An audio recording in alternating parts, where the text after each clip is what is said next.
My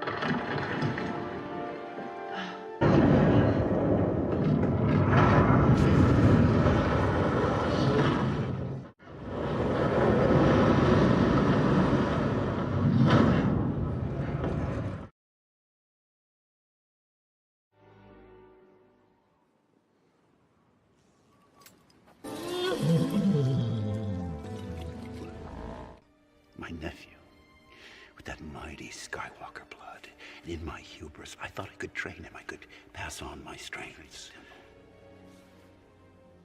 By the time I realized I was no match for the darkness rising in him, I went to confront him.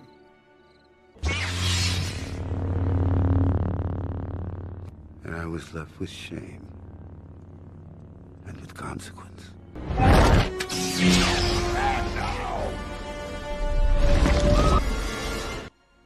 Because I was Luke Skywalker, Jedi Master.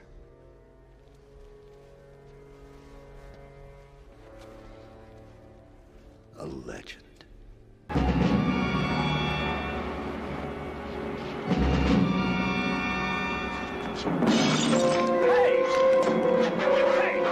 Are you crazy? What's the matter with you?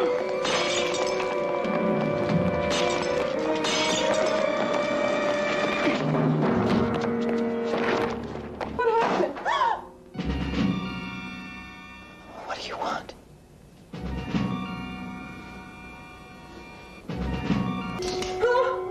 You don't know who I am, do you?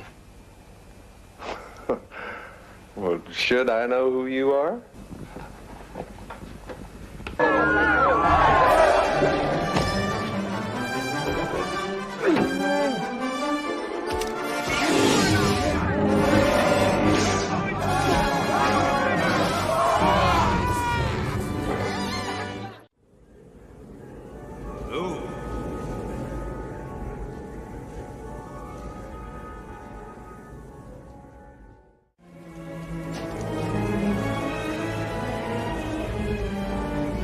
Not much time.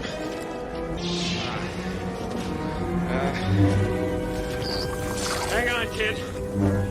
I thought they smelled bad on the outside.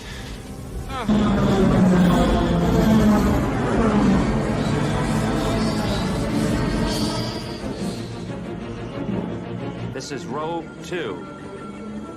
Echo Base, this is Rogue 2. I found them. Repeat, I found them.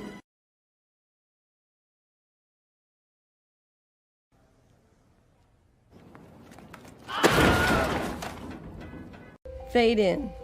This is where the fun begins.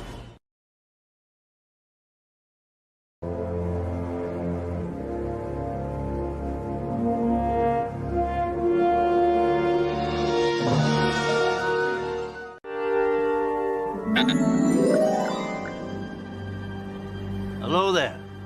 Crap. Crap. Crap. Crap. Crap. Crap. You know, hey! You guys sure are friendly, aren't you? I'll probably never meet him. You might. There's something different about him. The Force is strong with you. Had enough? What do you want? I'm busy.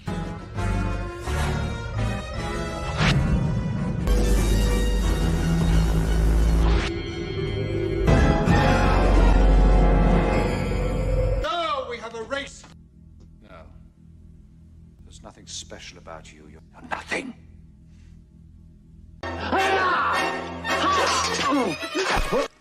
Now stand aside, worthy adversary. 'Tis but a scratch. A scratch? Well, what's that then?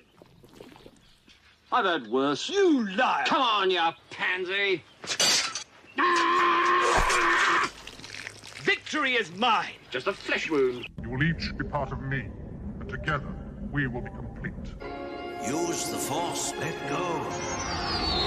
The Force is strong in this one. I have you now. What? You're all clear, kid. Now let's blow this thing and go home.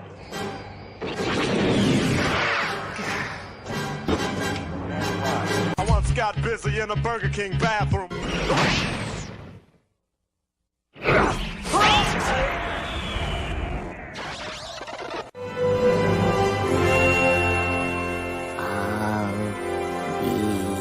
Right here.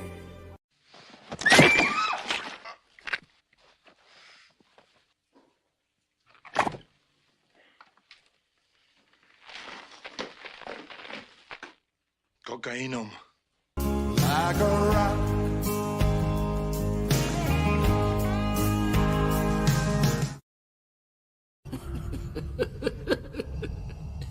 Perhaps you'll refer to the imminent attack of your rebel fleet.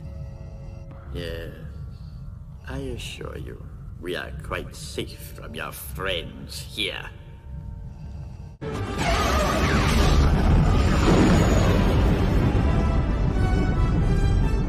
He saved us. He really did it.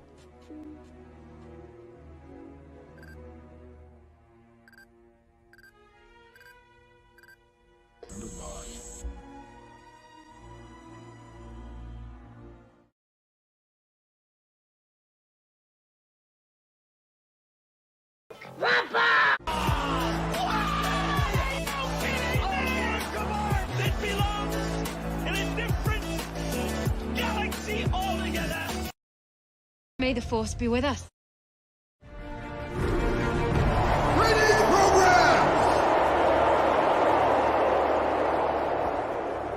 Together, we have achieved a great many things.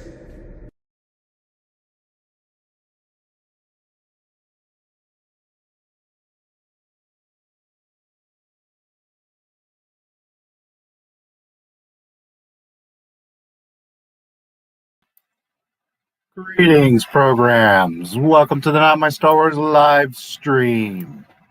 How is everyone? Star Wars news this week. George Lucas, Pablo Hidalgo, Bob Chapek, Kathleen Kennedy, The Heart of the Jedi, and Star Wars Celebration. We have plenty to talk about today. I was having a little bit of technical issues with Facebook. Hopefully it's fixed. Somehow got disconnected. I always simulcast to Facebook and YouTube, and there'll be a few more that I will be simulcasting to in the near future, which we will talk about in a few days. Anyways, hope everyone is great. Today is a pretty important day. Let's see what everybody's talking about. Greetings, programs. Another stream. Love your dedication. Yes, sir. Indeed. Sell Lucasfilm. Hashtag sell Lucasfilm. Remember to use that hashtag. Star Wars Timeline was about to get an interview with the author of The Heart of the Jedi. Nice interview. Was about to or did? Not sure what you mean there. Somebody has already done an interview with him a couple days ago. And tomorrow, Echo Base Network at 7 p.m. Central Time will have him on for an interview as well. So if anybody wants to check that out, I'll actually add the link to the description. I didn't even think of that. So check out Echo Base tomorrow night. They will have Kenneth C. Flint, who we will talk a little bit about as well tonight. So that'll be interesting. I'll try to catch it tomorrow. I have a million things going on right now, but I will do my best to be there. Man, I have so many things going on right now.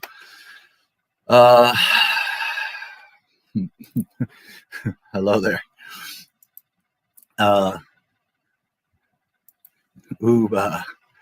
Uba, you always get an Uba here at Not My Star Wars, especially for my friend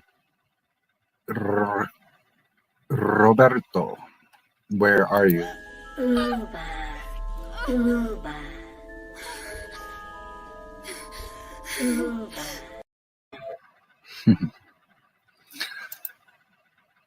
I arrived just in time. There you go. Good to see you, buddy. Man, we'll talk a little bit about that too. I forgot about that. The author will be on Echo Base tomorrow night. Yeah, there you go. By the way, I'll be covering roughly 10 articles today. The bigger, most important links are at the bottom of the description of this stream. So if you ever want to go back and check anything, or you want to look while I am talking, it is there. I will, of course, share the screen. But they are there. As always, I always put links to what I am talking about. Bad because I was hoping to last my ass off today and tell you all about this stupidity. We'll talk about it in a minute. I guess I'll watch it now before we continue Return of the Jedi, so I can give detail. Disney should be sued for not paying author royalties. Yes, there's people working on that. So they did. I don't have absolute confirmation, but I have talked to Alan Dean Foster. He said that things are getting to a close. Some people are saying that they have paid him off, but I don't know officially the answer. For what it's worth, I talked to him recently. He said, let's wait a few weeks so that there'll be more to talk about. So I don't know when, and I assume he's going to, come on. He did say he will. So in the coming weeks, maybe a month or two, who knows? But Alan Dean should be coming. As some of you know, I spoke to him many months ago. And we've just been putting it off so that Not My Star Wars would be able to report on the outcome of it. So that is coming. And I did talk to him fairly recently. So as far as the other authors, I have not heard any progress. So greetings, programs, and the rest of you in the hive of villainy. Yes, and that reminds me, everyone is welcome here, except we discourage glue sniffers.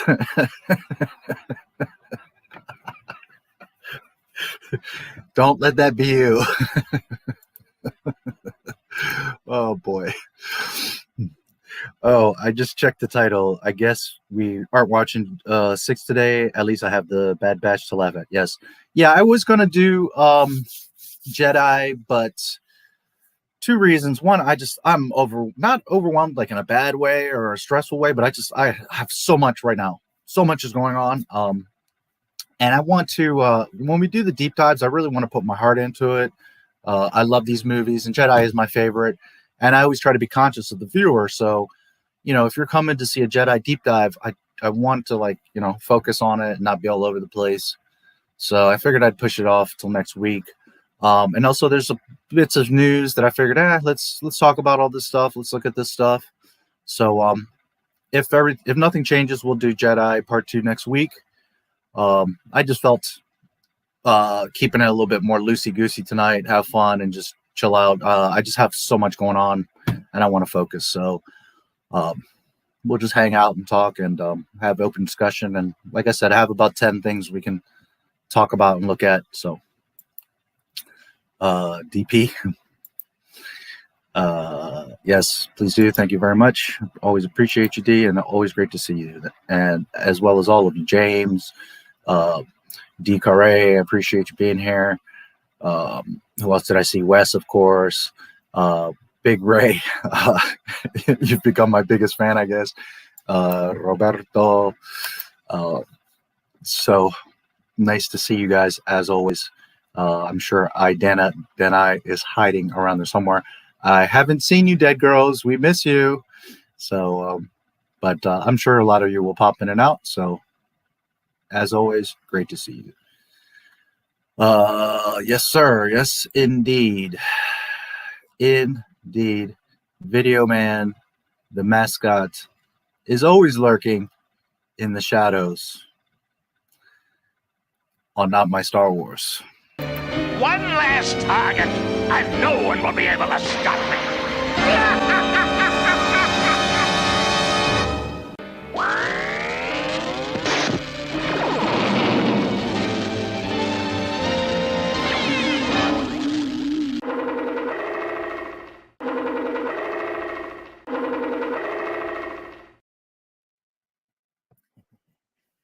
Yes, sir. Video Man. That's my homie.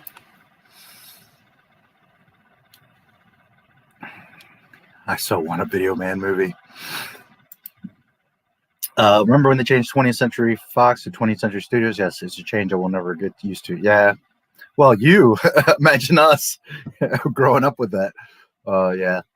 You know, but that's the world. That's life. You know, it's things are going to change. A lot of times for the worse, sometimes for the better. You have to be able to adapt and flow. But you also have to pick your battles, and things that are important to you or to society. We have to maintain. You know, that's part of what Not My Star Wars is. Some people don't give a damn about Star Wars. Some people think I'm crazy because I give such a damn. But George Lucas is an important person in history. Star Wars is an important thing in history. It means a lot to a lot of us. And it's not just a film. It's pop culture. It's life. It really had a huge effect on the world.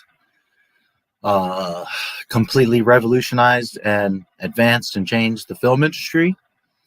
You know, because of Star Wars, we have so much.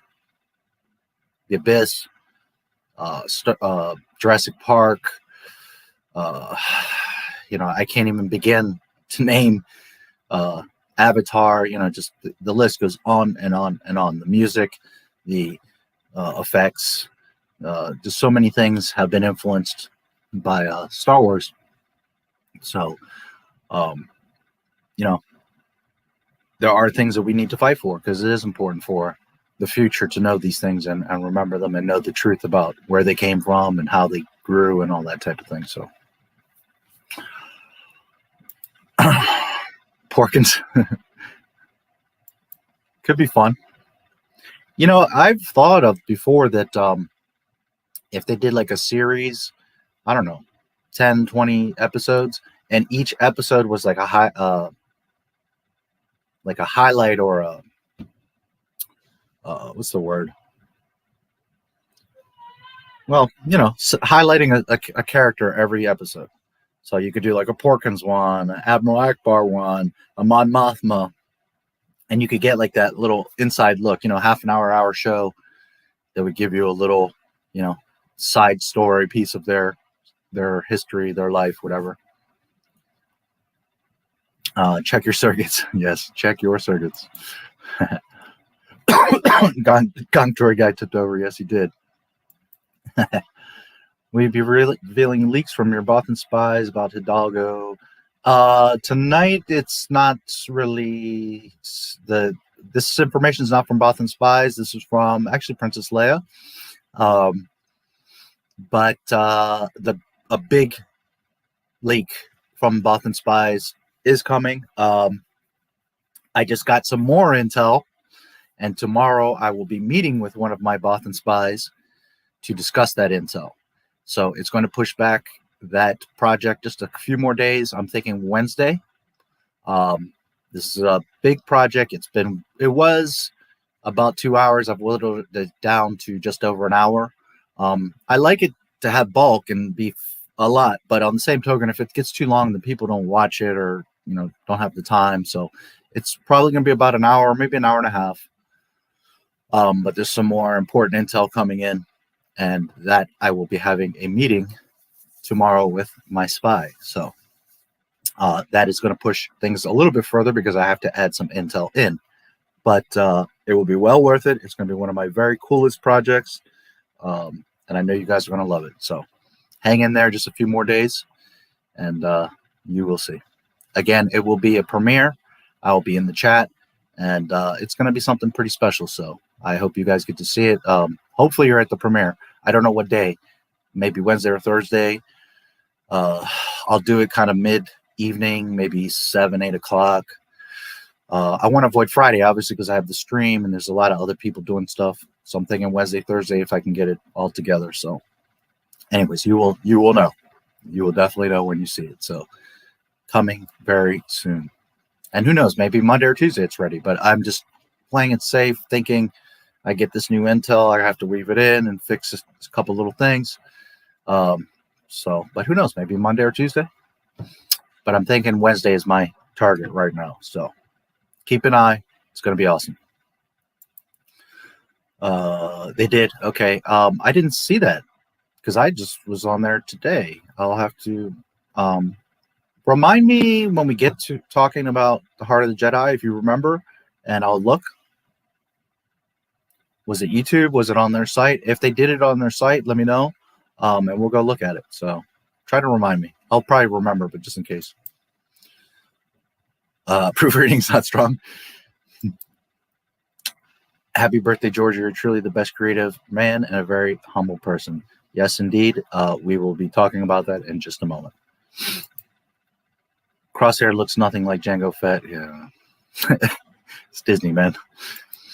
I think this author, Kenneth Flint, is tied to an NDA. No, I really doubt it. Again, because they didn't ever officially purchase the book, which I'll get to more details of that when we get to that section. But no, I don't think he's really bound by anything, to tell you the truth. And like I had talked to you on the phone the other day, and we'll talk more in detail. They don't really own it because it was never, not only did they not purchase it, but they never received the draft. So they didn't even see it. So they can't own it. Now, what they can fight is that cover, and inside the book it says like Luke Skywalker or names. But if you were to change the names and any reference to like the Death Star, they don't own the story. So, and we'll talk more about it. I have some stuff to show you guys, so we'll talk about it. Yeah. It's an awesome book, by the way. I've skimmed. I haven't been able to sit down and read the whole thing, but I've skimmed quite a bit. I'm finding more Mandalorian references, so there's a video coming. But yeah, it's pretty awesome. It's a great book. Hello there. Hey, not my stars. Hey, nice to see you. Just speak of the devil. I was just mentioning you. Nice to see you, dear. You're a big star over here on Not My Stars. This just revealed the first. They just revealed the first squad as regular soldiers instead of clones. I didn't catch that. Never underestimate those clauses in the fine print. Yeah, again, I don't know. I haven't seen his contract. He did get a advance, and again, we'll talk more about it. But I'm just saying, technically, you know, in that video I made, it's spelled out there. They didn't even see that draft. Never mind purchase it or do anything with it. So they don't even. Disney doesn't even have it because Lucasfilm never had it. So.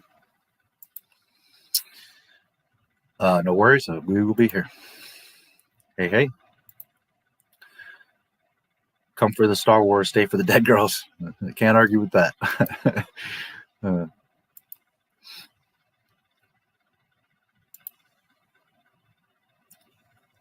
represents the Nazis. Technical report, and now just chilling. Nice, good to see. Glad that you are. They decided to leave Wrecker with the crash ship, but bring Omega. Yeah, I did catch that. Star Wars, some of us got an empty box at Christmas present in 1978. Yes, indeed. And it was the best empty box I can ever remember. Let's leave the strong and invincible adult and bring the child who just left the only place she knew. Yeah. Well, he was having that head thing, the head pain, which obviously something with his chip is going on. But yeah, I had to do chores to get envelopes and stamps to send out for my Emperor action figure. Yes, nice. YouTube, okay. Yeah, sure. Absolutely, go ahead. Just better at aiming than the others. That doesn't mean he has to look different from the others. Yeah. Spoiler alert. With the book, how far off was I with JF getting the book or PDF and using the first chapter for Luke's entrance? With the book, how far off was I with JF? JF. I'm not sure who you mean by John Favreau. Getting the book or PDF and using the first chapter for Luke's entrance. well, in the video I did talk about, I don't know if you saw that, but it's pretty similar. And there's the Mudhorn. There's a reference to the Mudhorn. So there's some little things in there. But yeah. As far as Jon Favreau, we'll talk about that. Every animal that's dangerous in Star Wars these days turns good immediately. The Rise of Skywalker did this crap. Yep. Yeah, John. Okay, so let's get right into the first and most important thing. Where are you hiding at? All right.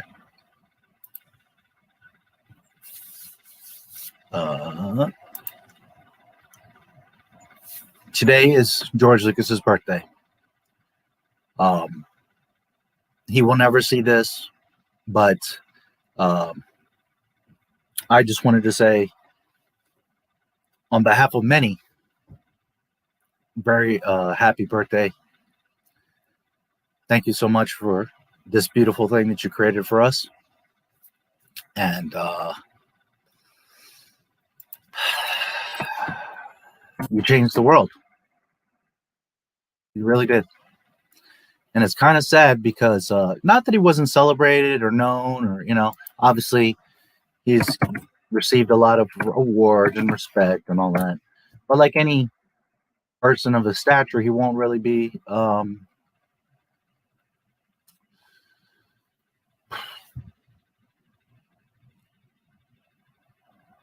when he's gone is when everybody's going to be like, oh my God, George Lucas was so special and we miss him and all that stuff. And it's sad.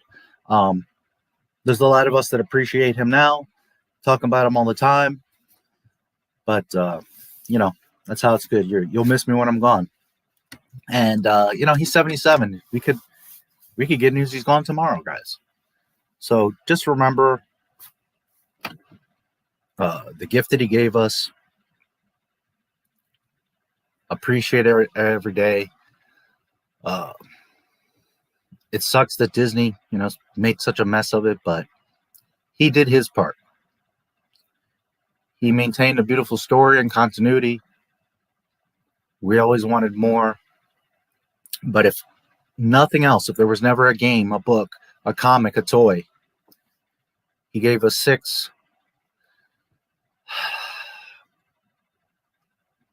I'm not going to say perfect movies because they're certainly not perfect. But he did give us one pretty perfect story. One pretty amazing saga. And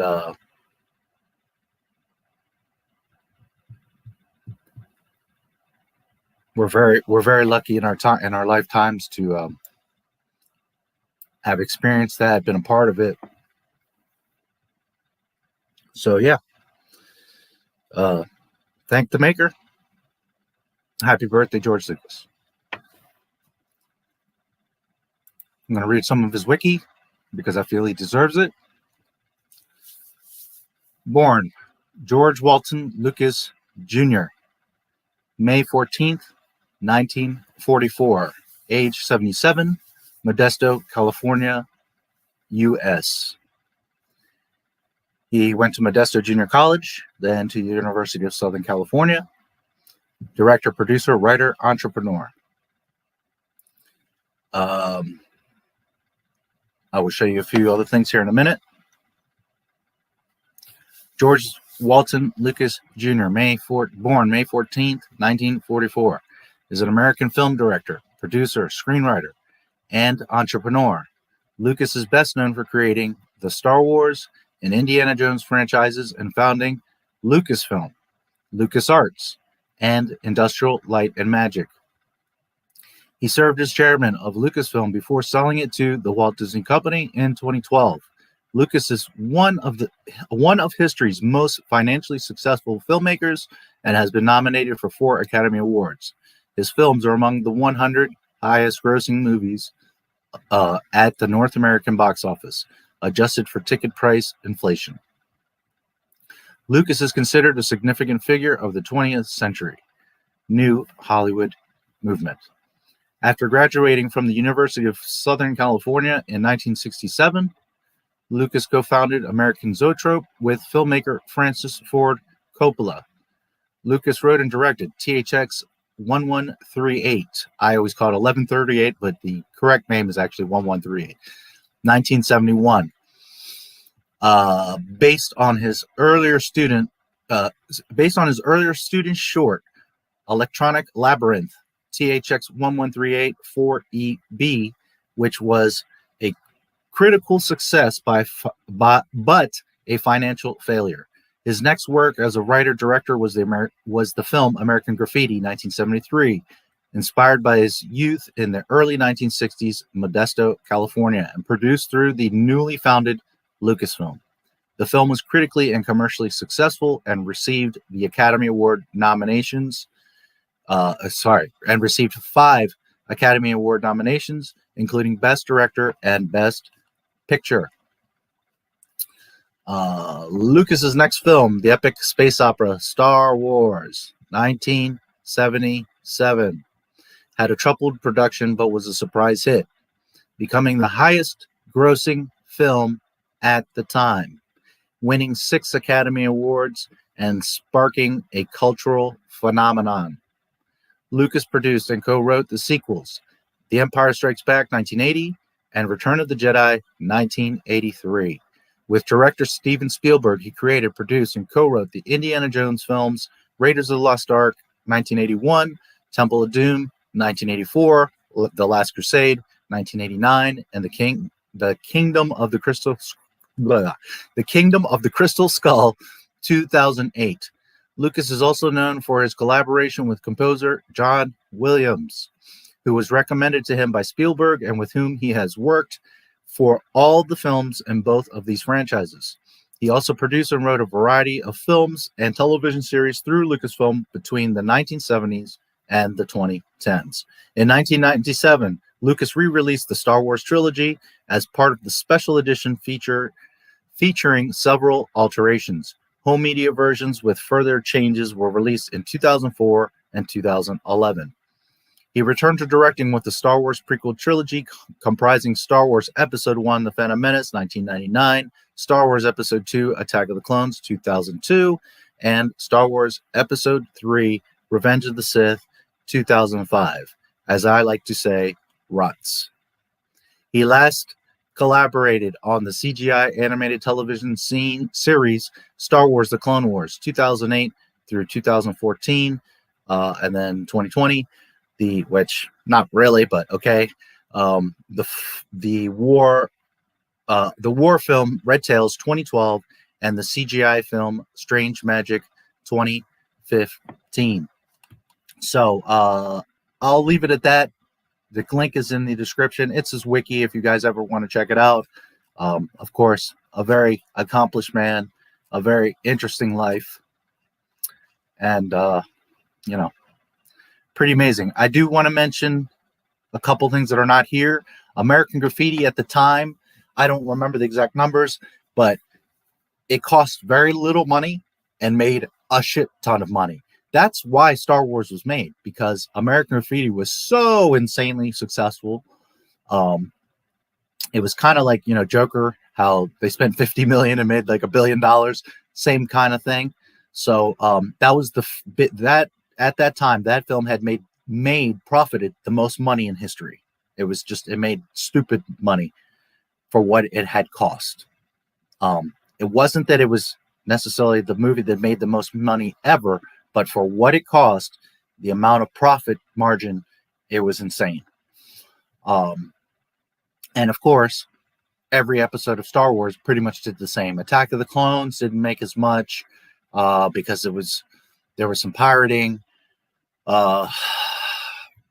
Revenge of the Sith did very well, but either way, those films all made insane amounts of money. Especially the key here too is they didn't cost a lot of money. Disney's films are making $1 billion, but they're also costing them tons of money to where they're ending up with like $300 million in profits. George Lucas was making films. The first Star Wars cost him $20 million with marketing. And that thing today has made $3.3 billion. All the other films were just a few $100 million and have made billions. So always remember that when you see green screen, motion capture, CGI, practical effects, ships, explosions, and the way the angles and the cuts of shots, pretty much every facet of film that you can think of is because of George Lucas. He didn't invent movies. He didn't lay the foundation of film. He didn't do it all, and he certainly didn't do it by himself. But because of him, he is responsible for so much that we love, and including, ironically, companies like Disney. The things that they get to make is because of George Lucas. Walt Disney was another guy, another giant that did a lot, but he was a lot more animation. That was the guy that changed the animated world. But George Lucas truly changed and shaped film. So, again, very happy birthday to George Lucas, and thank you. All right. Now, it saddens me that me, just a guy with a tiny YouTube channel, celebrates this guy every day. And then you, give me just a second here.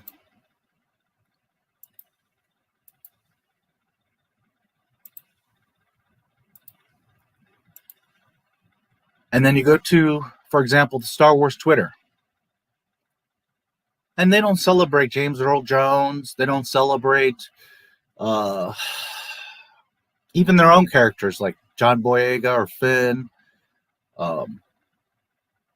They do the pandering crap like celebrating Kelly Marie Tran, and tons of love to her. There's nothing wrong with that. But when you're not acknowledging people like James Earl Jones,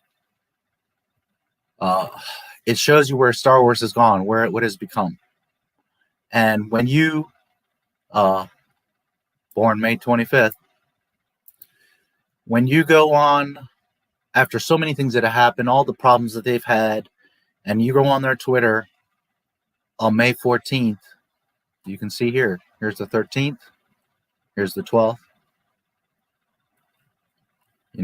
They're promoting their nonsense. They're promoting the masks that they sell at Disney. Naturally, they're promoting this mess and not a mention of the maker. The reason that they get to own and pretty much trash this amazing thing. It's pretty sad. I don't know if you guys can see this. I just saw that, so let's take a look. Very cool.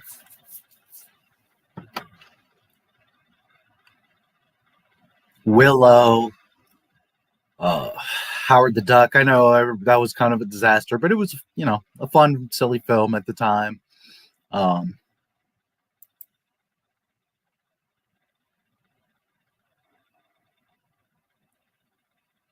Cool art.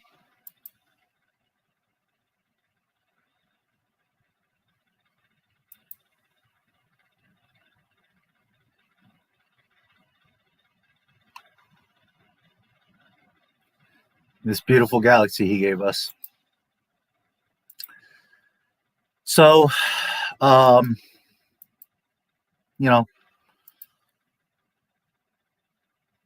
they Disney's so lost. They have no clue of what they have, where it came from, what they, here on StarWars.com. This isn't the last time that he's on here, but it's always like an interview or a reference. This is like the last actual post they made about George Lucas, January 4th, 2013. And all it says is, congratulations. It shows him with his wife, Melody. To George and Melody, congratulations on the exciting news. We wish you all the happiness in the world. Your Lucasfilm family. That's it. And exciting news. Okay, what? They got married. They won the lottery. Their daughter was born. I mean, it doesn't even say literally one sentence. And this was January 4th, 2013. This is where Disney and Star Wars is at in 2021. I don't expect them to go out of their way for George Lucas every day. It's their company now. It's a new world. It was a long time ago. But especially in this year, after all their losses, after all the employee disrespect and all the mess that they have, that they're really on fire over there. And I don't mean on fire in the good way. I mean, they're burning over at Disney. And they don't even say happy birthday to the man that made all of this the most important and lucrative IP in the history of this earth. This is why Disney fails. When you forget where you come from, you can never get anywhere. You can never go forward.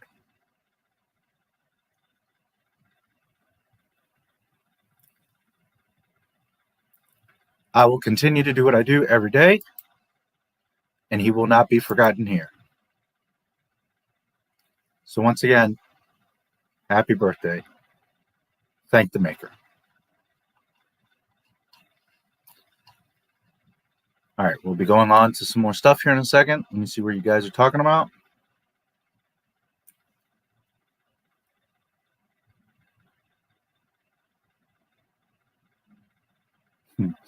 I like this. Check your circuits.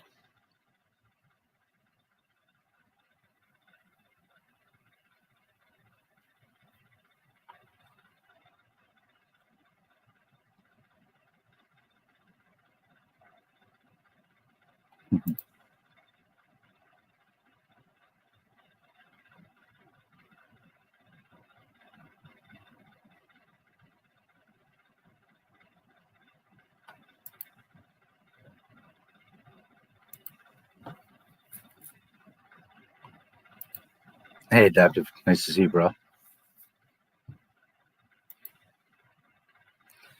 Let him give his vision for the future after Luke, Han, and Leia. Yeah, I wish. I wish I knew how to get a hold of him. I truly do. Happy birthday, George Lucas. Thank you for 6 masterful movies and 4 legendary adventures. Thank the maker. Happy birthday to George and myself. Oh, today for you too. For what it's worth, is also Doomcock's birthday. So happy birthday, Doomcock. I don't know that he'll ever hear that, but you know, happy birthday and happy birthday to you, Adaptive. Cool. I think you maybe mentioned that the other day, but again, I have so much going on in my head. So, but happy birthday, man.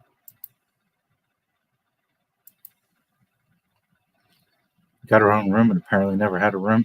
Yeah, probably not, but yeah.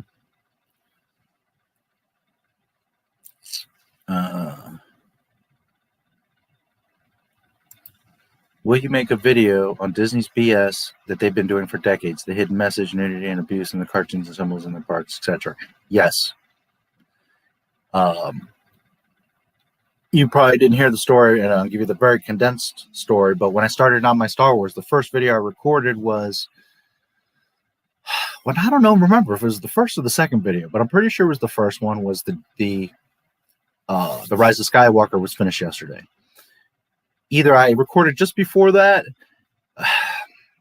Now it's been so long that I don't remember, because I'm thinking I started first that Disney video and then that news for Jake, because I didn't know what I was gonna do. I knew I was like, I'm starting. That's it. I'm doing Not My Star Wars. I'm making videos, and it's possible that I started this Disney video first, and then the news for JJ came, and I jumped on that.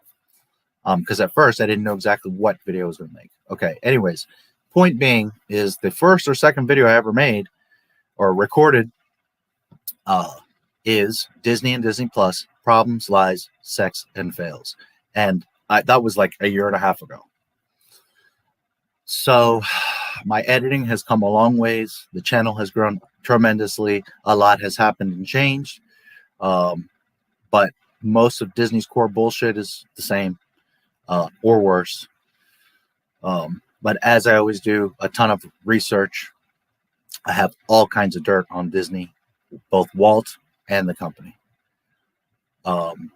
I do want to get it done, but there's also so much stuff to talk about, so much to do, and there's just so many other things where Star Wars is my focus. That's where I always, but that video's there. It's always looming.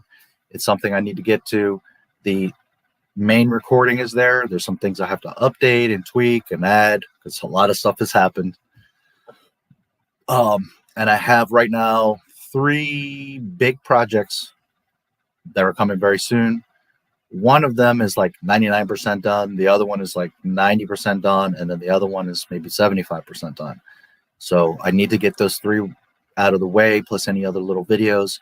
But that is one that I always think about. I have mentioned it in the past several times, and it's important. But being as it's so important and so much stuff there, I want it to be done right, especially now that I've grown so much and have a lot more skill at this. But yes, you look for that title. You guys will know. That's going to be another one that's like an hour, 2-hour video. And, oh boy. Oh boy. You're going to see all kinds of dirty Disney stuff. And I mean deep. From the nudity in their films to what Walt was involved with, to all kinds of things they've been up to through the years. And I've mentioned a lot of these things individually throughout videos and streams, but this is going to be really almost like a doc. And yes, you're going to see a lot of that dark, hidden stuff.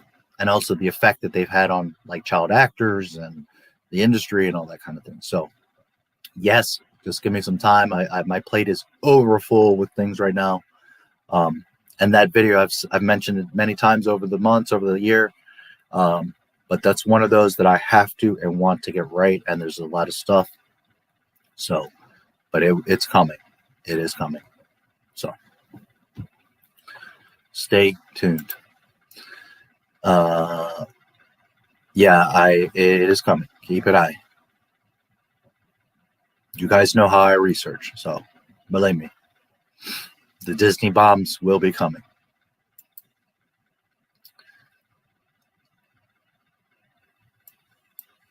Yes and no. You didn't get that actual video because I have I have some stuff. It was a lot harder to fall down the slippery slope of Hell Mountain into the rabbit hole of pornography back then. Yeah. Yeah. Per Bob Ross, we can paint a happy tree over the Crystal Skull movie. There you go. A little message of sex isn't as bad as it is today.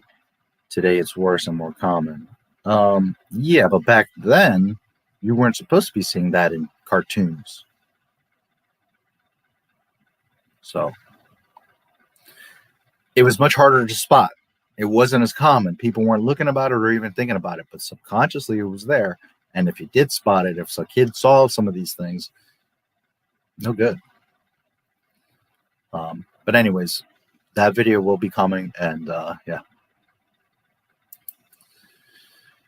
Good evening, sir. A question, if we may. Does Anakin fulfill the prophecy in Return of the Jedi if Sidious wasn't defeated? Sidious was defeated. And yes, Anakin does fulfill the prophecy. Not only from seeing the film, but having Star Wars knowledge. But if you go watch my Skywalker Legacy, George Lucas, right from his mouth, says Anakin is the chosen one. Even when he becomes Darth Vader, he's still the chosen one. He does bring balance. He does fulfill the prophecy, meaning he kills the Emperor and he kills himself. So he defeats or destroys the Sith. And while that wasn't an exact quote, I was like 97% exactly what he says. Yes, that is the point of how fucking stupid Disney's Star Wars is, because they, by doing that, have completely destroyed the whole point of Star Wars. And it's not that they're stupid in the sense of they didn't realize it. It's they're stupid in the sense of they did that on purpose. So if it also decanonizes their own shit. So to me, to a lot of us, we get it. Duh. It's not a worthy film of anything because it contradicts what we saw and what happened. The Emperor died and Anakin Vader died. I mean, that's it. But part of why I do this is because our children and our grandchildren need to know the truth and not grow up with Mary, Ma, Ray, Sue, and all this stupidity that Disney is doing. Know that they do it very maliciously and on purpose. And that's why we can't allow that. That's why I'm here.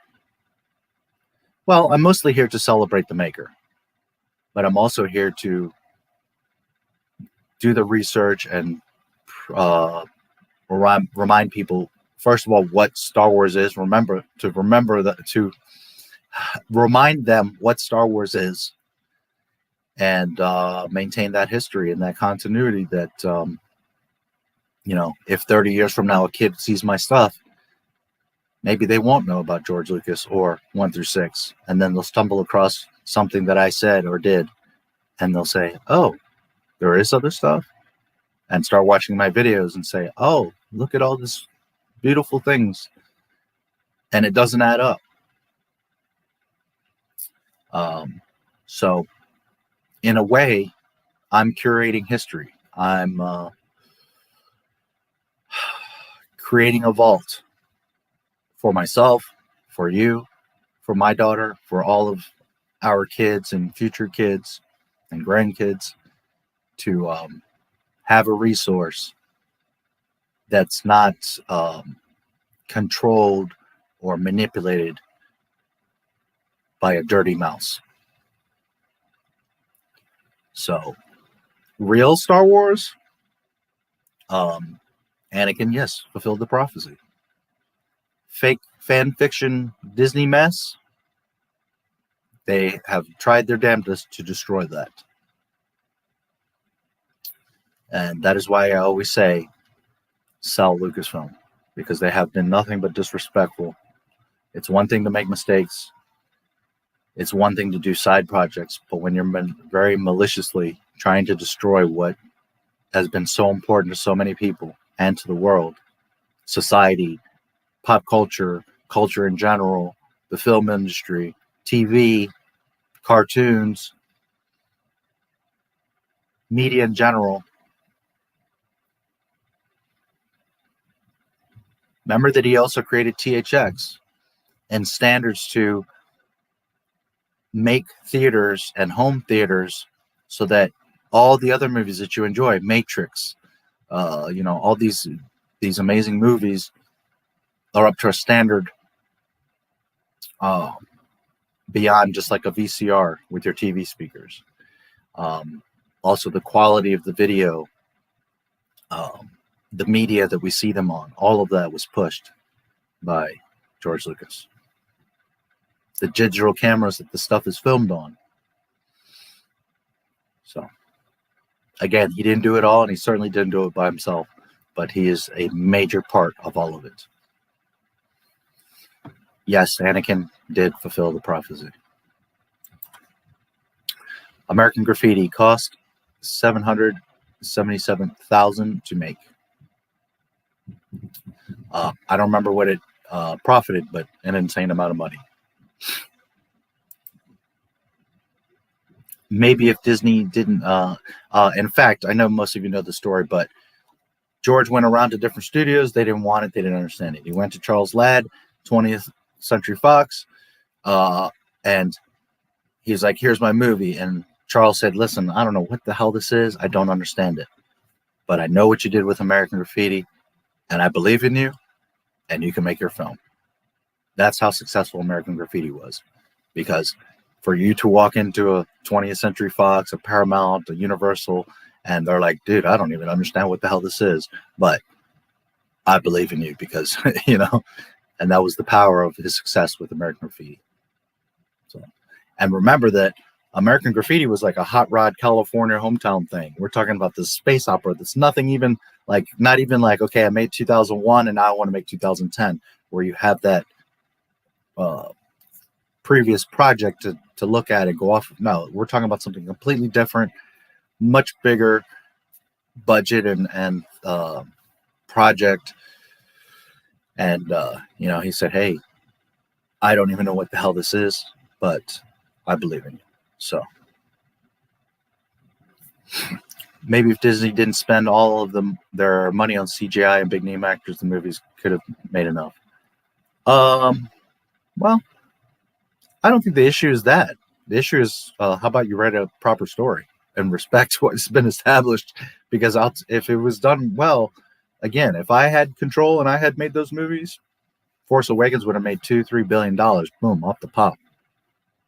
By the time we got to episode 9, the conclusion of the Star Wars saga, that movie, guys, I'm telling you, would have made $5 billion with my eyes closed. The build up from 7 to 9. By the time you got to 9, that movie would have made $5 billion. But hey, what do I know? Of course, Disney forgot to wish him a happy birthday. They'll probably celebrate Kathy's B-Day, but not George's. Yeah. Well, most of them don't even know his birthday. A lot of them forgot it. And then, of course, there's those that know, but they're not going to say anything. So they need the money to spend money on script writers, not book writers. Yeah. I tried to watch it. I fell asleep both times. I tried to watch it twice. I fell asleep both times. The most boring, empty, dumb waste of time. And remember what I told you guys. Everybody's excited at first. Give it a few weeks, give it a month, and everybody's going to be like, oh, I'm going to forget all about Bad Batch.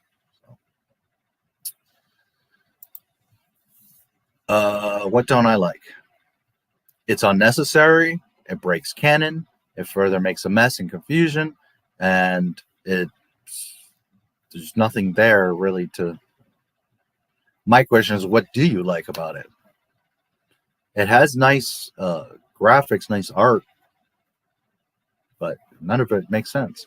Wrecker's this, you know,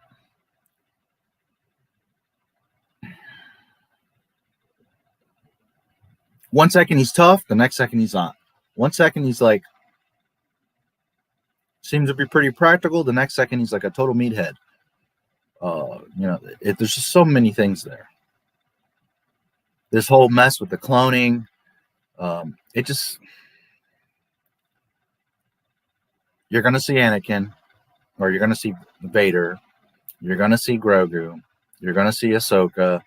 I mean, it's all just breaks canon, and it's just nonsense. Again, I don't tell people what to watch or what to like. If you or anybody enjoys it, hey, I wish I had a real Star Wars cartoon that I could enjoy, but unfortunately, there is no such thing. It's nonsense. But hey.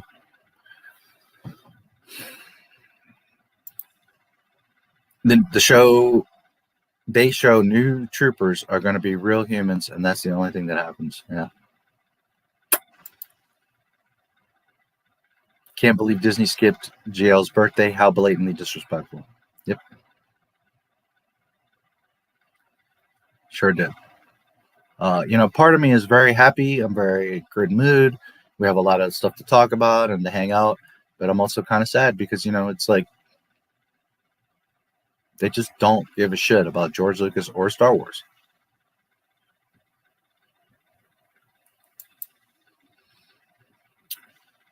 What was Space before Star Wars? Just an ether? I don't know. I don't know the answer to that question. No idea. I mean, I don't know. I don't have the answer to that. I have no clue. And are you talking about like in general, or are you talking about inside the Star Wars universe?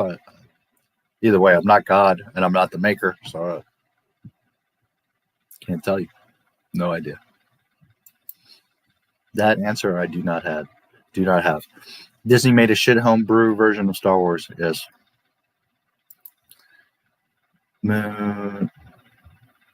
Well, the moon landing in 69. My bad.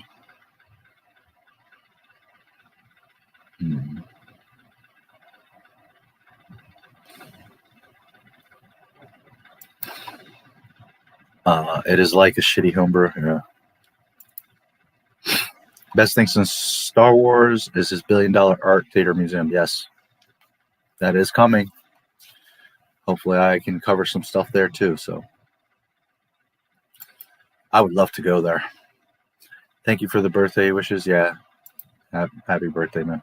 Before Star Wars, there was 2001, A Space Odyssey. Is that what you mean by what it was space? Like space before Star, like what movies, or because there was Flash Gordon, Buck Rogers, there was a bunch of stuff.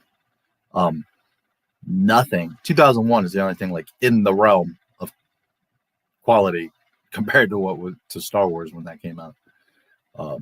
Because when Star Wars came out, it wasn't just a great story and awesome characters and amazing effects and the music and all these things, but it was like just a level of film that was like far and away, you know, you're like going from a Yugo to a Bentley. Everything else was like these really cheesy, you know, they were awesome for what they were, but you were brought into this like thing where it was like, it was real. I mean, you saw it and you were like, holy shit, like that's what it would look like if we were in space. And this is, you know, this is like a real world. That's one of the things about Star Wars. It's like, you know, it's fantasy, you know, it's a movie, but that's one of the things that I always loved about it is that it all looks functional. It all looks as if it could exist, like we could make it, and it makes sense. Now, does it make sense that a ship has wings in space? No, not particularly. Although they do fly on planets as well. There's a lot of things that if you really scientifically think about it, well, that's silly. But when you're seeing it, you're like, oh, okay, yeah, that makes sense. Like that could work. And that was the thing with Star Wars, is that it was very believable. And then Disney has, you know, Leia floating in space, or flying. They're flying ships at light speed through other ships, and just all kinds of stupidity. But oh well. Disney buried Star Wars so far into the ground, and they know it. Yep. We're going to talk about a bunch of stuff. Remember that I've been telling you guys for months, they're going to have to sell Lucasfilm. And every day it's getting worse. So while in a way, it's sad the way that things are right now, on the same token, Disney's in such a hole that we may be seeing the light at the end of the tunnel. 2001 inspired George. I found an interview of 2001, and George was in it saying the movie inspired him to make Star Wars. Yeah, well, a lot of things did. He got from a lot of things. Marvel coming up with their Star Wars mess, yeah. In the movie, they said, I have a bad feeling about him. Happy B-Day, George. I hope his movies will be remembered for generations. Disney stuff is going to be forgotten in 10 years. Yep. Yeah, absolutely, man. I always appreciate you being here, and I hope you had a great day. And, hey, you get to hang out with Not My Star Wars tonight. Can't get much better than that. Disney Star Wars is going the same way as Ghostbusters 2016. Epic failures that are mocked and universally hated by true fans of the franchise. Yeah, absolutely. Not that I'm special, but at least you're going to be able to have an evening of real Star Wars. So I know that'll make you and myself and a lot of you happy. So that's interesting. Never heard 2001: A Space Odyssey inspired George Lucas in terms of the creation of Star Wars. Yeah, I mean, I don't know how much different things. So did Kurosawa, and so did, you know, a lot of things. Old Greek mythology, samurai films. I mean, there's so many influences in there. So to what extent or percentage, I don't know. But yeah, absolutely. 2001 would have. Just about every quote from the OT and PT, say any quote from the ST that isn't. They fly now. Or Ray. Yes, they fly now. They fly now. Do you think Force Ghost Anakin will ever meet Force Ghost Leia? Perhaps Force Ghost Luke will introduce them. No, Leia wouldn't become a Force Ghost. She never trained to be a Jedi. You not only have to be a Jedi, but you have to be an enlightened, very powerful, very wise Jedi. Not all Jedi just become Force Ghosts. Which, that was really the point of why Qui-Gon discovered that, to show how valuable and wise he really was. Not all Jedi fade when they die, and not all Jedi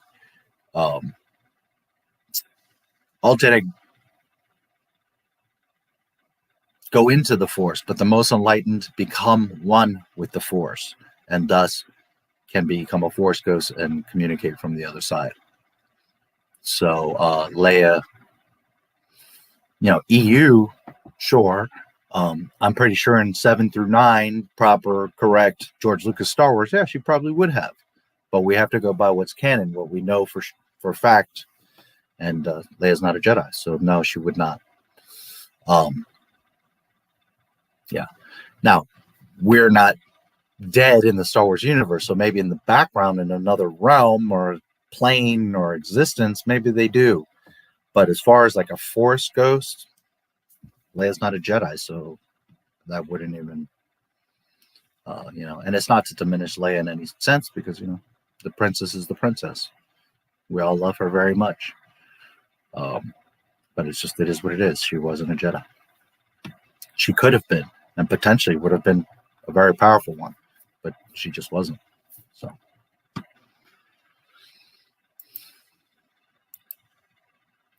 Speaking of which, just a moment.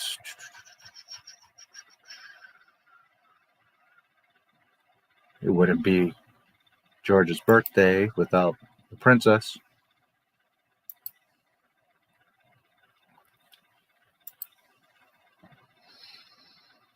They make fun of their fans, calling them babies, and make movies that no one asked for. And their fans are not only uninterested, but repulsed. Yeah, absolutely. Really bad business, really stupid, but the movies are for minuscule critter group of blue-haired weirdos, yes, and purple hair and green hair. Nothing's canon anymore, it seems like. Well, everything that Disney has done has been non-canon. So what has always been and what will always be is episodes 1 through 6 are absolute canon. That can never be changed, so it is what it is. As far as Disney, no, none of it's ever been canon because they fucked it up from the beginning. Lucasfilm doesn't care about Star Wars. They neither care about George. They don't even know his films have knowledge and wisdom of life. Yep. Absolutely. Rey is coming to the Mando show. How stupid is Disney? I don't believe the Mando show. She's going to have her own show, or, you know, this is very much a rumor. We don't know that it's actually going to happen, but to Mando, no, because the timeline doesn't even fit. I mean, unless Disney just goes extra stupid and just like, oh, look, it's Rey. Remember, Rey is 19 in Force Awakens, so she can't even be alive because Force Awakens is 34 years after Jedi, so it doesn't even, unless Mando were to go on, like, you know, 20 years and then they bring her in as a baby or something, but nah, she can't be. Will they go be really stupid and make a Rey show or bring her into something else? Well, we'll see. But talk about committing suicide.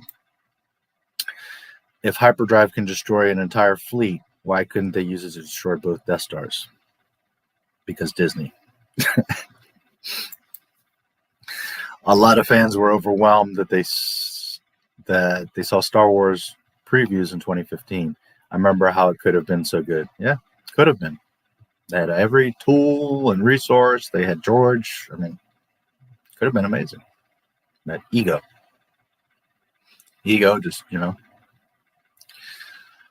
why didn't they just put hyperdrives on rocks and fly them into the Death Star?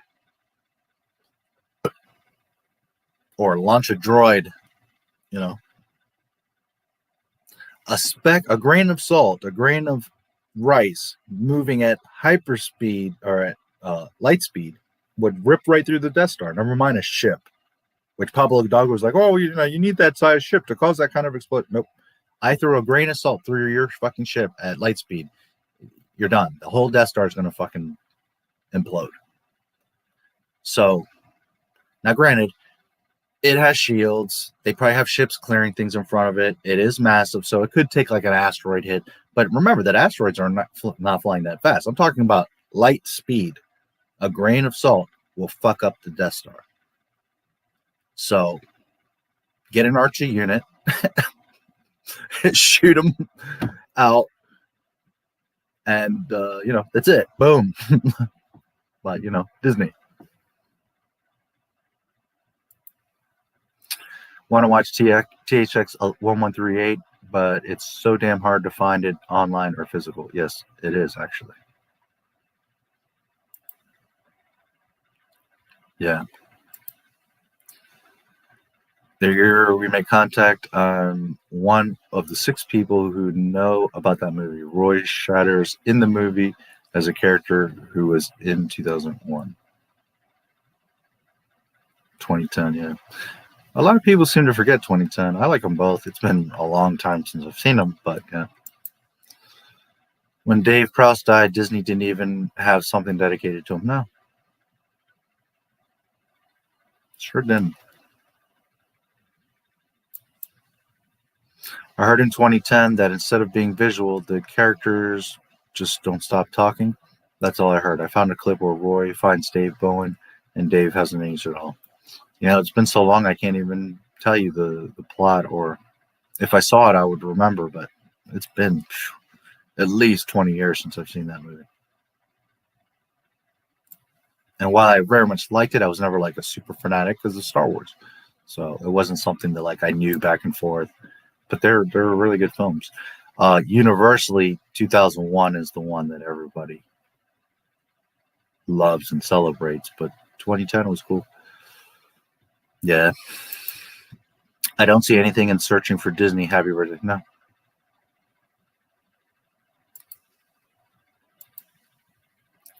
Movies and culture in general. What would tell the prequel haters where they're wrong at? Just curious. What would tell the prequel? Well, first of all, I've got tons of videos on there.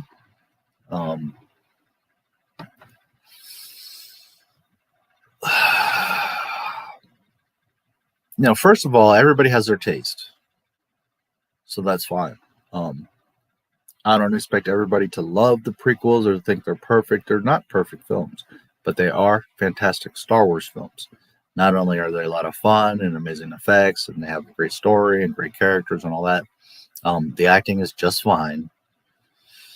The dialogue is just fine. It's your people are, so stuck on, well, that was the best line ever written, and not even considering like why that line was written, the weight of the words that are being said.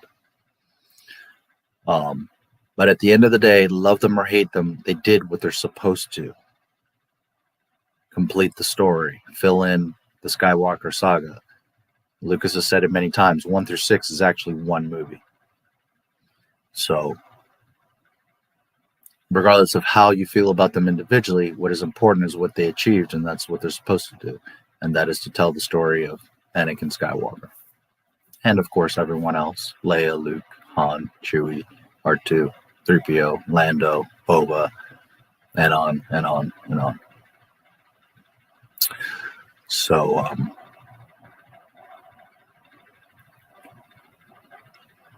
I know they're not everyone's favorites, but if you don't like them, if you don't appreciate them, and you don't understand the fact that it's a saga, and that if you wouldn't sit with your kids and understand to show them all 6 because of the importance of the saga, then you're probably not a Star Wars fan.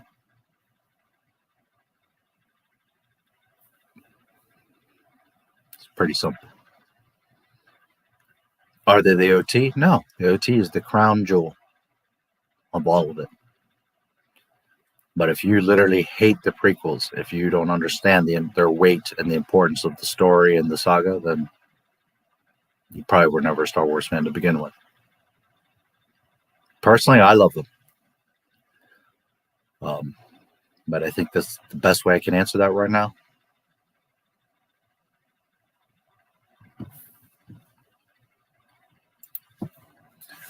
I love real props like Godzilla, not being CGI kind of thing, or Star Wars ship models instead of CGI. Yeah, most of that stuff is better as a practical, real effect.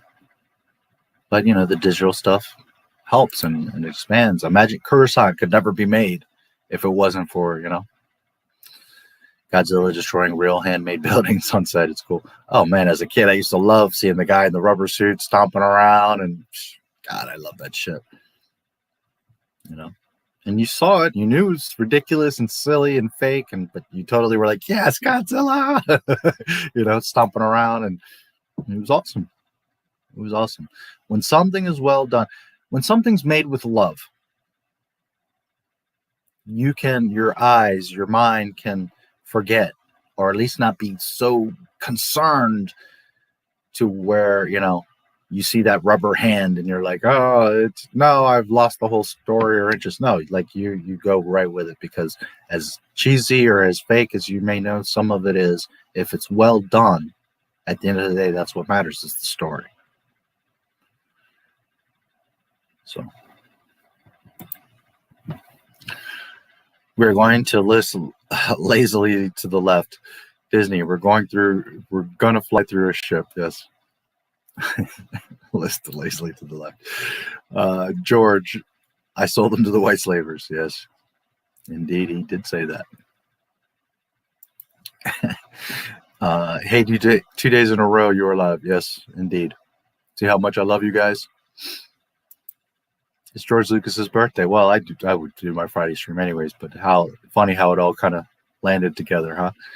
I felt like I was the only Star Wars fan in my town that wished George Lucas a happy birthday. I'm sure someone else did, you know. Naturally, when Star Wars themselves aren't mentioning it, a lot of people don't realize it. But you know, here it's all about celebrating George. Happy birthday, George Lucas, the genius, indeed. They pulled a lot of shit out of their ass. Yes, they continue to do so every day.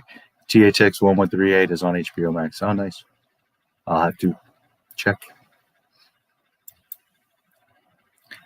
Storyline, shortcuts, cheap outs. Yeah.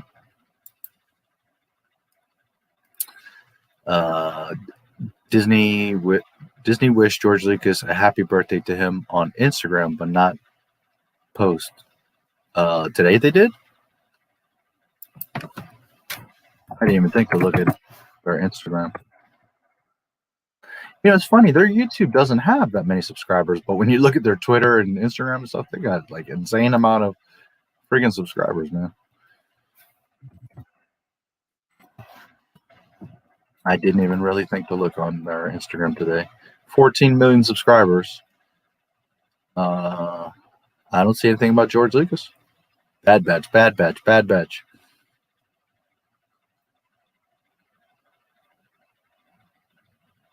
$11 hours ago. Don't get left behind. Watch episode 3 of Star Wars Bad Batch, now streaming on Disney Plus. This half-assed cartoon, and they don't even mention Banker.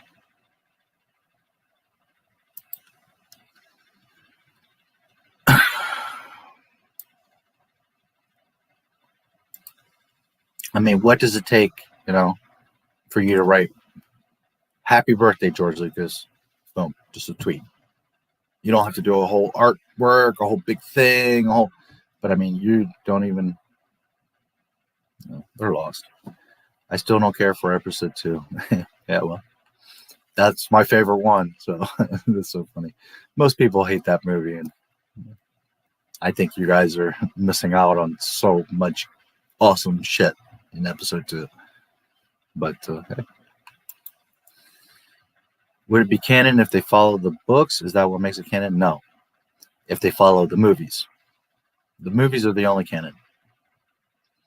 So what they needed to do is respect and continue on the movies. Or they could go like 1,000 years in the future and do all the new shit, but they still have to respect the rules of how the Force works, and you can't do shit like Leia floating in space, But they chose to do all of it wrong. Like, they totally broke canon and fucked the story up.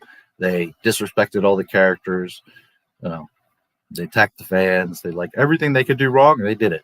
And they doubled down on it. I mean, it's just, it has to follow 1 through 6.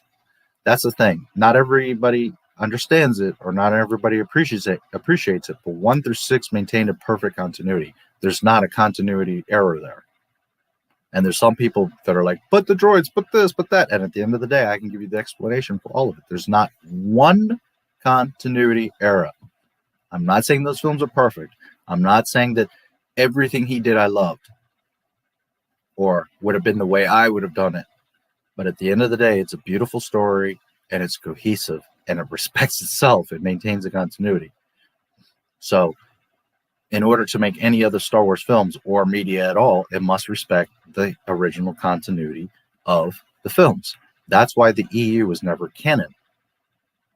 But the difference was the EU was with the intent of respecting and at least, staying in that timeline, in that realm of what the movies are, not like going way off into, we're just going to make our own shit and put Star Wars on it.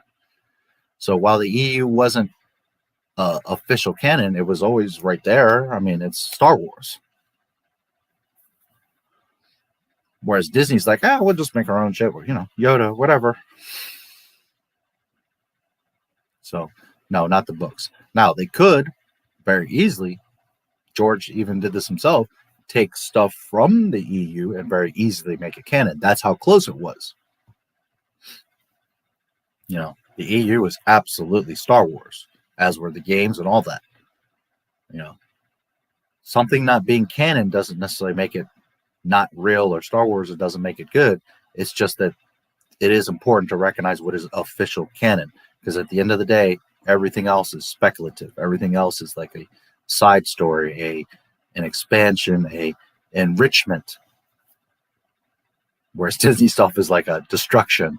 But it is important to understand what the actual official story is. Because if you don't maintain that official story, then all you're going to all have is arguments that, but this book said Leia's a Jedi, but this book said she's not. And this book says she's a general. And this book says she's a princess. And then you're all over the place. And that's why canon matters. So that we're all on the same page and understand that, okay, Leia was confirmed to be his twin. She is the daughter of the chosen one. And she most definitely has the Force. So outside of Leia just being a badass and awesome on her own, she's also the daughter of Anakin Skywalker. The only thing is that she never had interest or the need throughout the canon to actually become a Jedi. That was Luke's job. Leia's job was to lead, organize, and maintain the morale of the rebellion, which was a very important part as well. She was that strong figure. Mon Mothma was the leader, but she wasn't there with the troops. Mon Mothma was like the owner in the box, and Leia's Phil Jackson. I think most of you know what I'm talking about. So, you can have all the Scottie Pippins and Michael Jordans you want, but you do need that Phil Jackson.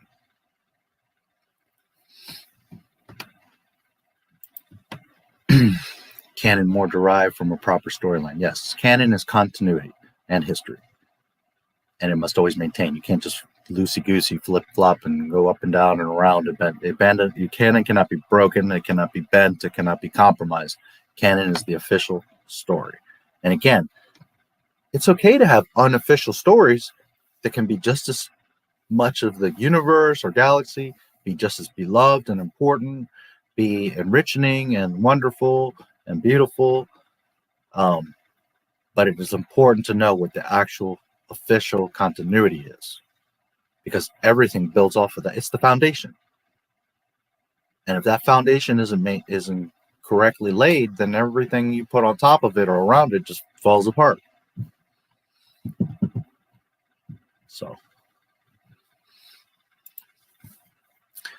romance scene in episode 2, but out of it all, I still loved episode 2. An old friend of mine today was like, "Man, those kids, that kiss scene is terrible." And I'm like, "Dude, first of all, they're kids. Second of all, he's like this boy looking at this goddess, this beautiful, intelligent, strong royalty, badass Padme. He's just scared to say the wrong thing. Never mind, does he know how to kiss? Probably the first girl he's ever kissed in canon, as far as we know, he's the first boy she's ever kissed. There is a deleted scene where she says, my old boyfriend, my first kiss, blah, blah, blah. But that's not canon. So as far as we know in canon, that was their first kiss, both of them. 2 young people, good-looking kids. They've been through all kinds of shit. Anakin's missing a hand. He was a slave. I mean, all the shit that they went through. They don't know the first thing. I mean, I couldn't even imagine their honeymoon night. They wouldn't even know what to do with each other.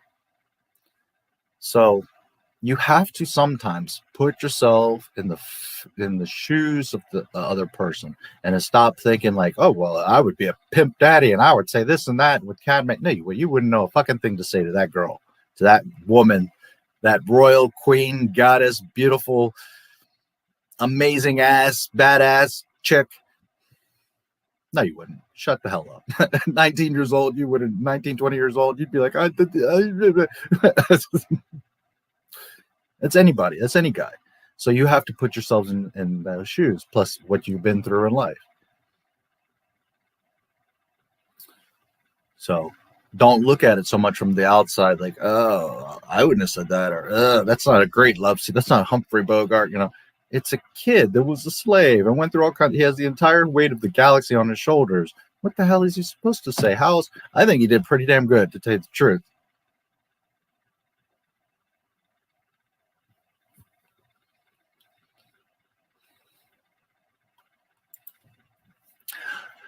If anyone in the chat has social media, be sure to put happy birthday, George Lucas. Yeah, good idea. It's on their story. What, Instagram? I just checked, but let me double check. I'd be curious to see.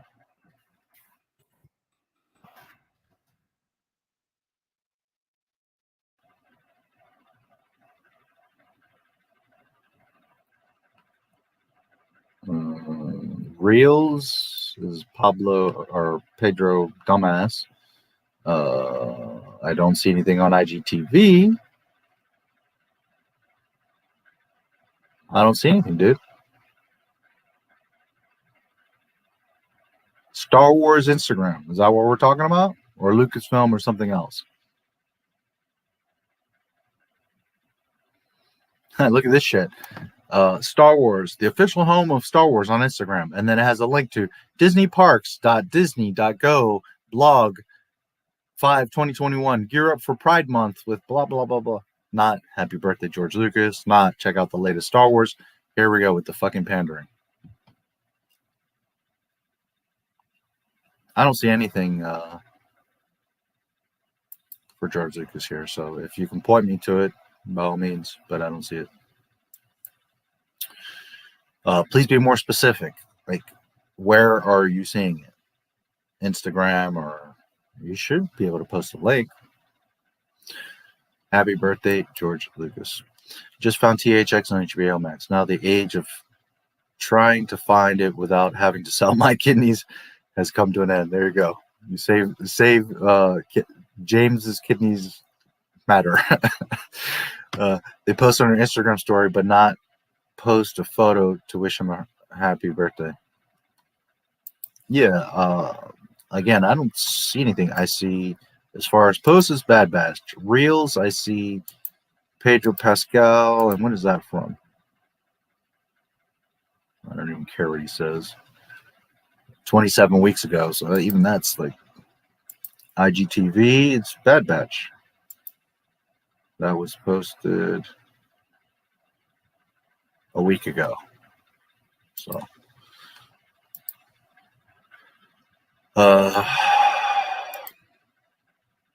Attack of the Clones, your favorite. 200,000 Boba Fett's and 1 million more on the way. Boba Fett and Jango Fett in Slave One, chasing Obi-Wan through one of the greatest Star Wars scenes of all the saga, where the music is cut out, the sound effects, the seismic charges. Anakin and Padme going back to Tatooine. Starting to see the shades of darkness from Anakin. Them building their relationship, whether they kind of realize it or not. You know, they're always around each other. They're always connected. They're always, you know. You start to see the manipulation of Palpatine, or Palpatine manipulating Anakin and everyone else. Coruscant, Django, Zam Wessel, all those clones on the battlefield, all those droids, Hailfire droids with all the swirly missiles, and Yoda coming in with the clones into the arena. I mean, how the fuck do you not love Attack of the Clones? That shit is amazing.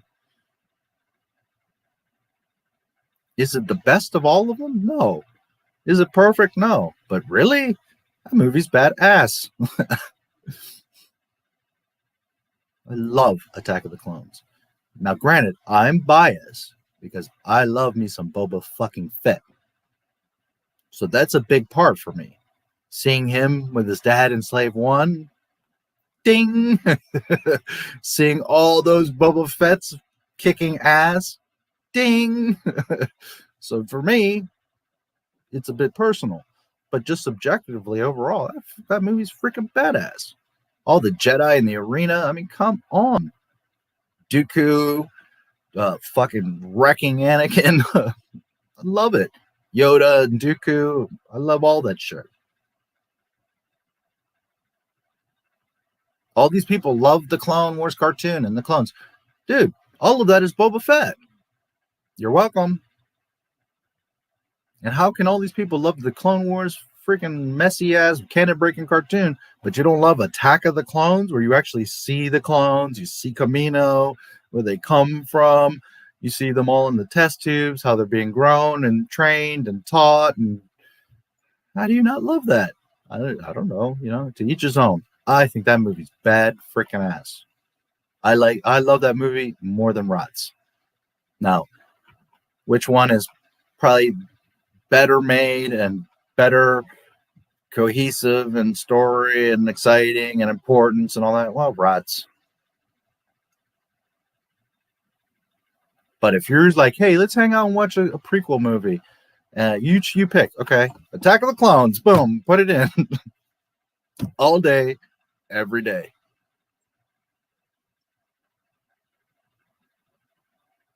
I love that movie. I don't know how.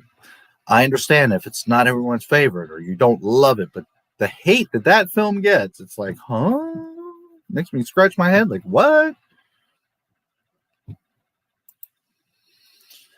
Episode 2, but it's no Empire. Yeah, no, again, the crown jewel is the OT. If you ask me, do you want to watch a prequel movie, or are we going to watch a prequel of the OT? All day, every day, it's always going to be the OT. I mean, it's not even...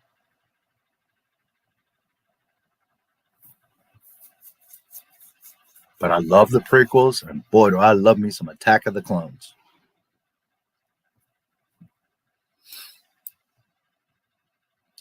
Oh, wait, it's still going. I'm still looking for the wall. Revenge of the Sith over Empire Strikes Back. I can't agree with that. I cannot agree with that. Rots is great, but no, sir. The entire OT over Rots. That's not even. I found some DVDs on the wall, but I need the right player to play it on. Why does every movie that doesn't make money become the hardest thing to find? Yeah, well, that's like anything. I mean, at the end of the day, if you really do an online search, you'll find a digital copy or a site you can watch it on. You know, I know a lot of us like the hard media, but physical media. I have Blu-ray of Die Hard, but the player doesn't like it. It's not a Christmas movie. No, wait, it is a Christmas movie. There's always that debate. The movies that bombed today are on shelves everywhere. Mars Needs Moms, the biggest flop of 2011, is very hard to find. Or very easy to find. Mars Needs Moms. I don't know that I even know that movie. If Disney did Star Wars right, we would be enjoying it instead of mocking it. Yeah, absolutely. I can't argue with you, bro.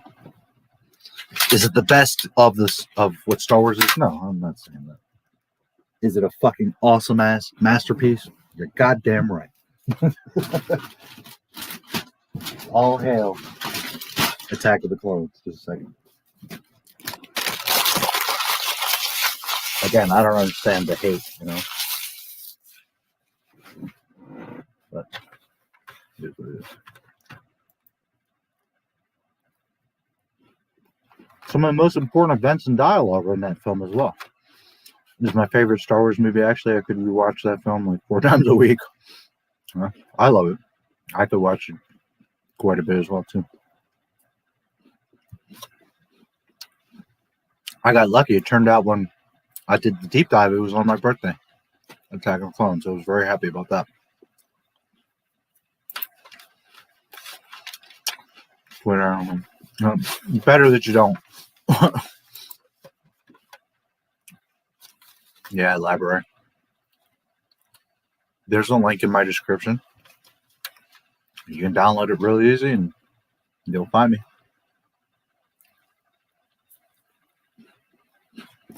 Odyssey, but yeah, same thing. I've been had it. The description of all my videos has it.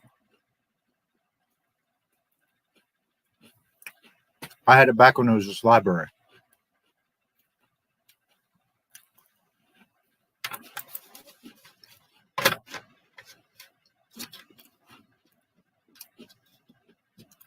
Some all over the place.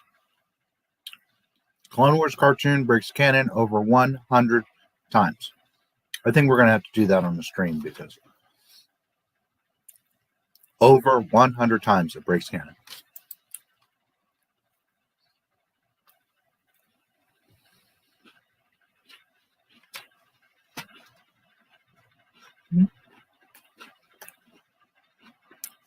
Rice looks good.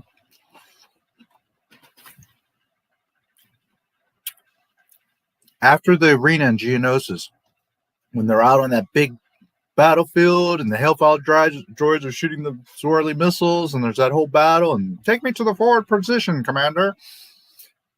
All that shit.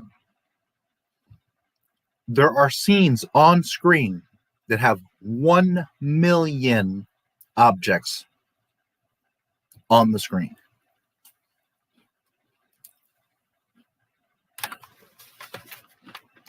Attack of the Clones is some shit.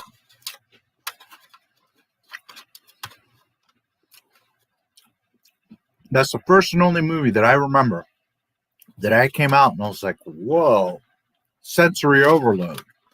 Because it was just so much stuff, especially there at the end. All the Jedi and the stuff all over the place. All the Geonosian soldiers, warriors, whatever, floating around. To pull that movie off, holy shit, especially then. Like, today would be a lot easier, although it'd still be a ton of work, a lot of painting. But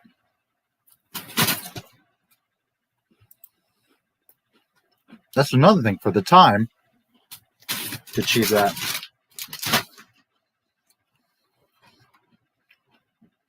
Yes, I figured it. Yeah, whatever. Mm-hmm. Yeah.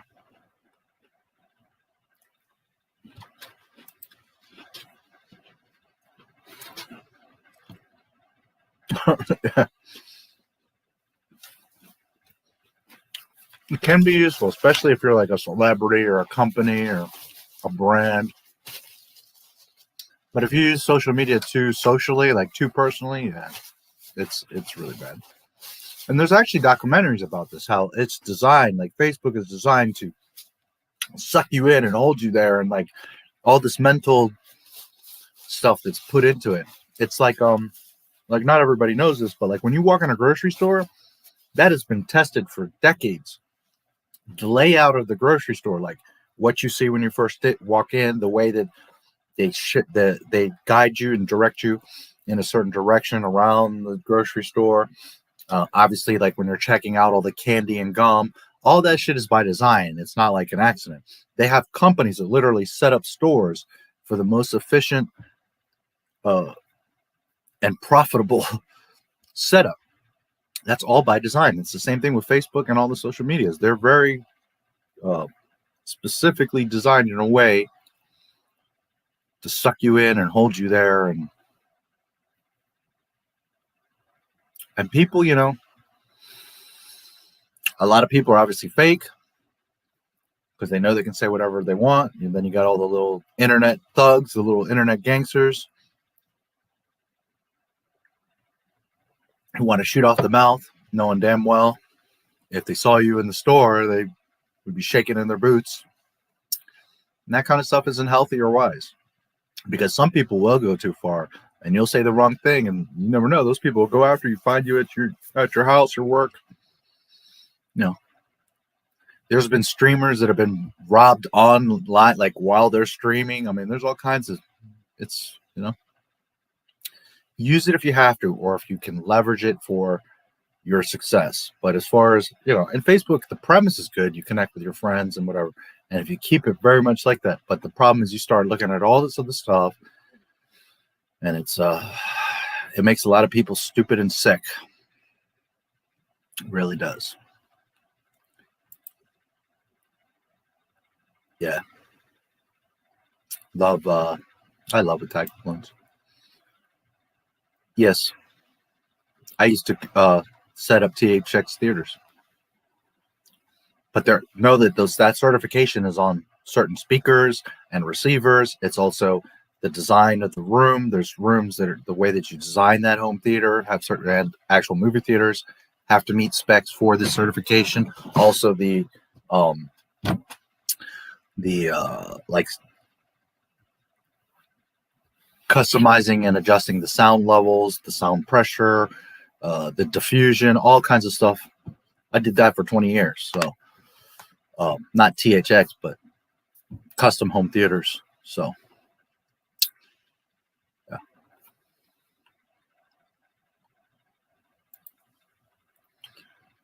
People hate on it because they wanted the prequels to be a copy and paste of the OT. That's why they glorify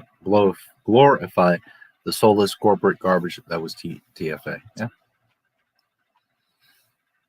To me, you know, I was like any other kid. Like, I want to see Luke, and I want to see that, and I want this. But I also went into all the films like, okay, this is George's movie, and I'm just going to watch and enjoy it. It makes no sense for me to go to a movie and wanting to dictate what the story is. What's the point of going to enjoy that, read that book, or watch that movie? The whole point of it is to that person to tell me an interesting story. So I was never one that was hung up on, oh, but that's stupid, and he did that. Me, it's like, okay, well, if you say that, Padme is this way, or that Obi-Wan is like that, or it's your story, dude. So, to me, Star Wars is what it's supposed to be, what George says it is, not what, I wanted it to be or what I think it is. I, like any other fan, thought of, what if this is going to happen, or what if that? But never was I upset when I came out of a Star Wars film, because at the end of the day, I was there to see George's story. I wasn't there to see what I thought it should be. That, to me, is just dumb. He should have done this. This was stupid. well, then you probably weren't a Star Wars fan to begin with, because it's like any story, like the Odyssey. That's like you read the Odyssey and you're like, well, it was okay, but Odysseus should have done that, and this should have been this, and it's like, well, then you're not really a fan of the story to begin with, because the point is not for you to create the story or alter it. The point is was it a good story, and did you enjoy it? And some stories, yes, can be fixed or improved or polished or whatever, but for the most part, a person's story is a person's story. It's not about how they present it or how much you like it. It's about how accurate and real that story is. At the end of the day, if you like it or not, well, that's your decision.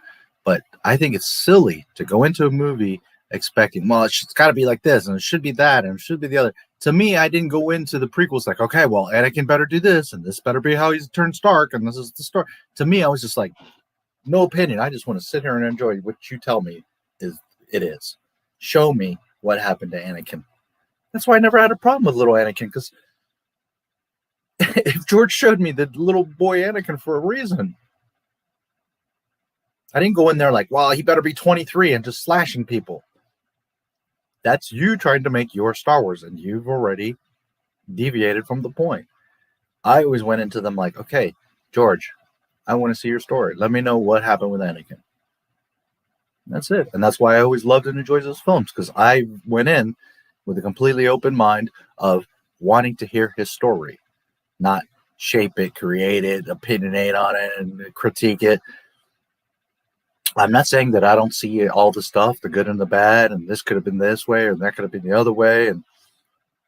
But at the end of the day, it's his story, not ours, not mine, not yours. So that's why people hate. Why? Because of their ego, because they think they know better, because they think that it should have been this way. Anakin should have killed it. We should have seen Anakin slice 150 Jedi in the temple. That's what I wanted to see. But that's what you're not understanding. It's Star Wars is not about lightsabers. Star Wars is not about how many Jedi did Anakin kill. Star Wars is about the point that he fell and then he went to the temple and took out the Jedi. Whether that was 3 or 300 is irrelevant. It's the act. It's the fact that he fell. It's the fact that he sold his soul to the devil. It's the fact that his children later come and redeem him. That's the point. It has nothing to do with X-Wings, Death Star, Hammerhead, or a lightsaber. None of that matters. It's awesome. It enhances it. And I love it as much as anyone else. But what matters is the story. The continuity of the story and the quality of the story. And people get too hung up on, but he said this, and he did it this, and he went it this way, and it looked that way. And you're missing the point. The story. The moral. It could be stick figures. It could be Muppets. It could be whatever. At the end of the day, you as a child, as a young person, or an adult, that you can see a beautiful story that makes sense, that flows and has continuity, and that teaches you something, that shows you something, and that you can fall in love with.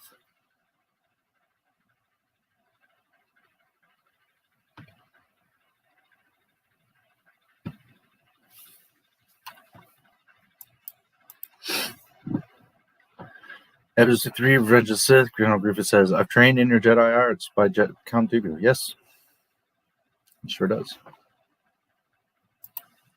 Why did you tell Obi-Wan that if they've been fighting each other since the Clone Wars? Because the Clone Wars aren't canon.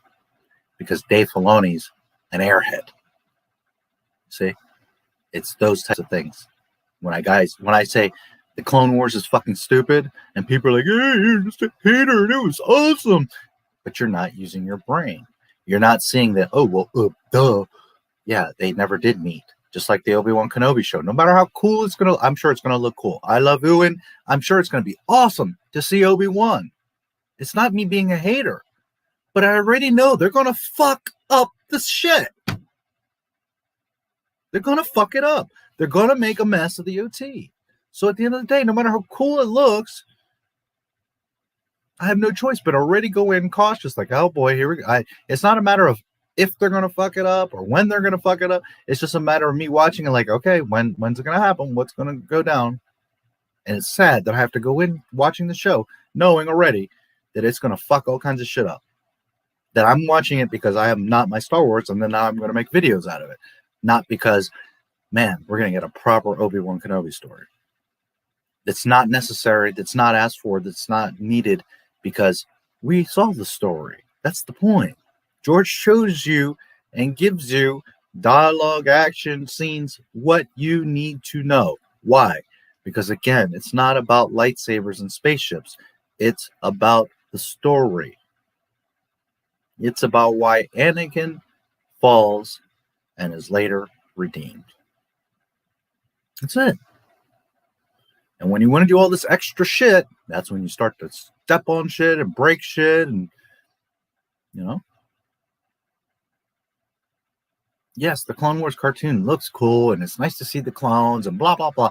But if you're paying attention, you're like, holy shit, this is fucking dumb. This is totally contradicting and changing what the hell the fucking story is.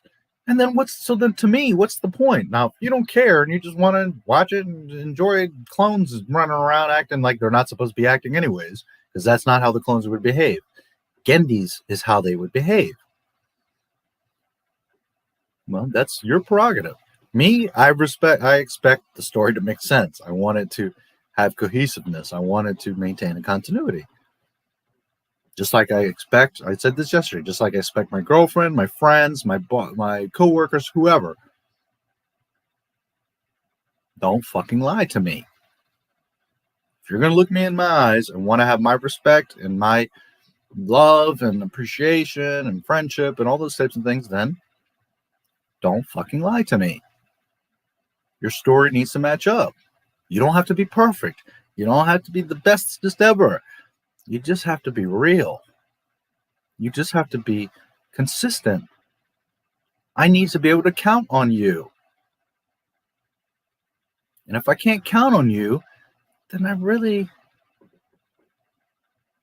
not going to keep you around, or I'm not going to go out of my way to have you in my life. Can we be casual friends? Okay. I'm casual friends with Spaceballs. I love Spaceballs. But I'm also not going to go there like, well, that's what would happen in Star Wars.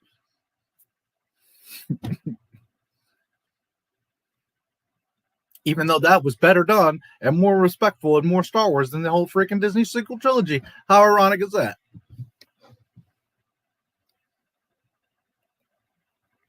A spoof, goof, ridiculous movie is more real Star Wars than what is supposed to be actual real Star Wars.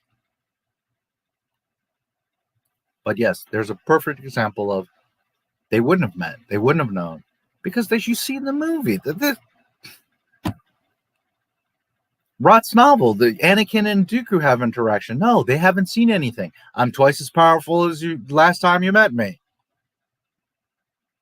Twice the pride, double the fall. That line right there, the impact and weight of Count Dooku in front of the Emperor, saying that to the Chosen One. But because the novel wants to say other stuff, and people are like, the novel's much better than the movie, and it's amazing. And I haven't read the novel, but I hear it's great.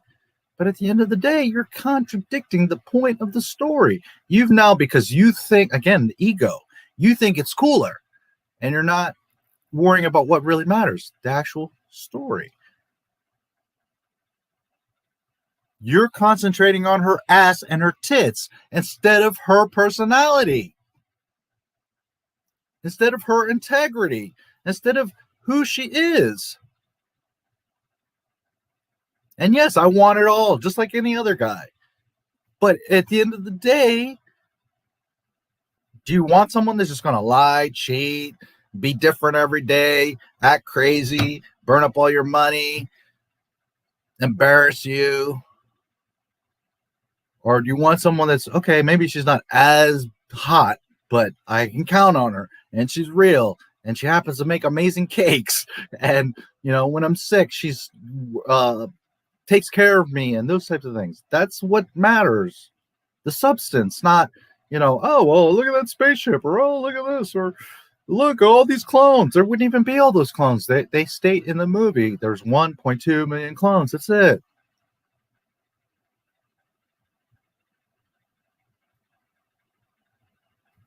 Teach his own. I know most people are like, give me more clones. Give me more titties. Okay, well, enjoy. Don't come crying to me 5 years later. She broke my heart, took my children, burned down the house. Everything she said was a lie. She cheated on me. Shut the fuck up. I told you so. I don't want to hear that shit. I just wish we would have had an episode 7, 8, 9. Would have loved to have seen the midichlorians explained better and Luke's Jedi Order and maybe Maul and Talon. Yeah, and we would have because it was about the wills. He was going to explain all that. And he even said, probably most people aren't going to like these movies, but I would have loved them. I already know. I would have been like, hell yeah, dude. Show me all that. I want to know all what you say is Star Wars. That's what I want.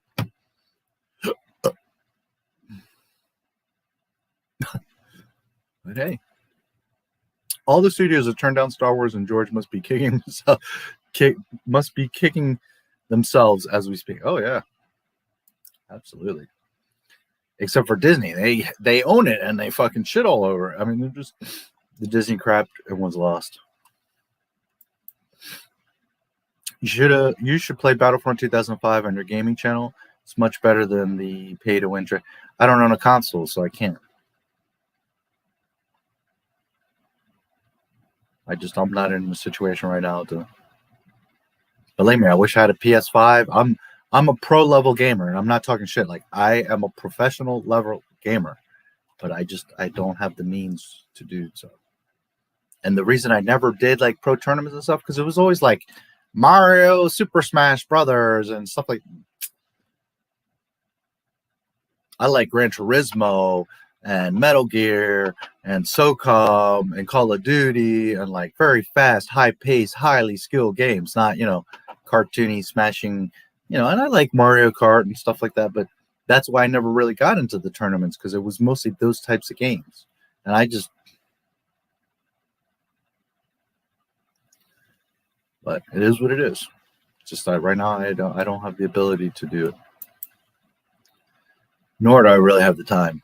I'm pretty sure Anakin found out Padme was pregnant in Revenge of the Sith, but in the Clone Wars, Anakin knew earlier. No, he didn't find out. She tells him. And she hadn't seen him for a long time. In the Clone Wars cartoon, she's sitting right there like, oh, look at me, I'm pregnant, but you don't know. Look at my belly, but you don't see it. It was just stupid. Again, the Clone Wars is contradicting and change. They think they're filling it in and like, oh, look, we'll show you more. And look, they had a conversation and not thinking of the consequence that was the point. They hadn't seen each other in a long time. So then it's a big deal when they do see each other. And then on top of that, you've been at war. All this stuff is going on. You haven't been with your wifey. And guess what? I'm pregnant. Stakes, weight, emotions.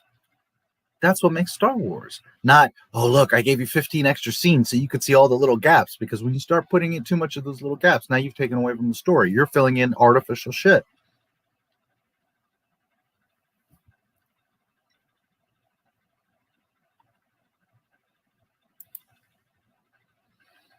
Sci-fi productions were considered cheap and flat.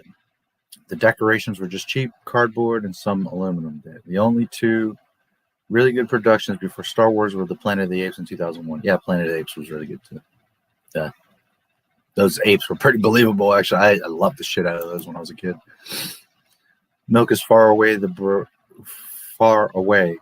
from the bread in every store.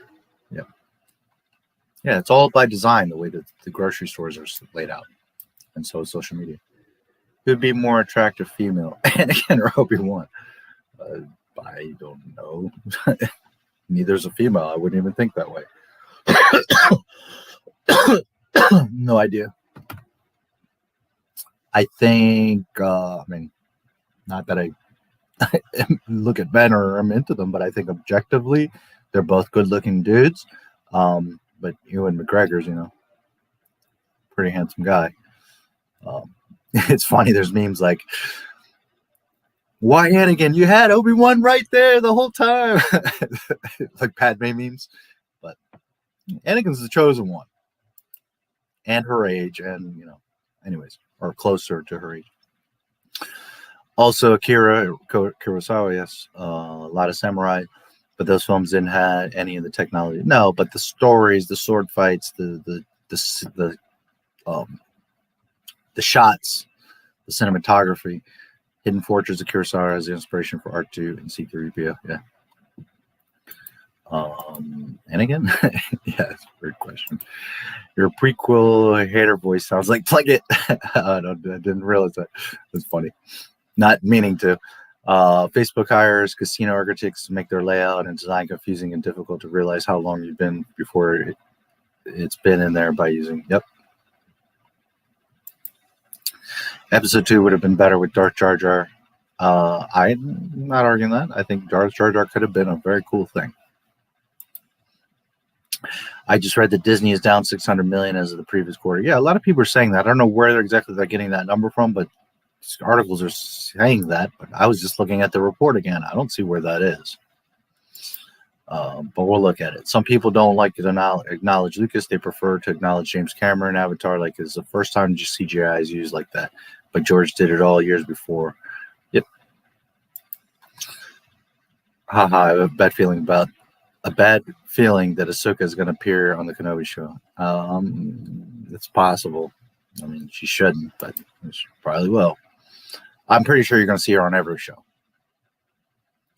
Because the whole world between worlds, she's going to be in every connection show, and she's going to become like this time traveler. That she's going to become what R2 was, the storyteller that goes around and is all these events and sees everything and is a part of everything. That's what Dave's doing with her.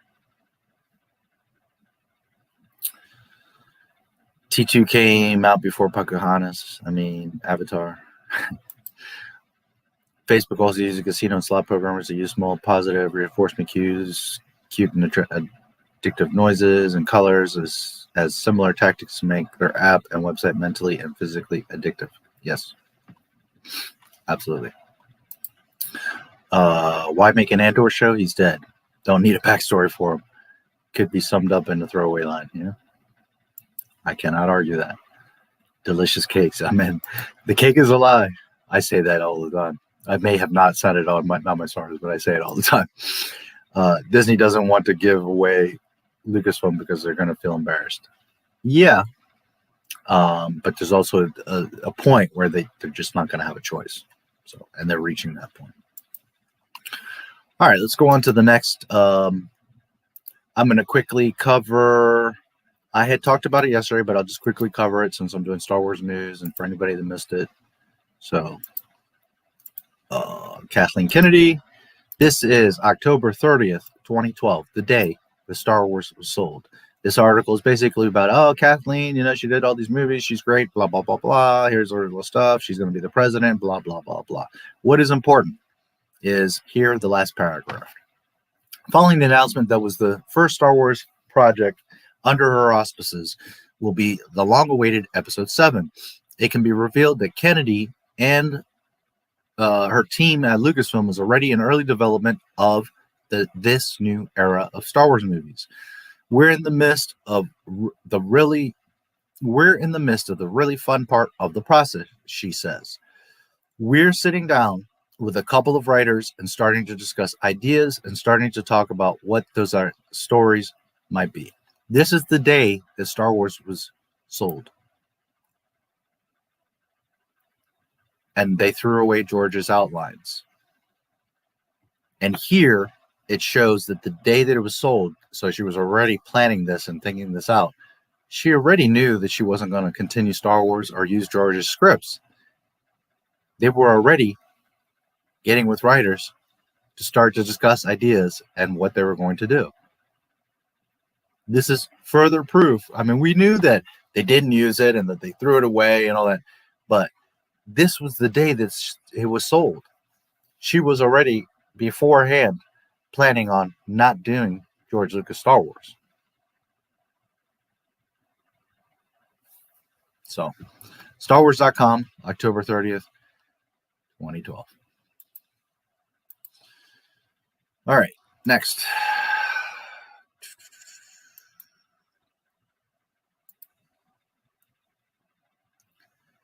For anyone that is unaware or hadn't seen it, I'll just bring it up. Not that I'm going or that I really care. But Star Wars Celebration has been announced. Anaheim 2022. The dates are moving from August 18th through 21st to May 26th through 29 of 2022. So basically, right about now, a year. We can't wait to welcome the fans back safely. And it just talks about like if you had tickets or refunds or whatever. There's not much news there. Just the announcement that it is back, and that's the dates. So I really don't care because this shit ain't Star Wars anyways, and I'd rather like us as friends and fans do our own real Star Wars event. That I would get behind. This is dumb. But whatever. There it is for anyone that's interested or wants to know. Okay. Pablo Hidalgo is the next topic. April 25th, 2014. The legendary Star Wars Expanded Universe turns a new page. I guess I'll read it. There's not too much. For over 35 years, can you imagine? For over 35 years, the Expanded Universe has enriched the Star Wars experience for fans seeking to continue the adventure beyond what is seen on the screen. When he created Star Wars, George Lucas built a universe that sparked the imagination and inspired others to create. He opened up the universe to be a creative space for other people to tell their own tales. This became the Expanded Universe, or EU, of comics, novels, video games, and more. While Lucasfilm always strived to keep the stories created for the EU consistent with our film and television content, as well as internally consistent, Lucas always made it clear that he was not beholden to the EU. He set the films he created as the canon. This includes the 6 Star Wars episodes and many hours of content he developed and produced in Star Wars: The Clone Wars. These stories are the immovable objects of Star Wars history, the characters and events to which all other tales must align. Now, with an exciting future filled with new cinematic installments of Star Wars, all aspects of Star Wars storytelling moving forward will be connected. Under Lucasfilm President Kathleen Kennedy's direction, the company, for the first time ever, has formed a story group to oversee and coordinate all Star Wars creative development. We have an unprecedented slate of new Star Wars entertainment on the horizon, said Kennedy. We're here to bring Star Wars back to the screen and continue the adventure through games, books, comics, and new formats that are just emerging. The future of interconnected storytelling will allow fans to explore this galaxy in deeper ways than ever before. In order to give maximum creative freedom to the filmmakers and also preserve an element of surprise and discovery for the audience, Star Wars episodes 7 through 9 will tell the same story told in the post-Return of the Jedi expanded universe. Oh, really? While the universe that readers knew is changing, it is not being discarded. Creators of the new Star Wars entertainment have full access to the rich content of the expanded universe. For example, elements of the EU are included in the Star Wars Rebels, the Inquisitor, the Imperial Security Bureau, and Sinar Fleet systems are story elements in the new animated series. And all these ideas find their origins in role-playing game material published in the 1980s. Demand for past tales of the expanded universe will keep them in print, presented under the new Legends banner. On the screen, the first new canon to appear will be Star Wars Rebels. In print, the first new books to come from the creative collaboration include novels from Del Rey Books. First to be announced, John Jackson Miller is writing a novel that precedes the events of Star Wars Rebels and offers insight into a key character's backstory, with input directly from executive producers Dave Filoni, Sam Kinberg and Greg Weisman. And this is just the beginning of a creatively aligned program of Star Wars storytelling created by the collaborators of incredibly talented people united by their love of the galaxy far, far away. Okay, I know most of you have seen this or know this, but some of you may have not seen the actual whole thing, or you just to refresh and to establish what we're going to talk about moving forward. So let's look at the key parts here. Happening universe, creative space, on tales, blah blah blah. Consistent, clear, not beholden, many hours. Okay. Set the films as a canon. This includes the 6 Star Wars episodes and Clone Wars. Okay, blah blah blah. Under Lucasfilm, first time. All right. Slate of Star Wars entertainment on the horizon. Continue your adventure through games, blah blah blah blah. Maximum creative freedom. Star Wars episodes 7 through 9 will not tell the same story told in the post Return of the Jedi expanded universe. Okay. Is changing, discarded, content, elements. Okay, so elements are brought into Rebels, Inquisitor, blah blah blah blah blah.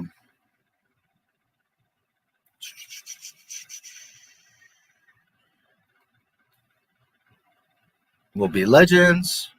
Okay, on the screen, the first new canon,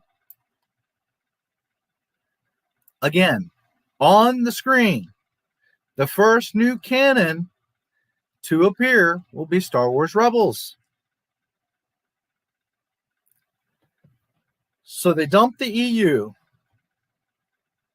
say there's not any valid stories, there's not continuity, and they proclaim that the first new canon official story will be Star Wars Rebels. Oh, really? How did that work out for you, Disney?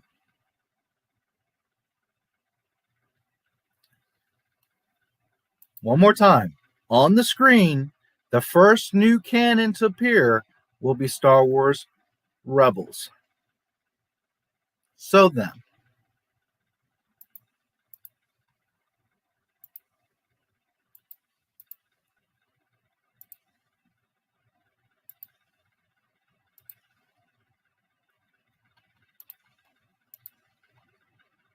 what it's like to be Lucasfilm's resident Star Wars geek. An extended conversation between Pablo Hidalgo, creative executive at Lucasfilm, and the author of our June Star Wars. Oh, geez, it's written all fucked up. June Star Wars cover story. Bruce Handy, May 22nd, 2015. Dumbass himself. Here it talks about like his history, blah, blah, blah, his career, blah, blah, blah. Nobody cares. I've been here for 15 years, started off with marketing, blah, blah, blah, blah. He was the website guy, blah, blah, blah, blah. In terms of history, you're not just talking about the films and the TV shows, but also novels, comics, games. Yeah, any sort of storytelling that's been done in the Star Wars space. We kind of break that out to different degrees of what we call canon.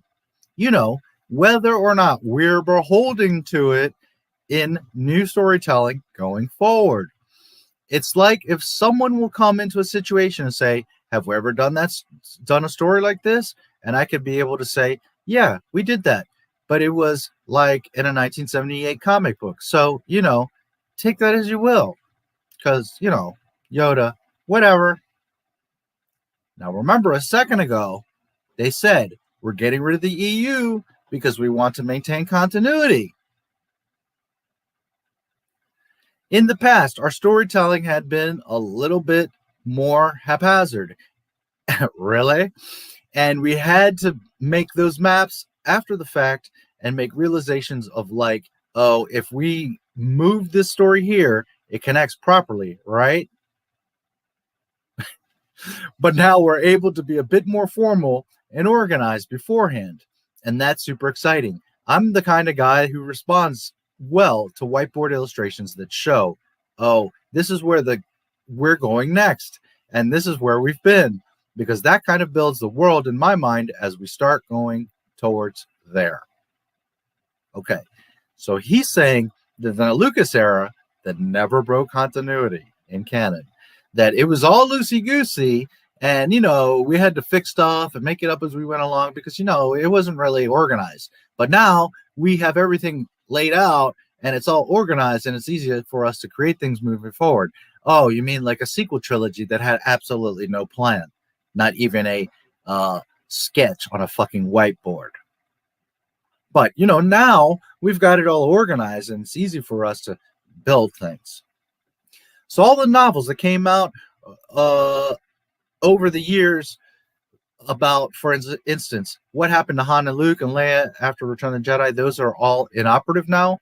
We've now branded that as Star Wars Legends because, you know, there are great stories told there. But in all honesty, they were written in an era where there was no expectation that we were going to add new movies or cinematic content onto that. So they blazed new trails there without the benefit of that knowledge. And they told really cool and compelling stories. But it's not necessarily the stories that we want to tell on screen. Okay. So while the EU was other authors making their own stories, they all revolved around the canon. They all tried to stay within, around, and respect the canon that existed. Whereas today, we just have them making shit all over the place that has no connection to each other, like a rock. And like Sabine being the ruler of Mandalore because she finds a fucking sword. But the proper heir of Mandalore, who previously was the ruler of Mandalore, can now not be the heir of Mandalore or the ruler of Mandalore because she can't take the sword which she used to own, that someone that found it had given it to her previously. And now she can't rule, even though she's the legitimate heir to the throne, because she has to kill someone for this sword. Because, you know, they're keeping all their stories connected.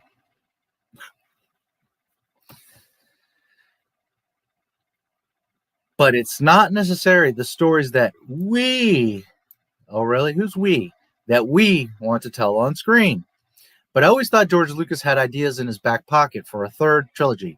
He spoke about it from time to time, though sometimes he denied it too.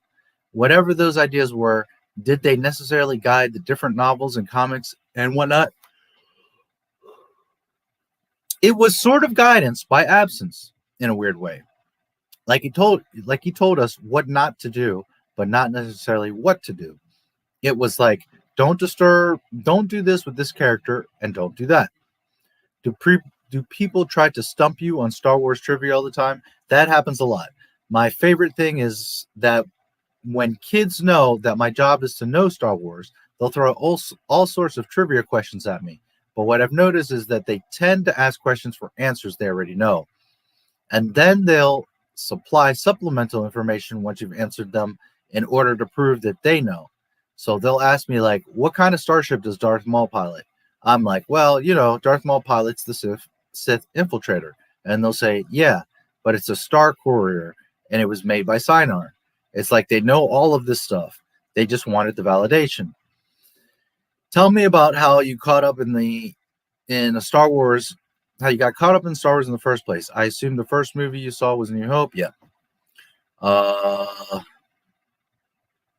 Biggest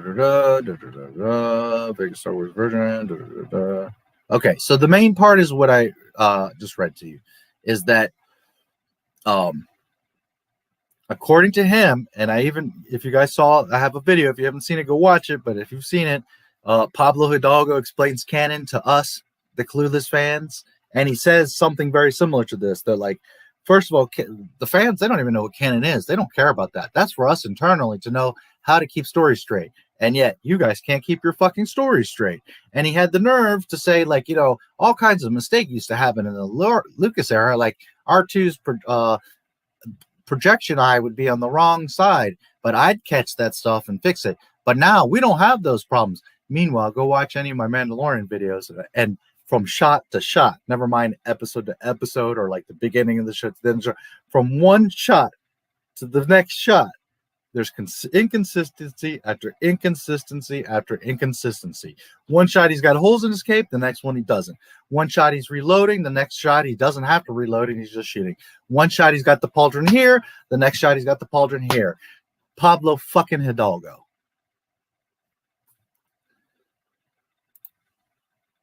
Next. Star Wars is a mess on every level. Production, story, character, respect, the fans, all of it. It's a fucking mess. Now, remember what he was just saying. We keep track of stuff now, and it's internal. We know what we're doing, and we have our consistencies. Okay. May 7th, 2021.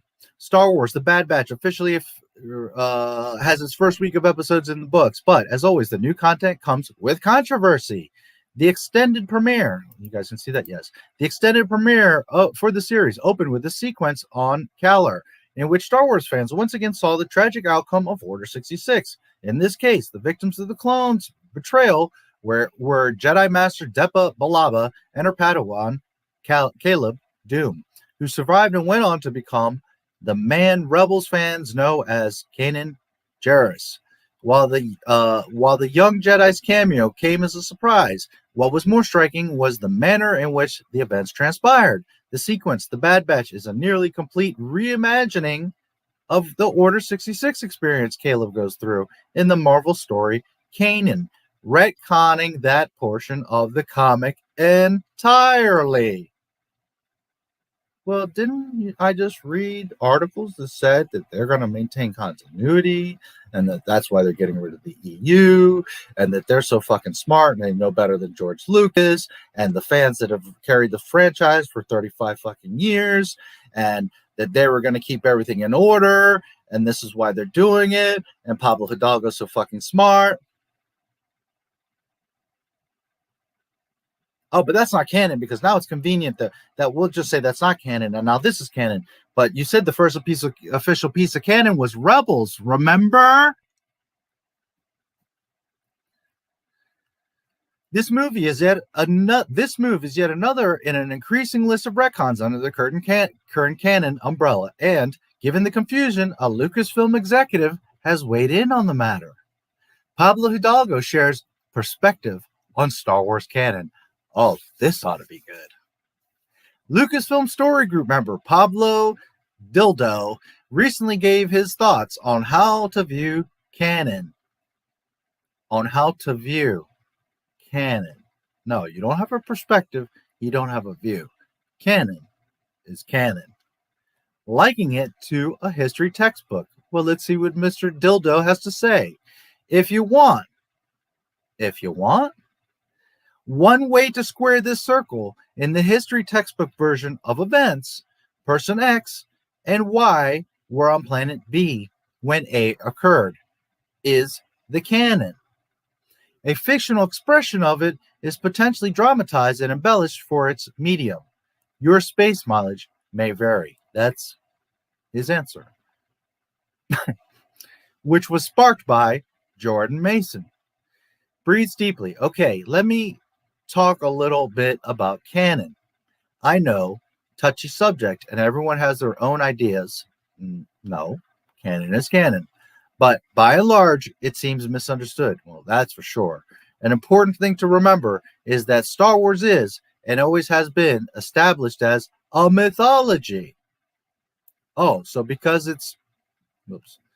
just because it's mythology, just because it's a space fantasy, it shouldn't be consistent. It shouldn't be respectful.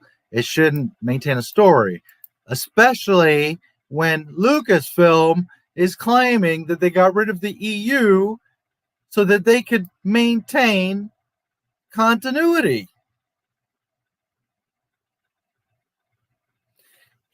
Hidalgo's input is much appreciated, as the retcon and the Bad Batch has led to a great deal of confusion and aggravation for fans of the novels and comics. Something that was mentioned once when reports were made of the series' executive producers' comments on the matter, and should be reiterated, is that some stories told in the publishing realm were done so before their live action and animated counterparts. This issue extends much further back than the retconning of Kanan, as there have been several other instances of similar things transpiring in the canon. Dave Filoni didn't know he'd have the opportunity to complete the Clone Wars or create the Bad Batch, so the retcons done to both the young adult novel Ahsoka and Marvel's Kanan are the result of an unforeseen opportunity presented to the creator. Some changes are minor, like the colors of lightsaber blades or clone armor, and others are far more significant, such as the Bad Batch's Order 66 sequence in question. Okay. When you create canon, you do that for a reason, so that you maintain the continuity in a story. And it doesn't matter if you make another story next week or 16 years later. That's the point of having a canon, so that you build off of that canon and maintain continuity. It doesn't matter if a new show comes or a new movie. It's supposed to always maintain continuity. So that excuse is bullshit that, well, we didn't know we were going to make Bad Batch. When you make Bad Batch, it must revolve around the continuity, not say that, oh, well, now we want to make Bad Batch, so what happened in Rebels is irrelevant because now we're just working on Bad Batch. What's today is what's important. That's the news story. No, that's not canon. That's not Star Wars. And that is not the continuity that you all destroyed the EU for and are claiming that now we've got our shit straight and we've got the whiteboard and we're going to maintain our own continuity and we know what we're doing. They're literally contradicting yourselves. Never mind the Star Wars continuity. You can't keep your own fucking mouth continuity correct. And if you're saying that, well, the news story is what it supersedes and that we didn't know in that medium and that one thing is a comic book or a cartoon, another thing is the movies, well, then you did it again to yourselves, because guess what? In the cartoon, a non-Mandalore could just come along and take a Darksaber and rule Mandalore. Then a Mandalore in another cartoon could just pick up that same saber, just find it on the ground, and rule Mandalore. But I guess none of that exists or matters. Like I said, the Clone Wars and Rebels are not canon, and neither were they. They never were, because the Mandalorian shows you, no. This is the canon, because not only is it the newest media, but it's TV. So the Darksaber, you actually have to kill somebody for it. That means that Rebels and Clone Wars. So all you guys that love the Clone Wars and say how great Disney is, and well, guess what? All of that shit is bullshit. It's all non-canon and thrown out the window because Mandalorian says so. And guess what? Now Mandalorian's out the window because Bad Batch just came out and is contradicting that. And that's why you must maintain canon, because when you don't, you're in this mess. You're now stuck with all your shit contradicts, which means it's all not canon. Good job, Disney. Nice job, dildo.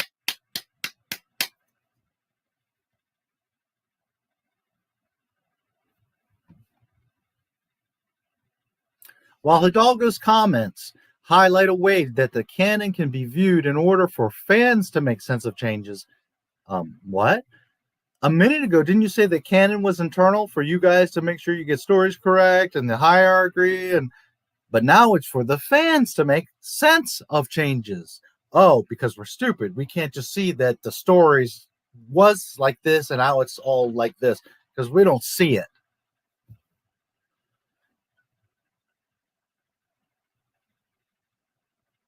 There seems to be an element of an unreliable narrator's perspective being what justifies inconsistencies. In this sense, it seems that Lucasfilm is shooting itself in the foot as one of the major selling points of the new canon was that no such inconsistencies would exist.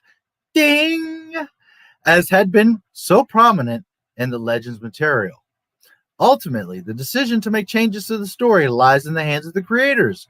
The story group's job is to help storytellers create their content in the manner that best fits the continuity possible, but they don't create the stories, nor do they have much veto power over the creative leads when a retcon is proposed. Caleb's backstory being altered is certainly cause for irritation for those who enjoyed Kanan and tracked the continuity, but in the grand scheme of things, it changes little overall. Okay, but a little lie or a big lie is still a fucking lie. The latest retcon is an ever-growing list. The latest retcon in an ever-growing list may be frustrating for many of the hardcore fans, but the Bad Batch is off to a fantastic start, blah, blah, blah, blah, blah. But it's all lies. It's all because it doesn't maintain canon, and it doesn't maintain anything else. So therefore, the Bad Batch is all just a big lie. And so is Mandalorian, and so is Rebels, and so is Clone Wars. It's all just a big fucking mess, lie, and like, whatever. Today, this is canon. Well, tomorrow we'll make a new show, and now that's not canon, but that'll be canon. And that's not how it works.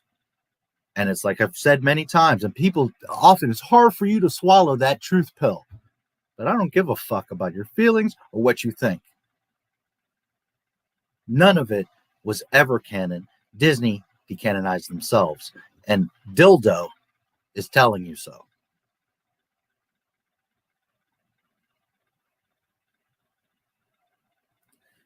Her lightsaber is green.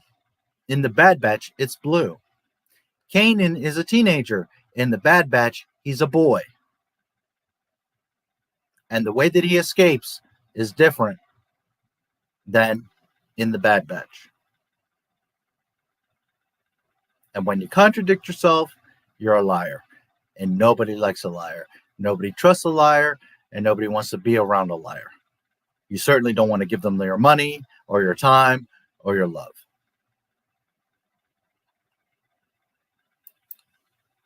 Good job, Pablo Dildo.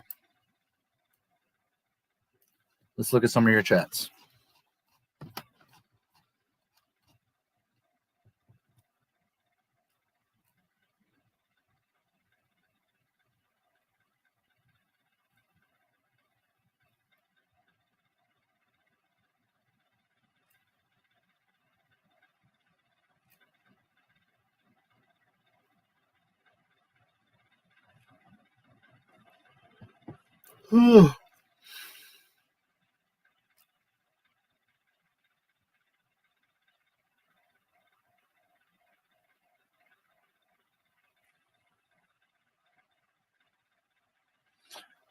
By the way, Julian, you were mentioning earlier, like, it's me, the avatar. Yes, first of all, I did notice, but it is important to distinguish your avatar because, as you see, there's dumbasses, but also I pick up on your guys' personalities. That's why, like, the other day, James was talking. I was like, dude, what's wrong with you? That's not you. And I think most of the regulars here, we kind of know each other at this point. So, but by all means, if you ever see somebody doing some shit like that with your name, or, point it out so that nobody thinks otherwise. But for what it's worth, I know how you guys act. I know how you talk. Dana and Dead Girls and D and Wes, and I know you guys. I've met you before. And James, and I know how you guys talk and do stuff.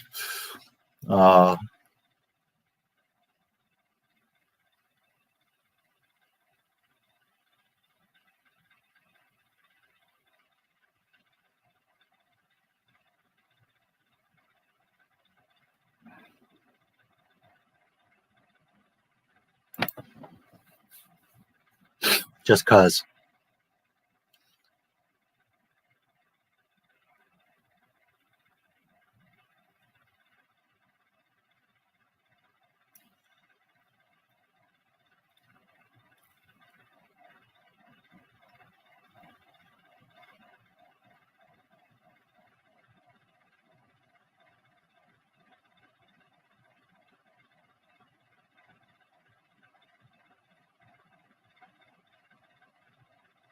All right, almost back to where we were. Watch Disney. Battlefront.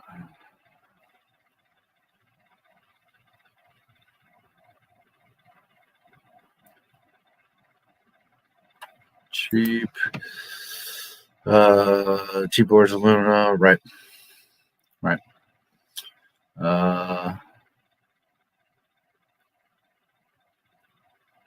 Prequel hater voice sounded like Plinkett. Maybe I am Plinkett in disguise.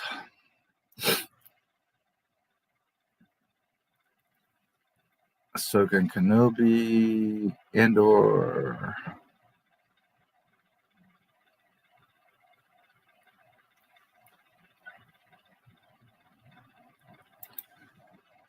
Disney told us on the face from day one they didn't care about real Star Wars. They're saying Luke is the reason why Snoke was created. Stop disrespecting the legacy characters. Yes, his hand is what created Snoke, which then is going to create Palpatine, which means it creates Rey. So then Rey now is validated as a Skywalker. See, she was a Skywalker all along because, Luke's hand. That's what they're doing, guys. That's exactly what they're doing. They're finding an excuse to validate Rey. Why? Because validating Rey validates Kathleen Kennedy. Disney should not have numbered their pile of shit. Be standalone adventure, less pushback. Yeah. Geode is just a joke. Why are you taking it seriously? It's a joke. They actually have an official storyline, an actual character, an actual book. It's not a joke. It's what they're calling canon. It's not a joke.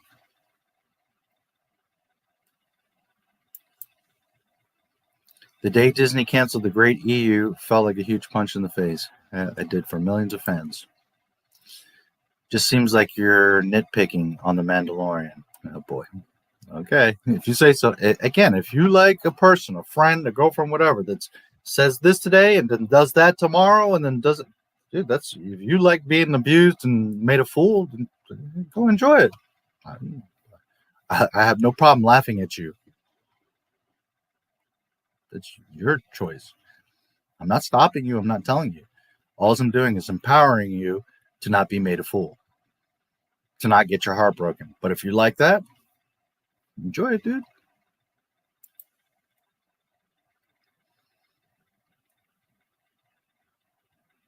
Okay.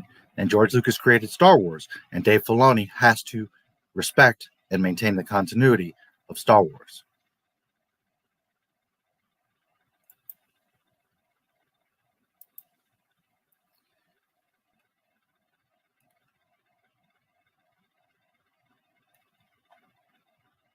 That's the point, is to expose Disney.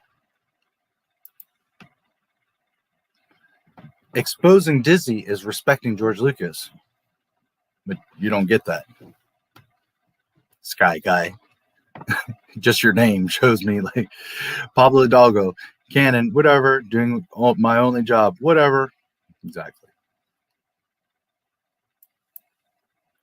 Imagine someone writing a story about you and changing everything about your life, your history, to their liking. And writing that story, and a million people read it and think that Sky Guy grew up in Wisconsin, is black, and he's 5'3", when really you were born in Australia, you're white, and you're 6'1". But why do you care? That guy owns the book. He can do whatever he wants, right? Fuck your life. Fuck your feelings. Fuck your history. Fuck your family, right?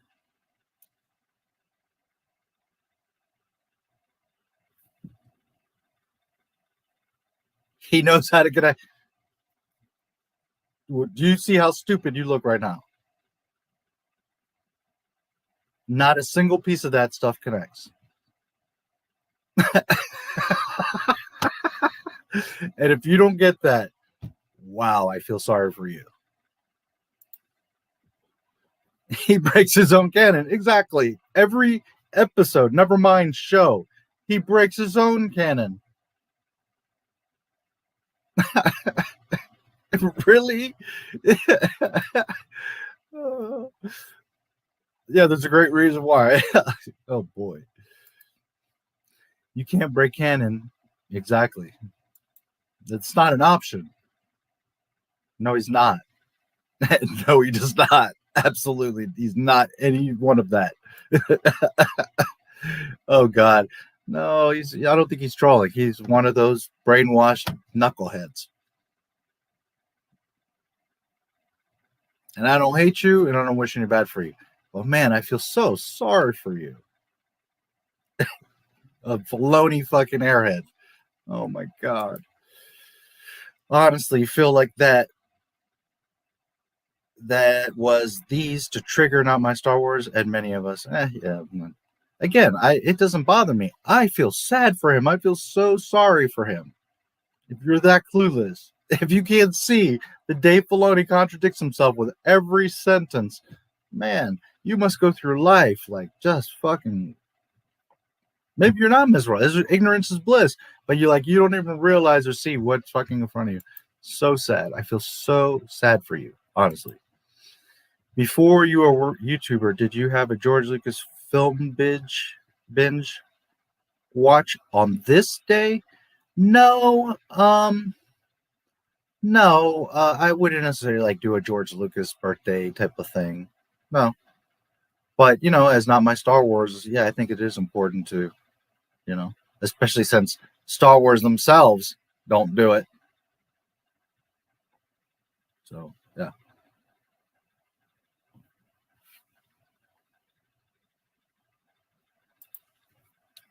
And that's where you're confused, youngling, because there is no hate here, just reality. And that's why I feel sorry for you, because you are so out of touch with reality. You don't even know the guy that you think is great. You haven't even bothered to look into who you think is so smart. The guy that literally has made a complete mess of Star Wars. I feel so sorry for you.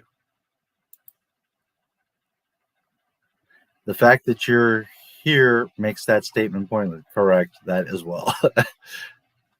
But, when you're dealing with a tiny IQ, it's not even worth.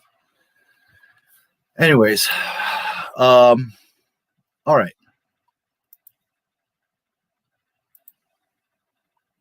Let's look at. Actually, I'm running out of stuff here. So what I'm going to do, we're going on 3 hours. I'm going to take a quick break. I need some liquid. And we'll start talking about some Bob Chapek. And speaking of, stupidity and lost and feeling sorry for, we're going to talk about Bob Chapek, Disney's current situation. Wow, dude. George Lucas's apprentice. Boy, I truly feel so sorry for you. Anyways, yeah, I'll take a quick intermission and we'll pick up in about 10 minutes. Gonna get a drink. So again, happy birthday, George Lucas. I'm sorry that there's fans that are people that think they're fans of something they have no clue about. Wow. People that eat apples and say, I love oranges. Wow. It's amazing. It's amazing. Oh, man. All right. I'm going to play a different. You guys have been seeing the other ones a couple of times already. So I'm going to play my old original one. You probably haven't seen that one in a little bit now. All right. I'll see you guys in.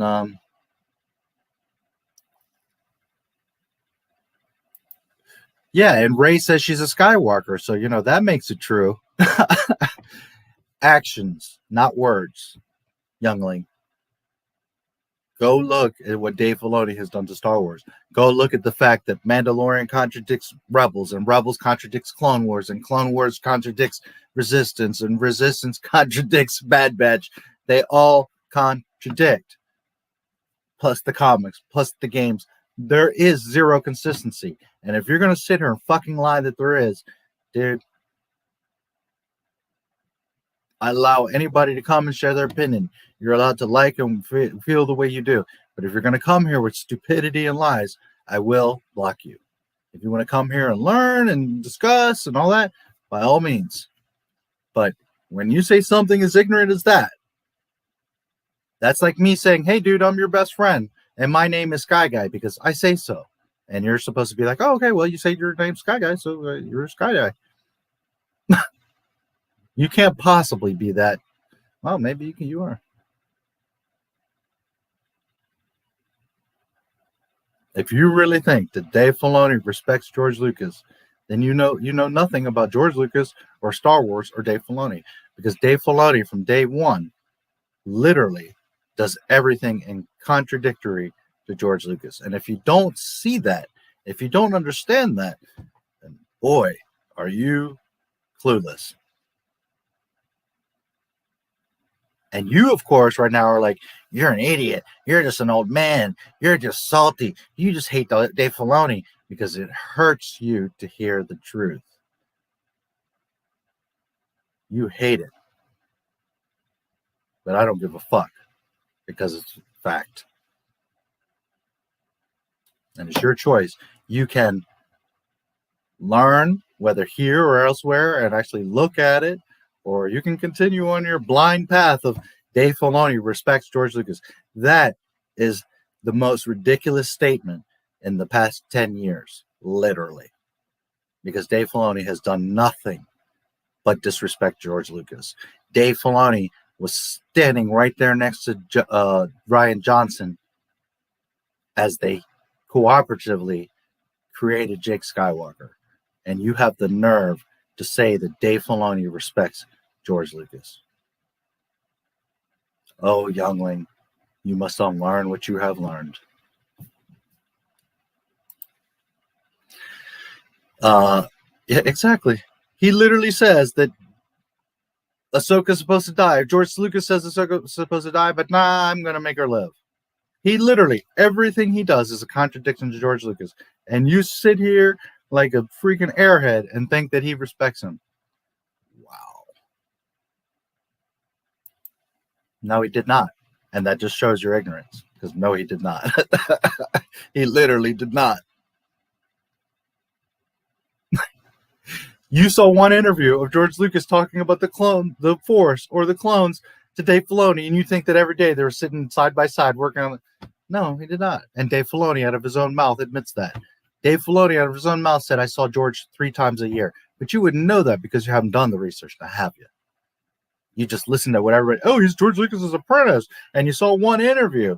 Meanwhile, you don't know that I've spent hours and hours and hours, and I have an entire video about Dave Filoni's lies and disrespect. But you wouldn't know that. But hey, keep on keeping on, dude.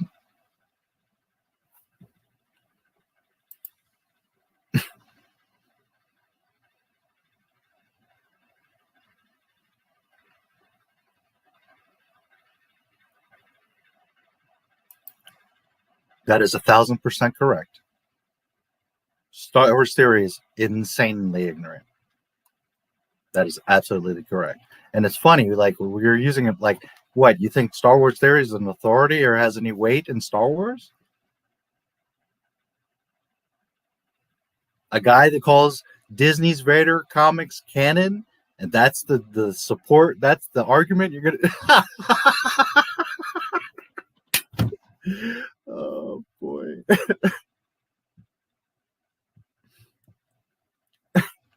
Star Wars is an idea that George Lucas came up. George Lucas created the Clone Wars cartoon, but Dave Filoni made it. The shows that you see are Dave Filoni, not George Lucas, youngling. Again, oh boy, are you lost? Yes, he helped Jake Skywalker happen. Exactly. That's Dave Filoni's show. That's not George Lucas. Dude, you're assuming that they hung out. Go ahead, find me interviews. Go find me video. Show me where they're both hanging out, making out the Clone Wars. Here, let me save you time. You're not going to find it. And Dave Filoni, your boy, who's supposed to be, remember you just said he knows how to connect everything and he's the lore master and he's great. Then why did he allow Jake Skywalker to happen? Oops. Because he doesn't give a fuck about Star Wars or George Lucas or you. And that's that's why I feel sad for you. Because you don't even know that dude doesn't even give a fuck about you. He laughs at you. And you're sitting here arguing with this guy, Not My Star Wars, about Dave Filoni. Oh boy, is that rich. Fade in, brother. Fade in. Oh my God. Mickey Musketeers. My Lord. Oh my Lord. Anyways, I'm going to take a break because it's just, again, college professor talking to a high schooler. It's like, I'm not even going to waste my energy right now. Oh boy. I'll see you guys in 10 minutes. Oh, man.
My nephew, with that mighty Skywalker blood, and in my hubris, I thought I could train him. I could pass on my strengths.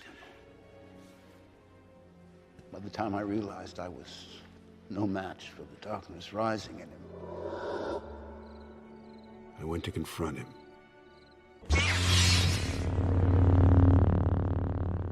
And I was left with shame and with consequence.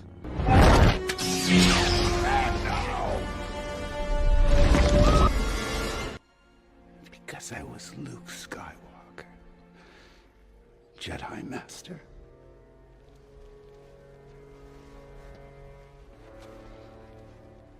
A legend.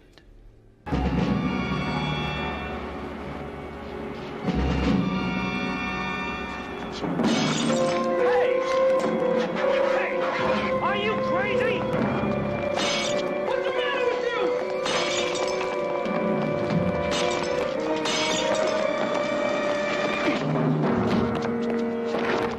What happened? What do you want?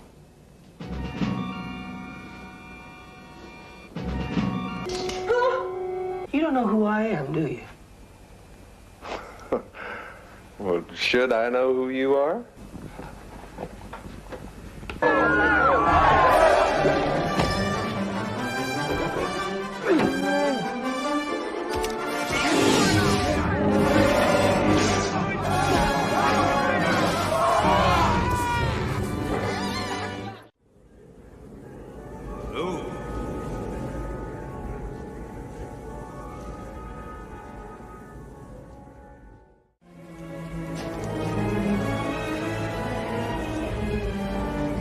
Not much time.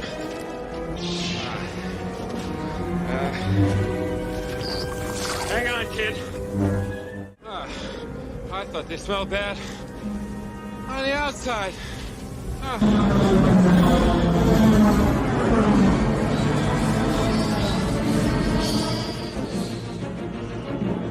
This is Rogue 2. Echo Base? This is Rogue 2. I found them. Repeat, I found them.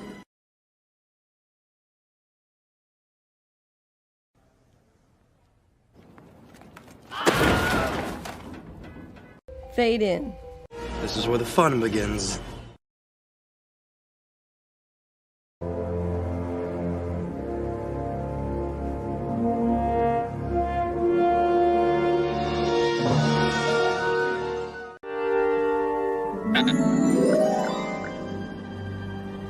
Hello there. Crap. Crap. Crap. Crap. Crap. Crap. You know, hey! You guys sure are friendly, aren't you? I'll probably never meet him. Might. Something different about him. The Force is strong with you. Had enough? What do you want? I'm busy.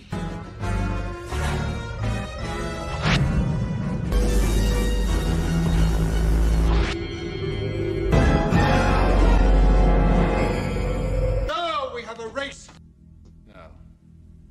There's nothing special about you. You're Nothing.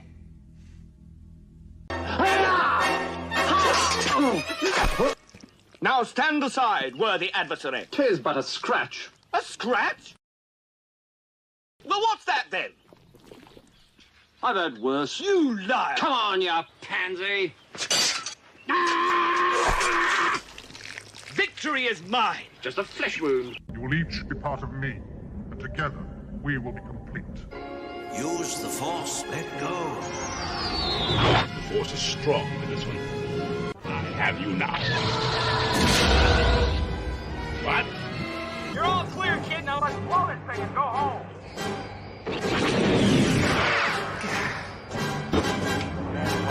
I once got busy in a Burger King bathroom.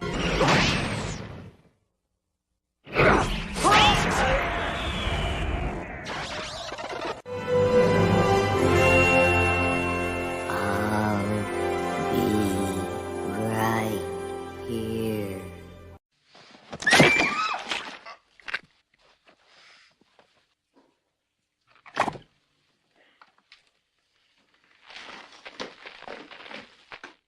Cocainum. Like a rock.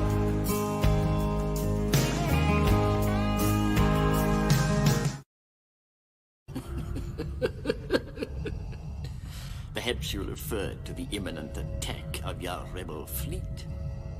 Yes, I assure you, we are quite safe from your friends here.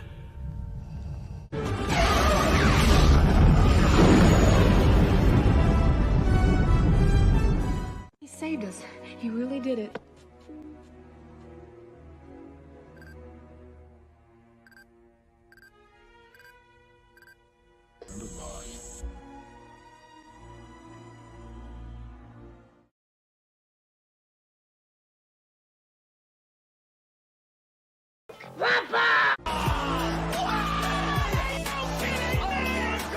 This belongs in a different galaxy altogether! May the Force be with us. Greetings, programs! Together, we have achieved a great many things.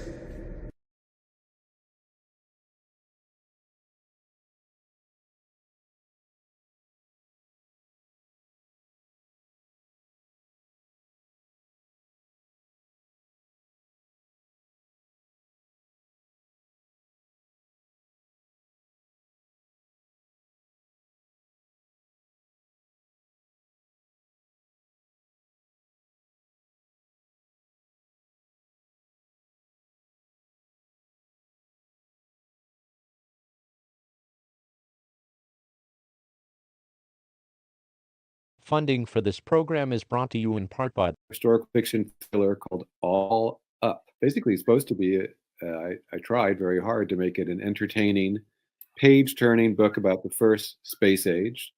It comes out on July 14th. It's you can get it as a Kindle book or Apple book, and there'll be an audio book, but it won't be coming out. The audio book will be a little bit later, August or September.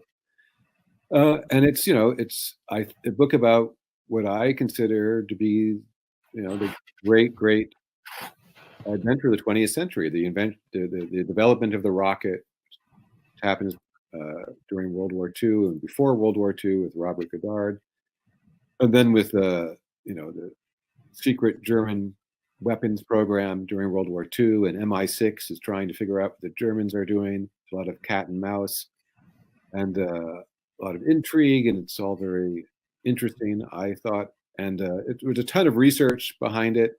So about 90% of the book, I'd say, is based on what really happened. 10% is either speculation or stuff that can't be proved definitively. But and then it goes into the space race and the Apollo 11 trip to the moon. And I think people who give it a chance and read the first 50 pages will be hooked. I'll go out on a limb and say that. Obviously, no book is for everyone, but I hope people who have read my other books will give it a chance, because it's a behind the scenes book. In the same way that's making a Star Wars and Indiana Jones and Alien the behind the scenes books, this is also a behind the scenes book. And by the annual financial support of viewers like you.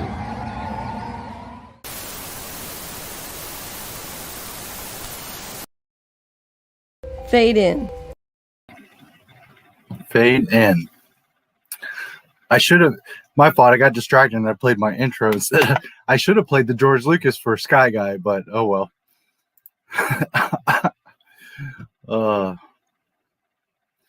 Disney numbers, yes. Yeah, and he also spent millions on games and the EU and the Ewok story and droids and the holiday special. Doesn't mean it's canon. Doesn't mean that it's... He made all kinds of media. And glad to see you again on this fine Friday night. You sure set them straight when it comes to Star Wars, Not My Star Wars. Hope that all is well. Good to see you, Gordon. You were not here earlier, so I'm sure you know, but we are celebrating George Lucas's birthday, which Sky Guy is completely clueless about. But anyways, welcome as always, and happy birthday, George Lucas. Yeah, I like the show. I'm aware of it. It's not Star Wars. Star Wars is far more complex, special, and full of knowledge. Clone Wars is only good entertainment. Yes. If you listen closely, you can almost hear Sky Guy reeing at his computer screen as he types away furiously with his Raylo Forever t-shirt and soy quill posters on his walls. I think that pretty much sums it up. The sad part is he doesn't want to believe the truth. He can go away and enjoy the Star Wars shows and believe his fantasy, but he sticks around trying to convince us of his misunderstanding. Correct. If it's so great, if Dave Filoni's so great, go watch The Bad Batch, dude. But do yourself a favor. Watch an episode of Rebels, watch an episode of Bad Batch, watch an episode of Clone Wars, watch an episode of Mandalorian, and you're going to realize, holy shit, none of this makes sense. It all contradicts each other and has no consistency. And you had the nerve to come on this channel and say that he knows what he's doing and he's got it all connected. Holy shit. I believe Filoni has done a lot in Star Wars, but he only created his version of it. He hasn't continued George's, so ultimately he failed. Exactly. No, it was not. Wrong. Underworld and Boba Fett, who they stole the Mandalorian for, but not Mandalorian. Again, dude, you have much to learn. It was a solo movie, Clone Wars. A lot of stuff was based on concepts of George. Yeah, but not the Mandalorian. Mandalorian was not George Lucas. Grandmother taking me to the cinema to watch Clone Wars movie when it came out. I was 11, and the tragic death of my first dog that I had witnessed just before. Oh, wow. Sorry to hear that. That's why I don't have dogs and pets like that, because when I was young, I lost birds and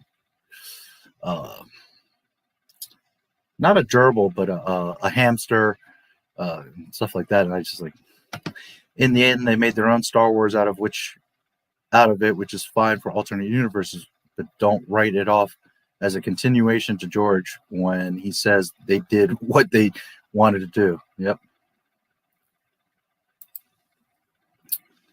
No, I can't support Disney. Sorry. And if you enjoy The Bad Batch, hey, dude, by all means. I'm not cussing you out. I'm not telling you not to. Enjoy it. Happy birthday to the one and only George Lucas. Thank the maker. Correct. But it goes to show, if you think the Bad Batch is great, yikes, you're confused. I've seen the Bad Batch. It has some elements of quality, but more plot holes, pointless moments, and issues were formed. Yeah, it looks nice. But why was George on this? Because they invited him. He went to go see what they're up to. He went to go visit the set of The Mandalorian, so now you think he created it, and he loves it. He went to go see The Last Jedi, too, and he hates it. You're looking for validation, dude. You're not using your brain. He went to visit the set twice. Once in season 1 and once in season 2. And you think that, oh, he's endorsing it. He's signing off. He loves The Mandalorian. He went to go see what technology they're using. What are they up to? How much they're fucking up his story. Jon Favreau asked him to visit. By the way, it was Jon Favreau's birthday, the day that he went. So I had to try not to fall asleep while watching. Yeah, that shit was terrible. This third episode was absolute, just empty. He does love it. He was laughing and smiling. Okay. So what is he supposed to do? Go to the set and like throw shit and wreck it and be like, or is he going to make a public appearance and be like, oh, okay, hey, nice job, everybody. Oh, that's cool. You know, he appreciates the filming process. But you think that he loves that they're destroying his lore, that they're contradicting everything that he made? What planet do you live on, dude? George probably wanted to see the huge projectors working since he wanted to make a Star Wars show. Exactly. That's the main reason, because he was going to make Underworld and he wanted to go see what they were doing. He's a filmmaker. Anyways, whatever, dude. Enjoy your stuff. You're welcome here. Again, I'm not cussing you out. I'm not like telling you you're trash. I'm not doing any of that. You're welcome to learn or listen or talk or whatever. As long as you're respectful, you're welcome to be here. I truly feel sorry for you because, one, you are under the false impression that Dave Filoni gives a fuck about you, Star Wars, or George Lucas. And two, you never knew or understood or enjoyed Star Wars. And that really, truly hurts my heart because I love Star Wars, and that's the whole reason why I do this.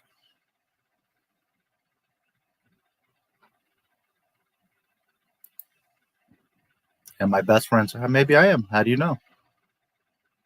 Maybe I talked to him yesterday. Yeah, a ton. Fortunately for you guys, as you know, this is the one place where you can actually get the truth. Always kind of thought pets animals were close to the Force. That's why I felt close bond with them. But I'm also an only child. That also probably has something to do with it. I am as well. And, well, everything is connected to the Force, especially living things. So George said he accepted that they're doing Star Wars now. So no matter how he feels with which he has expressed in interviews, in the end, George has mostly moved on. Yep.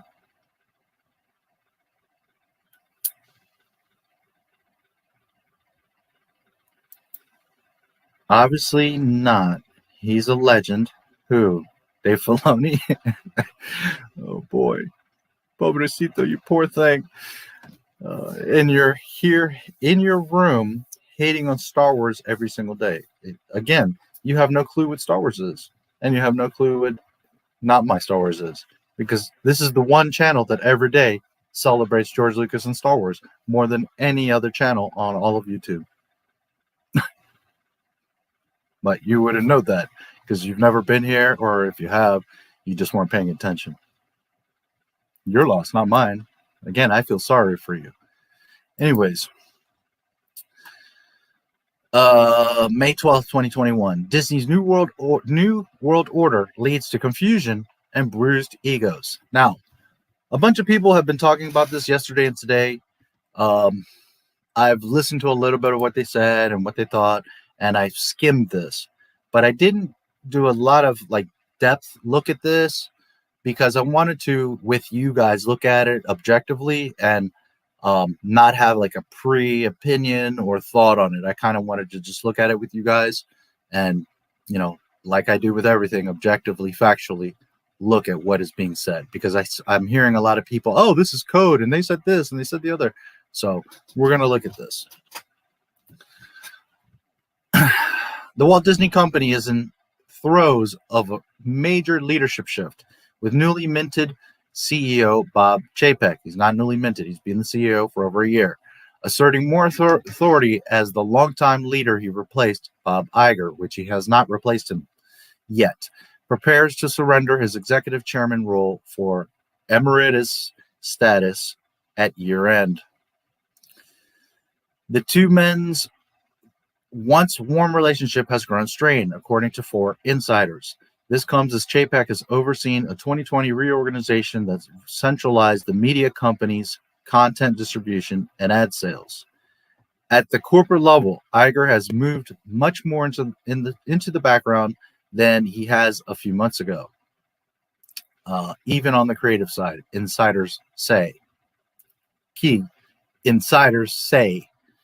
In a sign of the leadership transfer taking place, Chapek has not only joined Iger in creative meetings, but actually convened some this spring with top creative teams in television under Peter Rice and Dana Walden. Everyone is becoming more and more deferential to Chapek, according to one Disney executive who asked not to be identified. Things are radically different than they were 6 months ago. The insider noted that the senior leaders have tried to insulate their creative teams from all the upheaval. Others say that Chapek was initially hesitant to assert himself more on the creative side because after he assumed the CEO job in February 2020, as I said, over a year ago, his attention was focused largely on dealing with keeping Disney afloat at the height of the pandemic after the company's theme parks were forced to shut down, production halted, and movie theaters closed. For the most part, Chapek's style has gotten positive reviews. He lacks, I don't know about that. He lacks Iger's flash and charisma, but as an insider notes, he's coming into his own. He lets you know what he wants without imposing it. Iger loved to discuss and deliberate and debate different initiatives, while Chapek prefers to delegate more tasks and makes decisions. Disney sources point out that the two have very different personalities and approaches, which some can find disconcerting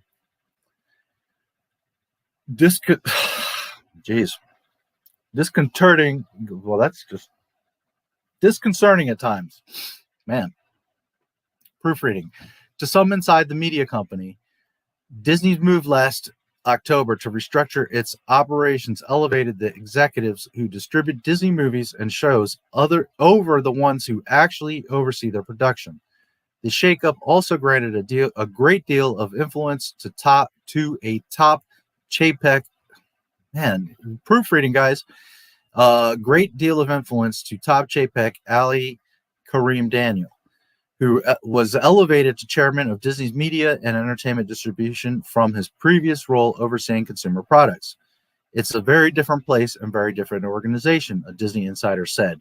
Kareem has huge authority and power.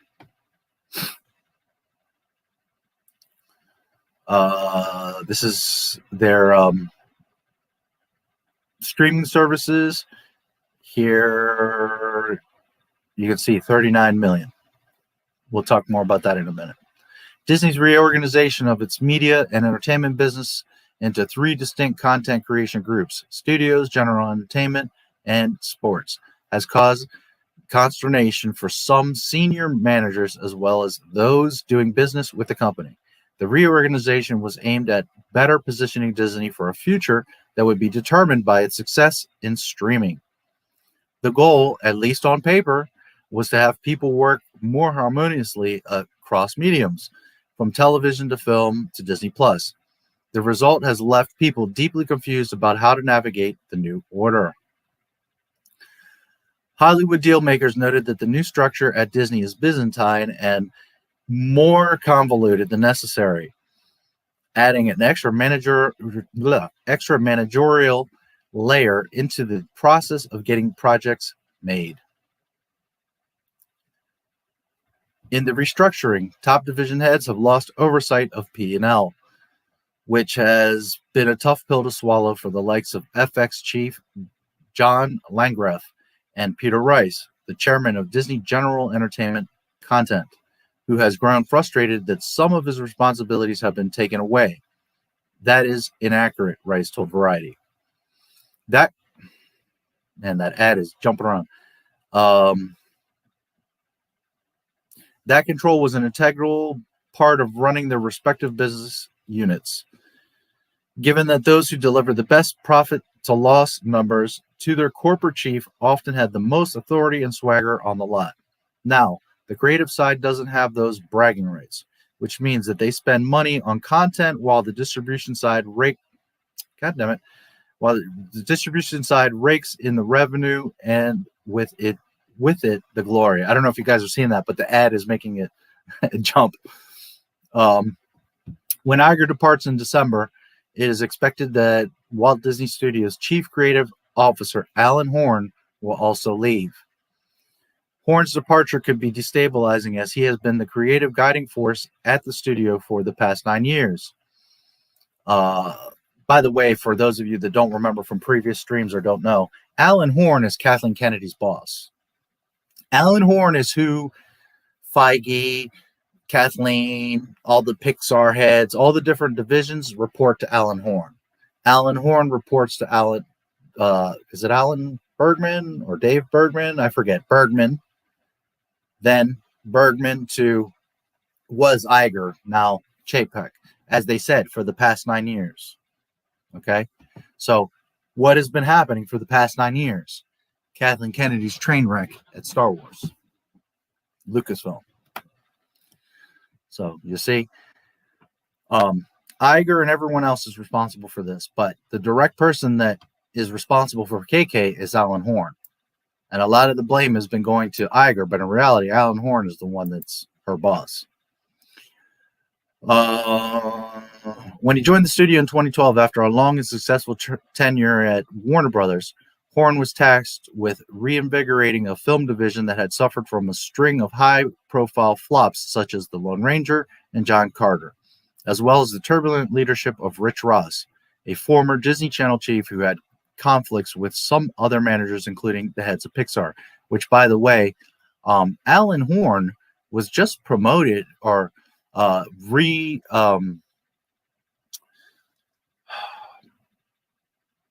his contract was extended just 3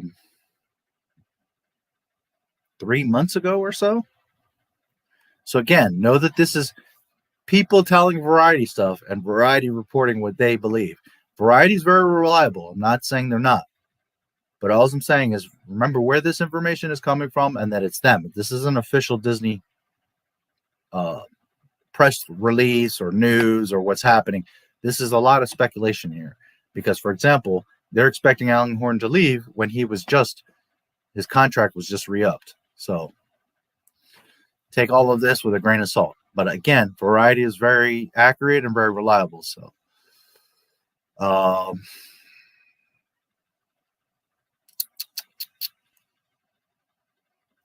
was tasked with reinvigorating a film division that had suffered from a string of high-profile flops such as The Lone Ranger and John Carter, as well as turbulent leadership of Rich Ross, a former Disney Channel chief who had conflicts with some other managers, including the heads of Pixar. When he joined Disney, Horn, an avuncular and deeply respected executive, promised that there would be a harmony in the Magic Kingdom again. I fully expect to be a stabilizing force, Horn vowed. All I want to do is be helpful and keep the waters as calm as they can be.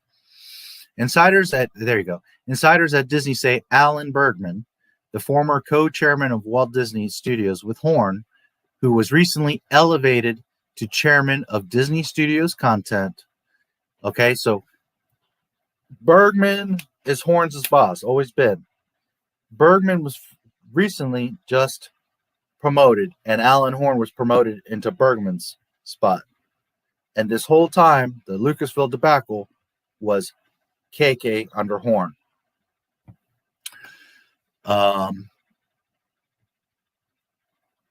Elevated chairman of studio's content will be taking the reins solo. There's no plan for the company to bring in another creative head once Horn retires. Over the last year, while Disney has forged ahead during the pandemic, it is Bergman who has led the charge on the studio side, while Horn has dialed down his responsibilities. Interesting. So the last year they're claiming is all Bergman, huh? Okay. While Bergman has been involved in all creative meetings at the studio, many within Disney and in the creative community at large, however, view him as having more business acumen than artistic sensibilities. He previously held a number of operations and finance roles, and people also wonder if the job, which now includes developing projects for streaming outlets, is too big for one person to handle given the increasing complexities of the business.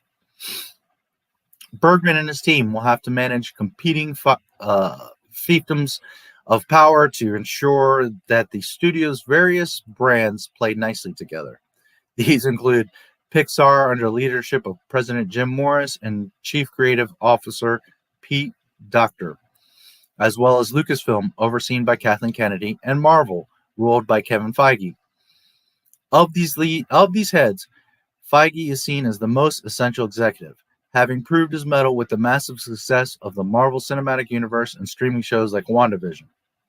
After it was announced in 2019 that Feige would produce a Star Wars movie, there were rumors that after it was announced in 2019 that Feige would produce a Star Wars movie, that was a rumor. That wasn't actually a Disney announcement. There were rumors that he might assume more control of Lucasfilm. However, insiders say that Feige is fully committed with his Marvel duties and has no ambition to lead Lucasfilm or take more of a role. Few details have emerged about the Star Wars film he wants to make, and no production timeline has been set. Bergman keeps a lower profile than any other Disney executives like Feige or Kennedy, but insiders say he has earned their trust over the years. He's credited with understanding how to sustain franchises, and his allies say he has more creative chops than he is given credit for, routinely giving notes to filmmakers. Oh boy. Several Disney insiders expressed doubts that Feige, Kennedy, Morris, and Docter, who would willingly report to anyone other than Bergman.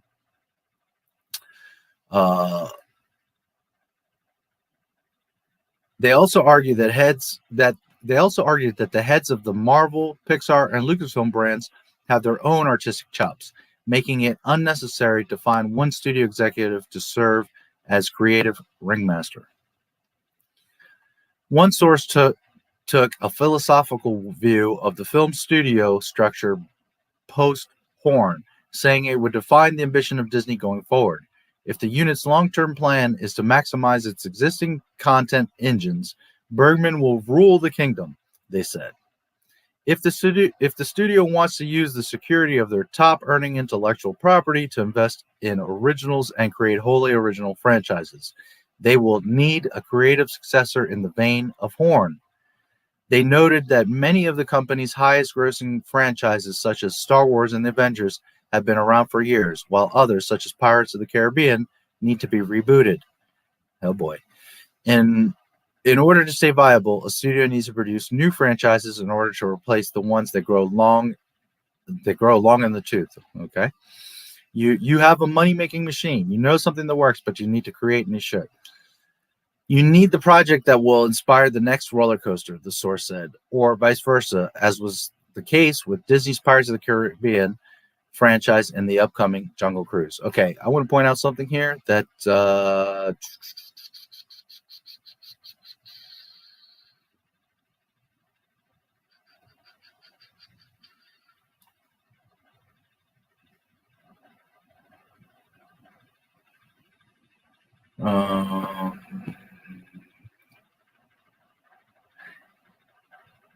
chops. They also argue that the heads of Marvel, Pixar, and Lucasfilm brands have their own artistic chops, making it unnecessary to find one studio executive to serve as creative ringmaster. So for the people today that we're talking about, this is all against Kennedy, blah, blah, right here, the heads are saying that Feige, Kennedy, Morris, and Docter have their own creative chops, and it is unnecessary to find one head.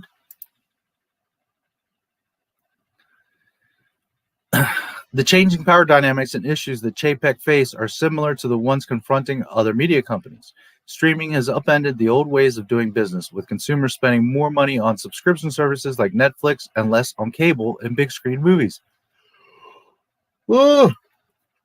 That's led to an onslaught of new challengers to Netflix, such as Comcast Peacock, Warner Media's HBO, and Disney-owned Hulu, ESPN Plus, and Disney Plus. It's also prompting media companies to reshape their operations, like Disney, Universal, and Warner Media have also currently undergone reorganizations. And that's led to a sense of displacement from movie and television business veterans. Studios don't look like studios anymore, sighed the one producer. Okay. I really don't see much here. A lot of people are like, oh, this is all about Lucasfilm and its code and she's done, and I don't really see any of that. The only thing that it seems conclusive is they're saying that Alan Horn is retiring. That doesn't, if anything, that gives Kathleen and Feige and all them even more flexibility. And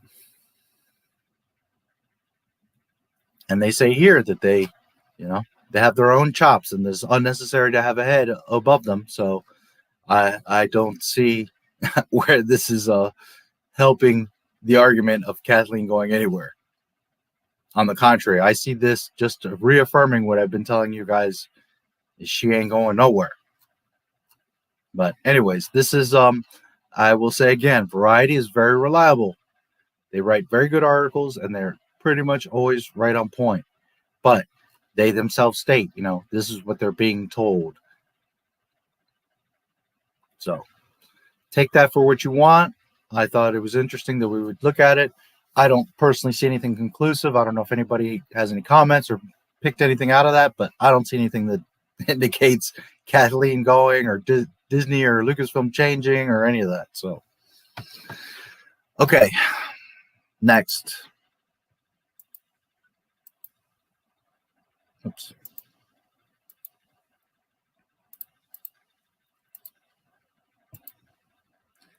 Disney parks lose $967 million as demand grows. This is I hate articles like this that don't have the freaking date on them, but it was the 13th because the earliest comments are there. So basically yesterday or 2 days now that we're in the new day. This is another one that I didn't actually read through. I just skimmed, so let's see what they say. Walt Disney reported its second quarter earnings for January through March and forward-looking forecast for summer 2021 and beyond on an investor call held by CEO Bob Chapek. In this post, we'll cover the good and bad of these results, with a focus on the Disney parks, experiences, and products segment, which includes Walt Disney World, Disneyland, Disneyland Paris, and Disney Cruise Line. Before we get started, there was an interesting article in Variety yesterday, blah, blah, blah, blah, which we just looked at. Well, let's see. Otherwise, wouldn't be covered here since it's palace intrigue that mostly doesn't concern the parks. However, it's tangentially relevant here, and the release timing is likely not coincidental. So here, okay, while the emphasis placed on streaming might give theme park fans pause, that's nothing we didn't already know. Back when the reorganization happened, Disney explicitly said as much. If it wasn't clear then, it certainly should have been at the Investor Day, where dozens of big budget shows were announced for Disney Plus and Hulu. The more interesting wow, I haven't seen a cigarette ad like this in a million years. That's funny. The more interesting corporate drama revolves around Iger's waning influence and Chapek's assertion of authority. Everyone is becoming more and more differential with Chapek, according to Disney executives who asked not to be identified. How convenient. Things are radically different than they were 6 months ago. I don't see that. I don't see where anything's radically different. On the contrary, they're worse. In an interesting read, and I can't help but wonder whether Iger regrets his decision to abruptly step down as CEO and effectively jump ship. No, he did not. He announced like 2 years before his retirement that I'm going to be stepping down. I made a video about this. I also have Bob Iger's contract. If you guys remember the video, Bob Iger steps down as Disney CEO. And in that video, not only do I show you where Bob Iger had been talking about stepping down for years, that when he was stepping down, he decided to stay on to help Chapek take over and train him, and that I show you the contract. And in the contract, it says, because there was a question other people were talking about today, like, why didn't Bob take charge as CEO? And he seems like he was always under the thumb of Bob Iger. The contract literally states that Bob Chapek will be directly answering to Bob Iger for the next year, so that Bob Iger can train and prepare Bob Chapek. And Bob Iger had been moved to the chair of the executive chair, the chairman of the board is what I'm trying to say. Okay, so it's not like it was a surprise or not known. It literally said, public press release, his contract says that Bob Iger directly answered, or Bob Chapek directly answers to Bob Iger, and Bob Iger is the chair of creative at Disney. His position, his title changed from CEO, but he got elevated to the chair and is in the creative control. So regardless of Bob Chapek being like the CEO, the face of Disney, it was literally in his contract that Iger is his boss and that he must answer to Iger. So none of this is out of the ordinary, because now Iger's contract is ending and he's going to finally walk away. It's not like he's being pushed out or something changed, or Chapek was always under Iger. It's stated in the contract. I made a video about this, but hey, go watch, people that don't know what they're talking about or don't do the research. Or you just could come here and save your time. It's pretty clear his decision was motivated by the looming pandemic, and Disney wasn't the Fortune 500 company to make a CEO change around that time, which they did. So I don't know where that comes from. With the benefit of hindsight, that seems like a bad decision. But keep in mind that at the time, many feared the economic recovery would take years, and some companies wouldn't weather the storm. Not only did the Walt Disney Company weather the storm, but it has emerged more valuable and arguably stronger. On that note, oh really? Stronger? For those of you that were on the stream yesterday, have they become stronger? On that note, let's start with a look at the earnings results. Yeah, let's. The second quarter of the Walt Disney Company's fiscal year, the first quarter of the calendar year, should be the final one of negative results and abysmal year-over-year comparisons. The quarters to come should flip the script on that, showing marked improvements even as the phased reopening continues due to the closures providing the baseline. Translation: the pandemic fucked their parks all up, so they've been losing a lot of money. Now that we're coming out of that, parks are reopening, money should be coming in. Theoretically, this should be the last of these abysmal reports they've been having all these quarters. Things should be getting better. But again, those of you that were with me yesterday on the stream, are things better or are they worse? To give a little context to the numbers, Disneyland and Disneyland Paris were closed for the quarter's entirety, and Disney Cruise Line was still non-operational. Hong Kong Disneyland was open for 30 days of the quarter. Meanwhile, Walt Disney World and Shanghai Disney Resort were both open for the entirety of the quarter, albeit at reduced capacity. Tokyo Disney Resort is not owned in whole or in part by the Walt Disney Company. Interesting. I didn't know that. That means that they're splitting the profits with some company in Tokyo. Interesting. Against the backdrop, let's start with a look at the Walt Disney Company's fiscal second quarter 2021 financial results. This was both better and worse than expected. Forecast called for the revenue of $16 billion, but the actual total was 15. That's down as compared to almost 21 billion year over year, but it's still better than expected. Earnings per share, EPS of the quarter, increased 32% to 79 cents from 60. In the prior year quarter, that beat the expectations of 27 cents.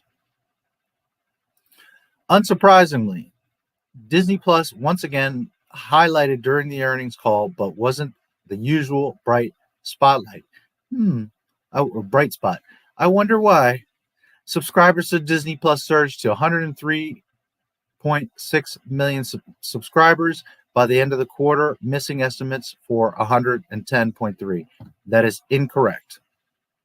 It's 93.6, not 103. And not only did I show you yesterday, but I'll show you here in just a second in their earnings report. It's 93.6 million. They don't even have 100 million subscribers. However, this estimate is probably correct. So they estimated 1.10, and they're only at 93 million. Disney's direct-to-consumer streaming platforms lost $290 million in the quarter, which is not unexpected. Disney Plus and other streaming services are currently in user acquisition mode and are not expected to be profitable until 2024. Okay? So like I've told you in many other streams and reports, that Disney knows they're not even going to begin to make money until 2024. I have said this many times, and here it is reconfirmed for you. Disney's management has said during this quarter, 2 Marvel hits debuted on Disney Plus, WandaVision and The Falcon and Winter Soldier. Of particular interest to us in parks, of particular interest to us is parks, experiences, and products, or parks and resorts. Revenues for the quarter decreased 44% to $3.2 billion, and segment operating results decreased $1.2 billion to a loss of $406 million. Lower operating results for the quarter were due to decreases at theme parks, partially offset by growth at our consumer products business. Breaking things down a bit further, the domestic parks lost $587 million, and the international parks lost $380 million. That's 967 million. Oh, here we go. That's a total of 967 there. I did the math for no reason, which is offset for the entire segment by consumer products, 561 million profit. That's still a loss, but it's significantly better than any quarter since the closure began. On a positive note, the quarter 1 fiscal 21 results document, which was around February, I showed it to you yesterday, revealed that Disney spent $1 billion on CAPEX in the parks in the second quarter of the fiscal year 2021. That's down from $1.99 billion spent in the previous year's second quarter. However, it's up from $760 million in the previous quarter. The breakdown is $656 million for the domestic parks and $355 million in the international parks. For the former, this is likely in large part due to work at Epcot kicking back into high gear. For the international parks, it's probably the Zootopia expansion at Shanghai Disneyland, Arendelle, World of Frozen, and Hong Kong Disneyland. And the expansion of the Walt Disney Studios Park at Disneyland Paris. While discussing the theme parks business, Disney CFO Christine McCarthy, who is always that lady that's on the calls whenever I do the live streams on the calls, she's the lady. She's the chief financial officer. She's the one that reports the real, right? Bob Chapek comes on like a robot and blah, blah, blah. Everything's great. We're doing amazing. And then she comes on and it's like, well, because we're spending less on ads and less marketing, everything's okay. But then, actually things aren't great because we're not doing well because we're not having ads and marketing. So it's funny, but she's the one that actually reports the physical numbers, whereas Bob Chapek kind stated that the Walt Disney World guest spending per capita again grew by double digits versus the prior year. She also stated that bookings for both Walt Disney World and Disneyland are strong, with higher demand as travel rebounds. In terms of the park's demand domestically, intent to visit at Walt Disney World is growing and is already flat with 2019, which is obviously the last normal year. As with previous 2 quarters, all theme parks that were open for a portion of the quarter covered their variable costs and made a net positive contribution towards fixed costs. Once again, this does not mean Walt Disney World or any other park is profitable. Let me read that to you again. Once again, this does not mean Walt Disney World or any other park is profitable. It simply means the parks are losing less money by being open than they would lose by being closed. I'm glad he said that because that's exactly what I was going to tell you. If the parks were profitable, they would have said Walt Disney World is profitable rather than the more arcane verbiage. It's unlikely that Walt Disney World can achieve profitability without reopening more results and achieving higher occupancy rates at those that are operational and increasing the attendance cap above 35%. Ultimately, the financial results were about on par with what was anticipated. Let me read that again. Ultimately, the financial results were about on par with what was anticipated. Familiar beats were hit the success of and enthusiasm for Disney Plus and consumer products, with continued losses from the closure and scaled back operations of the theme parks. Some results were better than expected, others were worse. All things considered, no colossal surprises. For most Walt Disney fans, the earnings calls are less about the financials and more about the trajectory and future prospects of the parks. More of that was covered during the Q&A, which covered the increase of attendance limits and Disney's reaction to today's news from the CDC. More on that shortly. Okay. So basically everything I told you yesterday, showed you yesterday, things are not good. That's interesting to find out that, Tokyo is not solely owned by Disney. That's very interesting. Okay. Next. Do you guys remember I showed you the stocks yesterday? And I was like, wow, 175. That's the lowest I've seen it. And then I checked and it was like about a year ago. Remember?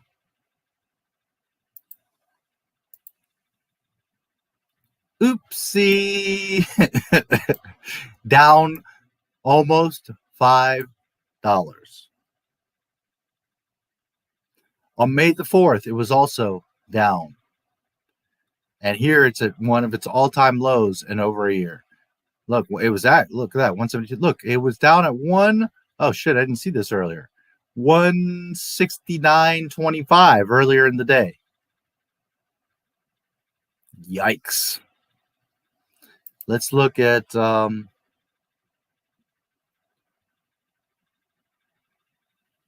yesterday it peaked at 178 and now we're at 173. $5, 177. 180, because it's been like around 180 for several months now, but it's been dropping. Around May 4th, it started really dropping. Here you can see May 6th, May 2nd. Boom, they had this drop from 186 to 181.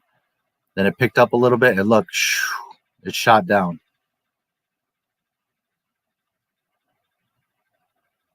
Last week, 5.6. What is this? 5.13. 5.12, which was yesterday. 5.10.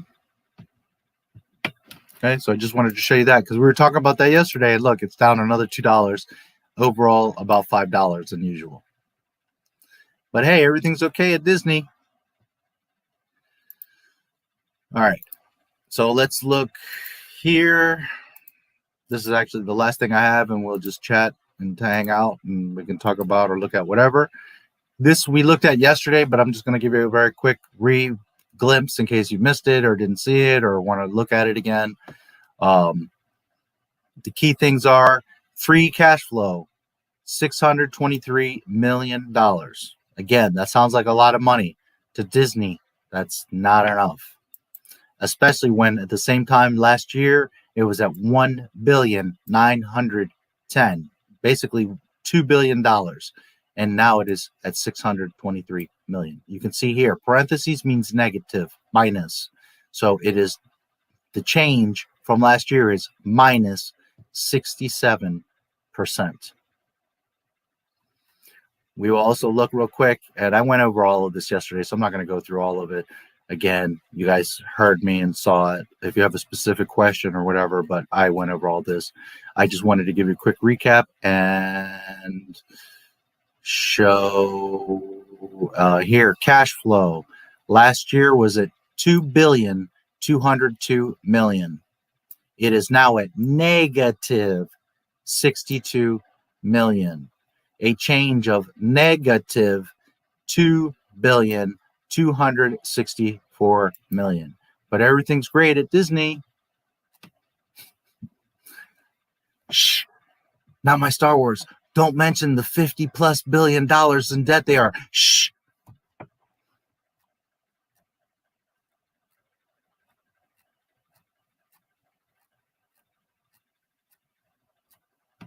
Where did you go?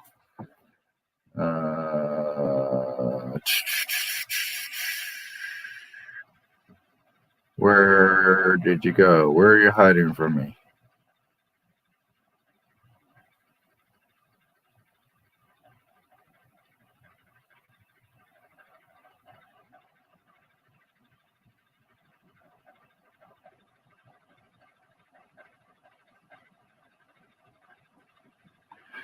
Consumer products, parks, and experiences. Last year, 756 million. This year, current, minus 406 million. So 756 to 0 is you've lost 756 million, but they are negative 406. So 756 plus 406, they're over $1 billion in negative. What am I? Where did you go? Here.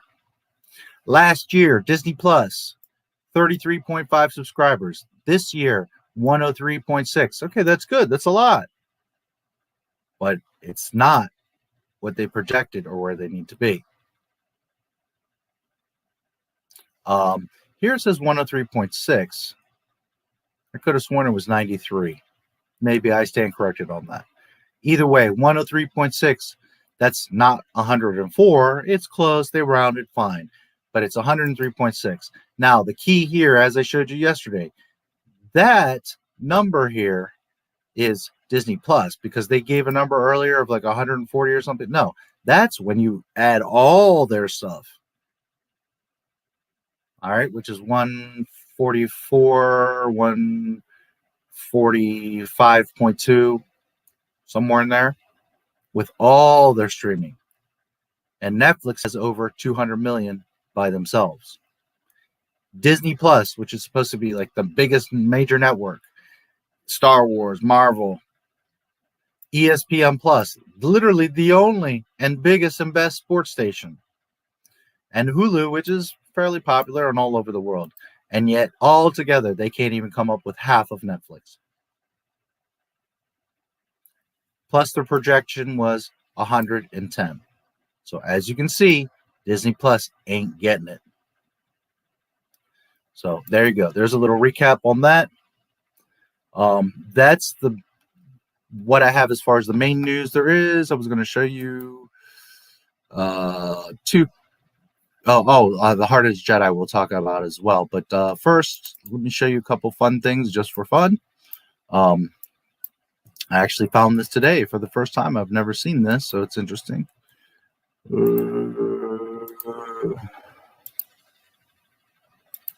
George Lucas. Just a second. Number 282. I don't know if that's in the U.S. or the world, But this is according to Bloomberg. He is currently worth $9.08 billion. Now, keep in mind, they don't have access to his bank account or all his stocks or properties or stuff like that. But what is like public that you can get together and confirm, he's worth $9.08 billion. Now, you could probably close to double that with all the properties and stuff that he owns and all this. So, but anyways, you can without a doubt confirm that George Lucas is worth at least right now $9.08 billion.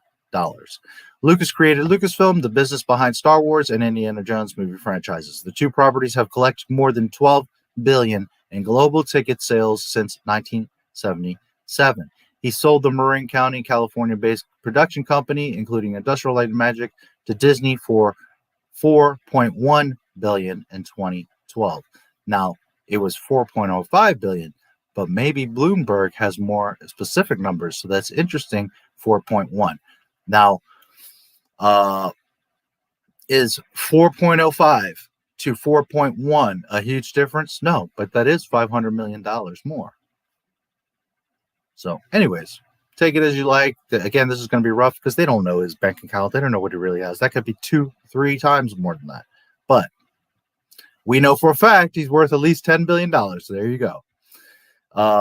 As of May 14th, 2021, per Bloomberg. You can't really argue that source. So there you go.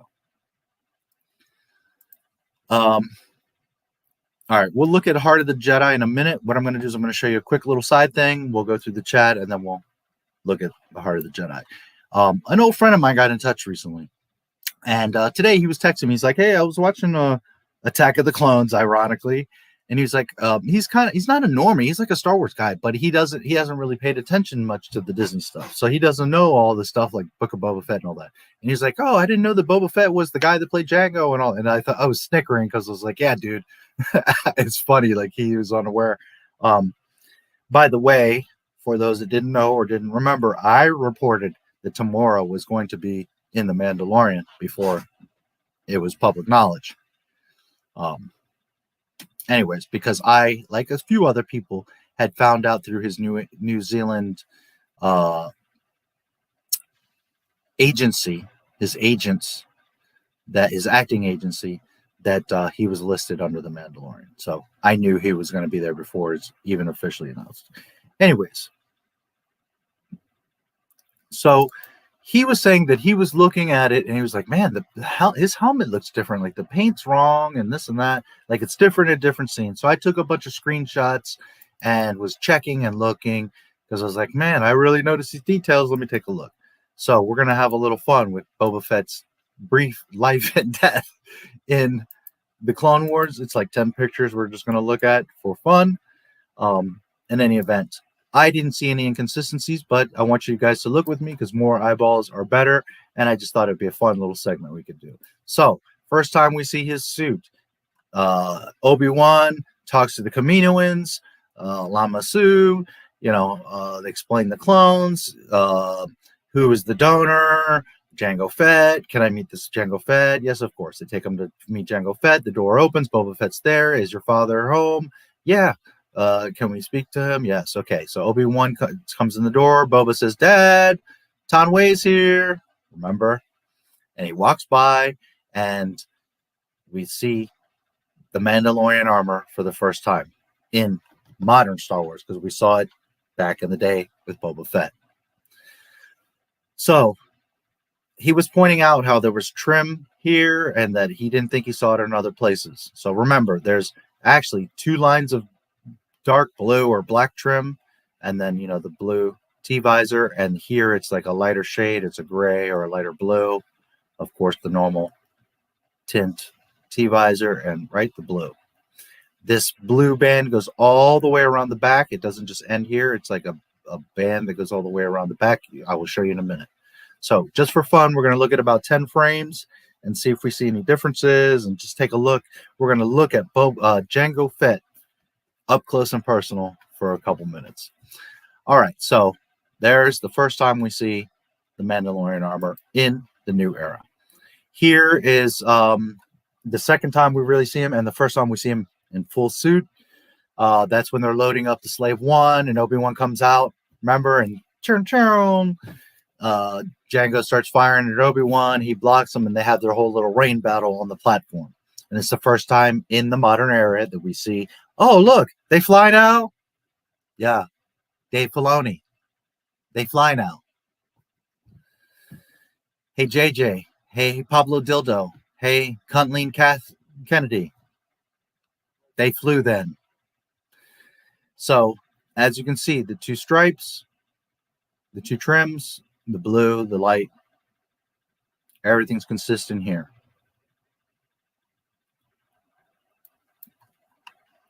Here, we later see him. This is in the droid factory. They go through the whole thing. Anakin has his arm in the machine. It cuts. He gets out.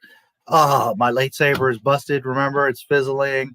He stands up and he's like, ah. And then the droidicas come rolling. I love this scene right here. The droidicas come roll up, and Django comes down and he's like, don't move, Jedi, or whatever he says.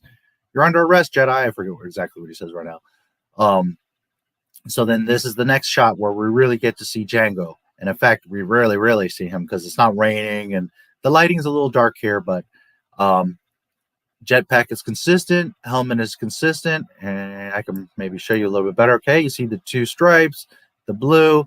This looks a little lighter, and if you note the color here, try to remember the color, but it's lighting.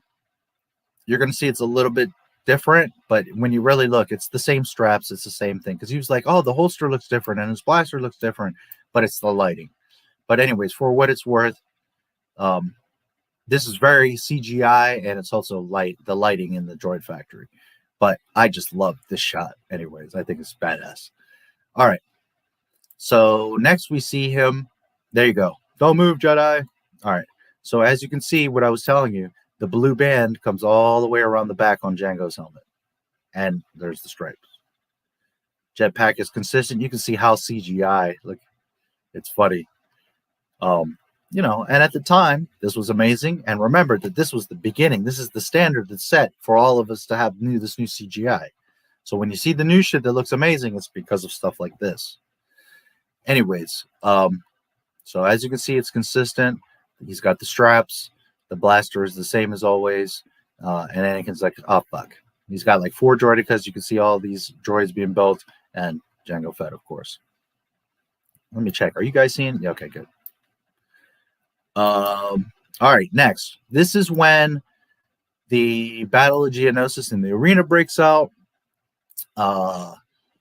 Coleman Trevor comes on the platform, is trying to get to Dooku, and then and Trevor turns and Django guns him down, and he goes flying over the little balcony, and Dooku like looks over, and Django twirls his blaster and puts it in his. All right, so the two stripes, the blue is consistent. You can see the visor is dark. Again, in this scene, it's the lighting, so it looks a little bit lighter and different, but it's the same. The blaster, that's his blaster. It's the same. It's consistent. His suit is actually light purple. It's not gray. It's like a very light purple, if you've ever looked closely. And if you've never noticed, he's got a dent up here. You see it in all the shots. It's something you don't really pick up on. And in fact, back here, I don't think you can see it here. They don't reveal that yet. Yeah, it just looks shiny. But in all the other shots, if you pay attention, let me see. Here you can't really see because of the rain. It may not be there, but I think it was there. There you can't see. Here, again, it's just a weird angle. Yeah, you can actually, you can see it right here.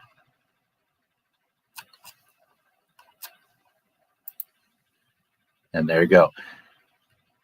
I believe, knowing George, knowing Star Wars, this is an homage because he does this type of thing to, obviously, Boba's dent. I didn't really realize this before, or if I had many years ago, I didn't even remember it. But absolutely, he has a dent here. So he's the dented helmet as well. I just thought it was cute. Totally a George Lucas thing.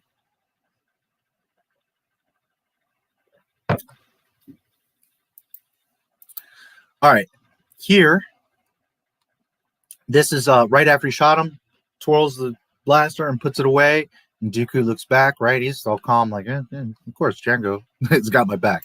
All right, so again, it's lighting, but you can see the two stripes. The blue is consistent. Everything is fine. Again, it's a very light purple. And this, while it looks like first glimpse, like it looks a little bit different, it is, I've checked side by side. It is, and again, here, I'll try to switch between them real quick so you can kind of, whoops. Okay, you see, there's the pouches, there's the straps. It is consistent, it is correct. He was saying, oh, it looks different as holsters. It's the one you don't see each scene with, there's space, there's some time in between, but also the lighting. But I look closely, side by side, each frame. I sized and organized all of these screenshots, so everything was an equal, controlled experiment or test, and in fact, it's all consistent. So as you can see, the straps are the same. The way the buckle is, where it meets here, it's literally the same exact suit. Everything's fine and consistent. All right.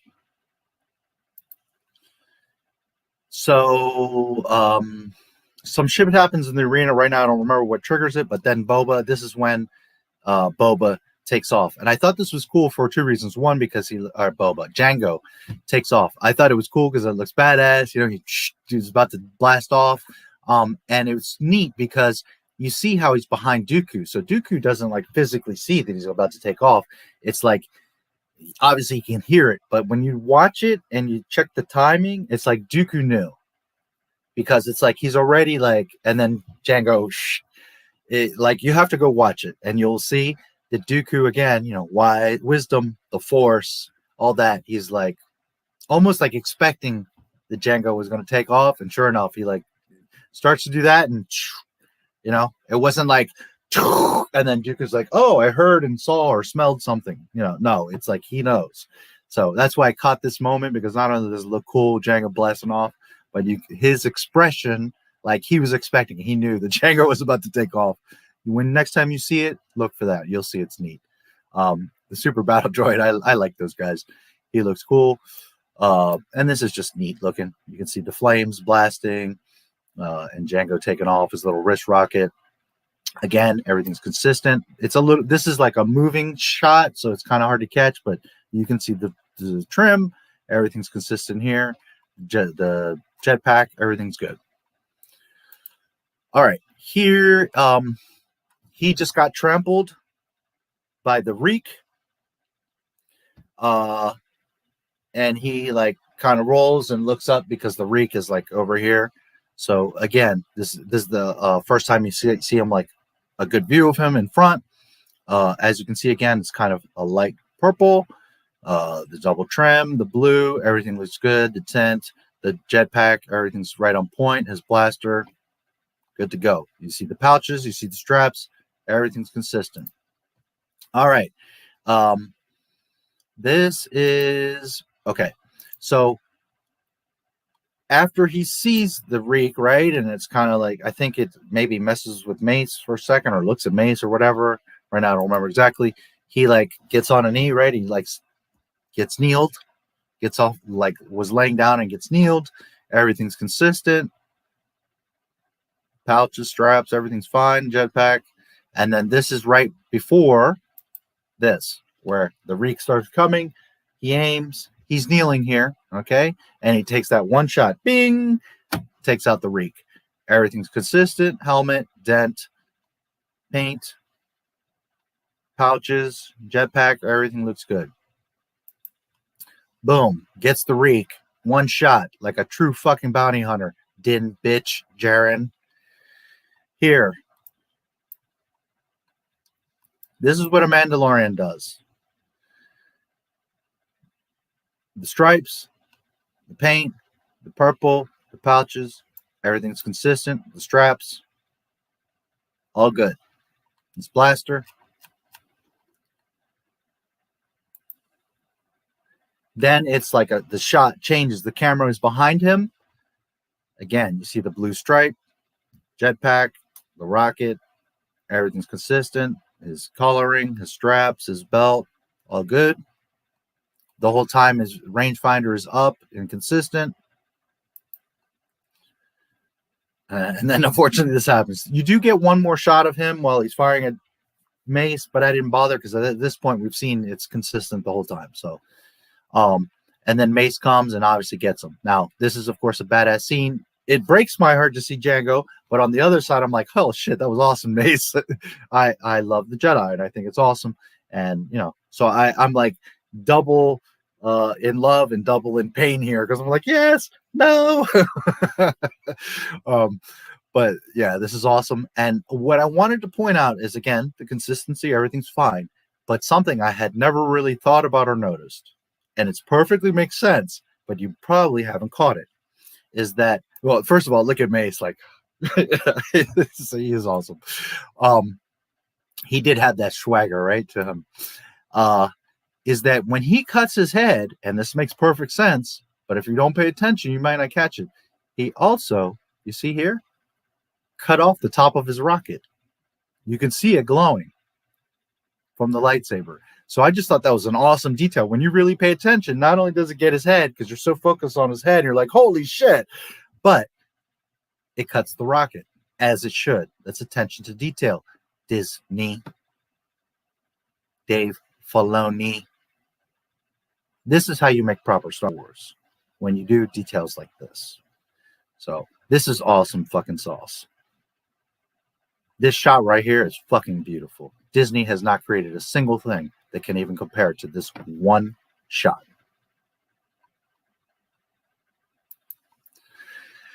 For those of you that don't know, and most of you probably do know, but in case you didn't, and just for the fun, it's very fast and it's hard to catch as a screenshot or to pause. But if you really pay attention, and you will see it in several frames, it's not even just this one frame, you will see it. This is Django's helmet shadow, and this is his head's shadow. George didn't want to show his head, actually, right, because of kids. But if you pay attention, you will see in several frames that the helmet shadow is going this way and Django's head is going this way. So it's a little detail there. Again, Disney, Dave Filoni. This is how you do Star Wars. So there's the helmet. There's the head. Again, there's several frames. If you next time you watch or you slow motion it, you can slow motion it, but it's hard to get a clean screenshot. And you will see in several frames that his head is going this way and the helmet's going this way, and the helmet is spinning and the shadow is going this way, and you see the head going that way. You don't see the head, but you see the shadow of the head. Okay, and then here is the last shot. Is it the last? Okay, no, one more. The second to last shot is right after he gets his head cut off, the helmet goes flying, and then the angle comes around to the front, and you see his body fall over, right? Everything's consistent. The pouches, the colors, his helmet's gone, so we can't compare that. It's a neat detail. His blaster's here, because if you were paying attention, I don't know if it's caught here, just before this frame, Mace, I think with his other hand actually, cuts from his right hand the blaster, and you couldn't, it's kind of hard to see, like, did he cut his hand off or the blaster, but it's his blaster. He cuts it, and then I think he switches hands, and or maybe he cuts his head and then in the follow through. Right now I don't remember specifically, but the point is he cuts his blaster right before, and then he's disarmed and he gets his head.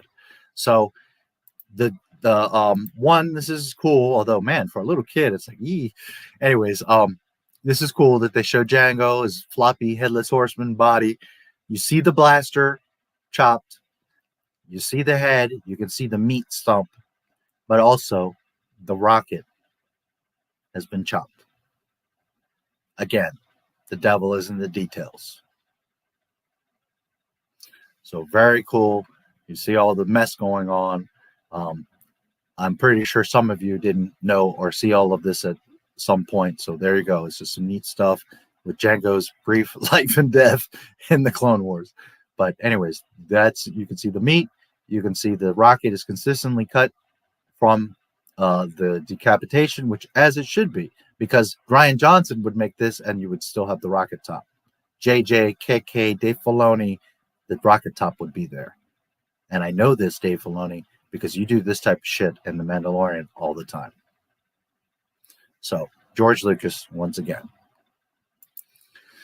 And then, of course, the last shot, Boba with this helmet. I did it just because Boba fucking Fett, and there's his helmet, and he's not very, doesn't have a very good feeling about Jedi and Mace Windu, naturally.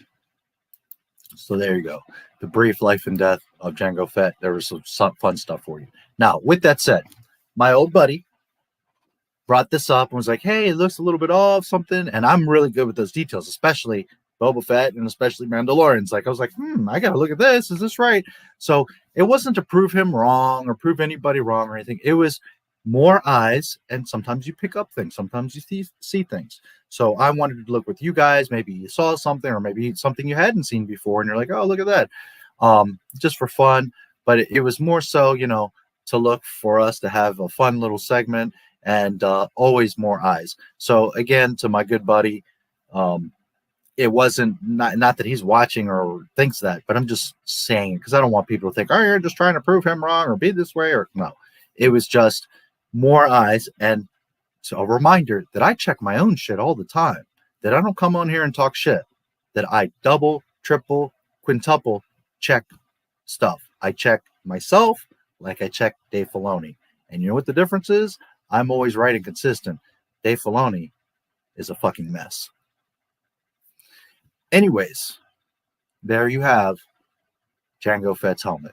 It's all accurate. It's all on point. And that's because it's all George Lucas. Let's look at some chat.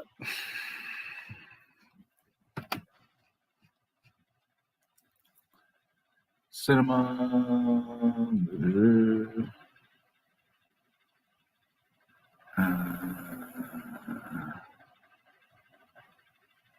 Yeah, I tried to watch it twice. I fell asleep twice. I'm talking about the episode 3, the one that just came out. I'm like, holy shit, this is fucking hollow and boring and stupid. What a waste of fucking time. What a lame, holy shit. Now, I'm not saying that every episode is going to be like that. The first 2 episodes were certainly much better, but holy filler fucking wasted fucking time and money that 3rd episode was. And it was just dumb. Anyways. Project's working. Yes. And my best friends. Yes. George Lucas is my best friend. Lots of misinformation.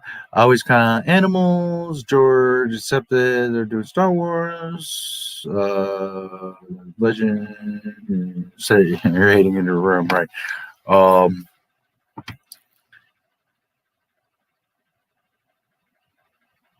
boy. You again. Well, not like I said yesterday, I know how to read English. So you're, again, a 3rd grader trying to outdo Grandmaster Yoda. Dude, the difference, though, from yesterday and today is that now you won't be able to come back. Bye-bye. Children, if you're going to come at me, you better do your homework. You better know your shit. And you, as always, I have respect for everyone and you have freedom to be here. But if I see one more, this is a Star Wars channel. If I see one more, I'm going to block you. I wonder if all the numbers that the Discorp officially puts out is entirely accurate. They could easily fudge them to make it look better than it actually is. Okay, they are required by law and the shareholders to report. So they can't do too much. They can't lie too much because they can get in big fucking trouble. FTC and other things, they can get in real big trouble if they're not putting out the correct numbers. However, they can omit some things.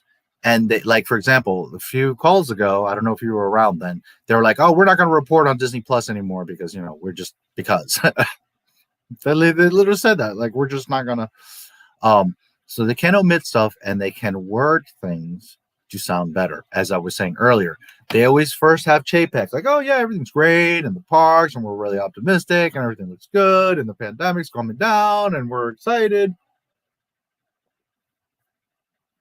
Then homegirl, I forget her name already. I always forget her name, Catherine or whatever, the CFO, comes on and starts talking the numbers. And even she does the butterball fucking dance. Oh, well, you know, things are actually not so bad because we had to spend less on production and marketing and, you know, we had less costs. And, well, yeah, if you're not spending money, it's because you don't have anything in the works. That means you're not able to run the parks. The parks aren't open, so you're not spending money. That doesn't mean that's good. That means the parks aren't open and you're not making money. If you're not using money for production and marketing, then that means you don't have shows being made and you need shows for Disney Plus. So a lot of it is understanding and knowing their game of what they're saying. But they word it like, whoa, our marketing and production costs have been way down. So, you know, that's good. But then in the next sentence, she'll say, well, but, you know, other costs are way expensive because we're doing this, this, and the other. And then at the end, she starts to tell the real numbers. And she's like, yeah, well, we lost like $4 billion and the parks aren't making money. And, you know, less than expected, Disney Plus. And, you know, the numbers start to come out and the truth starts to come out because they can only hide and omit so much. So anyways, they can omit some things and they can try to word it away as they always try to. But at the end of the report, they always have to tell the numbers. And we see the PDF like I show you guys every time we do this. And the numbers don't lie, baby. It's there. They're in deep, deep doo-doo. They're in deep poo-doo. So while by all means, Disney does not show you all the train wreck. You can see the smoke. You can see the train cars. Or like you don't see the caboose up front. You don't see how the accident happened or the full damage of it or what's going on. But you see from a mile away, like the cars are all stacked and twisted off the tracks, the smoke, you know, the fire. There's other stuff on the other side that's all broken. And, you know, it's not like you can't see it or they don't, you know what I mean? But do they hide some of the full extent? Absolutely. Absolutely they do. And they also paint it like Dee said earlier, you know, like Bob Ross just paint a little tree and, you know, oh boy. I don't trust them farther than I can spit, and that ain't very far. Exactly. Well, don't go that far either, dude.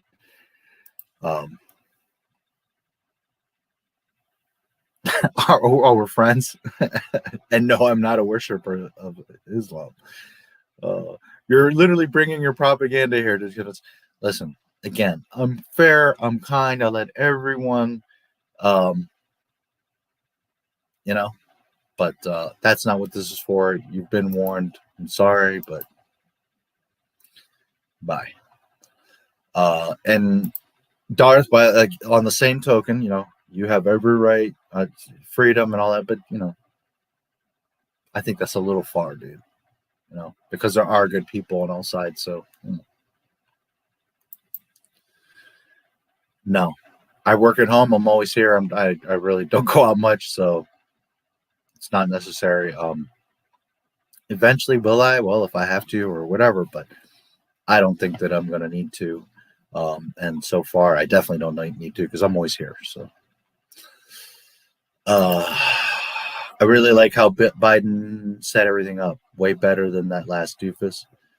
Well, if you're not aware, today he said either you have to wear a mask or you have to get vaccinated. There's no option. And I'm sorry, in the United States of America, that ain't going to fly.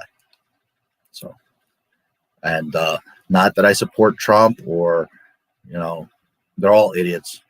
So it's not about supporting Trump, but if you think that Biden is doing anything good, furthermore, we're in a worse situation and everything that Trump said was going to happen is happening. So I don't know what to tell you on that, but, you know, hey, you vote for who you like and you believe, and that's fine. I'm not political, and I'm certainly not defending one side or the other. I'm not right, and I'm not left. So it ain't none of that.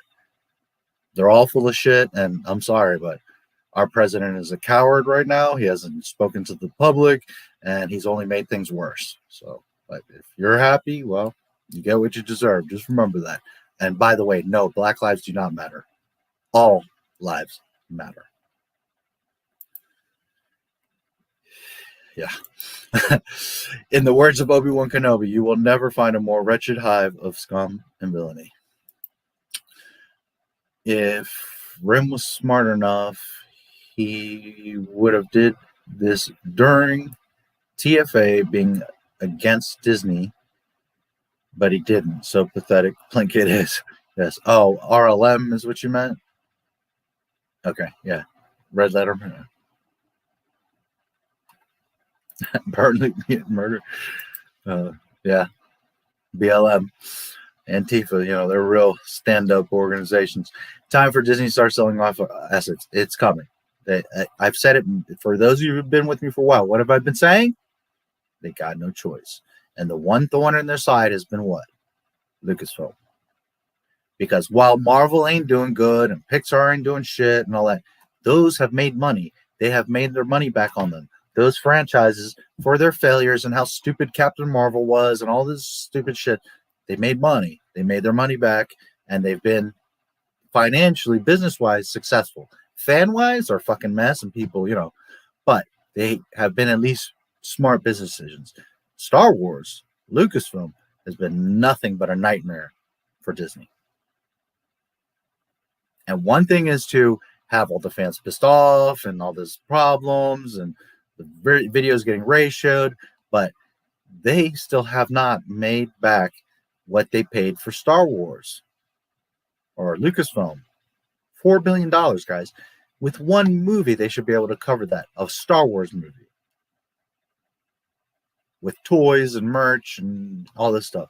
They should have easily made that back, definitely by the end of a trilogy, and they still are in the hole several $1 billion for Lucasfilm. So between the pandemic, they're 50+ billion in debt. Star Wars has been nothing but a nightmare. They haven't even made the money back. The Galaxy's Edge parks are empty and fucking not loved.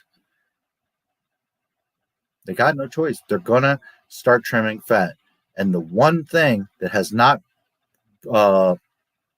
yielded any fruit is Lucasfilm. So be prepared. I've been saying it for quite a while now. Those of you who've been around know it. And those of you who are here for the first time, they will be selling Lucasfilm sooner than later. I say by January 2020, they will be announcing that. They have no choice. Unless, like right now, they make some miraculous thing, but Bad Batch already is fizzling out. Already. You just saw they only got 4 million subscribers in the last quarter. So Bad Batch is not the solution. We've got several months till Book of Boba Fett. They are going to be eating shit for the next few months with no profits, no excitement for Star Wars, no news, no nothing. They're going to be eating. If there's any news, it's probably going to be more negative stupidity from Lucasfilm. So they're in trouble until December. They better hope that Book of Boba Fett fucking blows people away, which it won't, because it's only going to be a few episodes. And I'm the biggest Boba Fett fan on the planet, but I'm not excited for it. And I can tell you right now, it ain't going to save Disney. Mando season 3 is probably not even going to happen. Andor's not till next year. Obi-Wan's not till next year, assuming they get them done, because we might not even see them till 23. So at this point, they got no content. Everybody's pissed. They're way in debt just for Lucasfilm, never mind the Disney debt. And it's been nothing but a headache and a nightmare. They're going to sell it. They're going to sell it. They got no choice. Now, do you guys want to waste time and play around with Bad Batch? Or do you guys want to squeeze Mickey real hard by the nuts and make him sell it earlier, faster? Because we could probably get it sold by this summer. It's up to you. All I can tell you, what I tell you all the time.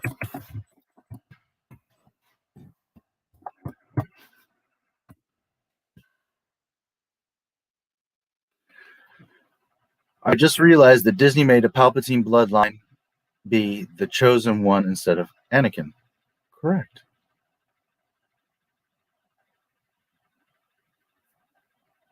You're just realizing this? And now, according to their most current bullshit, breaking their own continuity stupidity, they have Luke Skywalker's hand, which I was lost in Bespin, but okay. They recovered Luke Skywalker's hand. Vader goes to Exegol back in the Empire days. There's all the Star Destroyers there just chilling out at Exegol. Which, why didn't use those Star Destroyers with planet-destroying lasers on them? Why build a second Death Star and do all that? Well, because Disney. So Vader was on Exegol. The hand's there. Snoke's clones are already being made. Starkiller base is being built. The Star Destroyer is already there, and they have Luke's hand. And how are they making Snoke's? With Luke's hand. Which means, how did they make Palpatine come back and be all those clones? Luke's hand. And where did Rey come from? She is the child of Palpatine's clone. I mean, son.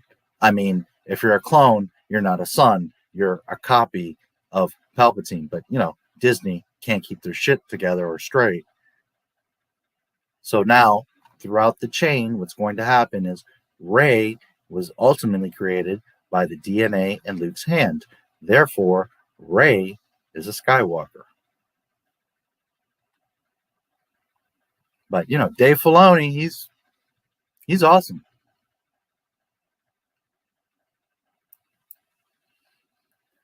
DeSantis should ban Walt Disney World. Finish Disney off. Yeah, well. Yeah, I think all of us, at least most of us, would be. Liberal, Democrat, Disney needs to eat shit. They wanted the lockdown. They got it. Yeah, well, there you go. Rey isn't the chosen one. No, she never was. But according to Disney, she is. And if you continue down the path with, Bad Batch and Mandalorian and all that, well, guess what's going to happen? Rey is going to become the chosen one, and Jake Skywalker will be connecting with the Mandalorian. So you yourselves are fucking yourselves because you're celebrating the Mandalorian, which furthers the fucking continuity, their mixed up continuity of connecting the sequels. And as soon as they connect the sequels, guess what happens to your beloved Grogu? Bitch boy emo Rey or Ben Ren kills Grogu. So careful what you ask for because you're going to get it. And Rey will be the chosen one because she's the hand of Luke Skywalker. Anakin failed, obviously, because Palpatine's back. Anakin was nobody. He was fucking dummy. But Ma Rey Su, the chosen one, is going to come along and fix that, right? Very close to $1 billion in losses. That's like 5 movie productions lost forever on money. Correct. If this continues, I hope they sell Lucasfilm. There is not much money coming in, and they have to pay shares. Correct.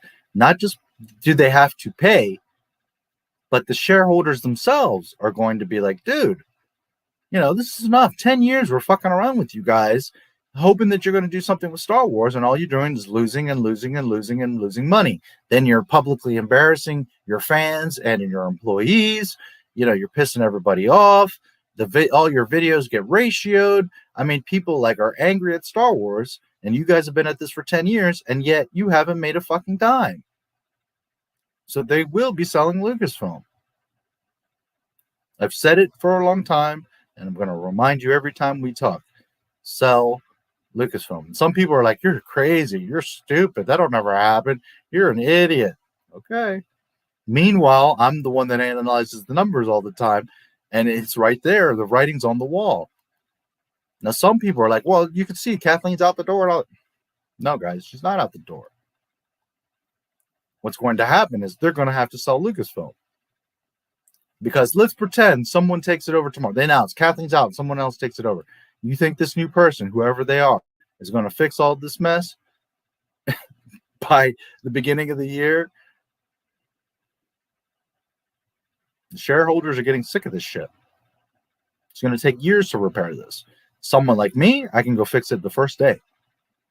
First day, I fixed this whole fucking thing, and all millions of Star Wars fans are like, hell yeah, we're getting George Lucas Star Wars? Fuck yes. But Disney is not going to do that. They're going to continue on their path. So that's why I already know I see into the future, and I've seen the submarine sink. So now I'm just waiting to actually physically see it happen. And they're leading themselves right into that iceberg that's going to sink them. They're not, and they're at full steam ahead even. They're not even like slowly, cautiously. I mean, they're like full power, like, go, ram that fucking iceberg because we know better. Okay, well,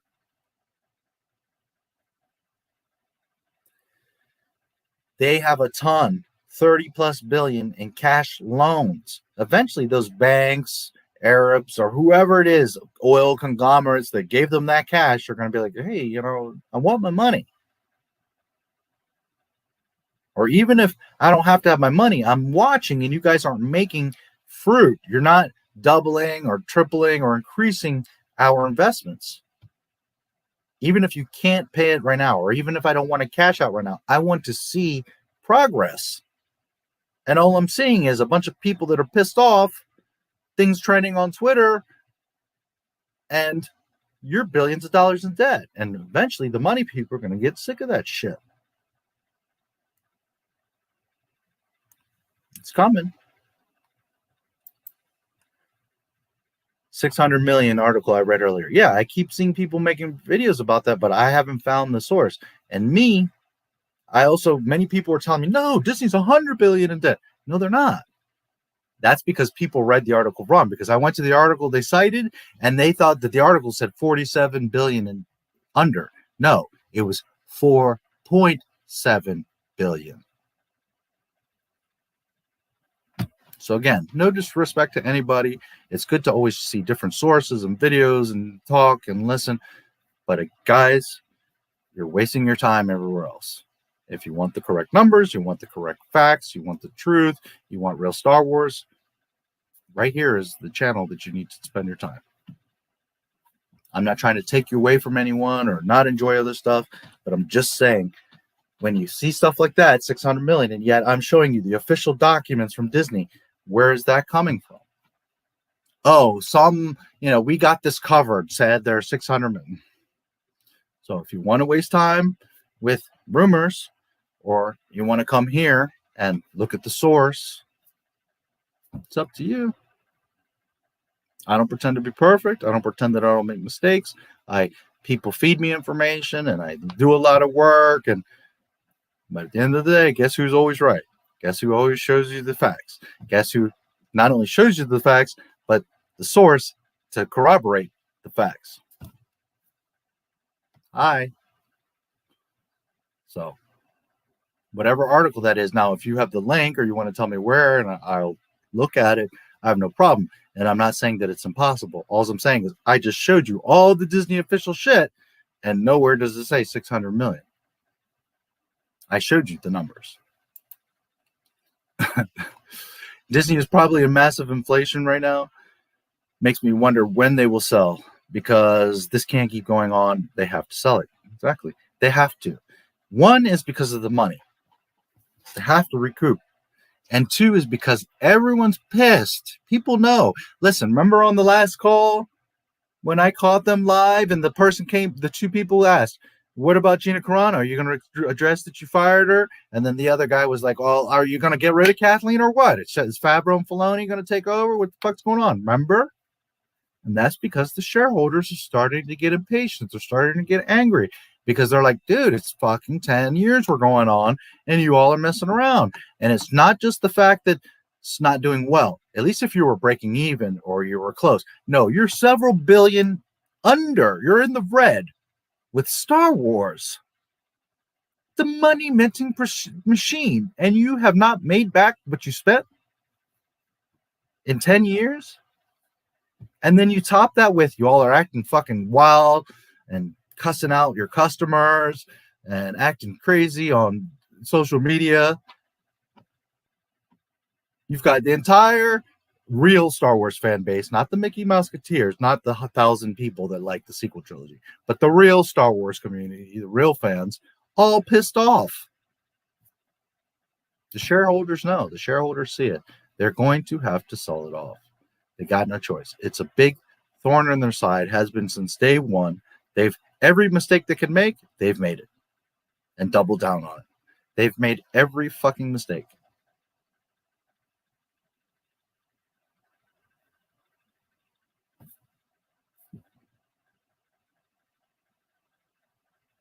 I don't have a direct connection to Lucasfilm. I don't have a crystal ball, but I do the research. I look at the stuff realistically, and I'm telling you, by January 1st, they will be selling Lucasfilm. As long as we maintain the pressure, and as long as like some miracle doesn't come along and everybody changes their attitude. And the only thing that can maybe stir that kind of excitement is bringing back Gina Carano. For me, it won't do any difference. I like Gina, and I'm happy for her either way. I think it would be foolish to come back, but that's the one thing that maybe will be that kind of Luke Skywalker thing where people will, buy the stock and get excited, at least for a few months. It's the only thing that's going to delay it, because outside of that,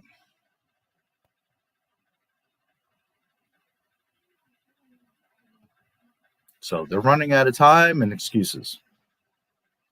And something I don't talk about much because I'm not an accountant and I like to look at the solid facts right now, not what could be or should be, but right tangibly. Right now I can prove you can't fucking argue it. You know what I'm saying? But there's amortization. And really, the way that big corporations work, they go under several premises. And one is, we made 100 million this year. So we have projections. Well, first they have, if we made 100 million this year, but next year we make 90 million. They're like, holy shit, we're in trouble. We made 10 million less. We're at huge loss. Holy panic, hit the button.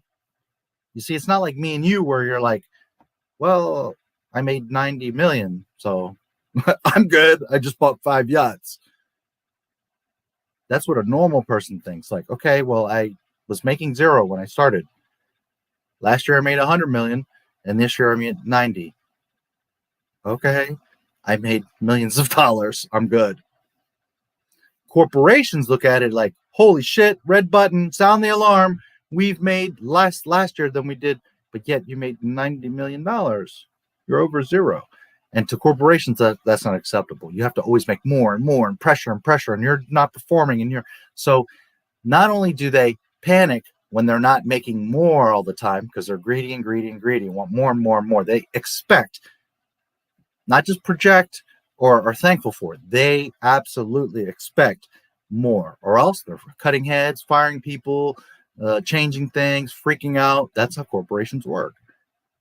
The normal human being is ridiculous. It's like, dude, you'd be making 0 and you made 90 million.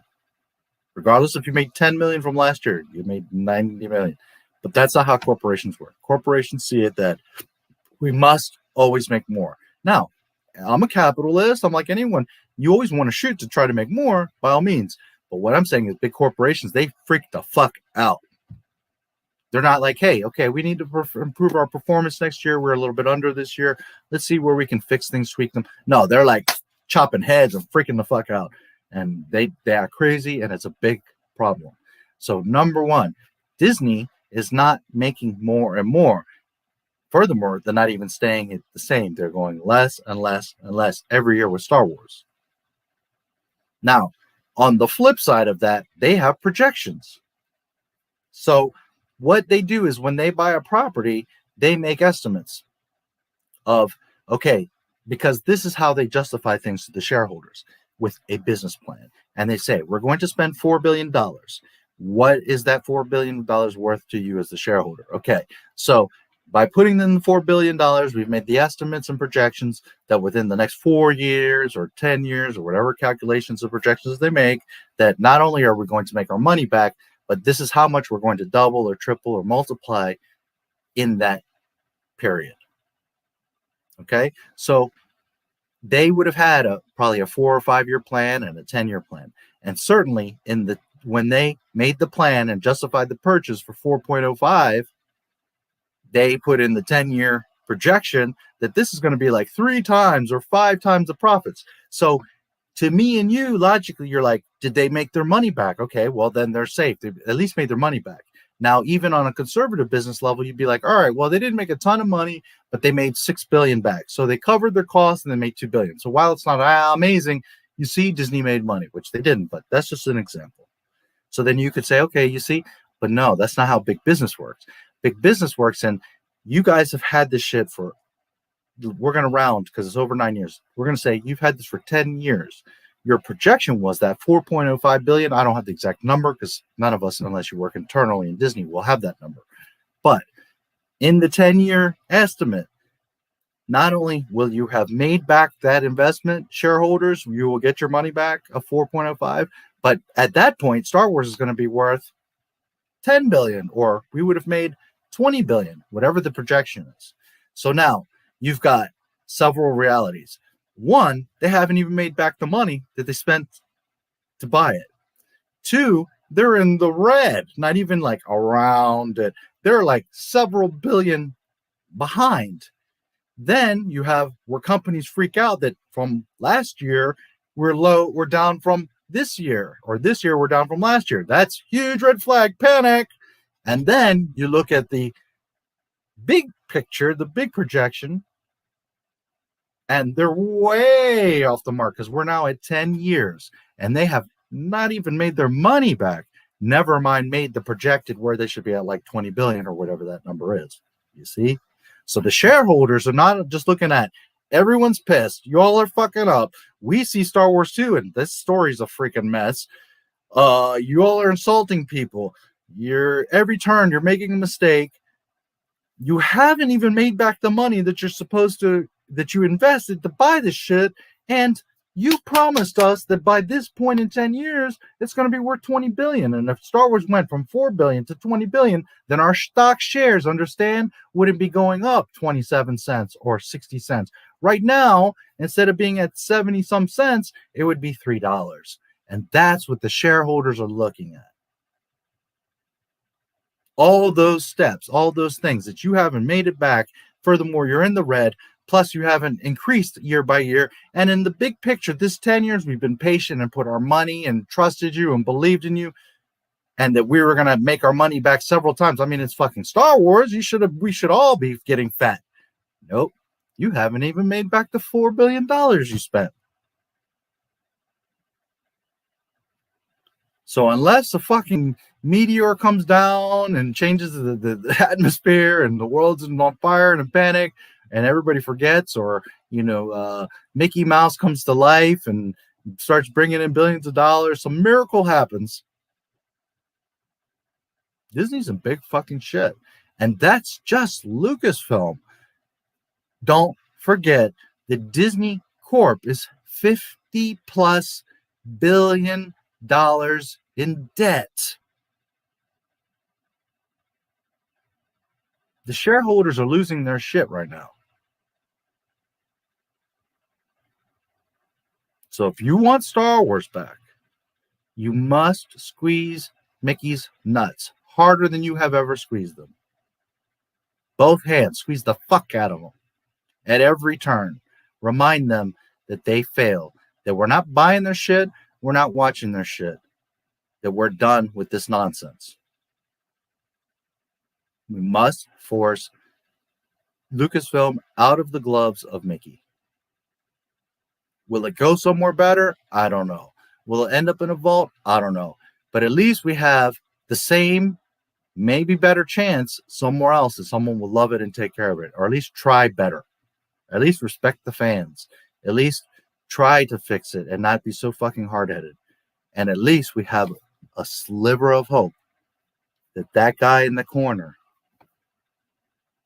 takes control of it again.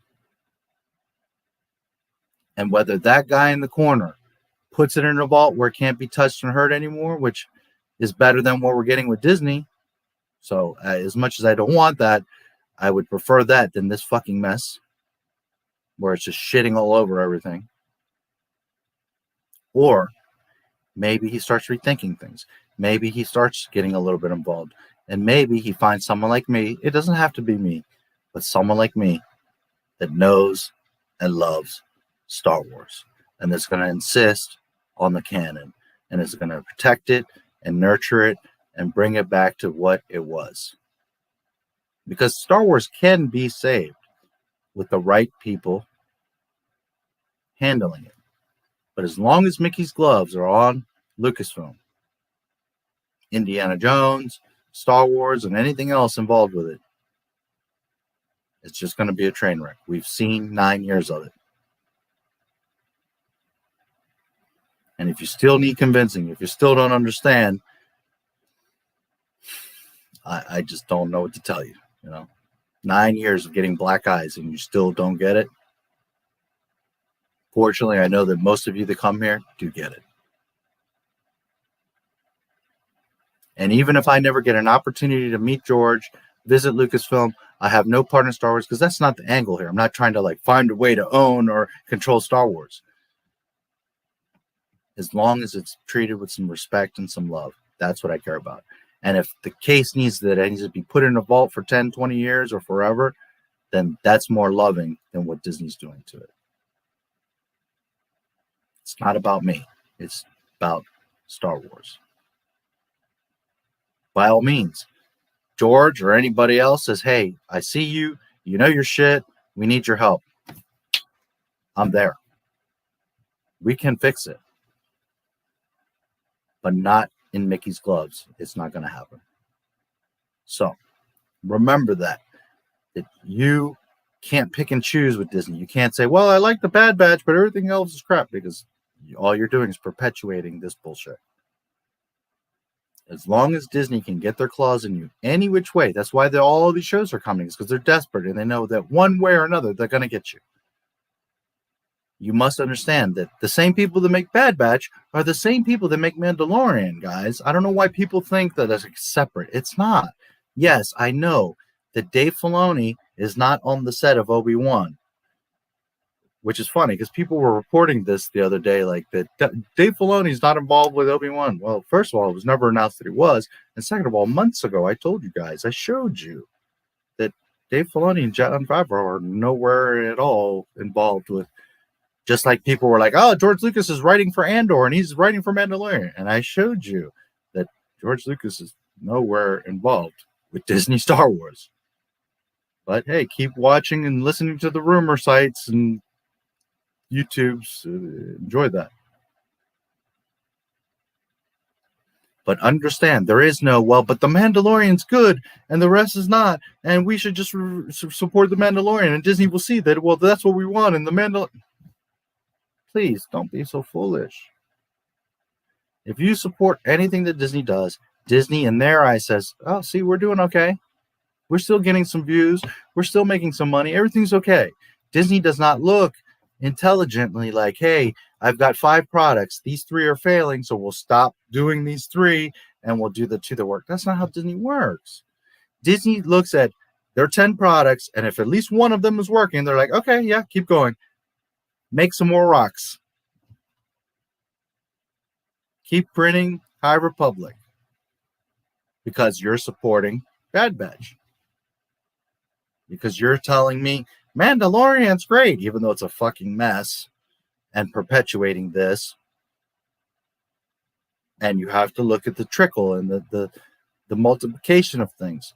Because people support the Mandalorian, now they greenlight Filoni. So now greenlight Filoni is going to start making all these other shows, and Ahsoka's in every show, and he's connecting everything and making more and more of a mess, a bigger and bigger snowball. And now you're going to have more shit shows because you supported that first shit show. Instead of having some respect for yourself, for George Lucas, and for Star Wars, and saying, okay, it's cute, it's fun, it looks good, but being honest with yourself. That ain't George Lucas and that ain't Star Wars. Mandalorian is the furthest thing from Star Wars. You should demand and expect better for yourself and for that franchise that you love. We should be getting Underworld.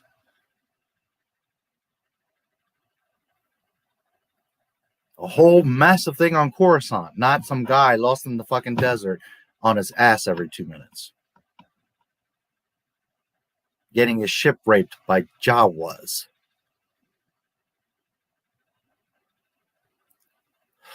Christ. Don't you guys want Star Wars back? Don't you want real Star Wars? Not kind of, not half-ass, not, well, it's the best thing we got. No. Don't you want real fucking Star Wars?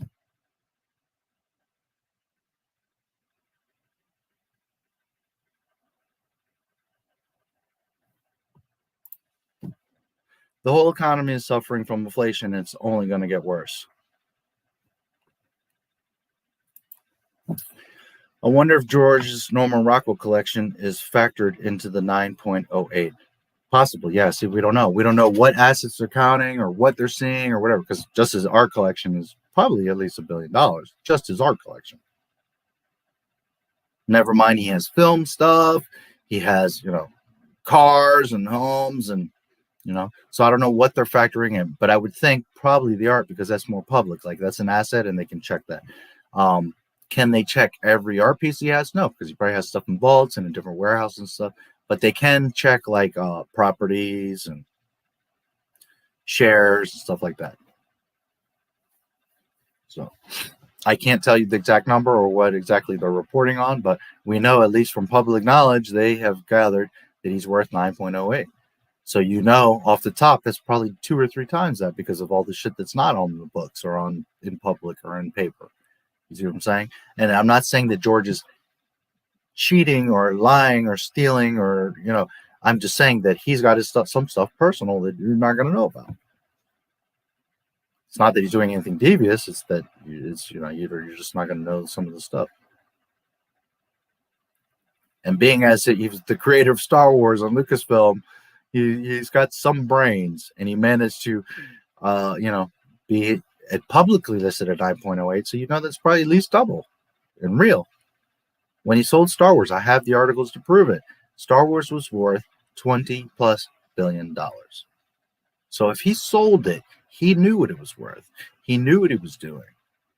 He got more than 4.05. I've talked to them about this before. How much more? I don't know. I'm guessing close to $10 billion is what he really got.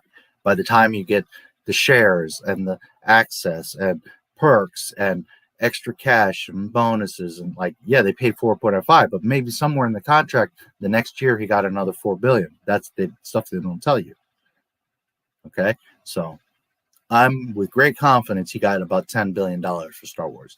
I don't believe for a second that George Lucas sold Star Wars for $4 billion, especially when that would be less than what they paid for Pixar, and it's the same for what they paid for Marvel. You think George Lucas doesn't know that his IP is worth more than all of those put together? He didn't need the cash. He wasn't desperate. He wasn't in debt. He's not in a divorce. He doesn't have alimony. He had billions of dollars, so it wasn't for the money. He donated all that money. And he's no idiot. Does he know everything? Is he a genius about everything? I'm not saying that. But there's a few things he knows. Space operas, making movies, how to make money, how to run Lucasfilm, and certainly what it was worth. So if you think that George Lucas literally sold Star Wars for $4 billion, maybe take a wake-up pill.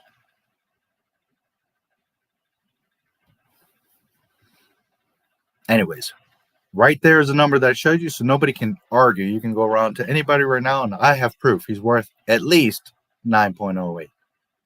Realistically, he's probably worth 2-3 times that. We'll never know. But not to mention, he's married to a woman that makes more cash and cares more about cash than he does. So combined, they probably have $30-40 billion. It wouldn't even blink. They probably have that.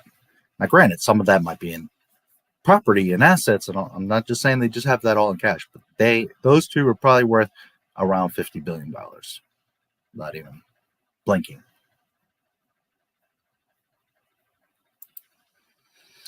Always loved Norman Rockwell's Boy Scout paintings. Yeah, he's got quite a collection. They're going to be in the museum.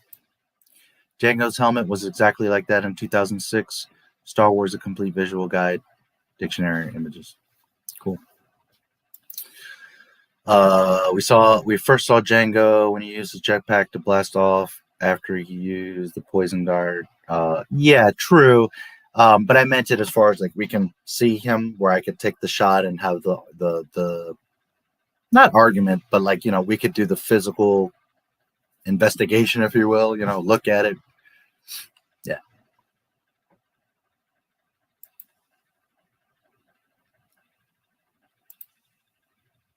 No worries.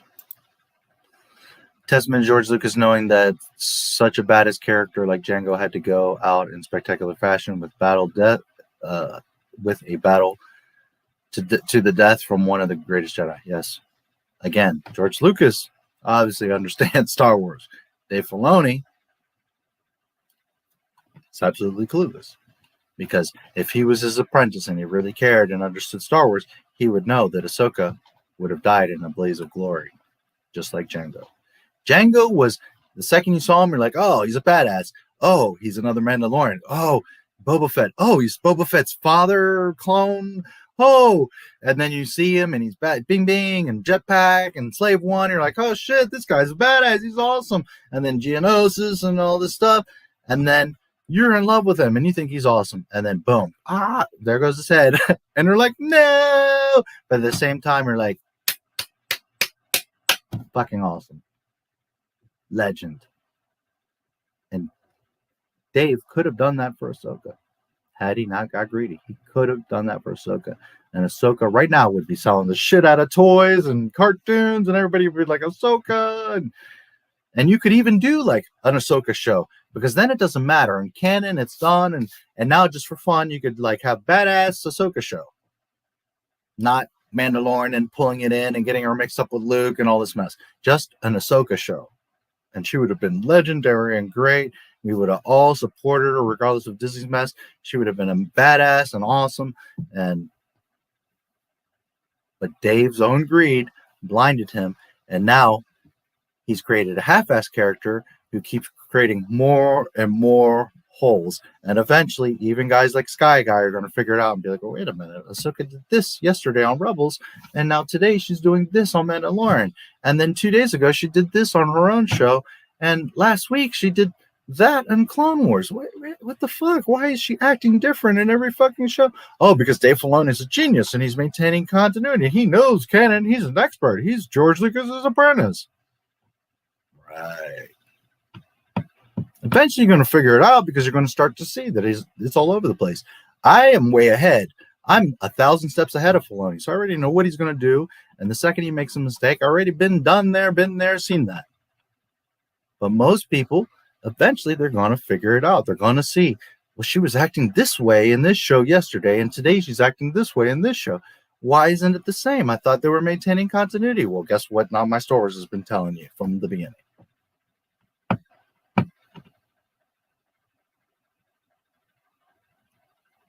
And it's not that I want credit. It's not that I want people, oh, you're so great. I'm just saying I'm trying to protect you from this nonsense. I'm trying to save your time and money and emotion and feelings, because guess what? What I'm telling you is absolutely happening. I have yet to be wrong. So now in September, October, I hope I'm wrong. I hope they get rid of Kathleen.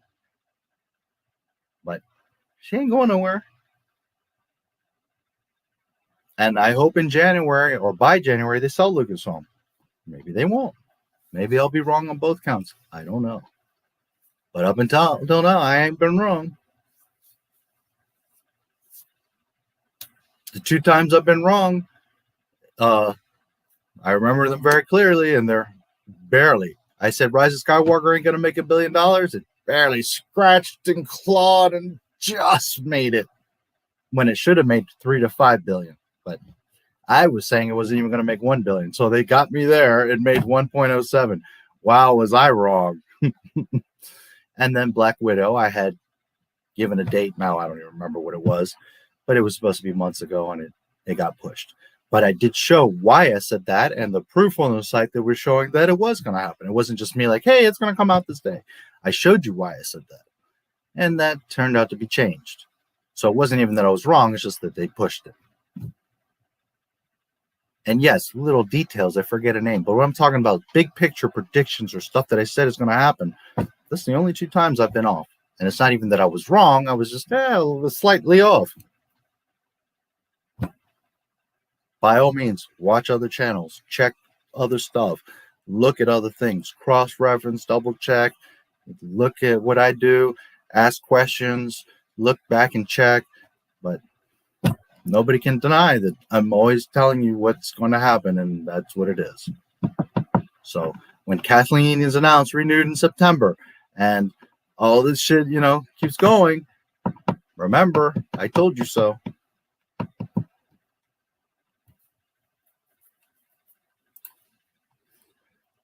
Shadow of the head detail, yes. And next time you watch it, pay attention. You're going to see the shadow. It's the problem is it's fast, so it's hard to catch it as a screenshot. But when you pay attention and watch, you're going to say, "Oh yeah, I can see his head." And it was because he didn't want to show a head because of kids. But he did absolutely put it there that you could see Jango's head. Yes. Must have been super traumatic for Boba, but Star Wars is for fucking kids. Yes. I love the Petronaki arena scene. Sounds, details, everything. Yes.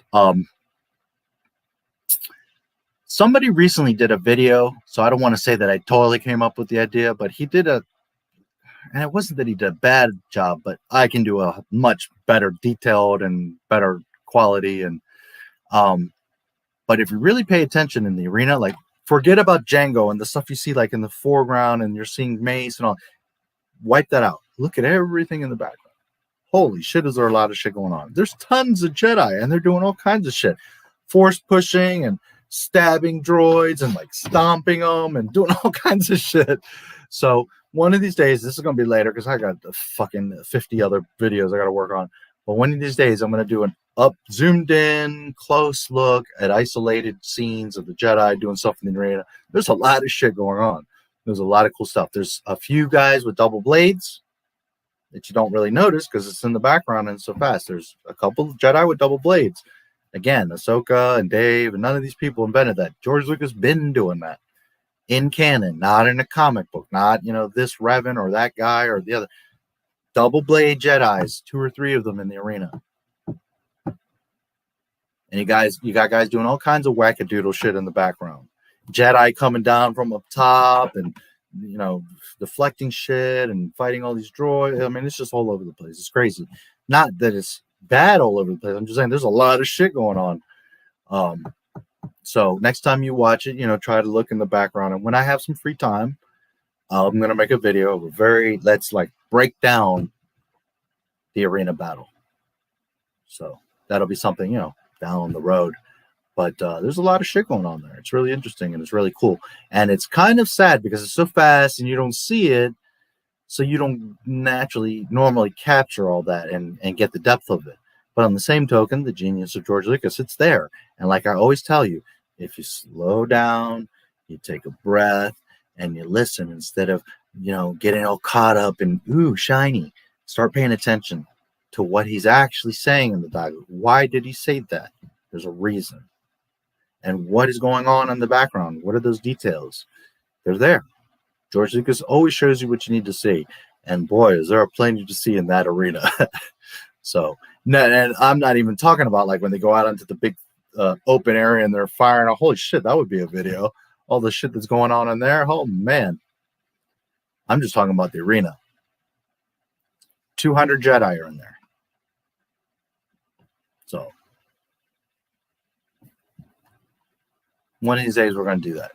But that's something I need to do a video and zoomed and slow and really break it down. And so, or who knows, maybe I'll do a series where I track one Jedi for a video and see what everything he does. And then I'll track another Jedi. Some of them have just quick little scenes and stuff. So I don't know how I'll play it, but I'm going to do eventually a breakdown of the arena because it's pretty interesting. It's a lot of stuff going on there. A lot of cool stuff. So yeah, next time you see it, even if you can't zoom in or whatever, just, like me, I'm not like most people. I don't just look at the actor in front and me, my eyes are all over the place. So I'm seeing all the painting on the wall and what shoes they have on and the strap that's flapping and the windows open. So the curtains moving. I catch I tend to watch movies everything around what's that's how I tend to watch movies. I tend to watch things that I really like several times so that I can focus on the actor and the main thing, and then I can focus on side things, and then I recheck things. But in general, when I watch movies, I'm looking all around. I'm not looking at the main So while sometimes I miss like the main expression of the actor or the main thing, you know, I've picked up on 10 things in the background. That's just how my mind works. That's just how I usually do it. But what I'm getting at is next time you see that arena, try to clear your mind and not focus on Mace and Obi-Wan, and then I can start looking back, start looking around, and you're going to see, man, there's a lot of shit going on in that arena, and it's really badass.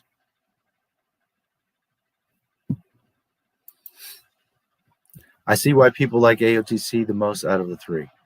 I think that most don't. That movie gets a ton of hate, but I think it's the best. I like it the best out of the prequels. I love that movie. And don't get me wrong, I love Phantom Menace and I love Ruts. I love all 6 Star Wars movies. I think they're all beautiful and great, and they all touch my heart very deeply. But it's like I said earlier, if we were hanging out and you're like, hey, let's watch a prequel movie, you're like, what do you want to see? AOTC, pop it in, baby. We all know what happens to Anakin. I want to see, you know, clones are all over the place, and missiles and rockets and lightsabers and all this mess. The kids get married. I mean, there's so many important things in that film. So many awesome things in that film. Just the asteroid chase alone. If it wasn't for copyright, I would just put that scene up. Well, maybe I can put it as long as you don't get a strike. It would be claimed, so I could never make any money on it or whatever. But maybe I could get away with, because there's, unless you're a creator, you don't know all the problems there. But some things you can, some things don't get any copyrights, no big deal. Some things you can share the profits with the creator. Some things you can, they claim it completely, you can't make any money, but you're safe. You can put it up. And some things you put it up and you're running a risk of bang, getting a strike. And if you get 3 strikes, your channel's gone. I fortunately have no strikes. I've had no problems, but I'm just saying, like, you have to be careful because you put up a whole scene of something and you can get hit. So that's why I don't even go there and think about it. But if I knew safely that I could just put up the asteroid scene without any, even if I couldn't make money, but just safe, because that scene is, I don't know, a few minutes. Just because of my love of Boba Fett and that whole shit, I would just put that scene up. But, you know, to take the time to edit it right now and do all that to risk, you know, is it going to get a strike? But, yeah. Point is, that asteroid scene, which I've mentioned several times, but I'll bring it up for anybody that's new or that didn't catch it before. They go through the whole scene. They chase Obi-Wan. At the end, they send a rocket. Obi-Wan zoops, dumps the trash. The rocket hits the trash on the slave one. It fizzles out, and he's like, we got him. And then they fly off. Sorry, I can't make the slave one. And then you see the asteroid is spinning, and Obi-Wan's stuck on the side. Boba Fett later learns and sees that, and that's why in Empire, the Falcon is on the side of the Star Destroyer, and he's like, yeah, when they always dump the trash before they jump to hyperspace. So we'll just wait it out. And Leia's like, and then we'll just float away with the rest of the trash. Chewie, disengage. And they disengage, they're floating. You see the trash. Star Destroyer goes out. Badass scene. Falcon turns around. And then what happens? Boba fucking Fett. He learned that trick from the asteroid, Obi-Wan. Again, Lucas, recurring themes. And this is not an assumption. Somewhere in a behind the scenes thing, they literally said that this is where Boba gets it from. So, I love that movie. Yeah.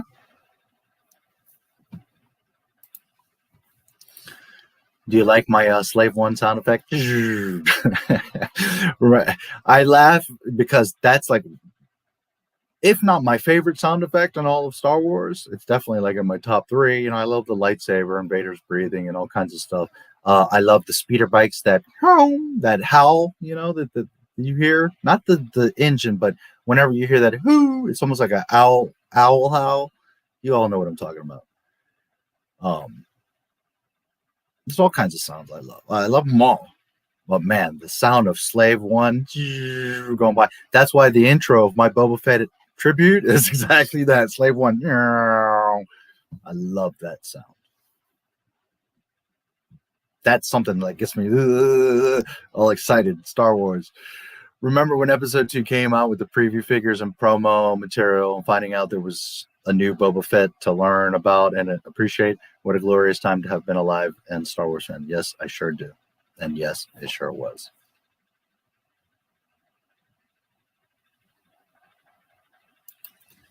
Ellen Sloan, welcome. Nice to see you. If you watch the behind the scenes in the making of, you can see how meticulous, detailed, oriented with, and hands-on George was from the beginning to the end of each of his projects. Absolutely. Why? Because George loved it, because they're his children, and because he cared. And not only did he care because he loved what he was doing, but he also cared for you. Because he didn't think you were stupid like Disney does. Because he didn't think that you deserved less. He didn't think that you weren't going to notice the fucking canon. He didn't think that you were going to be like, well, Django did this yesterday, and now he's acting totally this way today. Because, it just looks cool. Because George loved Star Wars. And ultimately, he loved you for loving Star Wars.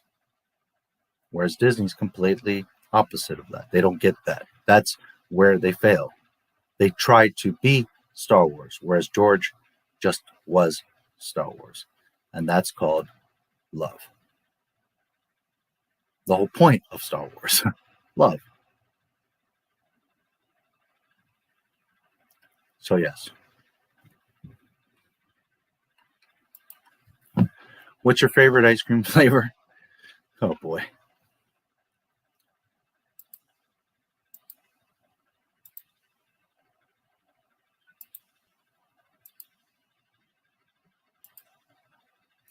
My favorite scene from episode 2 is Anakin riding his bike in search of his mother. Yeah. John Williams score. Yeah. When they come out of the hut and important scene. He comes out of the hut. He's standing in front. The shadow shows Darth Vader. Padme comes. They hug. Padme looks awesome in that outfit.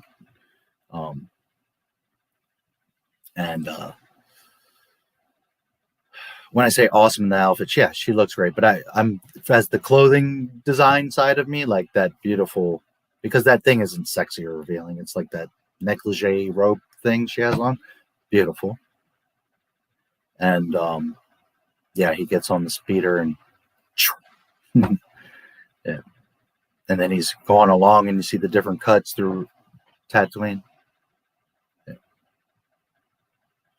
That was in one of my shorts where proof that George Lucas always had a plan. That's what he was filming. He was also filming future stuff, but that was part of what he was filming.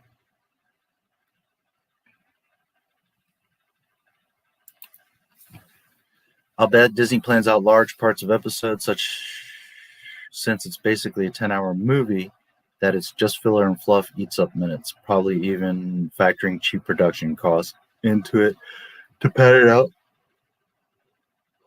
Huh? Bad Batch, you mean? Boston Lives Matter. Yes, indeed. Good to see that. Guy says, and happy George Lucas birthday day. Boston Lives Matter. Yes, as a matter of fact, that's funny because I said all lives matter, which they do. I don't do that feminist. I don't do that black lives. No. All lives matter. Fuck feminism. How about humanism? How about we stop trying to up each other and act all fucking dumb? How about we love and respect women? And how about they do the same to us? How about we all try to be better and help each other? And we should be adoring women. And they should be adoring us. Instead of like, you're a pig and you're a bitch and you're a... Women are fantastic for many and all reasons. Yeah, some of them are nuts, some of them are bad, some of them, and so are some guys. But we should, fuck all that feminism and black lives. I don't do that. I do Earth. I do people. We all need to take care of each other and be as equal as possible as far as respect and regard and everything else. Because just like I've also said, if you're a woman, you're not going to run as fast as me. You're not going to be as strong as me. You're not going to, because your physicality just isn't made that way. Not necessarily me. Yeah, there's women that can run faster than me. But what I'm saying is the strongest woman in the world is never going to be as strong as the strongest man in the world. It just is what it is. Doesn't mean that the women are any less. It's just we're this way and you're that way. And there's also things like women can give life. We cannot. So it's not that one is better or more important than the other. It's just we are different. But we got to stop with this, we got to be better, or we got to do the same, or we got to. No. What you got to do is be the best of you. And we got to appreciate each other. And women need to, instead of trying to change, I'm saying all women, I'm just saying these nutso feminists got to stop with that bullshit. Because at the end of the day, you're going to turn around. You're going to degrade men so much where men won't even want to be around you. And the government is doing this to separate us anyways. And then when the shit hits the fan and the aliens come and all you women that were acting tough, but in reality ain't going to pick up a rifle or ain't going to fight and you're going to be like, oh my God, where are the men? We need our men to protect us and help us. And we're all going to be gone. And that's why they do this, is divide us so that the rock and foundation of our families and lives is gone. The women are taken from us, and the protection and defense and provisions for the women is gone because they're taking the men away from you. Why? Because they got you all fucking screwballed, confused, and angry with each other, and that shit's got to stop. So no, feminism, fuck that bullshit. Black Lives Matters, fuck that bullshit. Everybody matters. And no, women don't need more, and men don't need more, and men shouldn't be holding down women, and women shouldn't be outdoing men. All that shit is nonsense. We should all be helping each other and trying to make each other do. The key here is that they are breaking up the family unit. They're trying to divide us and make us resent each other instead of what used to be is valuing and appreciating each other. And realizing, because 100, 200 years ago, when there was no electricity and you all lived in a cabin and wolves would get you and raiders would get you and people were stealing and robbing, and what you had was each other. And that's what people have forgotten. You've all got complacent and comfortable. Not you guys, you know what I'm saying. And therefore, because in your fucking luxury and complacency now, you have nothing better to do but to fight with each other and compare to each other and try to outdo each other, instead of forgetting that, or instead of remembering that not so long ago, if you didn't fall in your role and be in your place and take care of each other and support each other as opposed to trying to argue and outdo each other and all this nonsense, then you were dead. Your children were going to get eaten or robbed or killed or stolen, or your house is going to fall apart, or because back then you didn't have insurance and builders and technology and water and electricity. You had to rely on the little thing you had. And for the most part, most people had, if they were lucky, a partner, never mind children or an aunt, an uncle, some cousins. If you were lucky, you had someone that you could live out in the middle of nowhere and barely survive with. Instead of now, like, oh, I need more. I need a sweater. I need a purse. I need a car. I need 16 women. In a way, all this technology and stuff has made people fucking dumber and less appreciative, because you're forgetting how fortunate you are to have anything. That we can sit here and across the country, I can talk to you guys. And I'm not saying that all of you or all my viewers don't understand this or get this. I'm just saying that both lives matter. What's up, that guy says. Wow, you said all lives matter. You're a racist.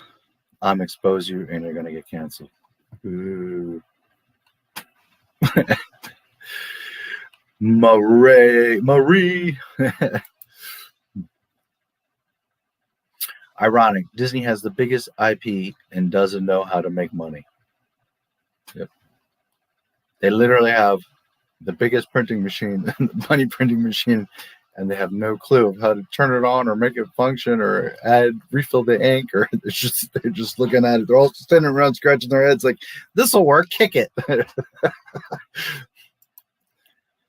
How about that? Cancel that. Anybody. Nickelodeon, Netflix, HBO, I don't give a fuck. Your cousin. Anybody's going to treat it with more love and respect.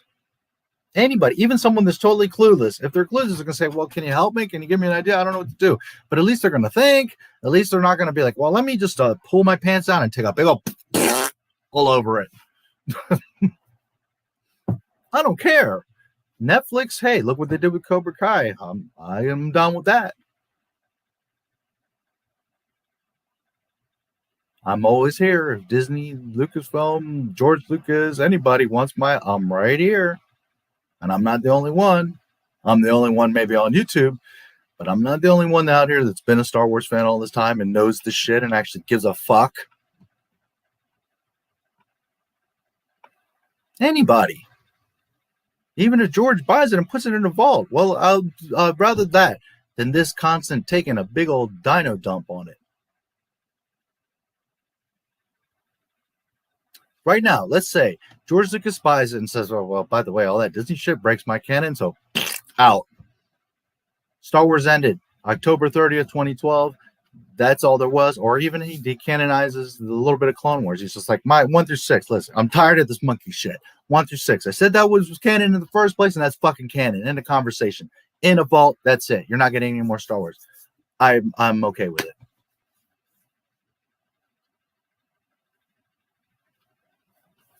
It's not what I want. I want a lot more Star Wars. I want a lot of things to happen. But if it means being shit on and disrespected, or safe and respected, put it in the vault, dude. 1 through 6. Done. End story. I prefer that. I prefer my great grandkids that I can say, this is Star Wars. No confusion, no argument, but this Rey, but this character, but I saw this comic. No. Out. This is Star Wars. 1 through 6. Here's the box. This movie is broken into parts, but consider it one story, my great-great-grandkid, and enjoy the most beautiful story ever created in film. Done. Easy. No arguments and confusion and problems. Here's a beautiful story I want you to enjoy. Just like when you go to school and you read the Odyssey, well, here's Star Wars. I'm okay with that.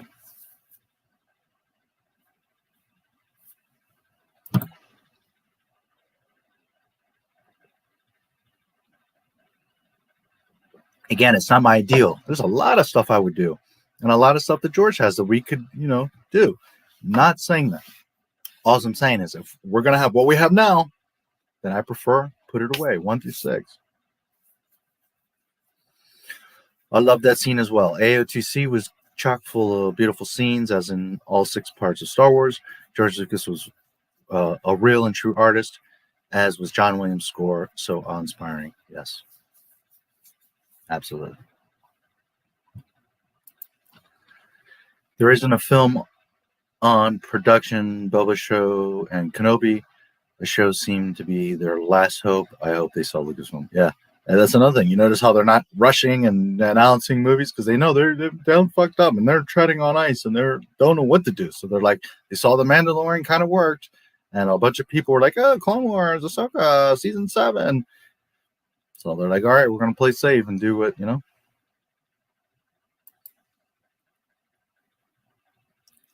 I tried to link it. Maybe I can't on YouTube. You should be able to, because I don't have links blocked. But I know this is sometimes in certain chats, it acts funky. You could always send it to me on Twitter as a DM.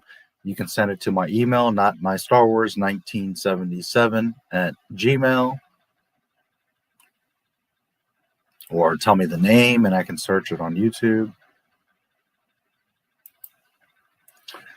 Just posted a video bashing Disney with 250,000 views. Oh, wow. I'll have to check that out.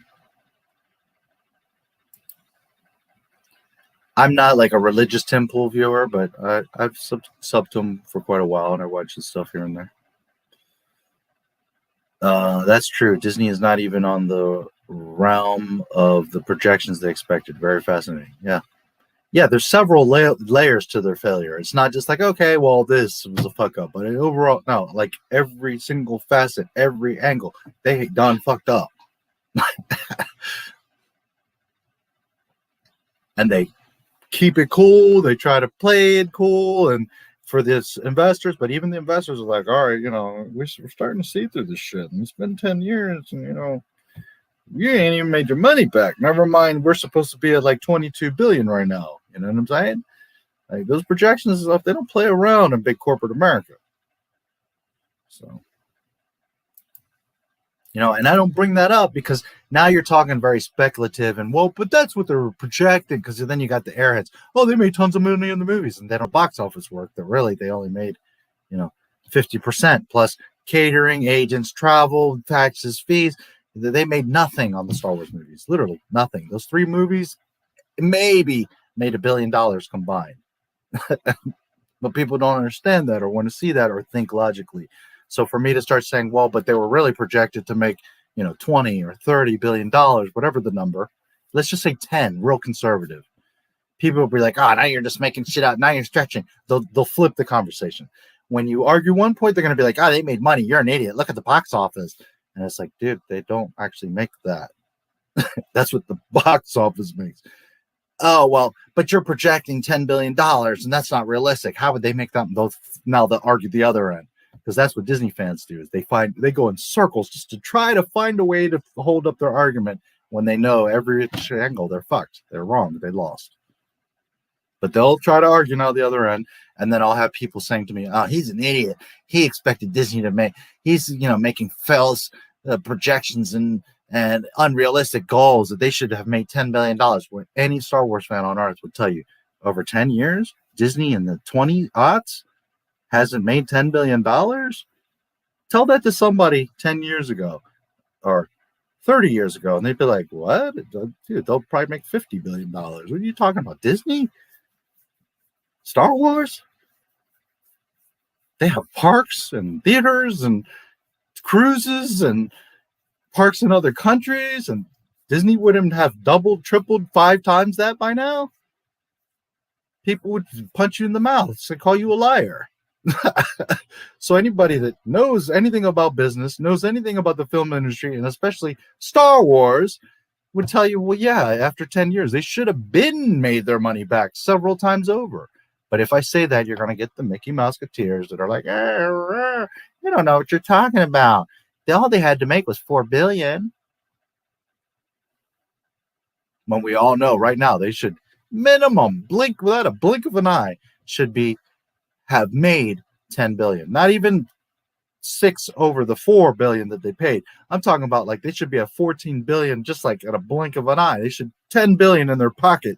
They should have right now from Star Wars. Anybody with half a brain knows that. Over 10 years, Disney should have made that kind of money. And they haven't.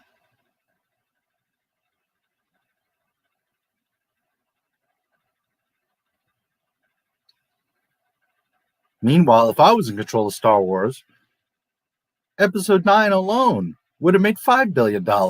Just that movie alone. Never mind the toys, the previous 2 movies, the spin-off shows, Underworld, the 1313 game, all the EU. It's right now, Star Wars would probably be worth about $50 billion. Easy. Cruises, hotels, parks.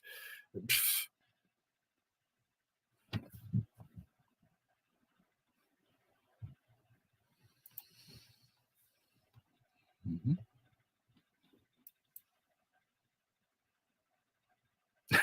Yes. Sell Lucasfilm so we could have respect Lucas canon, yeah? I wish we could send George Lucas a holo card for his birthday. Yeah, that would be it. Believe me, I wish I had a way to contact him, or if I knew he could see the video, or, you know, anything we could do, and not just for me. I mean, as us as fans, but I have no clue, you know. And I know that he used to watch YouTube videos when back in the day at Lucasfilm, but does he still look at his shit? Does he care? I don't know. I really wish we could say hello to him, you know. I really wish I could obviously have him in an interview, right? But even if we could just for 5 minutes say, hey, you know, we love you, man. Thank you. Sorry this shit went down, but know that there's those of us that know and understand and care. And happy birthday. I wish we could send George holo cards along with some exotic cake and a tall glass of cold blue milk. Yeah.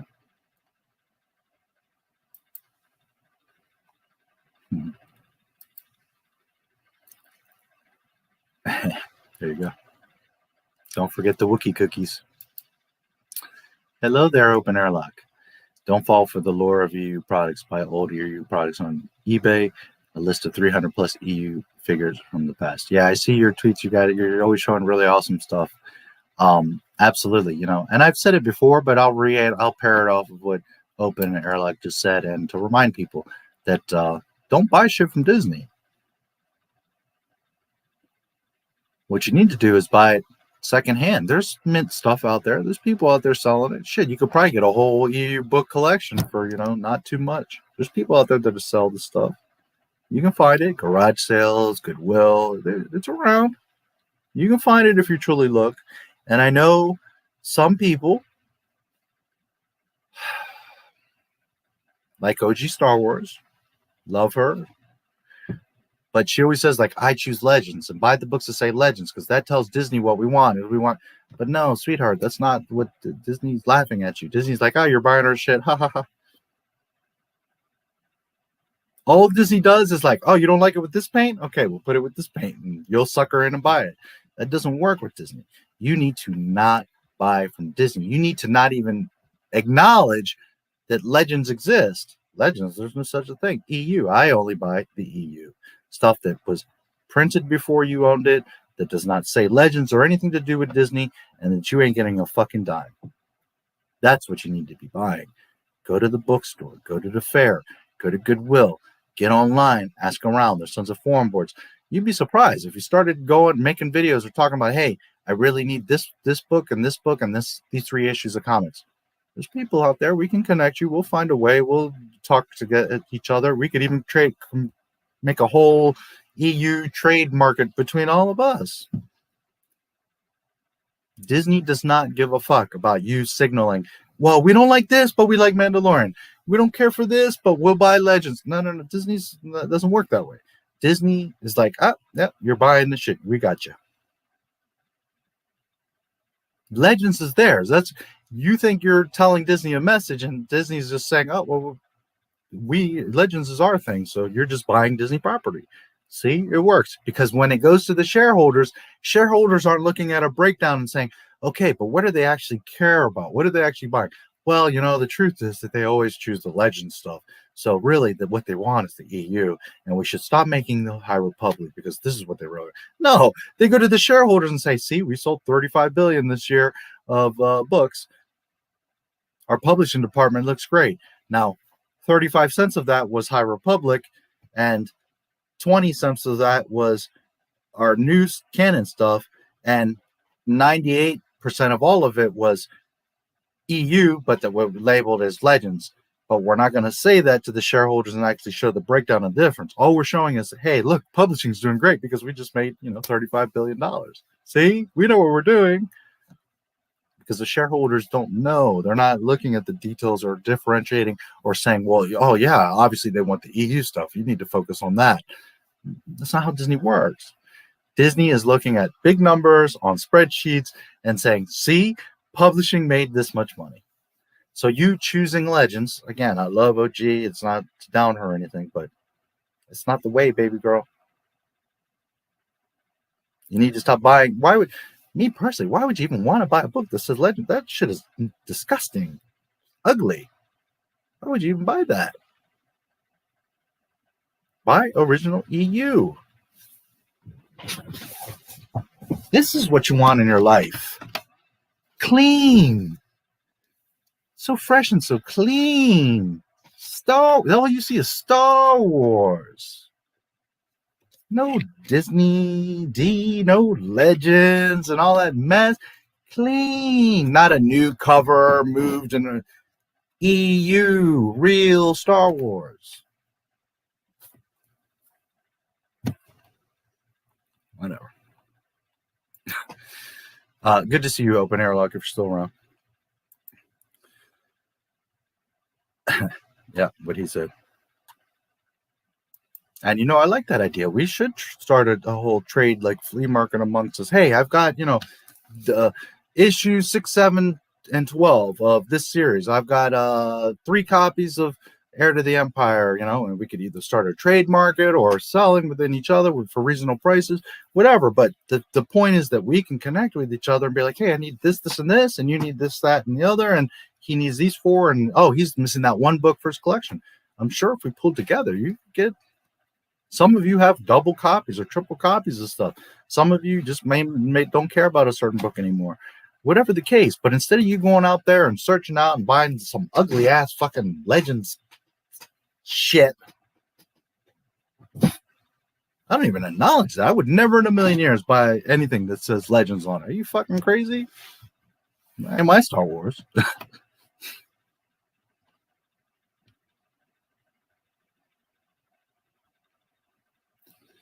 Get another Star Wars trilogy, huh? I don't. Not if under Disney. I hope we do. Absolutely not. It's going to get worse. Hey, Mega Jetty. Happy birthday, George Lucas. Yes, sir.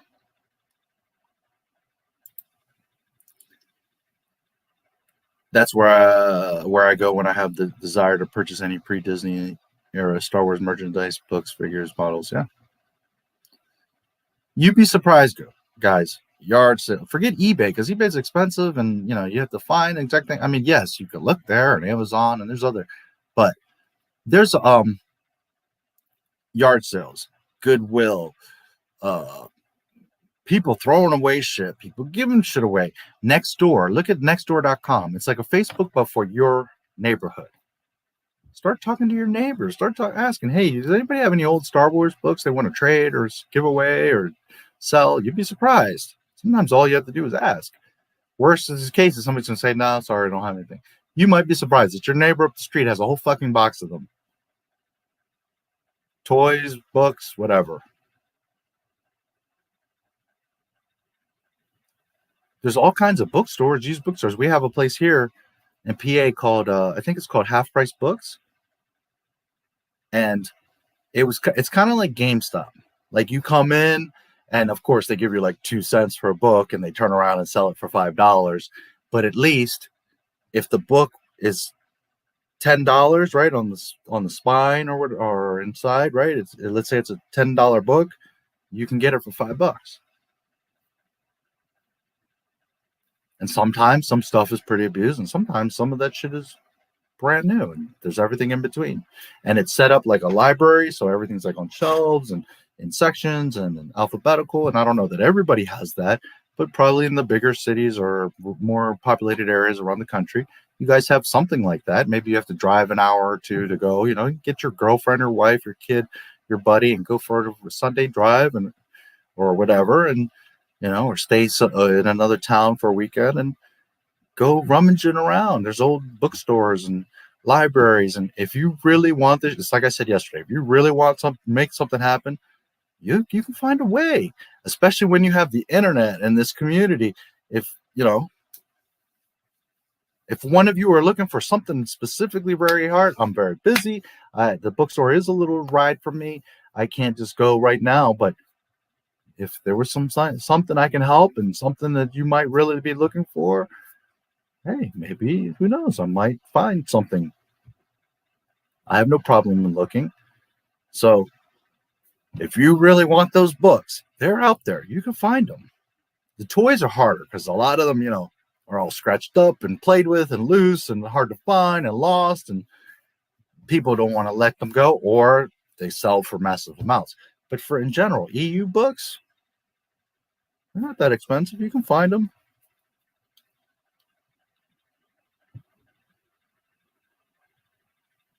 If you really want them,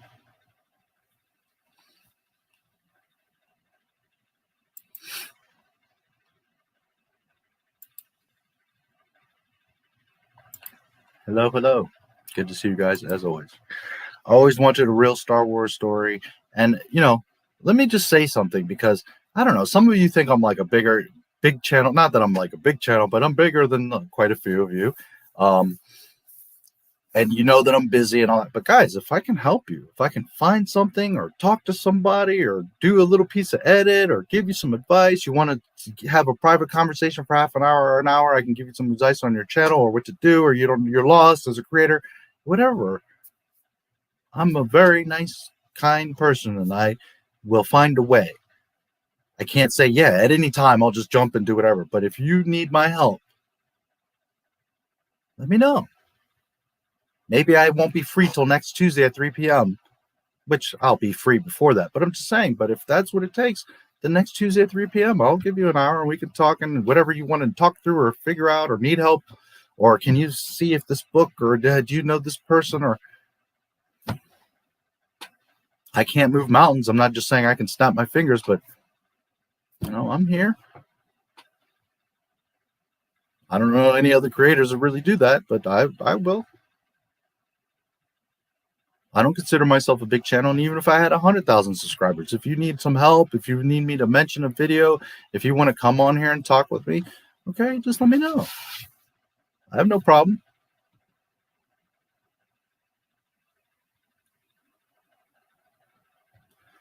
I always wanted a real story inspired by Yojimbo or Kurosawa. A Jedi helping a village but hiding his dangerous abilities because he is an ambassador of peace first and at the end a warrior. Yeah. You know, I am very busy and I have a million things on my mind, so I can't always think of like, hey, you got to go check this person out or you got to do this or but always know that I'm here and I'm very accessible, and if you have a question, you want to talk about something, I can help you. Just let me know. The boring color scheme of Din Djarin's armor outfit is a visual representation. While you were saying that, I was thinking like, yeah, he looks like shit. Oh, that's funny. That could be made by a small budget, very minor story, but respectful, like the Tales of the Cantina, as you say. Real fans can make it happen. Yeah. Listen, just a handful of us could make a real Star Wars movie for like 20 million, 50 million, 100 million, you know. There's guys that have made a beautiful, gorgeous fan films for $2,000, $5,000. So if we had even $1 million, we could make a serious fucking nice Star Wars thing. And it would get tons of views on YouTube and people would be like, oh shit, it's Star Wars, and fall in love with it. And in fact, just last week, I'm sure a lot of you heard of it. This new fan film, Bucketheads, came out and it's fucking awesome. By the way, for those of you that don't know or haven't heard before, I have playlists all over my channel.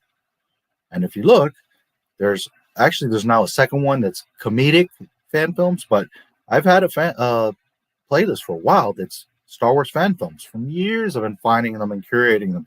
There's, I think, at least 200 there. So if you're ever bored or looking for a fan film, you want to review one, it's just a playlist. They're not my videos. You don't have to give me credit. You know, if you want to mention me, great. But just letting you know, I have a playlist. I think it's about 200 fan films. Hey. Other people's videos, I don't get anything. They're not mine, you know. But I curated them because I'm a fan as much as you. And also so that anybody that comes to the channel, you have that resource. You have this big, huge playlist of all these amazing fan films. Now, some of them are cheesy. Some of them are low budget. Some are better than others. Some are longer than others. And some I just don't keep because they're just so stupid or weak. But for the most part, and when I say weak, I'm not saying, oh, well, it's not canon, because it's a fan film, so it can make mistakes. It doesn't have to be canon. What I'm saying is just some of them are just, you know, honestly, just shit. But most of them are at least decent. All the way up to, holy shit, this is really great. And 95% of them I keep because I don't expect you to make an amazing, like, Lucas level thing. But as long as the heart's there, the love's there, they're in that playlist. So just so you know, they're there. Some good stuff there. And some of them are amazing. One of these days, again, another of my 80,000 projects is I'm going to make a list for you guys of my top 10 fan films so that you guys have them. And you can not only go to the playlist and find them, but you'll know the list there.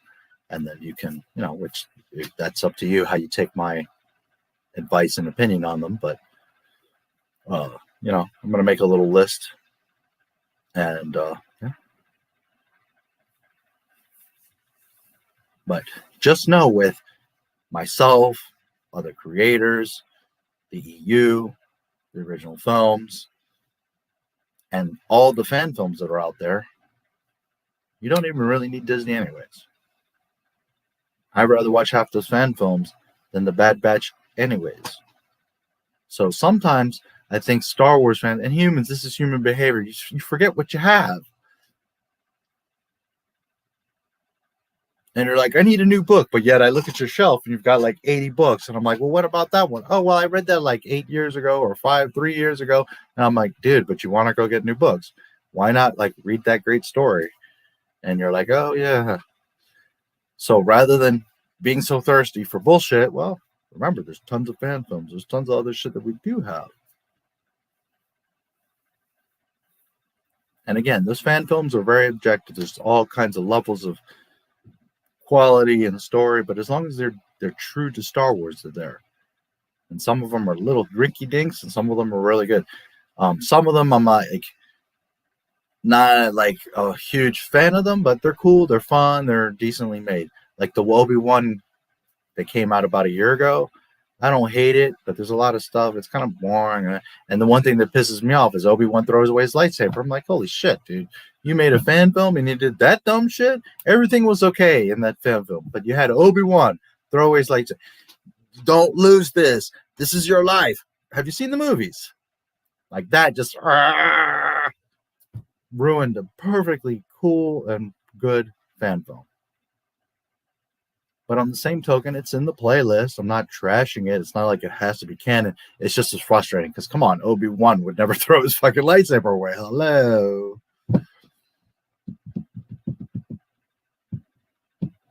But some of them are fucking amazing. Some of them are badass. There's one, I can't remember the name. It's almost like an Indiana Jones. This is the only way I can describe it. And there's some that don't have all the effects and ships and stuff. You might see one little suit or a ship, but they have like their dialogue and just well costumed and acted, and the dialogue, like a meeting or an encounter or a fight, and they're just like this little narrative fan film. But you're totally like, holy shit, I'm in a Star Wars movie right now. And like, I mean, there's some really awesome fan films. So anyways, me just ranting along. But yes, absolutely.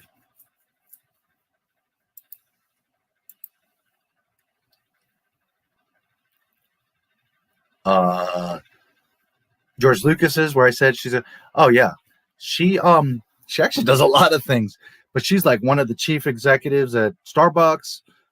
She has like foundations, and she's like got her hands in a lot of different things. She's a money girl, not an asshole, not a material girl, but she likes to make money. George even says it in his most recent interview. I like to make movies. She likes to make money, but not because she's greedy and has to have 18 purses. She just likes the game and the skill of making money. They donate a shit ton of that stuff. They help schools and do all kinds of stuff. So it's not, a matter of like, oh, she's a mindless money grubber. No, it's just that her forte and her interest is making money.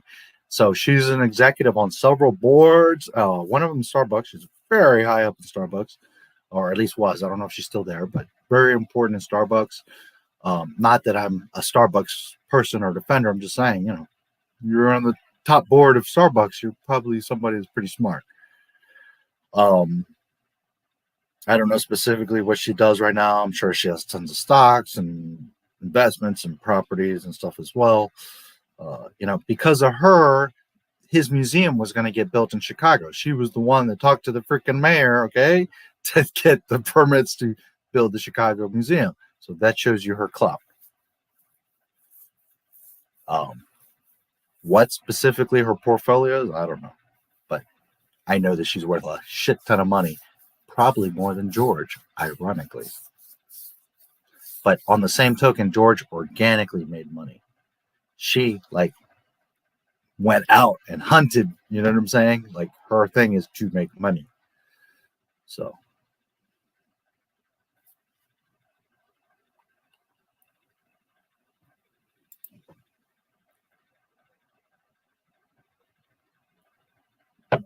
Do a search on her, Melody Hobson.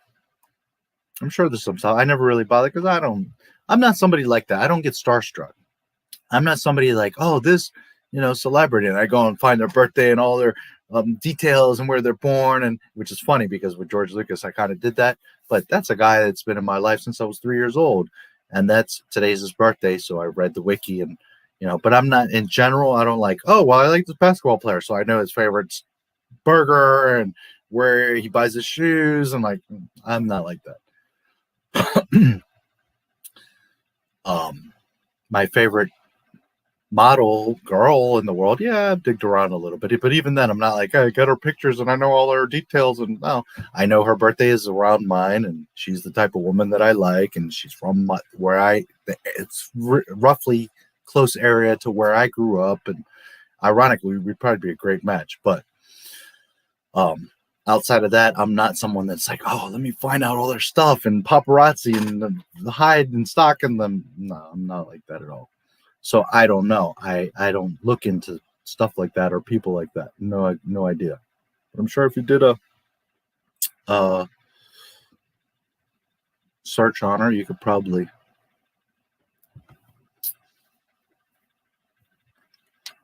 find out some stuff about her. Melody Hobson. Din Djarin's armor is doo-doo brown. Yes. What was that little poopy on the end there? Equals poop. Equals poodoo. Only one day I hope to meet George Lucas so I could personally thank him for Star Wars. Yeah, I mean, I would love to be like, hey, dude, can I talk to you for now? Because I have like literally 1,000 questions I want to ask you right now. But even if I had 10 seconds, just shake his hand and say, hey, thank you.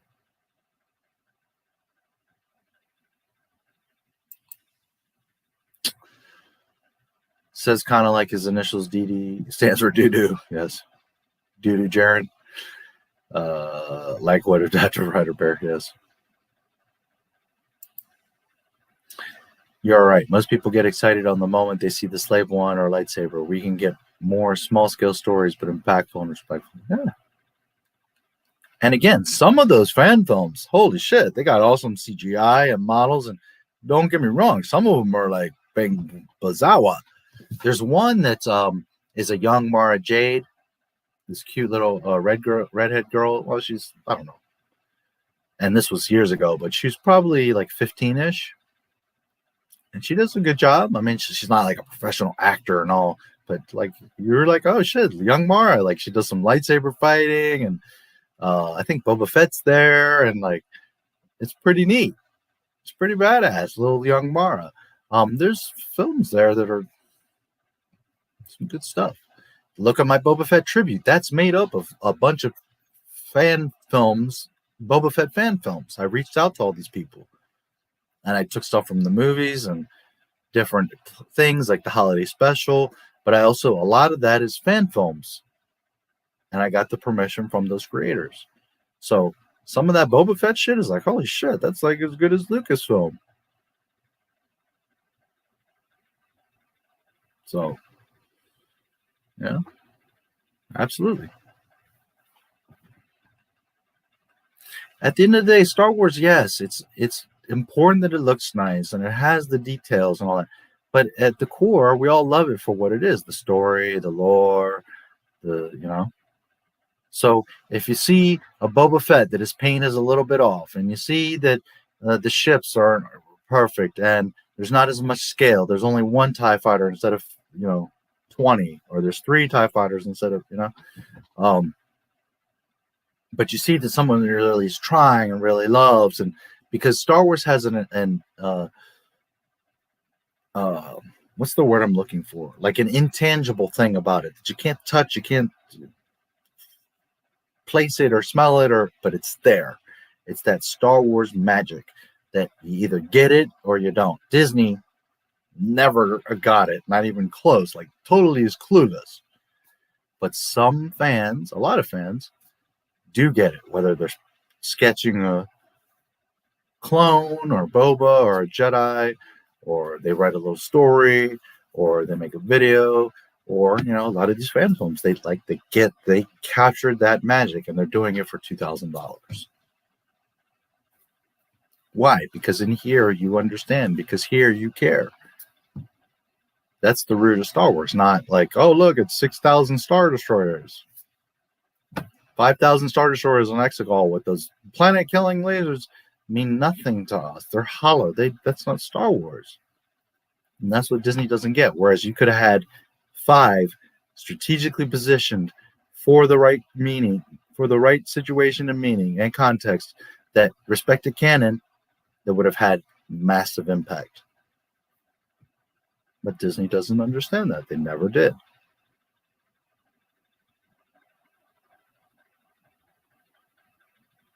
The Geonosis Arena isn't amazing because there's 200 Jedi. It's because of the way that the battle is set up and portrayed, and the outcome, and the weight of it, and the Jedi that die, and the way that they do things, and Django getting killed, and the whole situation, the story, the characters that are involved. Padme's got a huge slash on her back, and that's where you really see Padme don't play around. You thought she was badass? That's when you see her, okay, now I understand why Leia is Leia. You see? That little intangible. Now, you've loved Padme because she's got a great ass, and she's a cool-ass character, and she has amazing outfits, and she's super smart and diplomatic, and she don't play games, and all that builds up to it, and you respect her and love her. But in the arena, then you see, oh, shit. She knows all about aggressive negotiations. And now you see, yeah, that's Leia's mom. Which you knew it the whole time, and you see it and it builds up. But even just that little moment in the arena, you're like, yes, that's where Leia gets it. That's Star Wars.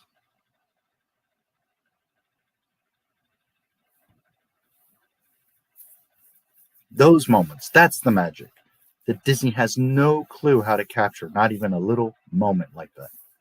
They can't figure it out. And it's because they're trying to be Star Wars instead of just being Star Wars. And the only way that you can be Star Wars is to know it and love it. It's just like how a man reacts to a woman or a woman to a man. You're trying to be cool, and eventually she's going to see right through that shit. You have true chemistry and you're being yourself. Guess what? Her panties are flying off. She's giving you kids. She's dedicated her life to you. She'll do anything for you. One is trying and one is being.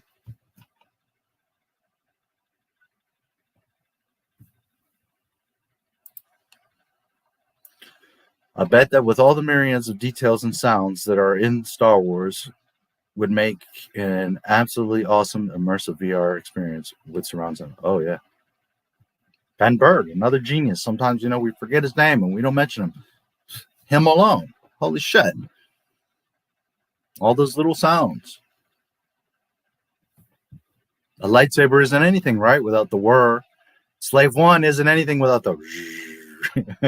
Well, it's not to say that's not anything, but you understand what I'm saying? Like, that's what solidifies it and sells it. Always movies aren't about the video. It's about the sound. Watch Friday the 13th with the sound off. You're going to be like, turn off the video, put on some really good earphones, and you're going to be like, oh, shit. Close your eyes. You're going to be like, oh.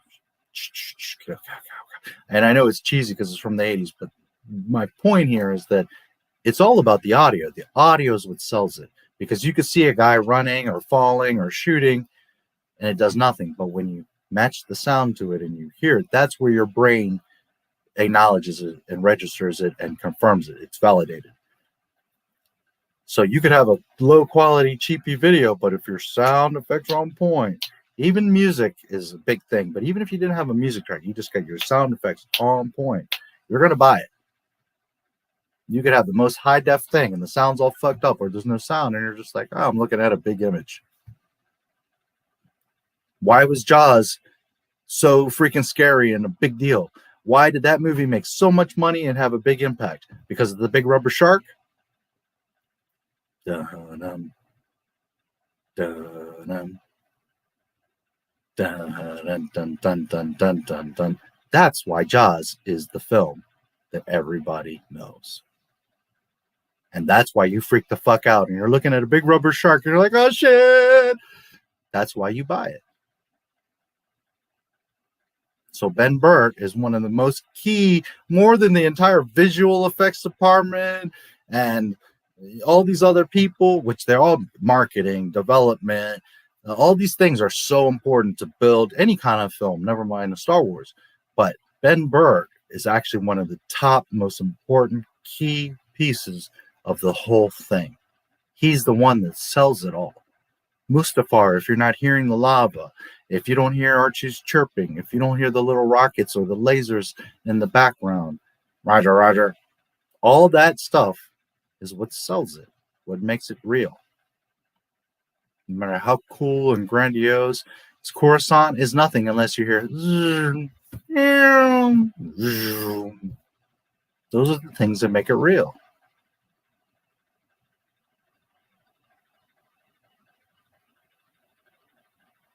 And to think that Lucas used to give us a lot of those sound effects, not only for free, but said, hey, have fun, make fan films.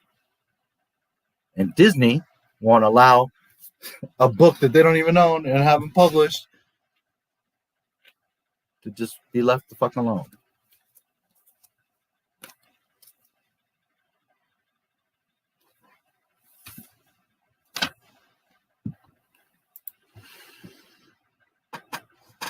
Yeah, that'll be fun. There's so much shit going on in there. Imagine being smack dab in the middle of Petronaki arena battle or battle Geonosis period when all hell breaks loose. Yeah. In a way, it would be amazing. In a way, it'd be like, no, I don't want to be here. Well, it depends. If I was Boba, who I would be if I were in Star Wars, well, then I wouldn't care either way. I'd be like, eh. I'm not worried. Nobody bothers me. Some of you are going to know what that is. Most of you won't. Since I was a kid, I always associated the sweet smell of honeysuckle flowers with Padme and AOTC and her love theme with John Williams. Can't argue that. She looks like she would taste and smell like a honeysuckle. I could totally relate to that. I wish Padme. Look at how you got Padme in my head. I wish Phantom Menace stuck the TIE fighter shriek for Maul's ship, the Sith infiltrator, like in the trailers. Yeah. Mm-hmm. Yeah. The details, the difference in the sounds. You know when Vader's TIE fighter or the Sith infiltrator or an X-Wing is coming. You know, even if it's in the background, you know which ship is coming because you know. You know what Archie sounds like. You know what, just like when you know actors and you know their voices, the same thing with the sound effects, you know.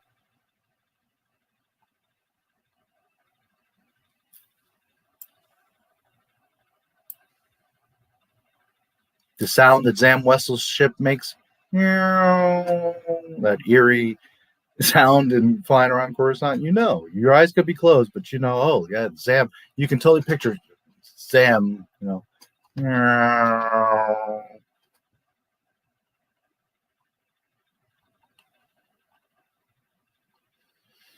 Imagine the sound of Death Star coming out of hyperspace. Something like zoom. Yeah, that would be something.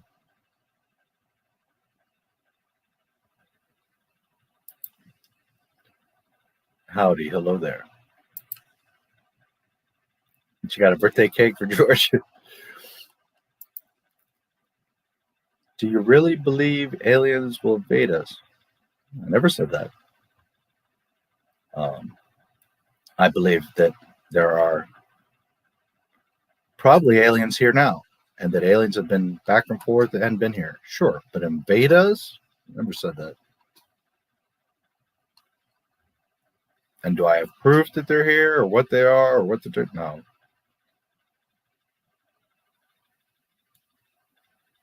I'm also not saying that they won't invade us. I'm just saying I never said that we're like going to get attacked or we're in danger or anything like that.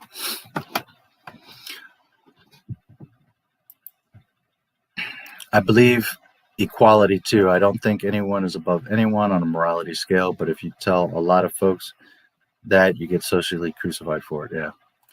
But you know what? And I'm not saying you have to be like me or anyone needs to be like me, but you guys know me at this point. Fuck your feelings. I don't give a damn. I'm going to tell you, I don't give a fuck. You can sit here and fight for, women and blacks and this and that. And I'm going to be like, you're a fucking idiot, because everybody in this room matters, especially the kids first. And I'm the first person to open the door for a woman or an old elderly person, or for anybody for that matter. But I'm the first person to sacrifice or have less so that someone else can have. But to me, this whole bullshit about, we need more and we need to be more this and we need to have more than you and we need to be more equal. And at the end of the day, you're fucking up yourself. Women had it good, actually, when you think about it, because back in the day, you didn't really have to do much, but, take care of the house. Now you got to go to work and deal with all this shit. And if that's what you want, fine. But you kind of screwed yourselves out of a pretty good situation. But anyways, everybody matters. Every life we can save or improve is important. Not, because your color this or your age of that or your belief for this. It's fucking stop that bullshit. No, women are not more important. And no, men are not more important. We all have to try to help each other and make everything better for everyone, especially the children. This, shit is just division. It's nonsense. You're so distracted on football scores and Black lives. Meanwhile, there's people all over the fucking place starving and fighting and dying and sick and losing. And stop that bullshit. How about all of my neighbors are important to me, so I got to do my best to help them all out, and they'll have to help each other out, and including me. Especially if I have millions of dollars and my neighbors need something. Okay, maybe we don't have to have the same money and equal. I've got 3 Ferraris, doesn't mean you have to have 3 Ferraris, but I can at least make sure that you have some sort of car so that your family is safe and that you can get to work, so that you can at least, if nothing else, feed your family. But people with 3 Ferraris don't even do that. That's where the problem is. That's the kind of equality we need to be worrying about and talking about. Not, well, I'm black or I'm Asian and I should just because, Or you're inherently bad because you're white. That kind of shit is just stupid.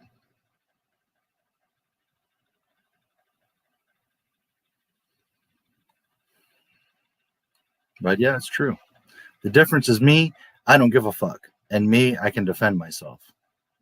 So, I'm going to tell you, whether you like it or not, you're full of shit. I'm going to tell you to stop fucking around and being a dumbass when you can see that guy right there needs your help.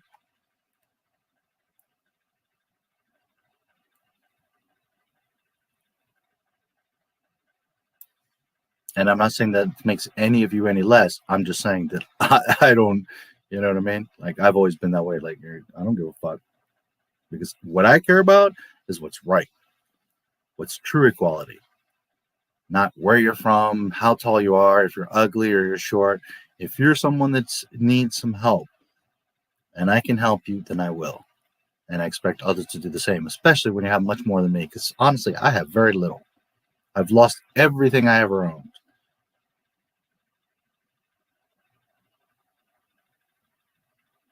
But I certainly have enough knowledge and skill and compassion to do what I can whenever I can. And I don't really give a shit where you're from or what you look like or what you do or whatever. if you're a good person and you need some help and I can possibly help you, then by all means, I would do so.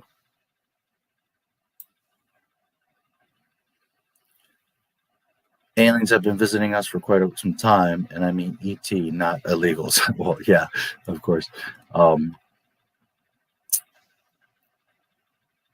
Yes, I think they've been here for centuries. Me personally, no bullshit. You seen the movie Stargate? That's what I think. Ancient aliens came down, because how the fuck else did we build those pyramids? We can't. To this right now, today, we can't. Not only can they not figure it out, we don't even have the equipment to do so. I think aliens came down, being as they were aliens, much smarter, much more futuristic. Never mind that they had lights and spaceships and stuff, but just the intelligence level, the knowledge of the world and galaxy and science. They came down to primitive people. They were perceived as gods. They had ships and stuff that could move shit around, and they probably did have a bunch of slaves, but more so than slaves, they had just people that worshiped them because they automatically assumed they were gods. They were just aliens. I truly wholeheartedly believe that Stargate was a real thing. Not that Stargate might have just been some guy who, made a story. I'm not saying that the movie was actually based on reality or that he consciously thought that. I'm just saying that ironically, that to me, I firmly believe is how Egypt happened. And a lot of the old, Mayans and Atlantis, and it was aliens. And they were perceived as gods, and all the Greek gods and Egyptian gods and all the hieroglyphics and all that shit, astrology, it was aliens. Because when you don't have an understanding, 1,000 years ago, I go with a lighter, I go back in time, and I just do this. Every woman for miles is mine. Every man will do whatever I tell him to do. All the fruit, riches, gold, anything I want. Or I'll do that. Something so simple. But when you don't have an understanding, a perception of it, and not this, now I take it to another level, and not that I would ever do this, just for example, and I now, light something, because no way would I damage that, but I light something on fire, and you see that now this light is reacting, causing a chemical reaction, catching something on fire. Now you're like, oh my God, he is not only a god, but he has powers.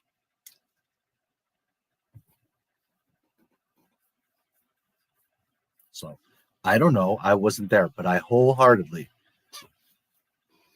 that's what happened. Aliens came down, the movie Stargate, not, frame by frame dialogue, but that premise of that they were gods, and that's, that they were controlling and had the technology to, that's what I firmly believe happened.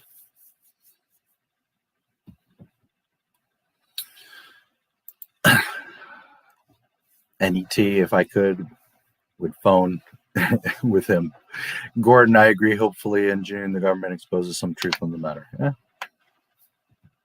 We'll see. Myriads of first-hand accounts and testaments. My father being a mother. Seen ETs? I have seen UFOs, not alien beings, though. Yeah, me too. Well, I haven't seen this flying saucer or something I could say, oh, that's a UFO. But I have seen 3 lights behaving very erratically in the sky. And we ain't got nothing that can move around like those 3 lights were moving. And I watched them for at least an hour, maybe 2-3 hours. This was many years ago, but I remember it very well. And I was with 2 of my buddies, so I wasn't by myself or on drugs or delusional or tired or dreaming. There was 3 of us, and we were at a park, and we all saw these 3 lights fucking acting crazy way up in the sky. And ain't no plane, no space shuttle, no satellite, no star that can do any of that. So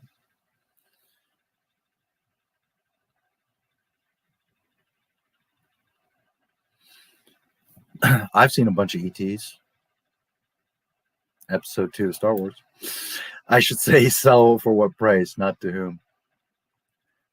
At this point, they would have to sell it for about half because they've destroyed it. And listen, it's not worth what they bought it. Plus, the reputation that comes along with it, all the mess you have to fix. And there's precedence because, as I've told the story before, Disney bought Power Rangers, fucked it all up, and then sold it back to the original owner for half the price. So, wouldn't it be amazing if not only George Lucas got it back, but got it back for $2 billion? You talk about Disney. Oh, being humbled. And then take it a step further. 3 to 5 years later, George Lucas comes out with an episode 7 and it makes like $3 billion. Oh, the glory. Oh, you thought you knew what you were doing, huh? Oh, you thought you could do it better than me, huh?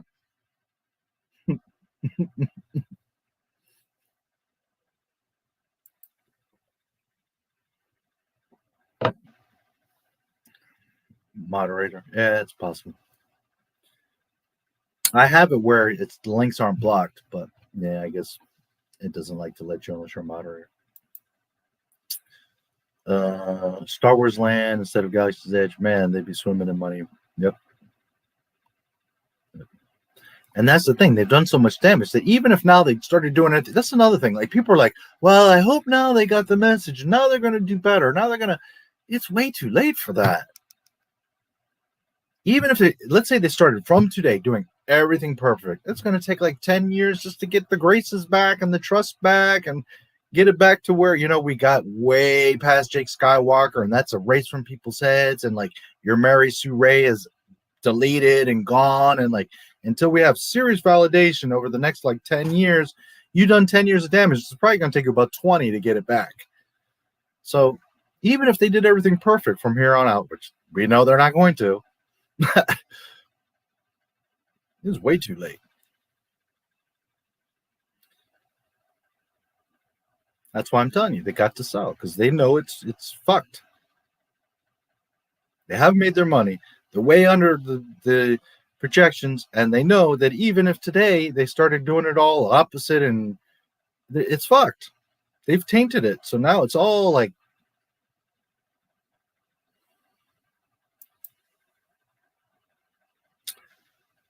Close encounter with a UFO around 1985, DeKalb, Colorado, Fort Payne, Alabama, at my grandma's house. When he was on leave from the Navy, it gives me goosebumps. Too little, too late, yeah. Backpack for my wheelchair. It's meant to resemble that of the Endor Rebel Trooper. Nice.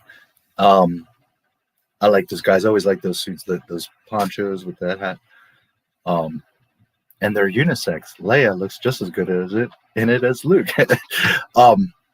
How though? Oh, I see. There's a link there. Just a moment. I have to look over. The StreamYard doesn't show me it. I have to look on YouTube.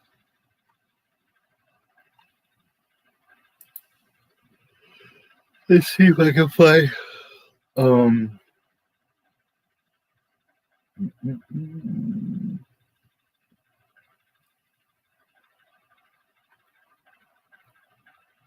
There you go.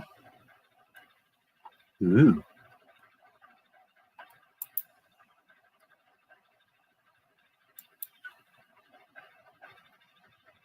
You just bought this?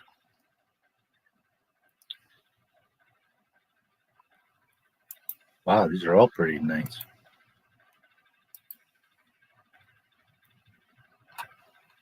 The Hoth one is fucking badass too. Holy shit, these are freaking cool.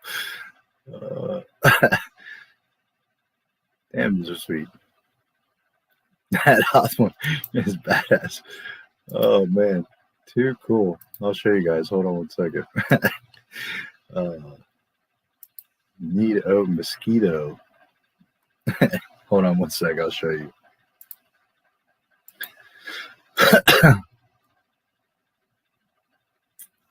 Would help if I open the damn thing first. Just a second.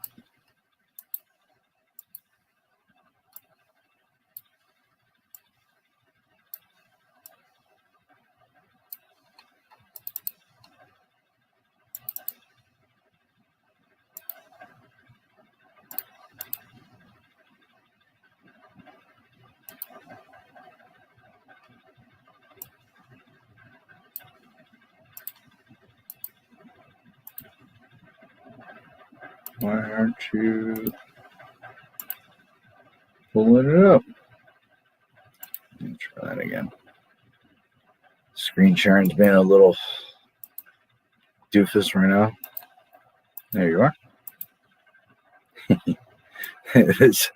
That backpack is awesome.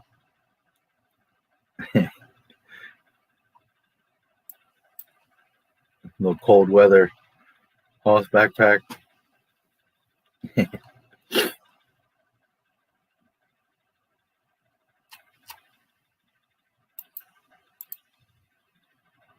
that's the Rebel one. He was talking about the Endor. That's awesome.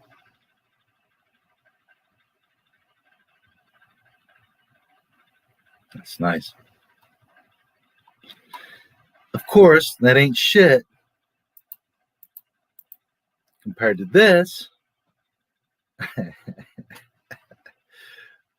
It's badass. It's got his pouches. Hell yeah. I'd rock the shit out of that backpack. It was awesome. Very cool.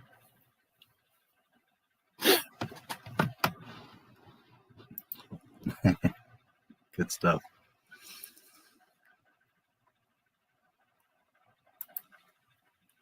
Imagine if a Tatooine location in Star Wars land, we could have visited Jabba's palace or Sarlacc pit. Yeah, hell yeah. Imagine how cool it would be for kids to have like this massive like foam pit, but it's the Sarlacc mouth.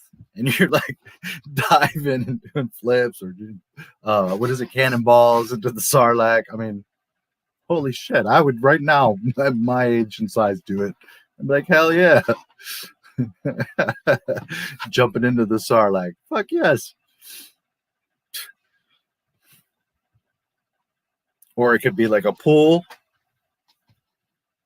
You know, you jump into this big ass mouth and sploosh. You could make it a glass pool. So you go in the Sarlacc, you end up in the water, and then you're looking at Gungan City or underneath in Naboo. Because, you know, when you love and you know Star Wars.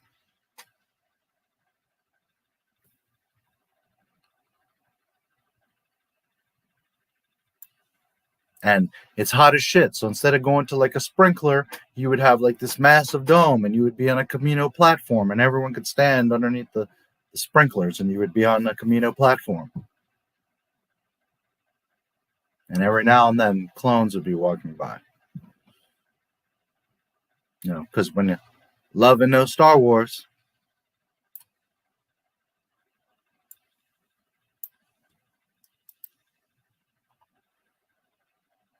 pool is pretty cool. Tim Pool is pretty much the only reporter I believe. He really appears to care about the truth above anything. Yeah. I don't agree with 100% what he says, but yeah, I mean, he's smart and he's for real.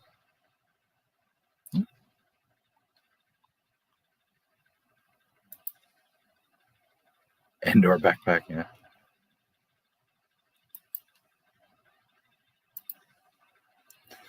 Could have created a Star Wars theme park twice the size of Disney World, and somehow they managed to screw it up. Yep.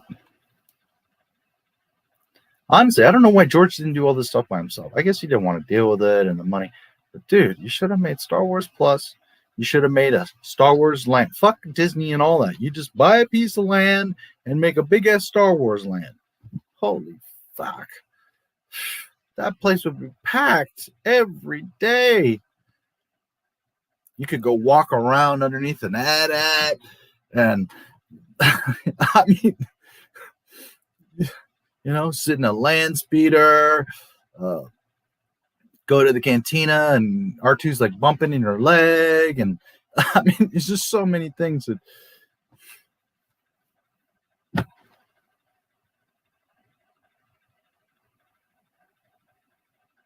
go in the throne room and you could sit on Palpatine's throne.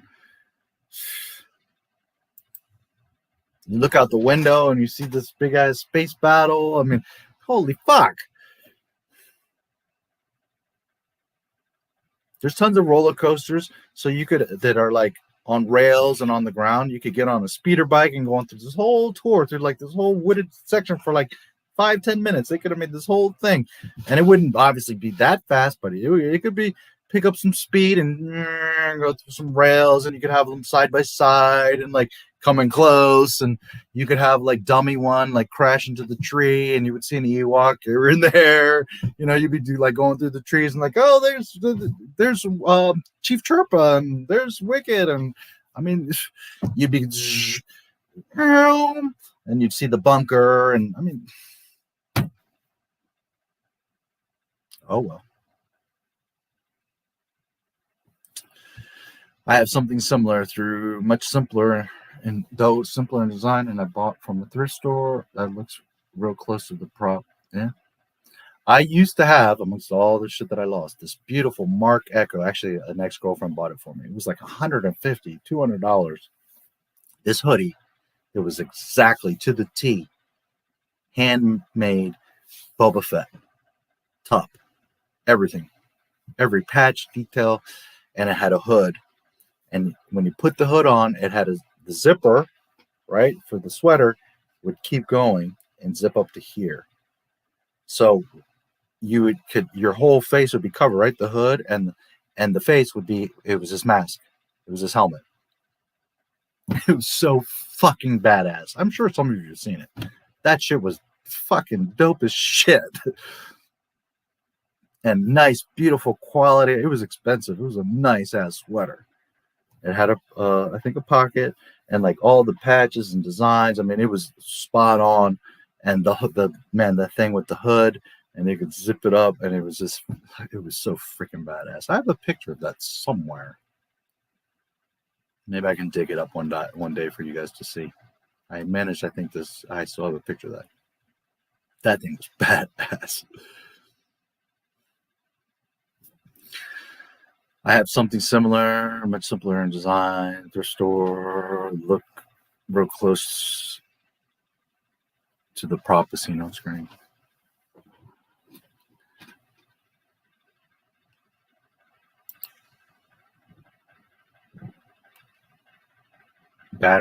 Bartering program, like the books and stuff. Yeah.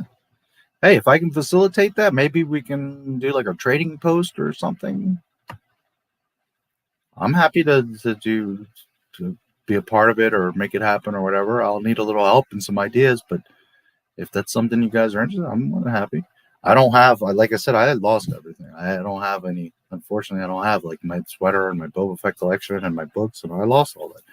But if I can help guys, connect, like, hey, I need this book and this and that, even whether it be for trade or for gift, or, hey, I've got these 8 books for sale, because there's people out there like, I need that one novel, and there's no reason you should be having to look hard. And please don't buy that Legends bullshit, please.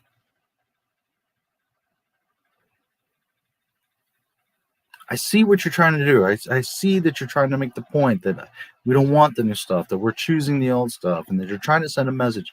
But at the end of the day, Disney doesn't give a fuck about that. So therefore, while you think you're being clever and you're trying to be productive, in reality, you're only making it worse. Please don't buy that Legend shit.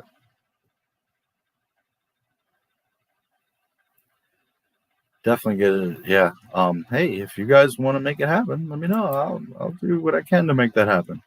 But again, I need you guys to get involved. I need guys like Open Airlock to be like, yeah, I'm down for that. And, because he's someone that very heavily does that stuff.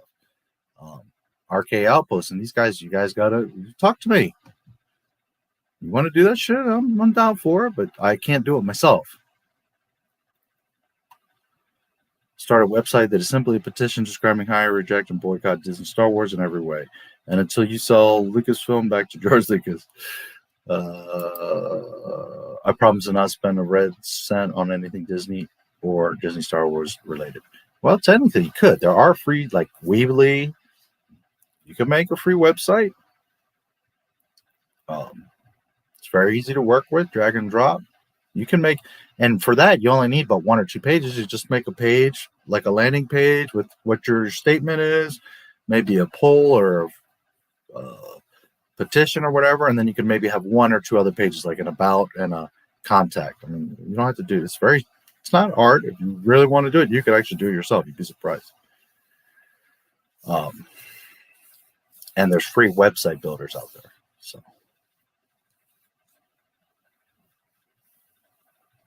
it's like I've said many times to you younger guys. If I was 20, 18, 20, 15, 23 right now,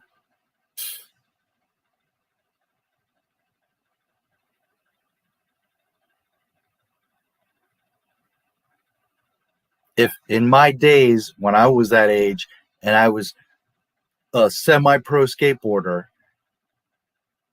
and I could, with just a cell phone, put it on the curb and have recorded all the shit that I used to do, right now all my videos would have millions of views.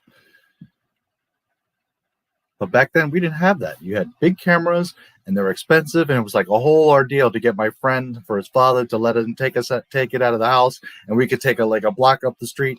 Now I could go to downtown DC, New York, wherever, with just my cell phone. I could make all kinds of videos. I know how to edit. Right now in days, I could make a whole professional skateboarding video of my own demo. I wouldn't even need a company. I would have 15 sponsors because all I'd have to do is put up a YouTube video. Meanwhile, nobody ever knew I existed because I couldn't even take pictures of myself, never mind make and edit videos and put music on them and show the world. You guys have got all the opportunities in the world. And it's not to say that I don't too, but you have to understand a lot of people are like, oh, you're just an old man. You're just salty. You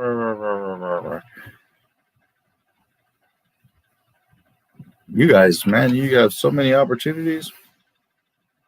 No excuse. And not only that, but learning and researching. Like right now, you can Google any fucking thing.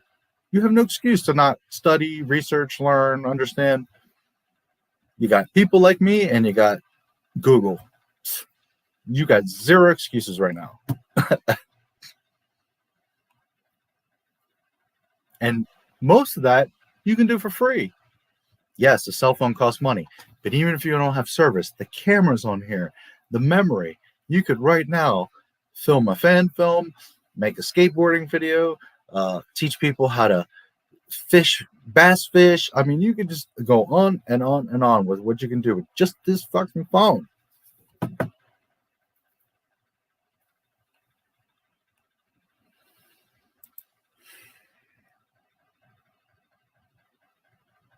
Thrift stores, yeah. I happen to have a Goodwill like right here. And, I just been busy. I haven't been in a while, and I don't tend to look for books, but, I mean, theoretically, at any time, there could be some Star Wars books there.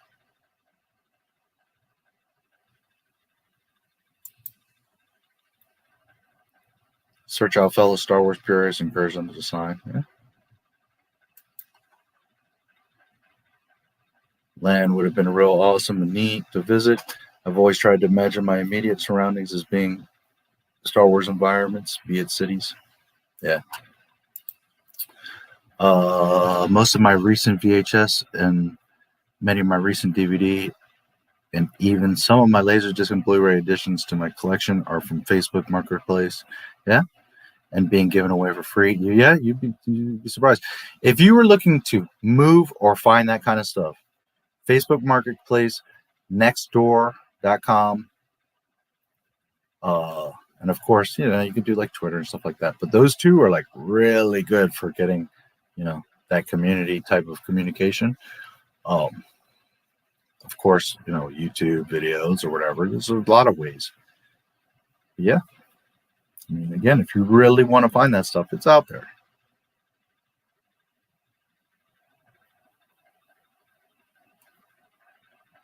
And nowadays, again, there's no excuse because maybe over there in Minnesota, you can't find that book.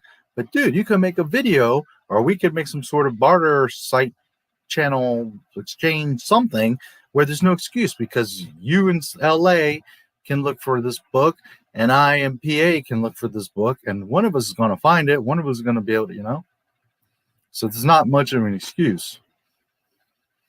It's just a matter of wanting to make it happen. And yeah, sometimes people are just giving this shit away. Cities, forests, deserts, plains, oceans, beaches, big starships, small land speeders, complexes, etc. Yeah. Ice Planet, Rain Planet, Mustafar. You ever seen the show The Floor is Lava? Hello, Mustafar. Now you got kids like skipping across rocks and there's waterfalls coming down and you hear Anakin, don't you underestimate my power. You know, hello, when you know and you love Star Wars, it comes real easy. I've never thought of that for 2 seconds. And in 2 seconds, I literally just gave you something that would destroy Galaxy's Edge. Just Mustafar alone. A few droids floating around with their little, you know, their little lava platforms. You have Padme's ship on the corner, over on the like a side, so you can see her shiny ship, and you're like, kids are like skipping along, you know, the floor is lava, don't fall in the lava, dear. And you'd have kids like, I fell in the lava, I'm Vader now. I mean, all the scenarios and all the.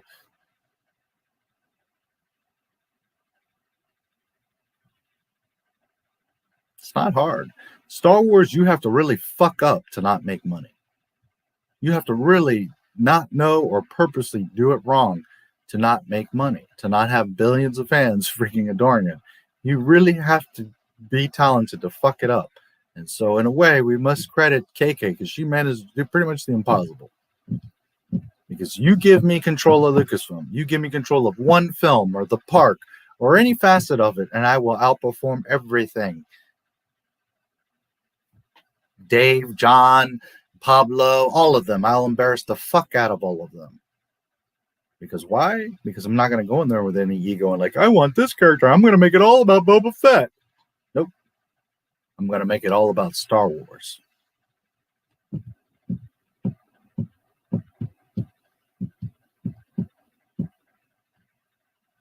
But hey.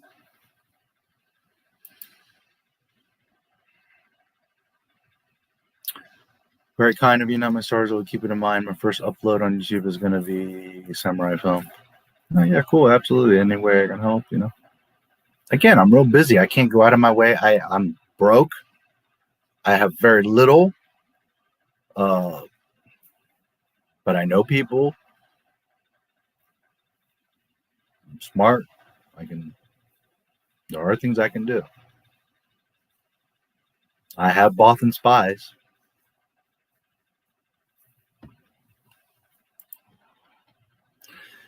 I've done Star Wars fan art. I'll have to email you some. I think you'd like it, original Star Wars. Oh, I would love that stuff. Guys, anytime you want to send me anything, a letter, hello, a piece of art, can you check out my video? Can you help me with this? I love that stuff. NotMyStarWars1977@gmail. You want to ask me a question? You want to collaborate? You want me to come on your stream? You want to come chat with me? I'm right here. I'm not like most channels where I'm too good and I'm not going to talk about you and I'm not going to help you. I'm not like that.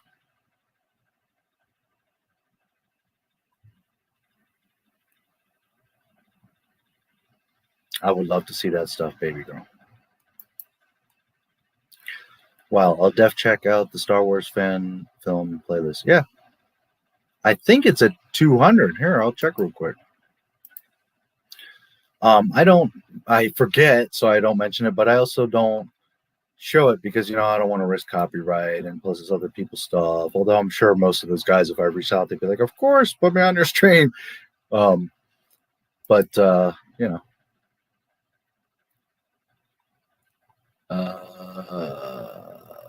The comedic fan films, there's only 5. Now, there's some in the main playlist, a few that could probably go over to the comedic because that's a smaller one I started more recently. But there are 5 comedic fan films there. And there's all kinds of, I've got all kinds of playlists. I'm not going to ruin it. You guys can look for yourselves. Fan films, 186. That'll keep you busy for a while. All right. Star Wars fan films is the name of the playlist. There's 186 videos in there currently.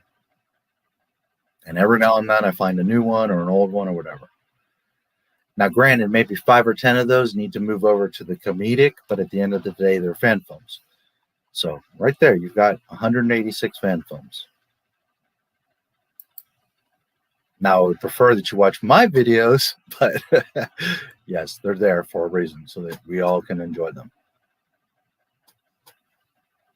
And even though I constantly remind you guys, EU was never canon, and fan films obviously aren't going to be canon, and they're never going to be as good as the real thing, and all that. On the same token, you see that I support them, and that I fight for them, and that they're real Star Wars. And anything that's real Star Wars, I will do my best to make it happen.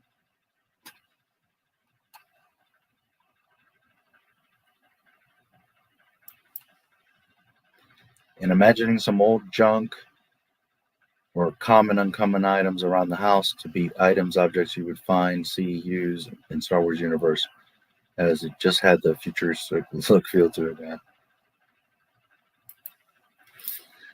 I wonder what they would have done with the Coruscant area. We would get to see the inside of the Senate area, the Jedi Temple, Dexter. Yeah, Dexter's would be a restaurant. It would be a diner. Like, you'd literally go in there and, you want a cup of Java juice?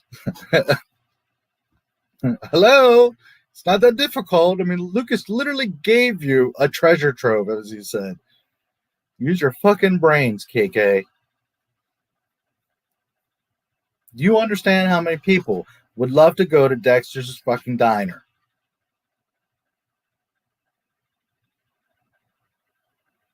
No, obviously they don't. Because that fucker would be packed. People would have to make reservations in advance to get in there. And the Tatooine Cantina. Like a for real bar. No droids and no kids.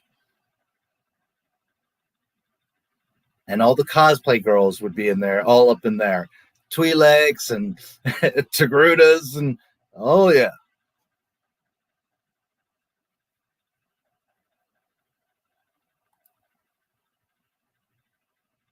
So like I told you guys many times, I'm not the only one, but if I own Lucasfilm, you want some Star Wars? I'm going to give you some fucking Star Wars.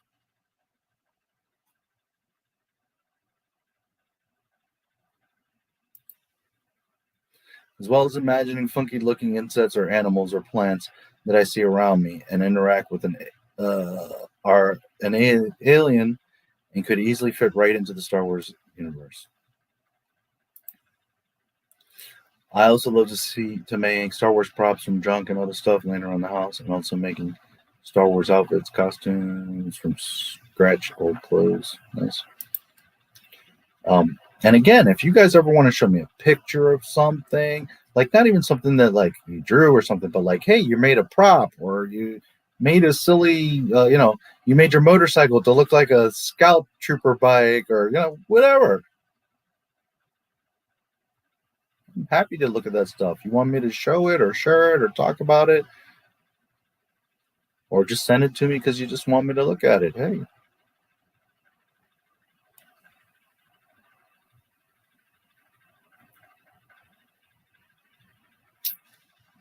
I love to do Star Wars related, just making dioramas from scratch and junk and odds and ends floating around the house for my 3.75 Star Wars action figures. Nice.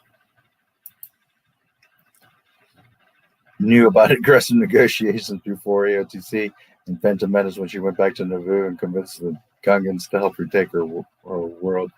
Yeah, and before she even met Anakin, remember, she was a queen. She was dealing with, and furthermore, she was already dealing with the blockade.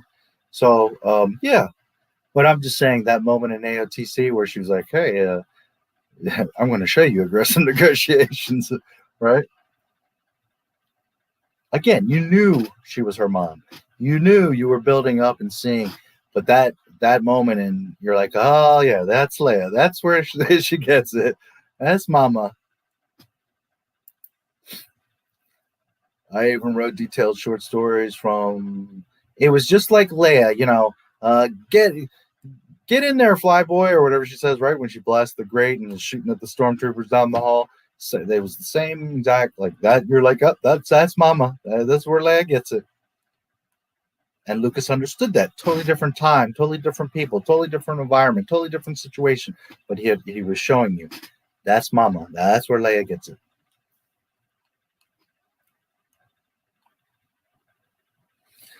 for my different Star Wars characters' personas.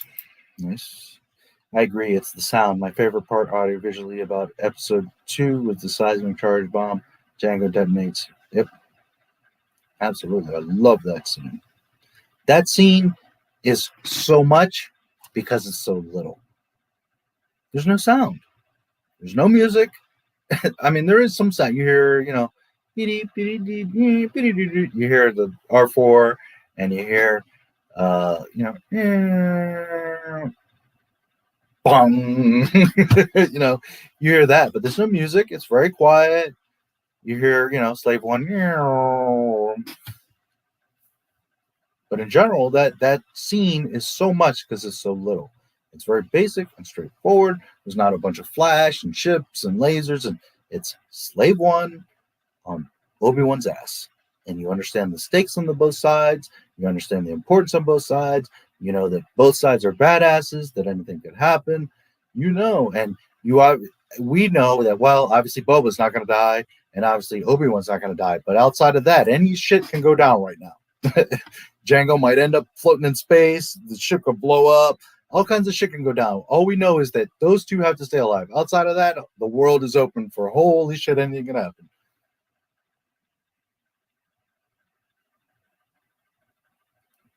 Far and away, one of the best sequences in the entire Star Wars saga. Can you imagine you could go up the ramp of Slave One and you hear, he's no good to me dead? Or instead of Solo, load him in the cargo hold, and you could like lay down in a carbonite block. Just, I mean, there's so many little stupid things you could do, and people would come from miles. I would pay some good money and time to go lay in a carbonite block inside of Slave One. Real easy to print money with Star Wars.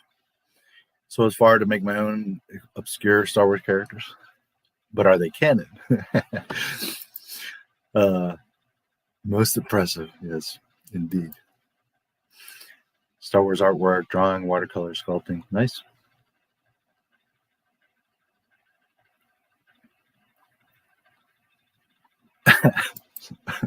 I'll be nice. I'm not going to read it. Thank you. And the last part, never going to happen. So I don't think women had it good. I don't know. That's arguable. Pretty arguable. Why not? You didn't have to work. You got to spend all day with your children, which should be the hugest blessing in the world. For the most part, yeah, some men were abusive and unappreciative and all this, but some women, their man went to work all day, gave you everything, paid for everything. All you had to do was make a meal, be there for him, and play with your kids all day. I'm sorry, but it's pretty fucking good. Are kids stressful? Yes. Are they a ton of work? Yes. You know, but go work construction for 18 hours and tell me how terrible it is to play with your kids all day. I think you had it pretty good. Now, do some women, and I'm assuming you're a woman, are you ambitious and you want to go out and do more? I'm not, by all means. I'm the last person to limit my woman, because the better that you are, the better that I am, and the better that we are. So if you want to be out there and rule the world and make $1 billion and run a company, I'm not saying I would stop you or I'm against it. All I'm saying is you all kind of had it pretty good. And now you've forced your hand to where now you have to work. And it's expected that you're going to pay some of the bills and contribute. And half the time you're supporting the man. So I don't care for what you ask for. I'm not saying it's perfect, but man, if I could get paid to hang out with my kids all day, get gifts, get taken out, I'm expected to have sex with the person I love every day. Oh, God. I'm sorry, but you had it pretty fucking good.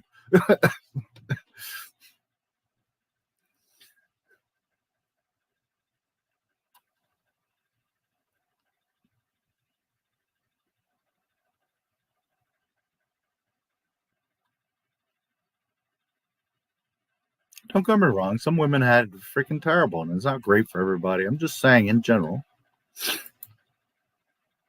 Women, you know, are so determined to do more and have more, and then the shit backfires on you. Now you're responsible and have to deal with other shit. But like I said, I would never stop any woman, especially my woman, from going to school or being ambitious, creating a company, doing with all that, by all means. It's not that I want to keep you in the kitchen. All I'm saying is, if your worst problems are, I have to make dinner, I have to have sex, and I have to play with my kids all day, I'll take that job. I'll take it. Thank you. And I get a gift here and there. Oh, okay. I'll sign up. Thank you.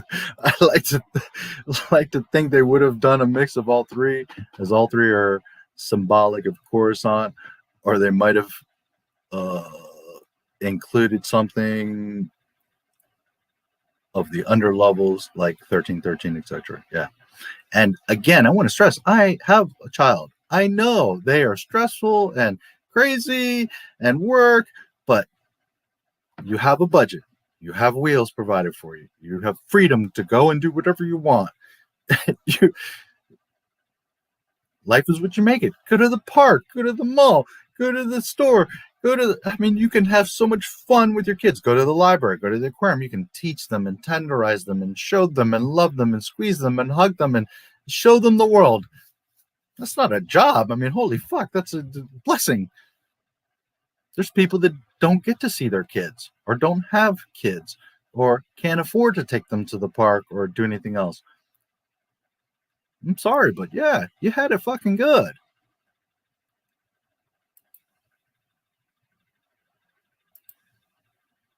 What's communism?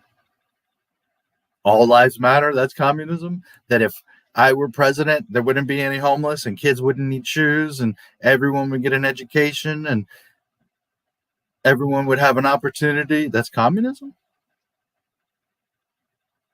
Are you sure you know what communism means? Because I'm not talking about you all have to have the same thing and you're all for. I clearly said, just because I have 3 Ferraris doesn't mean that you have to. But on the same token, if I can afford 3 Ferraris, then I can't sit there and look at you not have bread for your children. I can't sit there and look at you with your roof leaking. I can't have 5 computers in the house and you're struggling, scratching, and you need a computer for work, and I can't fix your computer or help you with your computer or just give you one of the 5 because I can go buy 5 more. That's what can't happen. And that's not communism. That's called being a human being.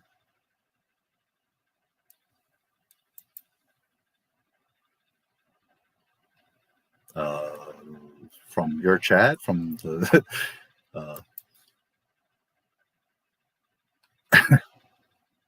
same chat did you see? That's where I'm reading them from. 1313 area would have been amazing. What could have been? You can comment. I see it.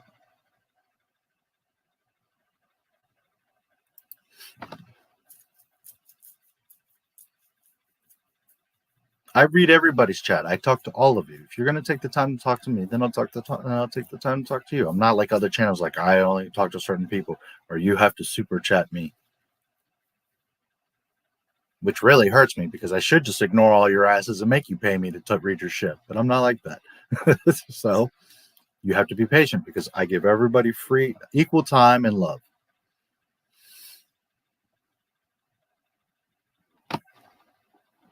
Yeah.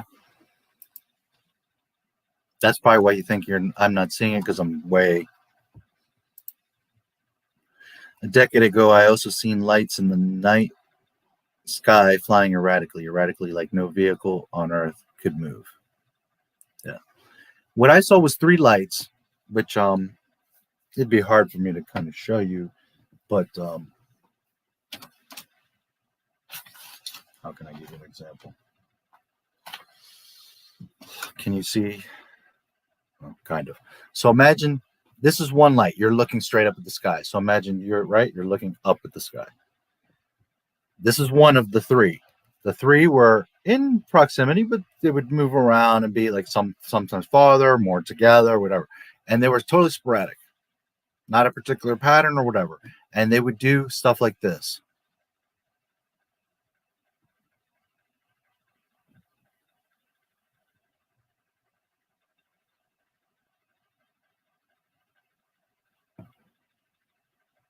Like shit that a helicopter or jet could just totally random, like all over the. And sometimes for a while they would move like this. And then randomly, like.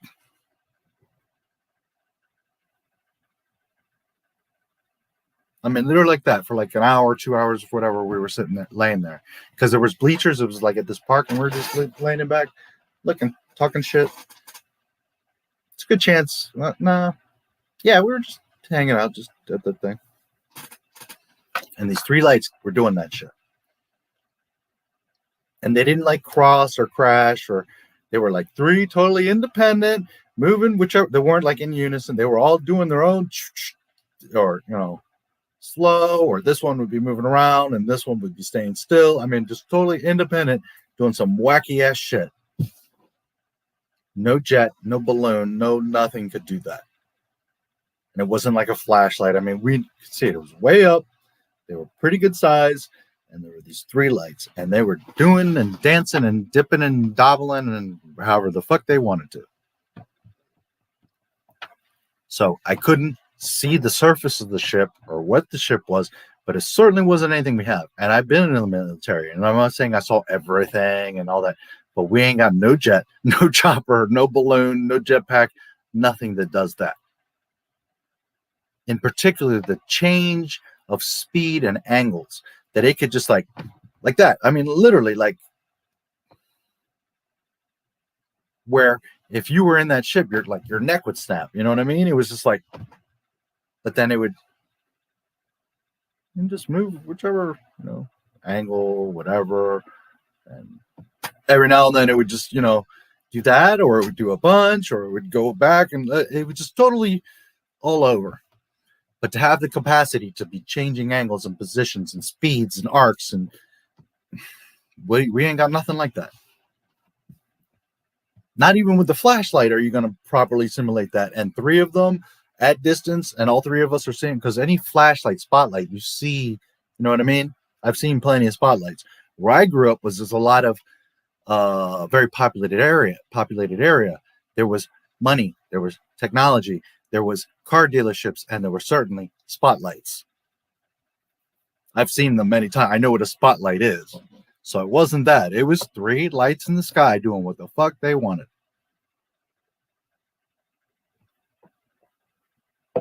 So what was it exactly? I don't know. But I can tell you that it's not anything we got.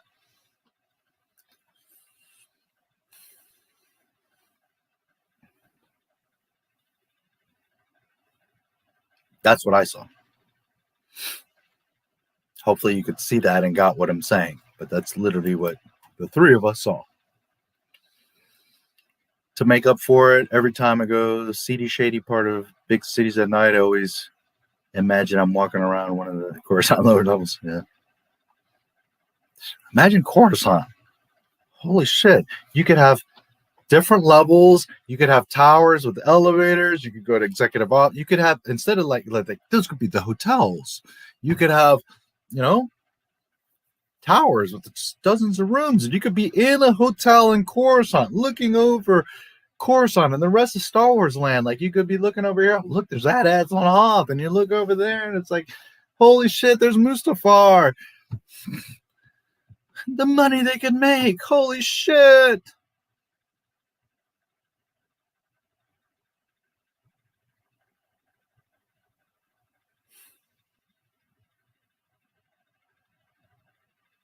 And then you could have the adult section, you know, you could go Coruscant Underground, and there could be a few levels, and there'd be like, you know, 10 or 20 different bars and nightclubs, and, you know, and you would have like kiosks where you could buy cigarettes, and they'd be called death sticks. I mean, there's just all those little things that you could do.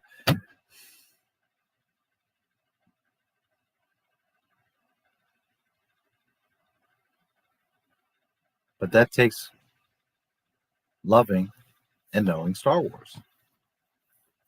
And I keep making that point because to remind people, and for those like Sky Guy that just are clueless, there's not a single person at Lucasfilm right now that knows and loves. Well, I can't say that. John Knoll and that specifically those two things. No, I can't say that there are. Outside of maybe Ben Bird, who's been pushed into some side office, because John Knoll was right there, a Mandalorian and all this. He's willingly making this mess.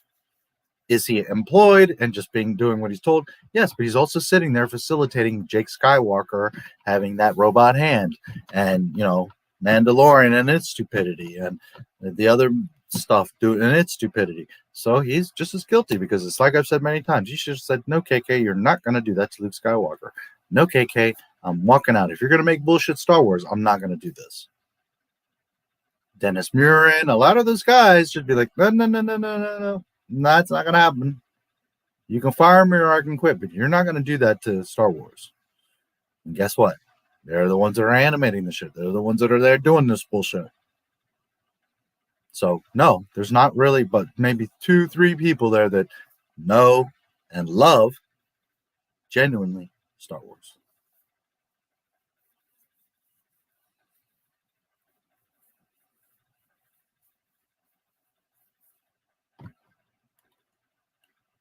$13.13 and Underworld would not only be the game and the show, but you would be on the show.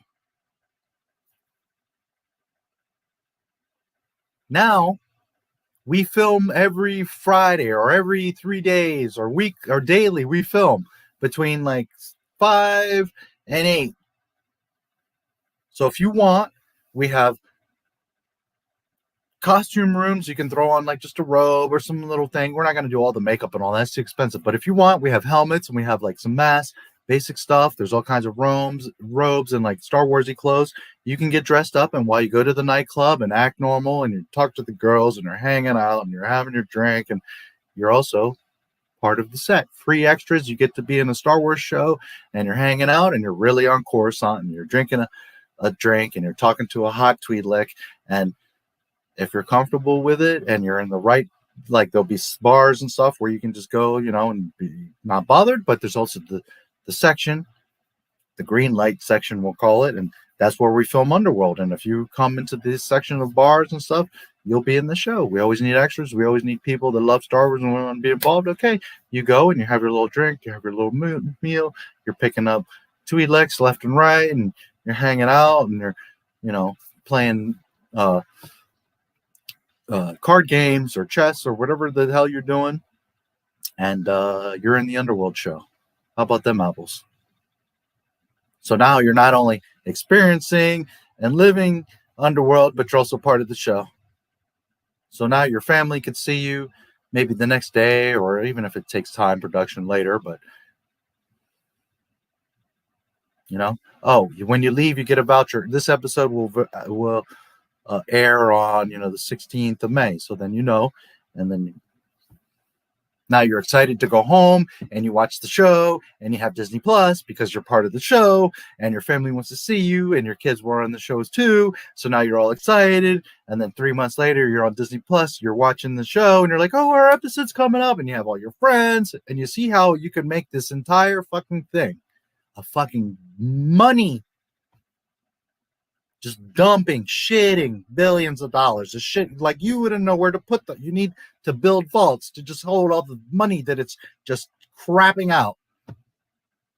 But Disney doesn't know and doesn't love Star Wars. Your little bullshit half-ass Mandalorian show would be making 10, 20 times the ratings and sales, because now you would be in the show. You would be walking around Underworld. You would be hanging out on 1313. What did you do this weekend? Oh, I was on 1313. How about you, sucker? On May the 9th, episode 3 of season 4, you're going to see me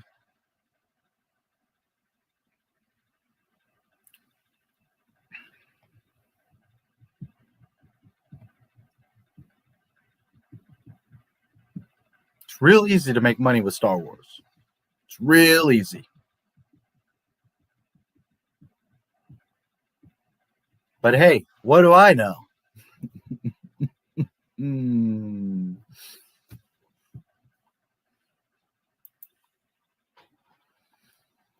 on course on lower levels too when I'm walking down lower Wacker Drive.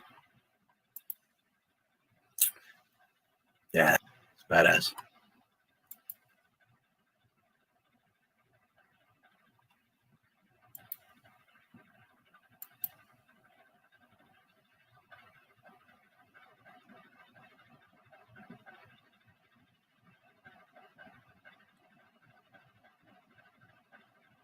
Yeah, well, you gotta have the mouth though. You gotta have the kids, doing cannonballs into the Sarlacc.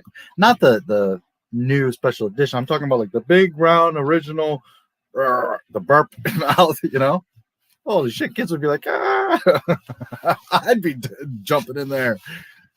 Swallow me, Sarlacc. You'd see like bones and tentacles and like, holy shit.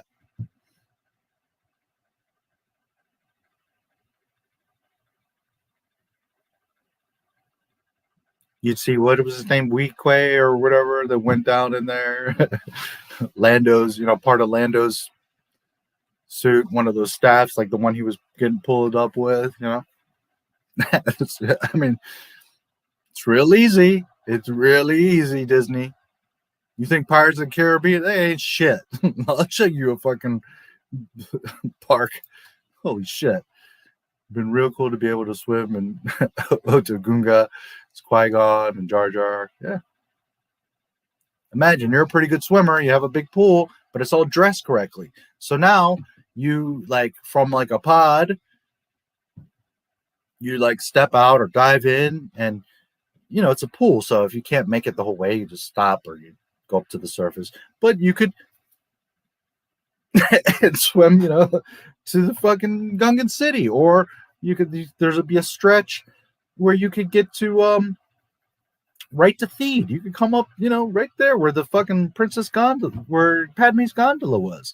You come right out, and you could literally swim from your hotel maybe, or a section of Star Wars land, and swim over, and there's a martini bar right there on the fucking right there. You come up, you climb out of the water, it looks like Naboo, and sit there, and there's all these cutie pies and fancy Naboo dresses, and it's real easy to make money with Star Wars.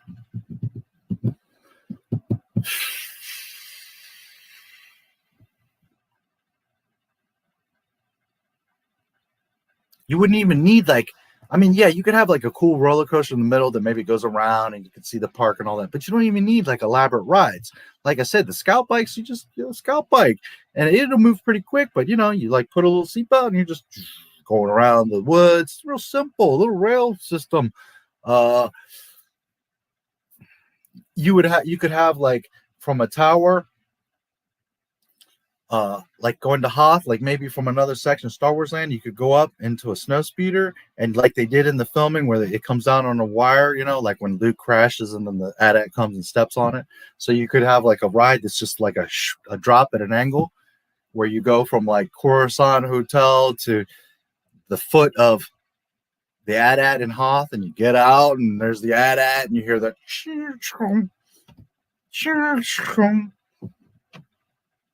And you get out, and you walk into Hoth.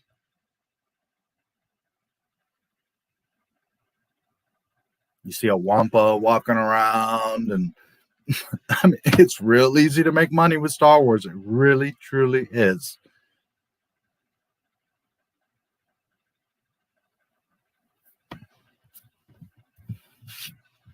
You go in the Death Star. You could go hang out and check out the cells. The cells could be little hotel rooms. I stayed on 1138. Hello, Disney. Hello.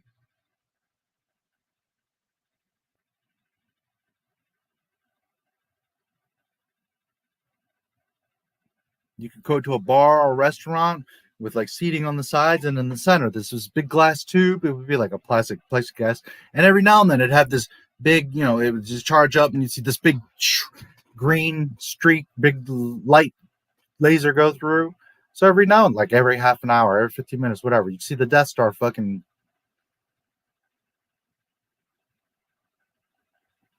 You'd have to design it and think it through, right? Because that maybe would be a bright light and distracting. But there's ways, there's things you could do where, you know,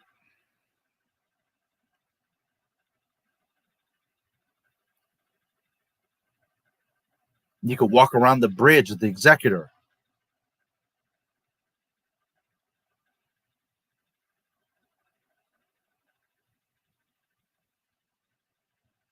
That Falcon that's parked, that just sits there, that you have to sit in line for 6 days just to look at that bullshit on Galaxy's Edge, so that you could get on, and it's like a computer simulator. Like, Disney's so clueless. They have no clue. You have the capacity to do this, and y'all are doing this. Who the fuck designed that bullshit park? It's not even a park. It's like a little section of bullshit that dumps you into a store to forces you like, oh, buy. Meanwhile, you should have a whole fucking expanse, a whole fucking, all these planets and rides and attractions and princesses walking by and clones and stormtroopers and everywhere. There should be cast members. I mean, you should be in Star Wars. Gungans and Ewoks, like I said, when you're zipping around Endor, even if it's like a teddy bear that like is an animatronic, but you would see like, oh shit, there's Ewoks. You could see the Ewok village in the corner. Maybe that could be another section of hotels. Like you could, that's another thing you could do, stay in different hotels in these little planets. So if you wanted, you could stay in the Endor forest, up in the trees, up in the, you know what I mean, the village. And they do like bonfires and they have live music and, you know, you see what I'm saying? Or you could be in Coruscant in a nice, sleek, clean, expensive hotel. Or you could go to Tatooine and you could, you know, go to the cantina, but you could also get like a little room in like an Adobe. It's real easy to make money with Star Wars. And truly, I promise you, it's real easy. And that's why when I tell you guys, if I was in control of it, when episode 9 came out, it would make $5 billion. Guys, that's like not even trying. Holy shit. That would mean like actually me lifting a finger. It would make $5 billion. If I had all the parks and the games and everything was building up and the promotion and the love and the fans were satisfied and you're dying and thirsty for more, that movie could make however much. Never mind the DVD sales and the toys and the posters and you going to the Star Wars land. And right now, Star Wars would be a $50 billion fucking property if I had it.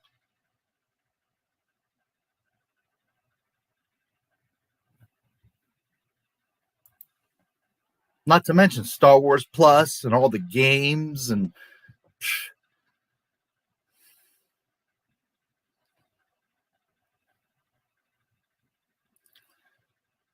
be able to actually wear Star Wars outfits while you were there experiencing Star Wars Land, unlike Disney. Yeah.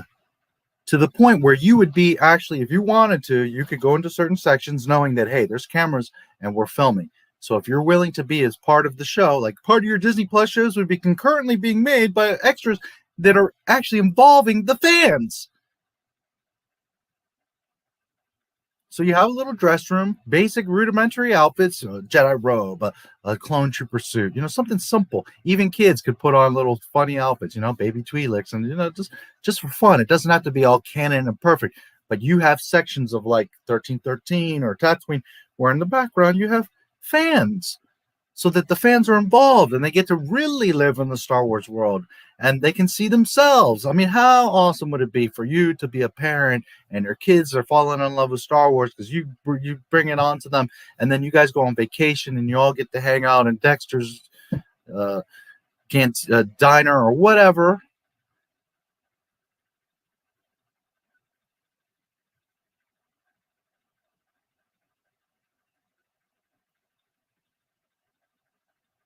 Go to Yavin. I mean, there's all kinds of stuff you could do.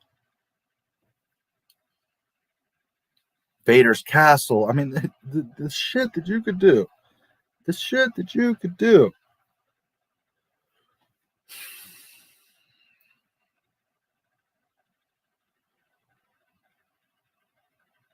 And now you got the fans involved, and they could be part of the shows.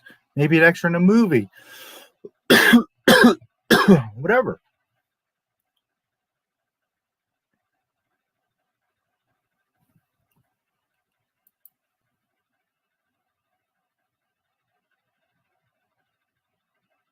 Well, it is late. Mark Echo hoodie, too cool. Yeah, it was expensive. NX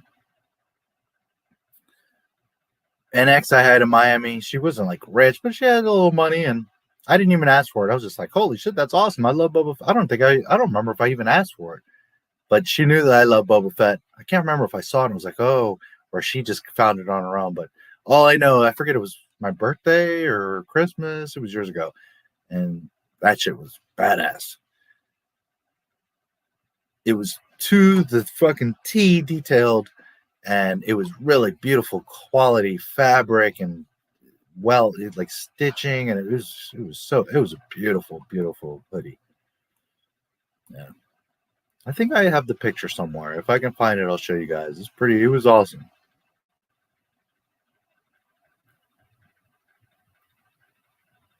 And naturally, because it zips up like that, it looks a little bit more like Deadpool, you know what I mean? It's not like a helmet and you have but it was enough, like between all the detail and the way that it looked like his mask, like the T visor, all that. I mean, it would totally look like Boba Fett. You're like, oh shit. Looked awesome. Yeah. The thing was serious. Can't believe I fell asleep 5 hours in stream. I could have made many jokes about Kathy, Bob, and Ahsoka. Yes. The Force Awakens, when they went to the Resistance base on Kadar, I thought they were still on Takadana. They look exactly the same. Yeah.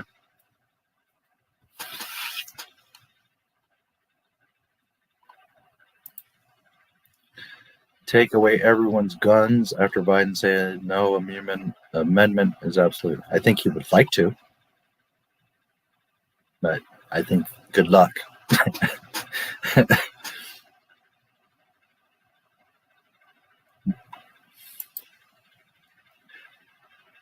Fancy the idea of acting in a George Lucas Star Wars film, but I suppose a fan film will have to suffice. I'd be open to acting in a fan film. I could contribute props, costume, stories, ideas. Nice. Brought home my stuff. Really scary ask. My dad said someone said if anyone makes that, they're automatically a murderer who shouldn't own firearms. Wow. Jeez. My sad or my dad thought the person who said it was stupid. I agree with him. Yeah, it was a little confusing. My dad is what I meant. Yeah, I thought so. Political stuff, which might be one of the reasons why I talk about why politics are annoying. Speaking of Han Solo and Carbonite, I've seen that. Yeah, that's awesome.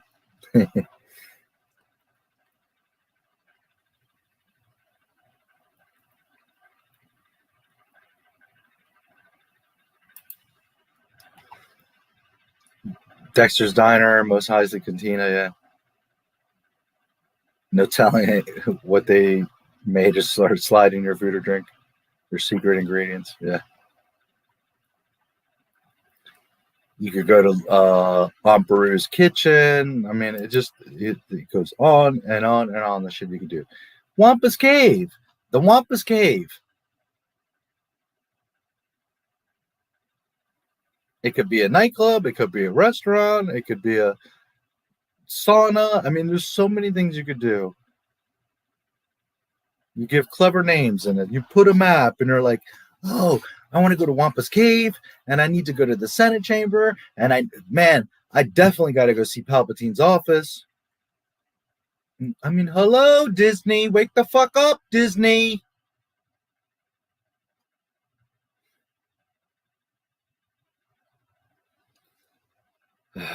I wish I can say I have it good if I wasn't told to do stuff everyone else does or falling asleep for everything. Well, it's late, buddy.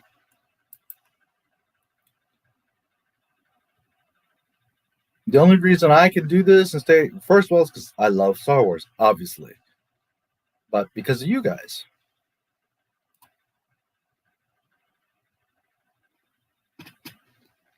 It's your fault that I'm up like this.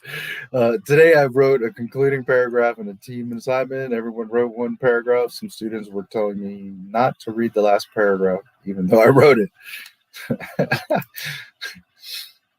Why is it weird if I do something, but it's fine if everyone else does it? Yeah, because that's just sometimes that's how life in society is. People are. Here's the thing. It's sheeple. It's the sheeplings. It's the herd mentality. That's why it's weird, because everyone is doing things and they think it's right because they're all doing it and they're all following each other. And because you're the one that's doing something different, people look at you all crooked. But in reality, they should all be looking up to you because they should be saying, well, why is he different? Why is he doing it differently?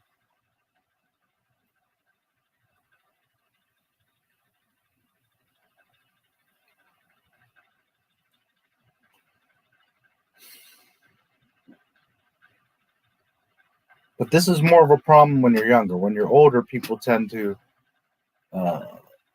respect you, or you tend to stick out more because you are the different one.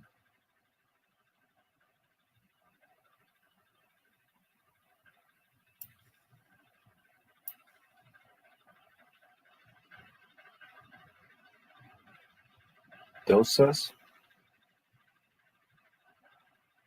I don't know what you mean by doses.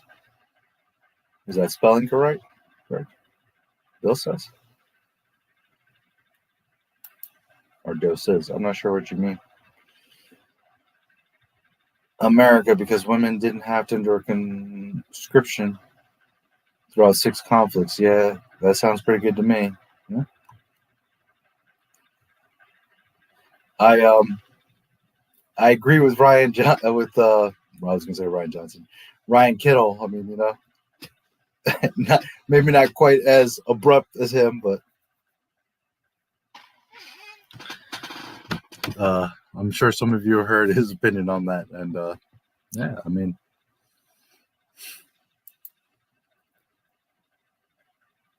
part of the secret alien language lodged in your subconscious brain, the subliminally popping out of your mind. I never heard that before.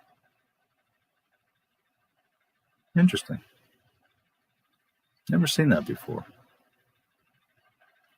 I know a little bit about like the reptilian brain, and I've looked into reptilian stuff. There's freaky shit out there. I never, at least not that I can remember. Hello there. Blue milkshakes. Do your blue milkshakes bring all the Jedi to the yard? Imagine doing that, going to the Corellian or Kuat or Sinar shipyards, the droid factory. I mean, it just goes on and on and on, the shit you could do. Just tired, haha.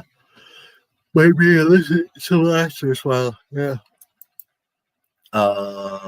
Stores that could have sold those, I would taste it. Yeah.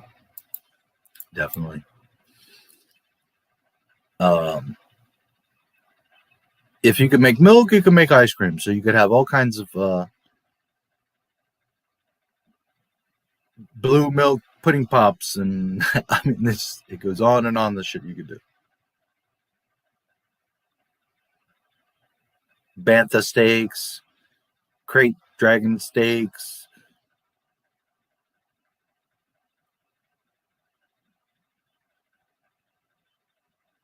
moisture evaporator tea. I mean, it's just Galaxy's Edge. They continue the blue milk there, but can discontinue the blue, but continue the green. They're all backwards and upside down and backwards. So Han Solo carbonite ice trays. I've seen little Death Stars and all kinds of stuff. Next, you need to have the Han Solo carbonite fridge wrap. Yeah, I've seen that too. That's sick.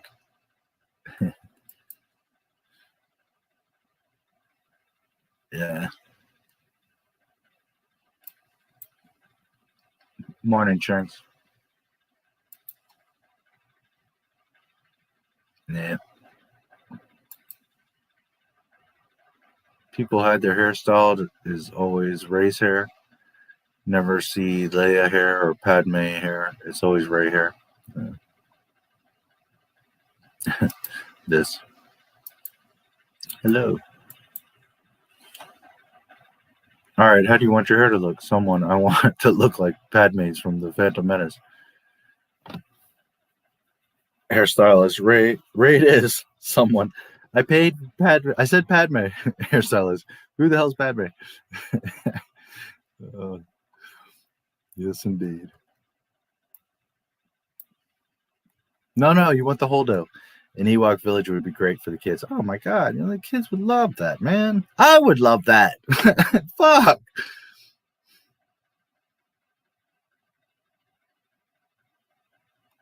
The kids would adore an Ewok village.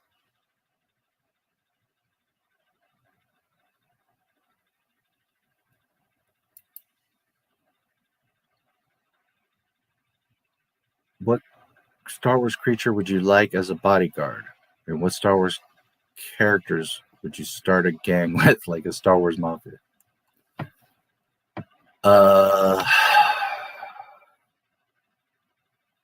Well, my first instinct is I'm all Mandalorian. I'm Boba fucking Fett. So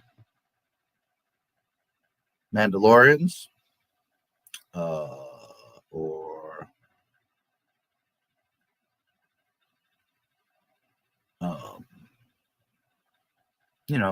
a Jedi or a Sith wouldn't be bad. Maybe like Darth Talon. I'd have Darth Talon on my arm any day. Or on my shoulder, my back. The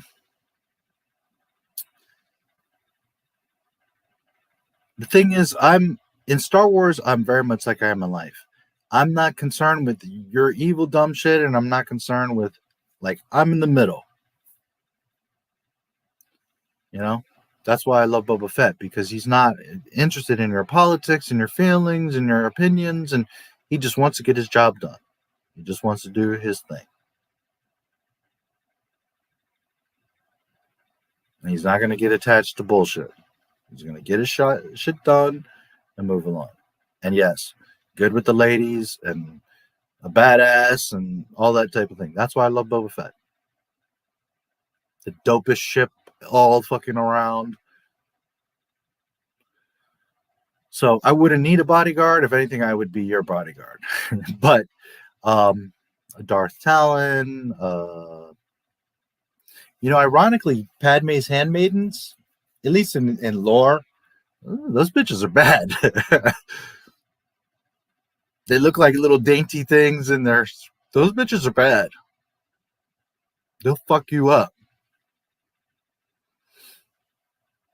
So that's a possibility. Never mind. What am I talking? I would have to have Rey as my bodyguard because she's the bestest ever.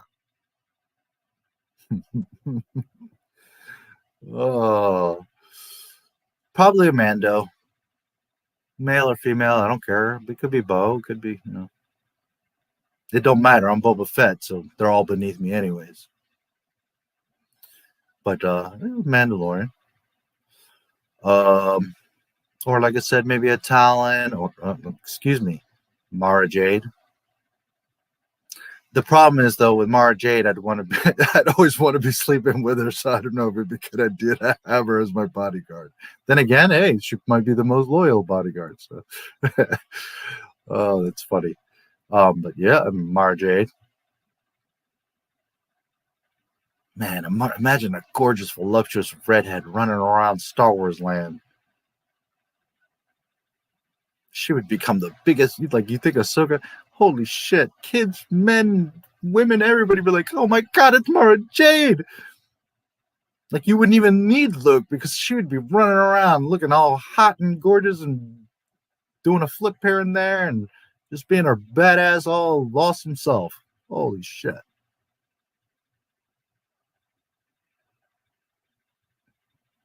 Mara Jade. I'm gonna go with Mara Jade. Dead girls. That's my bodyguard. What characters would you start a gang with? Mafia. Again, Mandalorians or bounty hunters. I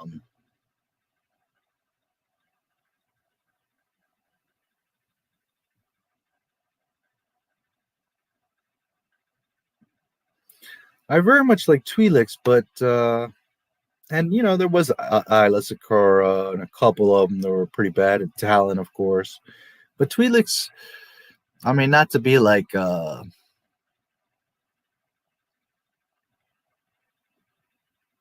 speciest or sexist, but they tend to be like, you know, slave girls or like the nightclub dancer, or you know, they're very sexy. So not to diminish Twi'leks, so some of them are badasses, and you know, there's doctors and scientists and Jedi, they're Twi'leks, but I don't know, very much like I can promise you any Star Wars guy like pictures a nightclub with like Twi'leks all over the place. So I don't know that I'd want them as like a gang. As a harem, okay. As a gang, probably Mandos. I mean, just like instinctively, you know, that or some bounty hunters. Not clones, although you know I'm not against clones. Not Sith, because you can't trust them at the end of the day. They're just going to betray you, and they're always just out for bad. I'm not necessarily out for bad. I'm just out for to get mine. And Jedi, I mean, Jedi are cool, but you know, they got their roles and all that. Like, I can't really go to the nightclub with Jedi because they're all going to be like, oh, I shouldn't be tempted and do all of, you know. I like the freedom to do what the fuck I want. So, probably Mandos. I'd have to think about it to give you like an official, but you know, pretty instinctively, that's what it would be: Mandos / bounty hunters.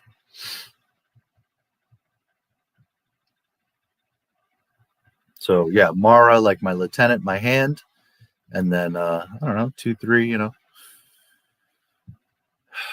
and they don't have to be the bounty hunters like IG-88 or Boss that we saw, although I wouldn't mind. But you know, just bounty hunters. Sam or other unknown bounty hunters, or Hammerhead from the cantina, or Greedo, no, because we know him. We know what happens to him, and he didn't do so well. But yeah, for now, I would say that's my answer. Mara would be my pit bull, and I'd have a few bounty hunters to go terrorize people around Star Wars land. There you go.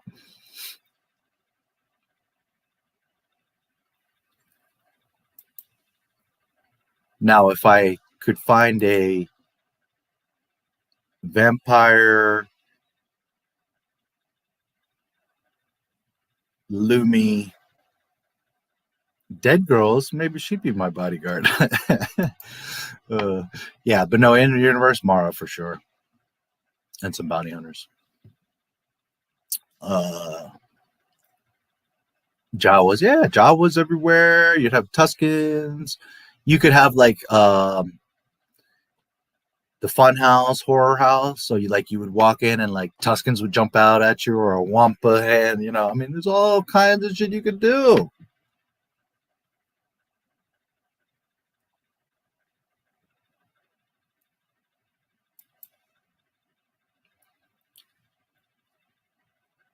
Womprat, yeah.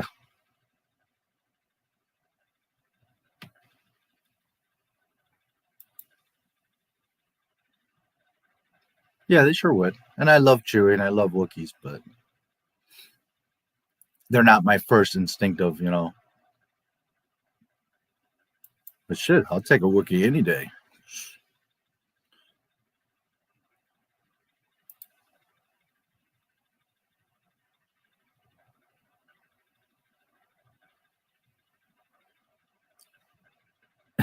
Yeah. I agree. Like, if you gave me free passes right now to go to Galaxy's Edge, I mean, I guess, especially since I've been through so much, you know, how would I refuse that? But honestly, I wouldn't be excited, and I probably wouldn't even want to go. How sad is that? Like, I wouldn't even.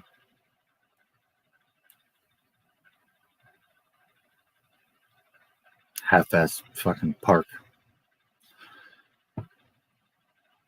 Says it has something for everyone. Something for everyone. There's nothing for everyone. It isn't a show. There's nothing there. There's the one fucking Rise of the Resistance bullshit ride that's constantly fucking broken. Every day that Kylo Ren breaks. 2 AT-ATs inside that are just standing there. You can't touch them. You can't go inside of them. You can't look. You just, oh, look. You come around the corner. Look, there's 2 AT-ATs, and then you keep moving. You come into a room where there's all those lame-ass looking First Order stormtroopers, not real stormtroopers, and it's just a bunch of like dummies standing there. And a big empty hangar with like 1 TIE fighter on each end. And it's like, that, wow.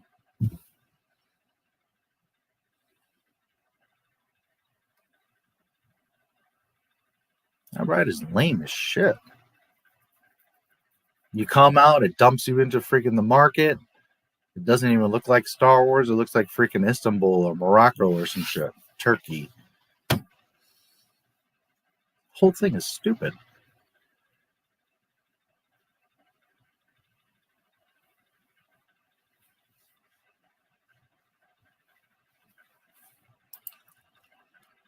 Cloud City could have been the mall, promenade, cantina. Yeah. Or you could have like the Seattle Space Needle. You take an elevator up, and you're up in the clouds. You could have the rotating restaurant. You could look all, it could be like in the center of fucking everything, right? Either the Death Star or Bestman. And you have the tower, like the Space Needle right in the center, and you can see all the park. As the restaurant spins slowly. And you can hang out up there, have a nice meal, eat a bantha steak, and, you know, look at Star Wars.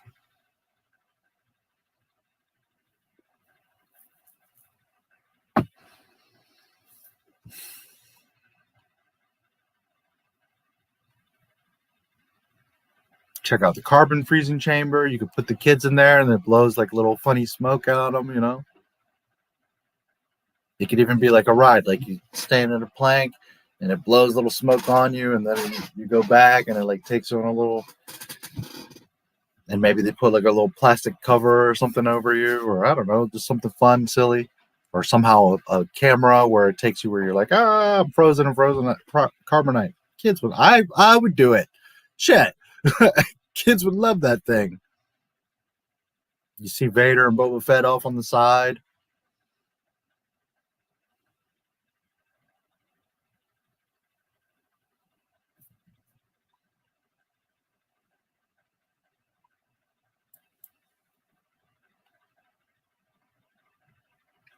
Could have been amazing.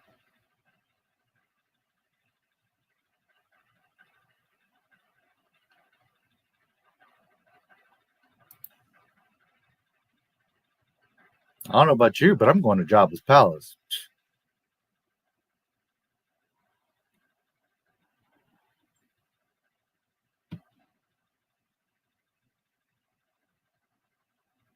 Han up against the wall, frozen. Twi'lek babes on chains dancing around. Little hookah lounge, so you could like chill with Jabba and smoke a hookah. Disney, hello, Disney. Hello, Disney, anybody there?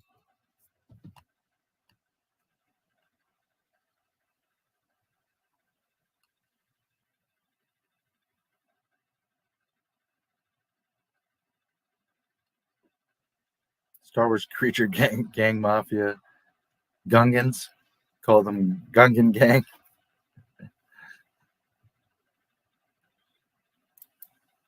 Open Gungam style. They're trying to force the sequel stuff on us and how on us and throw token OT at us to make the real Star Wars fan excited. Yeah.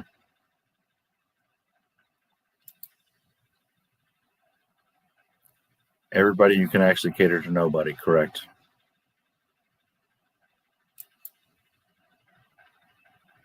Have a good night, MJ. I'm Bruce Blue Milkshakes. Yep. Dumplings or dumplings? Sleep tight. Yeah. I'm gonna take a break here in a minute. There is one thing we can talk about, which is the Heart of the Jedi. I have a couple things on that.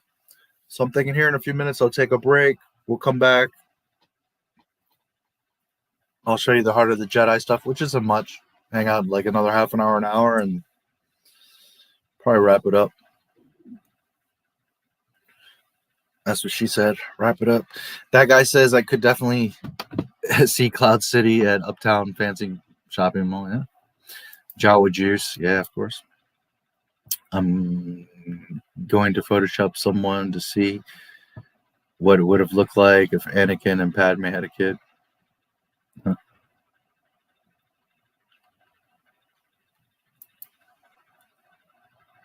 They had to.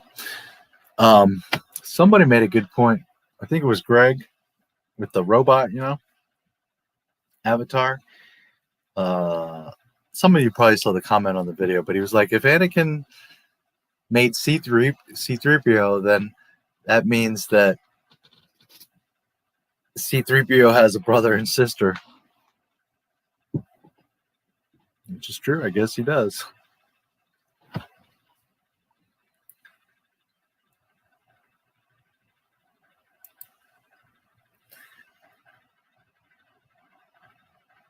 Rinzler said no, walk out, yeah. Star Wars Land at the Ewok Village, you'd hear in C3PO and chair floating. Yeah. Yeah, every time a ride would come by, like every cycle, 15 minutes or whatever, you'd see 3PO, all kinds of shit.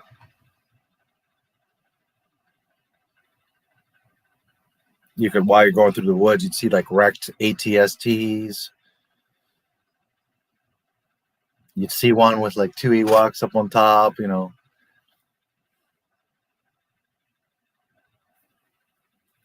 It's almost impossible not to make money with Star Wars. Unless, of course, you're Disney.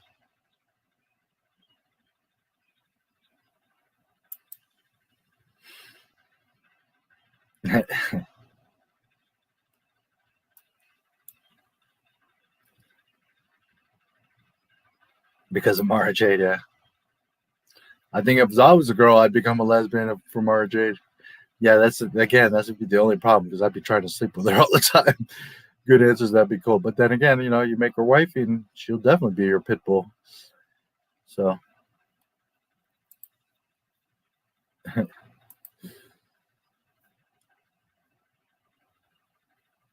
You walk in. Hey, I mean, they're not my ideal first pick, but if I got to, I'll take me some Ewoks. They got bigger hearts than most in that galaxy, and also in our galaxy. So I'll take me some Ewoks. Sweet Lex.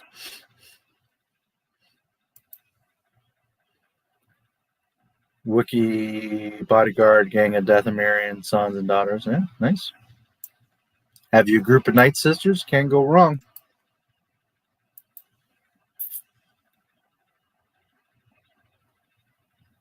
Yeah, of course. Star Wars. Or did you say that? Hold on. To the cool gang. Did you say that because I said if I had a vampire, Lumi, dead girls? That's funny. I'd have a Wookiee. Yeah, absolutely. Any Star Wars land, there should be a Mos Eisley non-negotiable. You get no argument from me. I should just have fun.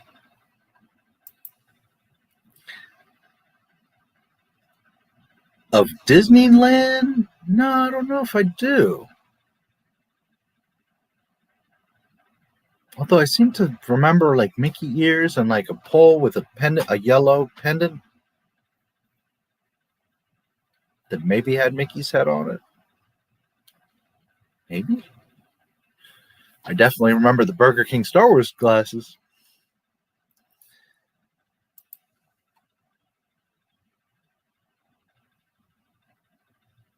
A seriously funny question.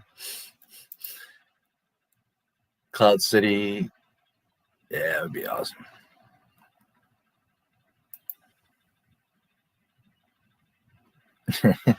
Little pigs in space.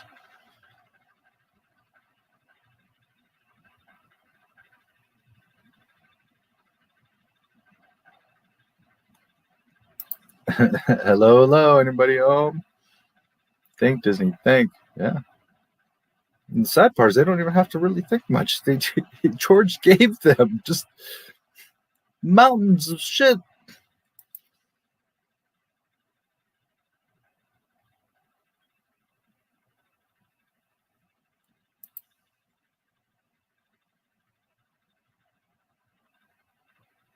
Yep.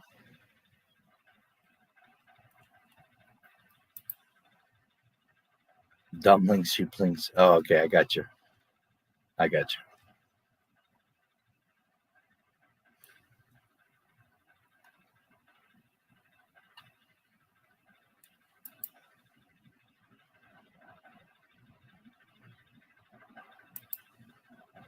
C-3PO Skywalker, mind blown. Yeah. I mean, technically, right? I always saw it. It never really occurred to me like, well, that's Anakin, but Greg made a good point. He's got a brother and a sister, and I guess Anakin does have 3 kids, although 3PO is the illegitimate child because Padme didn't have anything to do with that. Which is totally 3PO, like the black sheep wacko. Oh, that's funny. But yeah, he's got a stepbrother and sister, if nothing else. Oh, too funny. All right, I'm gonna take a quick break, and I do have some neat little Heart of the Jedi stuff. Not much, a few minutes, half an hour. So I'll come back. I'll show you that stuff. I probably got maybe an hour left in me. But yeah, we'll touch on that Heart of the Jedi stuff, some little fun little stuff, and we'll see where it goes. As always, it can go anywhere with us. And that's pretty much what I have as far as like news or goodies. Of course, any other conversation you guys want to have. But I do have 2-3 little Heart of the Jedi cool things to show you guys. I wish Open Airlock or somebody, Jetty was still around. I didn't even think about it earlier, but yeah. All right, so I'll be back in a few minutes, and we'll hang for a little more. Yeah, C-3PO. Yes. While I'm gone, do not sniff glue, okay? You might get a bright idea like, making an actual land that looks like Star Wars. You might get some crazy idea. Oh my, KKK. All right. And last time, somehow I did my... Oh, okay, because right now, I'm like, why did I... All right, I'll be back in about 10 minutes, guys. Streaming our favorite shows, keeping in touch with our loved ones, and even our banking is mostly done online these days. We'd like to think our information is safe, but as our online footprint increases, so does our need for proper security. Surfshark adds an extra layer of security when you're online to keep all of your passwords, photos, and videos safe. There's a lot of websites and hackers that take your info without you even knowing it, but you can swim under their radar using Surfshark VPN, a virtual private network. Surfshark is a VPN service that protects your information by encrypting all of the data that you send through the internet. You can stop websites from tracking your info and selling targeted ads to you. With the click of a button, you can forget about data mining and intrusive advertisements. One of my favorite features of Surfshark is that you can see content not available in your area. Disney Plus or Netflix, for example, have different movies for each country. Access should not be tied to a region. In China, YouTube and most social media websites are banned. With Surfshark, you can solve the problem by simply changing your location. Just connect to the service and refresh the page. Surfshark is an app and browser extension that enables you to place your laptop or phone anywhere in the world and allows you to access the internet as if you were in that country. You can watch any content anywhere in the world on any of your devices. Surfshark turns you into an anonymous and hard-to-trace online user and makes the internet a safer and more enjoyable place for you. I use Surfshark every day. It automatically starts up whenever I start my PC, and whenever I need it, I activate it with just one click. Surfshark is the only VPN to offer one account to use on an unlimited number of devices. If you want both protection and freedom online, use my code NMSW, short for NotMyStarWars, to get 83% off plus 3 extra months for free. Surfshark offers a 30-day money-back guarantee, so there's no risk to try it out for yourself. The link is in the description below.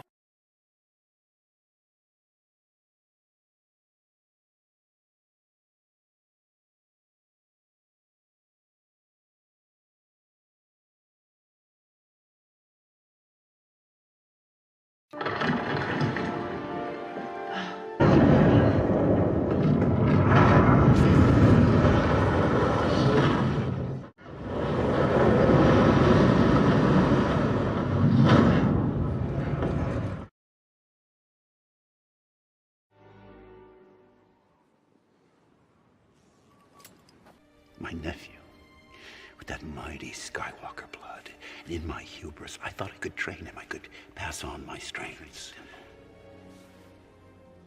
By the time I realized I was no match for the darkness rising in him, I went to confront him.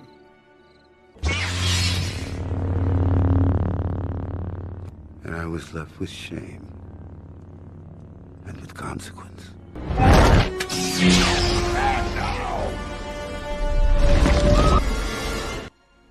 Because I was Luke Skywalker, Jedi Master.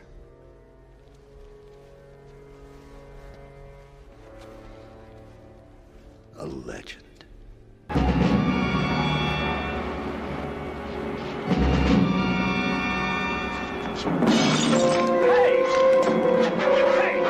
Are you crazy? What's the matter with you?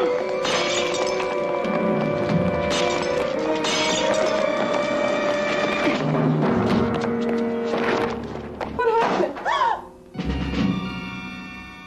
What do you want?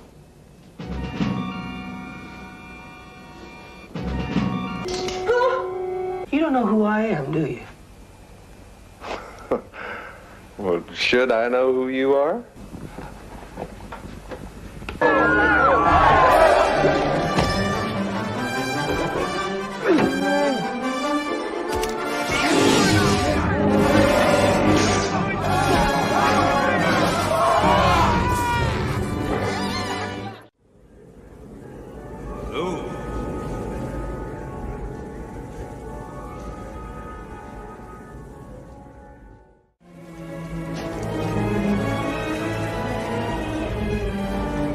Not much time.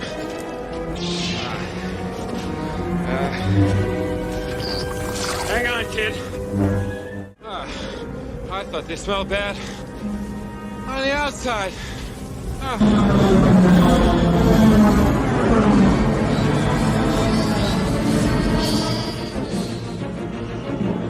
This is Rogue 2. Echo Base, this is Rogue 2. I found them. Repeat, I found them.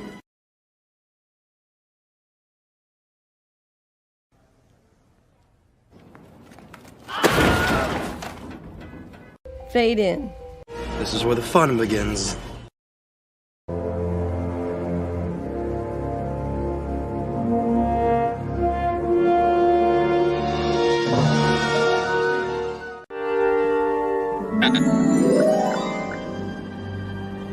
Hello there.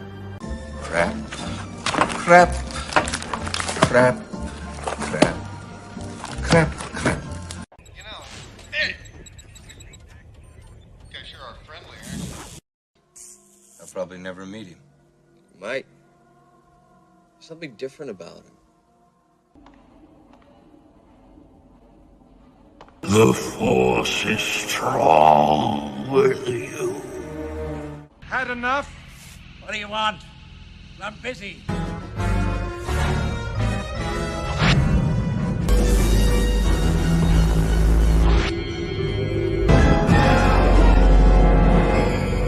No, we have a race.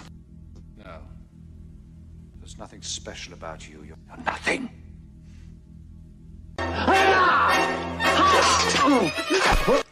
Now stand aside, worthy adversary. 'Tis but a scratch. A scratch? Well, what's that then? I've had worse. You liar! Come on, you pansy.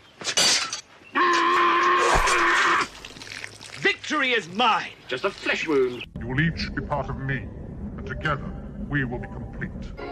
Use the Force. Let go. The Force is strong with this one. I have you now. What? You're all clear, kid. Now let's blow this thing and go home.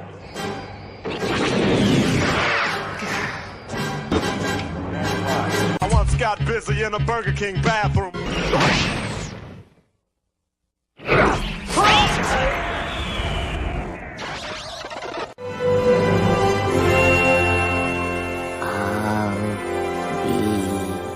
Right here.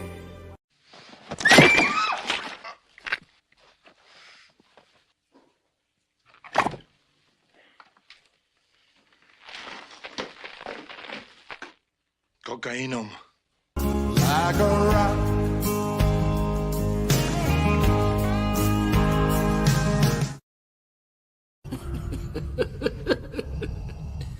Perhaps you referred to the imminent attack of your rebel fleet. Yes, I assure you, we are quite safe from your friends here.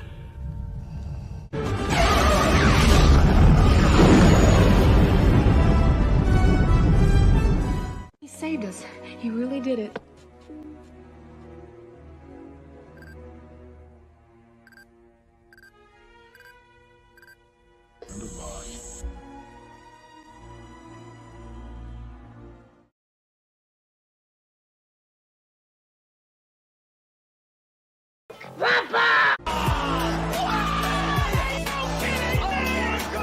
This belongs in a different galaxy altogether. Greetings, programs! Together, we have achieved a great many things. Funding for this program is brought to you in part by... Are you tired of scratched, lost, or broken glasses? Bulky, hard-to-use sun and eyeglass holders? Then you need the Clippy. It's as easy as pinch, clip, hang.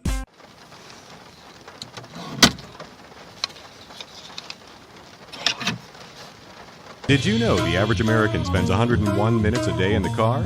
Wouldn't it be great if your customers could see your company logo every time they hit the road? Then you need the Clippy, the perfect, unique, affordable product to promote your brand and with constant marketing exposure. Plus, it's 100% made in the USA. No longer will your promotional investment become someone's unused, unseen, discarded item.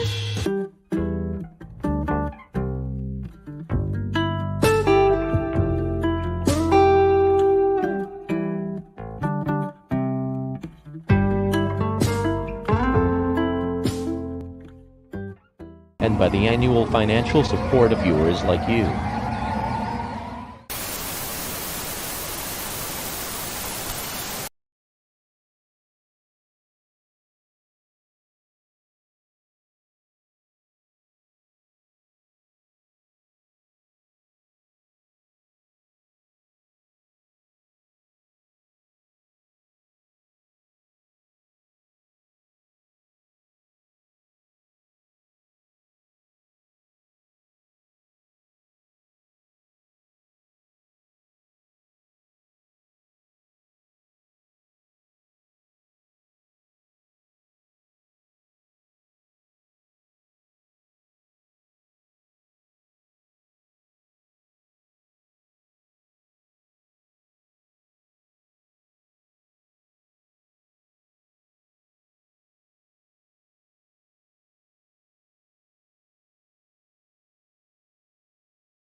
It's a little chilly downstairs.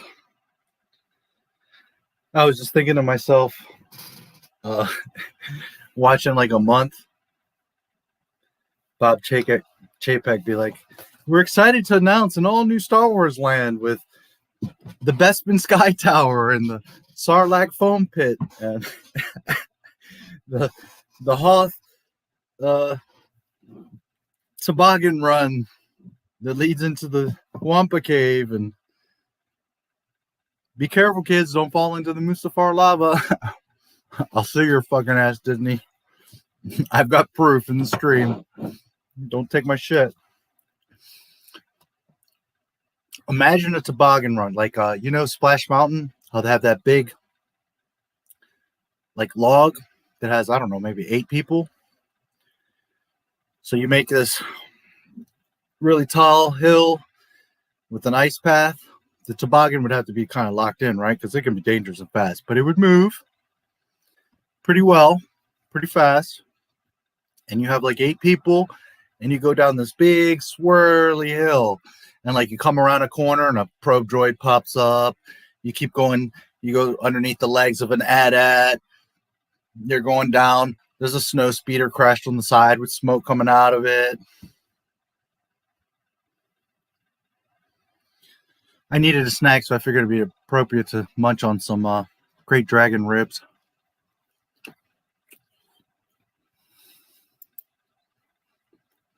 It's really easy, Disney.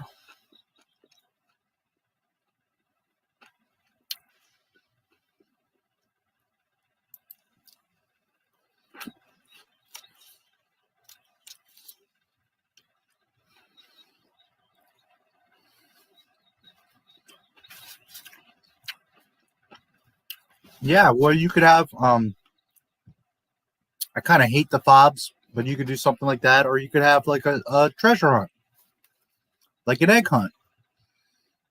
And you could do the bounty hunter thing and go all around the park and find clues. You could do a whole mystery land. So now you're going around and finding clues, like in all the different areas.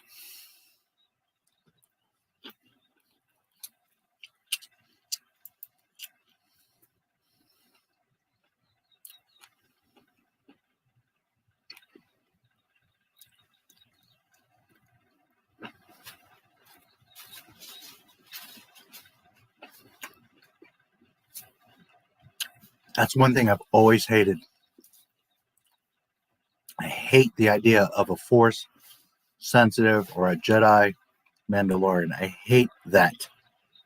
Sorry, but I hate that. Mandalorians are Mandalorians. They're badasses on their own. The hierarchy of the galaxy are the Jedi and the Sith, and really Jedi are more powerful. And then Mandalorians. And then you got all kinds of like bounty hunters and badasses, but Mandalorians don't need to be forced. They're badasses on themselves. They're ancient warriors, and that's one thing I hate. Any idea of a Jedi Mandalorian or a Mandalorian with a lightsaber, I hate it.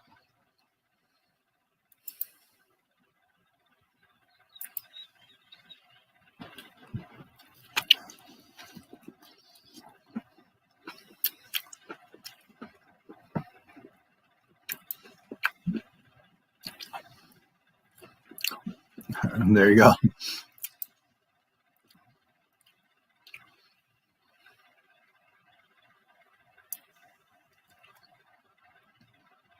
Anything goes in Star Wars.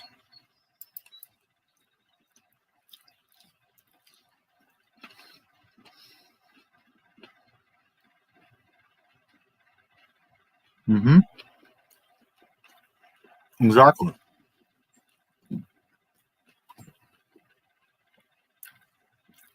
If Disney had half a brain, you would go all over the park. You would find all these clues and stuff. And they could even do it where you have to purchase little items. Like you need to buy a kyber crystal. You buy a drink, blue milk or something, affordable. So you spend, I don't know, $20 or $50. And at the end, you turn in all your stuff and then you get a Grogu. If they were smart, they would exploit the shit that they have. I hate Grogu. I don't like but I'm just saying, if that's your property and that's your, okay, well, you want to make money with Grogu? I'll show you how to make money with Grogu.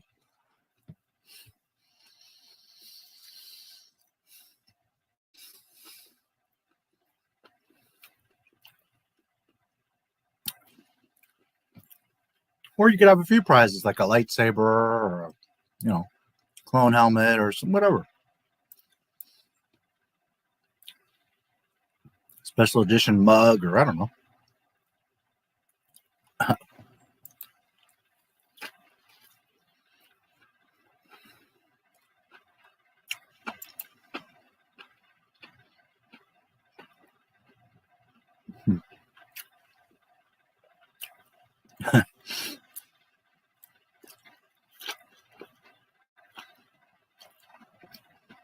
The Fall of Skywalkers is what I always called it.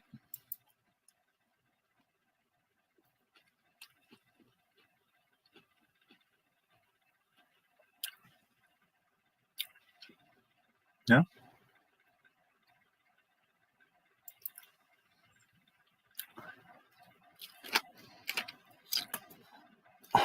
There you go.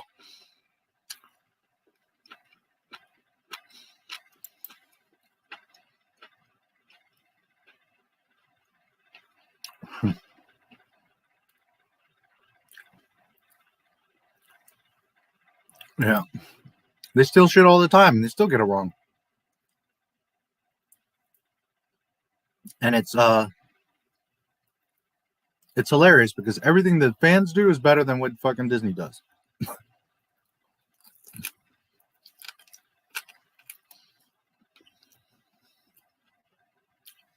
But I've said it how many times now? You have to know and you have to love Star Wars. Which part? The masseuse, the Twi'lek masseuse? Or the bounty hunter scavenger hunt? Yeah, that would be a lot of fun.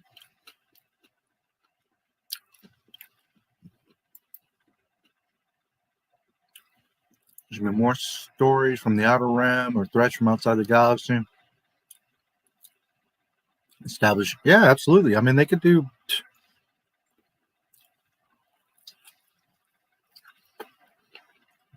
And they could even do established stories, but why not go back 10,000 years and do a battle between, the Sith and Night Sisters, or I don't know. There's just a million things.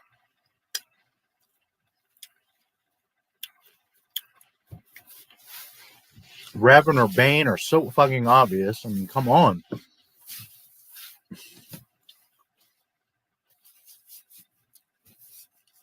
Bane showed the whole establishing of the rule of two. I mean,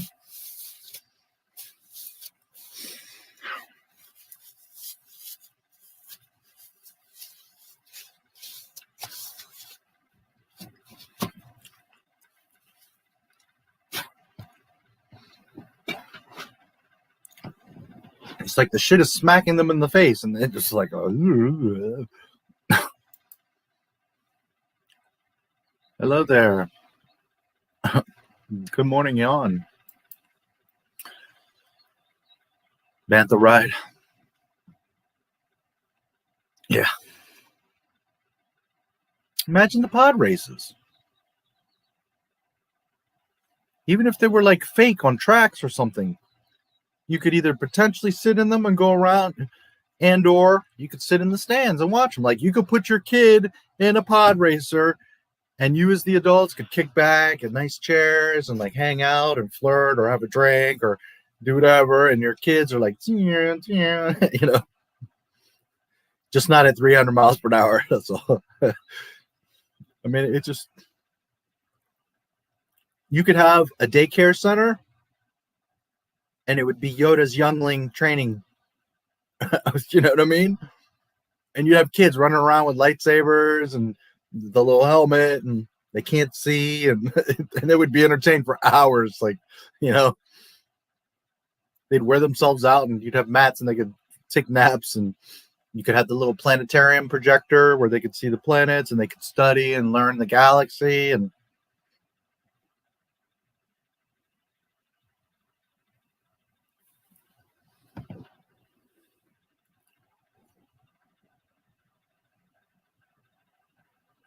you could have a little Yoda animatronic, you know, giving lessons and saying words of wisdom. And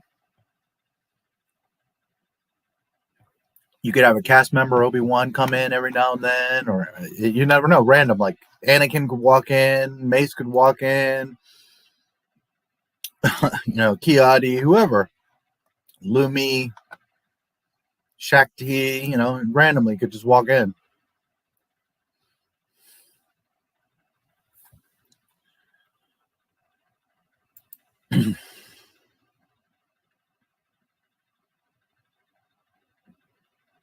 You could have the Jedi Temple. It could be a casino or a spa, or I mean, there's so many things you could do. It could be a hotel, casino, you know.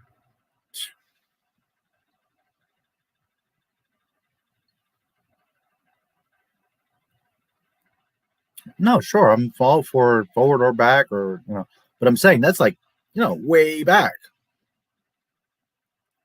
Me, you know me, I'm about canon, so like EU stuff, I love it, but I'm not pressed. Like, oh my god, we gotta have Revan.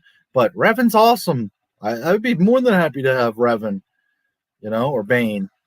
And the fans love him. Everybody would be like, ah, you know. You could go back 20, 25,000 years, 36,000 years, and you could have characters nobody knows about.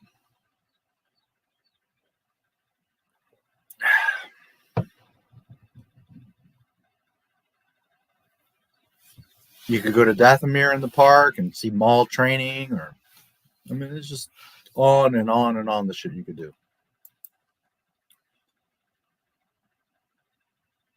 Yeah, it could be if it done incorrectly. Yeah. Yeah, but I mean like good Anakin, you know what I mean? Like checking in and like, here, youngling, use the Force this way, or, you know, swing your saber this way. Not Anakin Order 66. I'm talking about Anakin. Yeah. You know those like I'm sure most of you have seen them at some point. Those like electric orbs. It's like a crystal ball with all the lightning in it, and you put your hands on it and like it moves around. I mean, you could have those for the kids. Like you could have just like you could have the Jedi youngling strip, you could have the Sith, you know, apprentice room, and you could have Sidious, you know, like good, you know. The kids are like putting their hands on the lightning, and I mean, it's just so much. Oh, just from Star Wars land, I would make them billions and billions of dollars.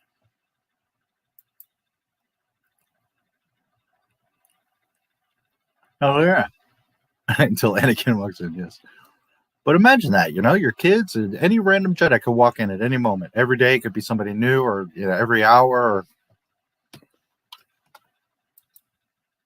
and every day you'd have like a different cycle. So, you know, one kid would spend a day on a Wednesday and would have met like Mace, Obi-Wan, and Kiadi, and then the next day another kid would have a different experience, Shakti, you know, Coleman Trebor, and you know, whoever.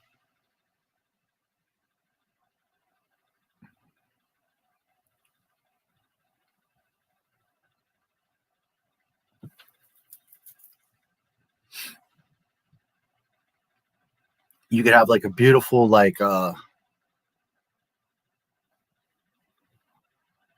library lounge type of thing, and you could have Jocasta Nu. You'd have the statues, the heads, and just like a big data center. You could have like computers for the kids, and they could sit down and look at holocrons. I mean, it just goes on and on and on, the shit that you could do.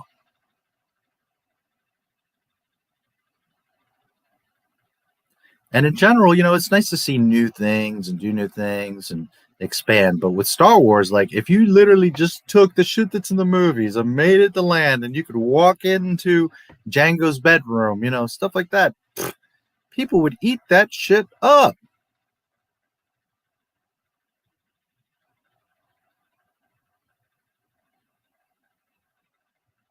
Man, to go to Kuat shipyards and fucking see TIE fighters being built and fuck. Walk around a Star Destroyer.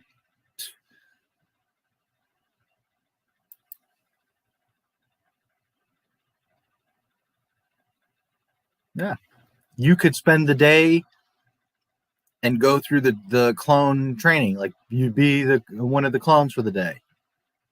You get a little shirt with the thing, with the badge, and you eat a meal with all the clones, and you all go do your little training, and you learn about the galaxy or weapons and ships, and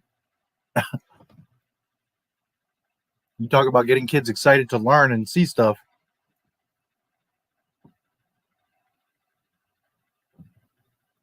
I had a little rib stuck in my tooth. Those crate dragons always get stuck in my teeth. I mean, it's just...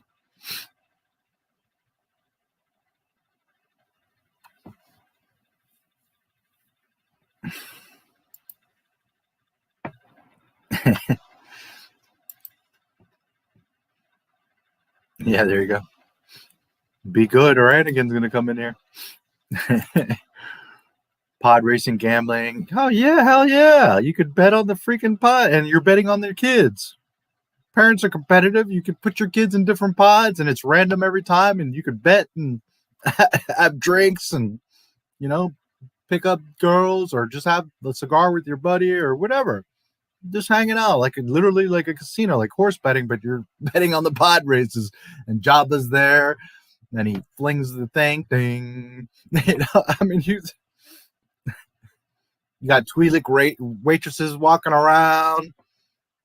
Hello, Disney. Hello.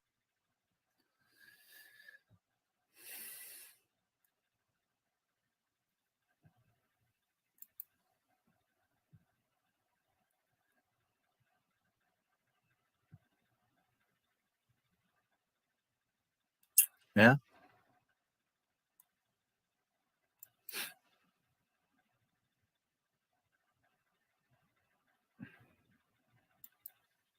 Yeah. You know, I gotta say, as much as it sucks as an adult to see all this bullshit, I would be so sad to be a kid right now, because Star Wars just fucking sucks.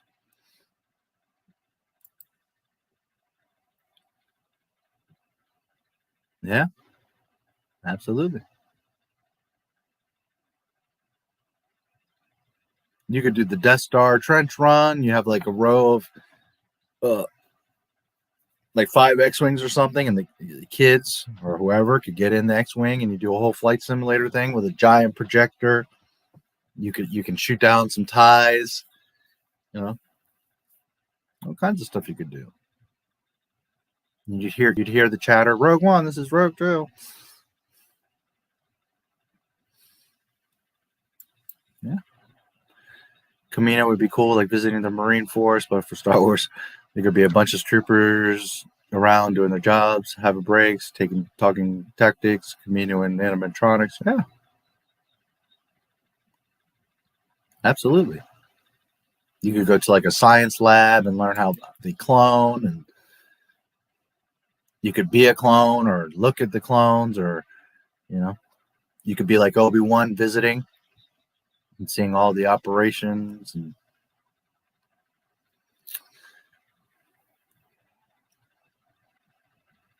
but Disney, you know, because Disney. All right, let's look at this Heart of the Jedi. It's not much, just a couple little things here. Yeah, I just got 3 panels here. So this is assuming you've seen my video about the Heart of the Jedi that which if you haven't, you can go watch it afterwards as well, and it will make sense. But when the Heart of the Jedi was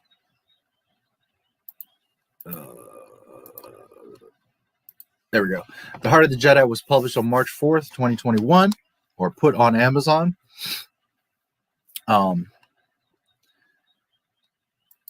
Here is the original description, the actual sales page. March 4th, 2021. Kenneth C. Flint, author. Joe Bongiamo, editor. This had 1 rating at the time, 1079. And then it's a basic synopsis of the book.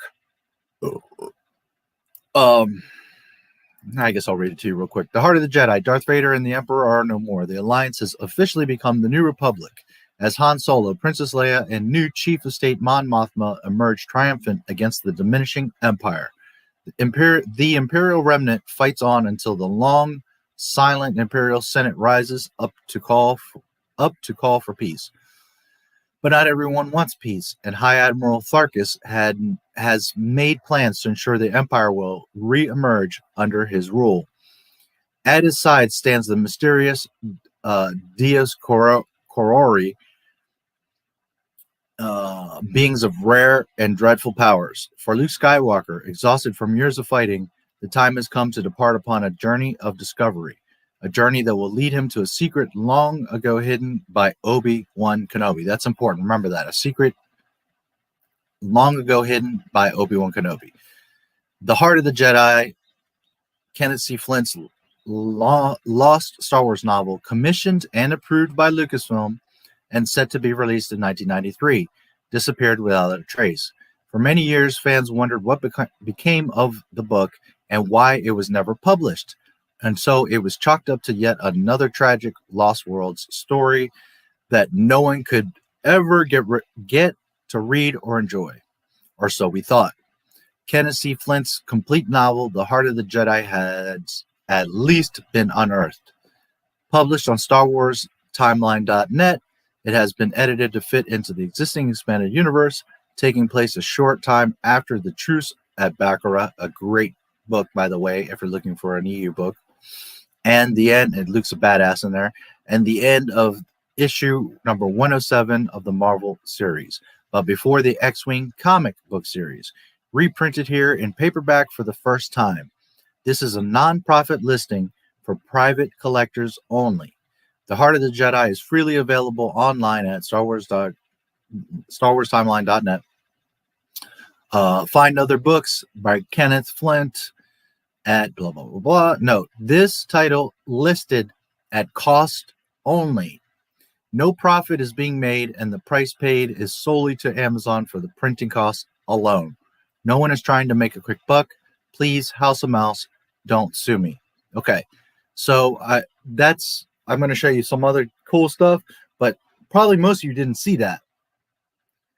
You've maybe heard of the book, and you saw my video, but my video, because it was time sensitive, like I tried to get it done as fast as possible, and this is a little piece that I didn't get in the video, or at least didn't really cover real well. So I wanted to show that, but I also wanted to make a few points. And again, remember that it's important here because we're going to talk about it in a minute. A journey that will lead him to a secret long ago hidden by Obi-Wan Kenobi is where it ends there. Okay. Also, like, I post my videos all over the place, all kinds of Facebook groups and all kinds of stuff. And boy, do I get hate. And one guy, well, a few people were like, it was an unauthorized book, and this guy was trying to make money and good, and fuck him, and blah, blah, blah. Okay, no, nobody, wasn't ever making any money, and you're assuming. People like to presume. Another guy was like, yeah, Echo Base got their page taken down good because they were giving away these illegal books. I mean, just fucking stupid people. First of all, if I own this book, it's my right to give it away or do what the fuck I want with it. It's my property. Second of all, you're like angry that an EU book was brought back to life? And you call me the hater. Holy jealousy, holy fucking... Do you hate real Star Wars? You're angry that an EU book got resurrected. Why? Because the High Republic is shit. And you're wanting people's livelihoods to go away because they're giving away free copies of a book that was never published and never owned by Disney to begin with. Lucasfilm didn't even own it. Which, let me clarify that because people are confused on that. And I read it in the video, so you can go check it out again. But just to clarify, although I said it pretty clearly, Kenneth was commissioned, personally chosen by George Lucas to write this book. He was given a $10,000 advance and some basic instructions. He wrote a first draft, submitted it. Didn't hear anything for months. Then he inquired, like, hey, what's going on? And the editor's like, yeah. And then apparently from Lucas, he said everything looked good, but there's one specific thing. You have a Tusken Raider or Tusken Raiders without their masks on, and that can never happen. Like, that's literally specifically what Lucas said. That can never happen. So that's an interesting part of lore, that sand people, you never see their face. Now, that's something I know, but a lot of people may not know that. So then he made some revisions, especially that one, and resubmitted it. And then again, he waited and waited, and there was no answer. Then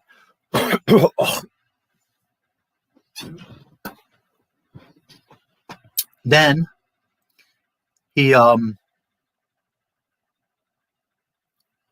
hired or commissioned an agent to see what the hell was going on. The agent started snooping around and found out that the editor that he was submitting it to hadn't submitted it to Lucas. In fact, she had made a promise to a friend to put that friend's book in front.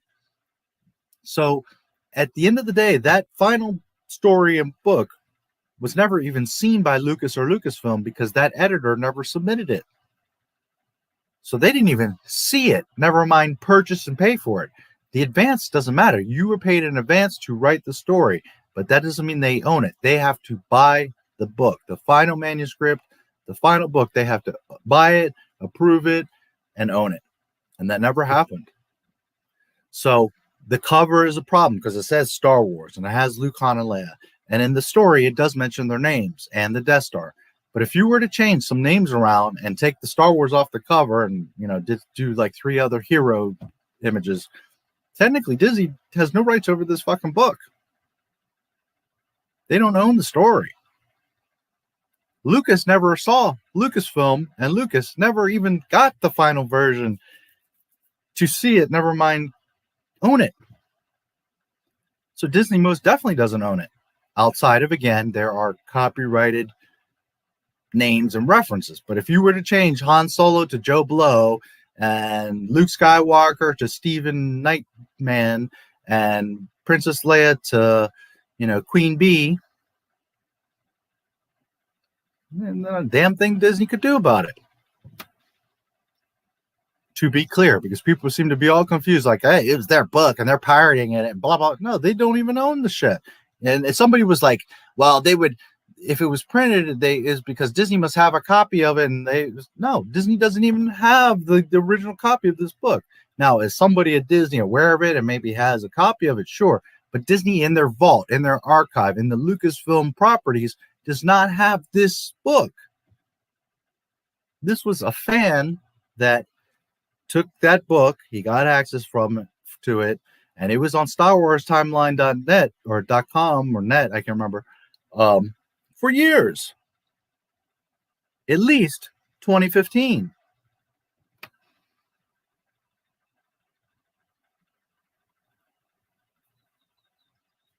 So technically nothing was stolen or pirated or illegal, and you got wackos like, it's this fucking stupid book, and I mean, obviously you're not a Star Wars fan.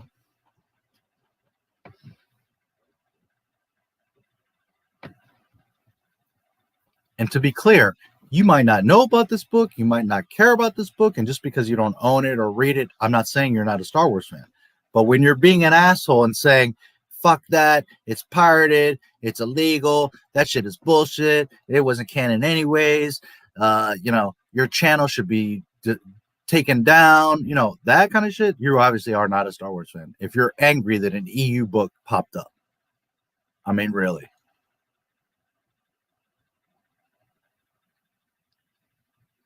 So anyways, this is important so that we clarify some of those details that I didn't get to talk about. You get some more information here and you see the original description. That is the top of the page. Just a moment. Here's the bottom section. If you were familiar with Amazon or eBay, then there's the product details. So product details, there's the ASIN, which is basically the product number in Amazon. Publisher, independently published March 4th, 2021. Most people did not become aware of it till April. But, you know, NotMyStarWars has balls and spies and does research. Language, English. Paperback, 457 pages.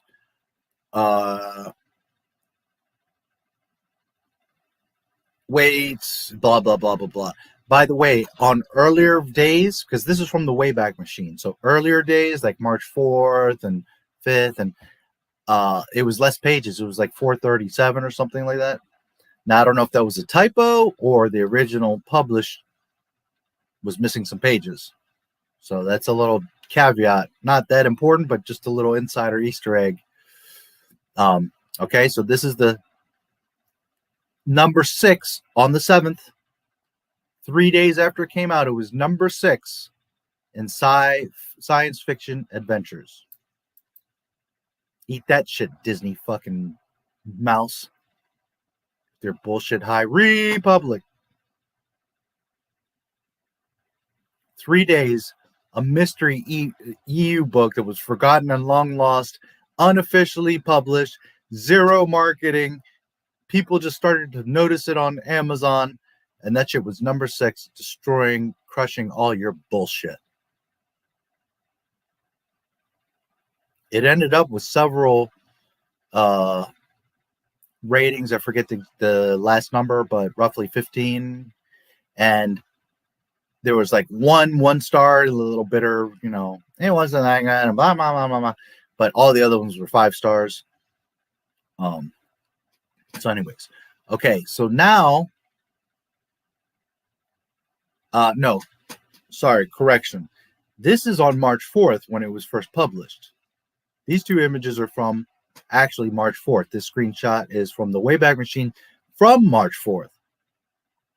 So on its first day, not even 3 days later, it was number 6. Okay. Now on March 7th, that's why I said March 7th initially, is another event happened. But just to remind everybody, it came out March 4th. And on the first day, it was number 6. Oh, Disney, how embarrassing. All right. Then, sorry, May 7th, the description changed. So all this is what I just read to you.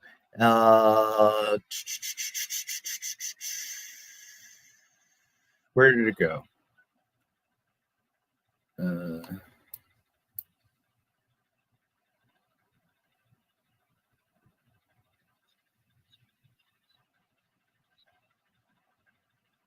So we thought on Earth, in X-Wing. Where's the Obi-Wan?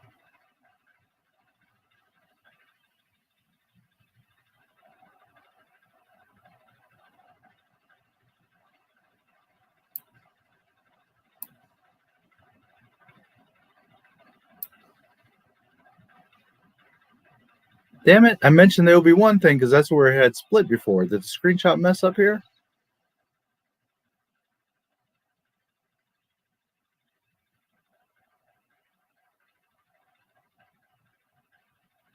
Yeah, it looks like there's a piece here. Okay, well, anyways, the reason I mentioned Obi-Wan is because it went to that Obi-Wan part and then it was spaced out. You see how like the formatting is different? I don't know what happened here. Did the screen capture cut off something here? Well, anyways, I wanted to show you that so that you see the difference. It's not that important. I read what it was. So now here's some amendment to it. And this stuff is very interesting because there's a lot of talks about Jon Favreau had released this and right. But again, Not My Star Wars does the research. Reprinted here in paperback for the first time. This is nonprofit listing for private collectors only. Downloadable PDF is here. As you can see, that's where he got it from. Find Other Books by Kenneth Flint here. Okay. Now, note, I'd like to clear a few things up. This is an unofficial fan printing of an unofficial fan story, i.e. bootleg fan fiction. Disney owns Star Wars, not the Heart of the Jedi. I am not making money off this venture. This is being printed at cost only. Because a lot of people were saying that, they're making money off of Disney stuff. And I don't understand how we've come to this world where people just always assume the worst. Yet you see people just burning down the world and you just go along with it. It's unbelievable. But instead of asking a question or watching my video, because I get that all the time, people commenting on my video, and obviously you did not watch my video. Anyways, the price paid is merely to Amazon for printing charges, which if you don't know, you can write a story, by the way, James, Adaptive. You can write a, remember how you were saying like, well, but how do I publish it and print it and make it?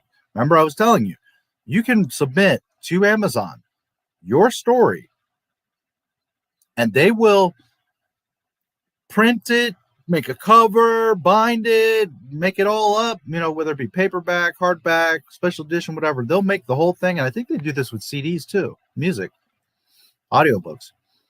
You can submit to Amazon and self-publish through Amazon, and you don't have to do nothing. You just put it up and people can come and buy it. And when someone buys it, they print it at their whatever warehouse is closest and they ship it, and you don't have to do anything. You don't have to get a publisher and printer and all that shit. You just put your story, and as long as you're not breaking any copyright, it's your story. Now, you don't have the marketing and you don't have the backing of a book company, showing it and the chances of it getting New York bestseller or being in bookstores. But if you write a good story and you're young or you just don't have the money, you can literally put your story on Amazon and they'll print it and ship it and everything. So no, it's like what I was saying earlier. If I was a young man these days, holy fucking shit, would I be a billionaire? Because the opportunities and things that you guys have. Know that just 10 years ago, 5 years ago, never mind 30 years ago, would you ever have this opportunity? You would have to know the right person and have a pre-established background to be approved, to even have a chance to talk to a publisher and then hope that they like your book, and maybe they will. And if you're lucky, you got an advance check and they'll buy it. But most people, you know how many books never got published, never got seen, never. Whereas here, you can come, and if 3 people buy it, well, then 3 people buy it. But maybe it's really good and it gets wind and everybody starts talking about it. And next thing you know, you sold 1 million copies and you didn't have to do anything but give Amazon the transcript. So know that you can do that. And that's what happened here. Somebody took that story and put it here on Amazon. Okay.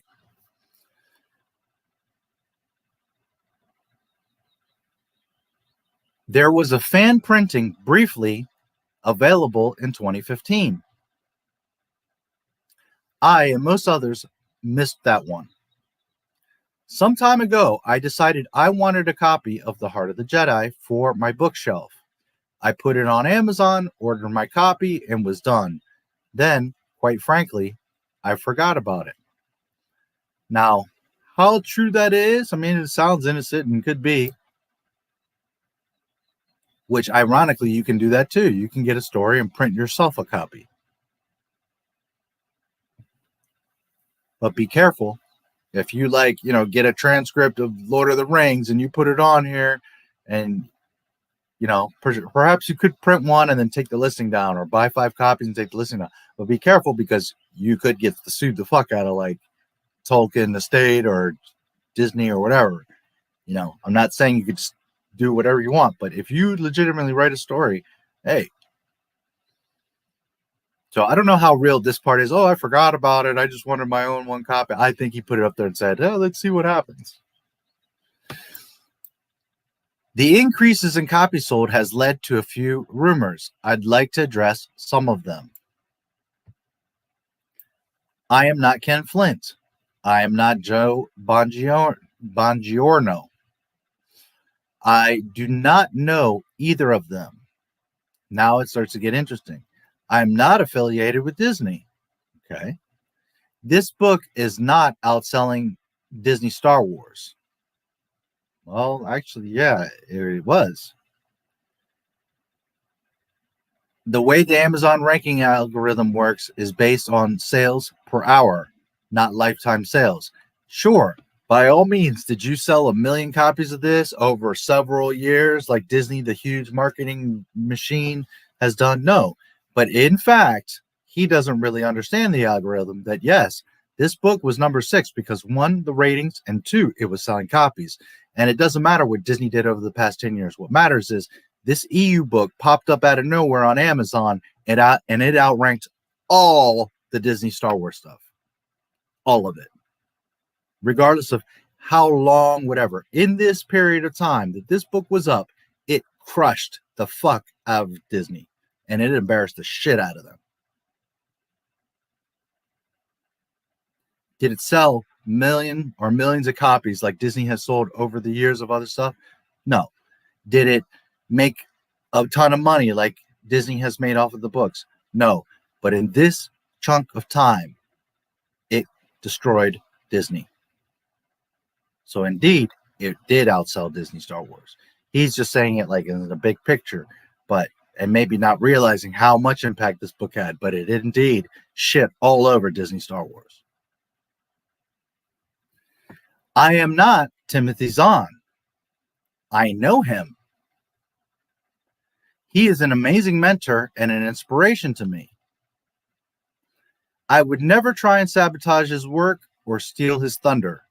Everyone go by Thrawn. So, perhaps someone that studied under Timothy, perhaps a fellow author that is friends and they know each other from conventions or from the writing world. Or maybe just an amazing fan and he met him one day at a lecture or something. But the way he words is as if he's another author. He knows Timothy. He's an inspiration, so we're going to assume he's a writer too. So the plot thickens. It's interesting. It could also technically be Jon Favreau. If he's not Zahn, he does know him. He's a mentor and inspiration. Could be.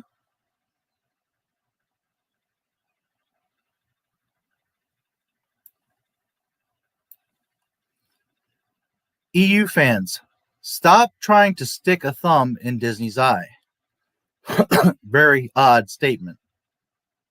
But fuck Disney, and absolutely this book is sticking a thumb in Disney's eye. I don't know why he said that, but we're not going to change anything. And that's why you will never, if you don't believe that you can make a change, then you're not going to change anything by default. You've already defeated yourself.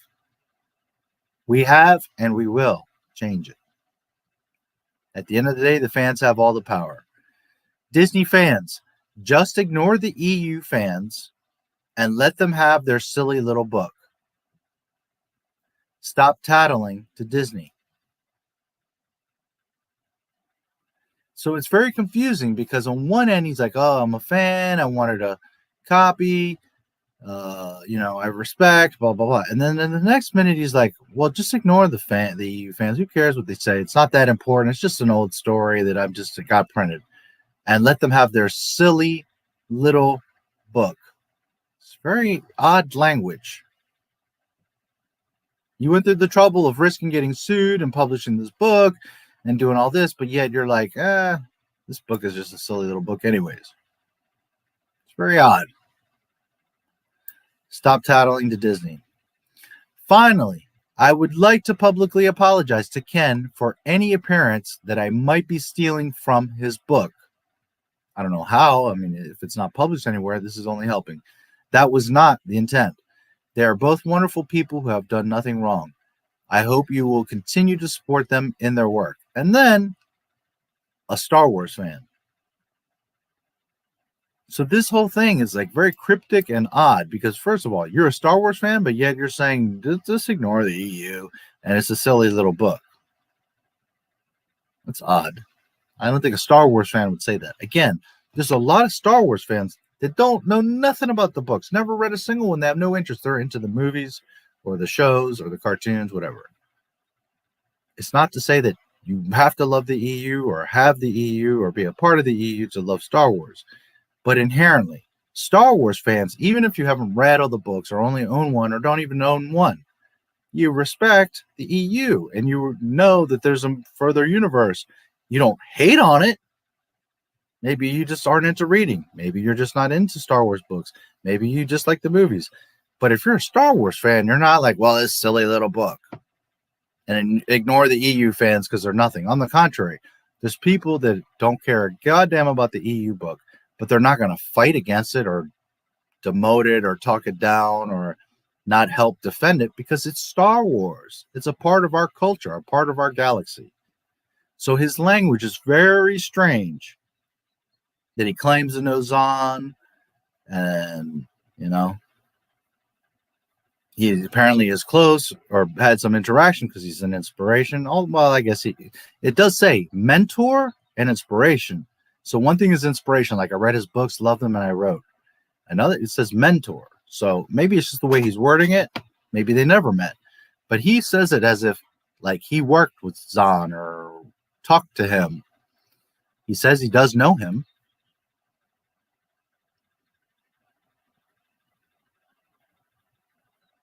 So it's very interesting, this description.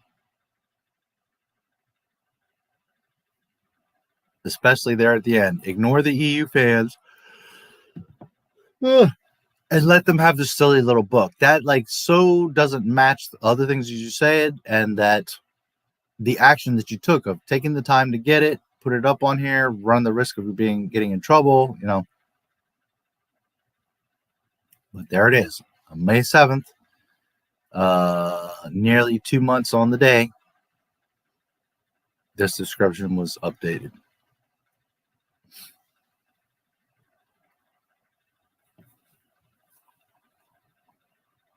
For what it's worth.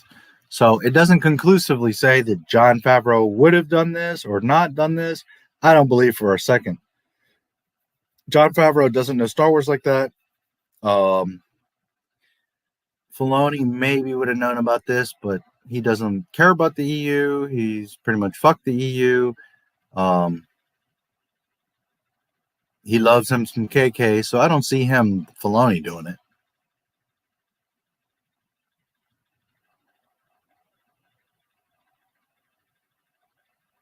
But it is very curious, and I wonder who it is.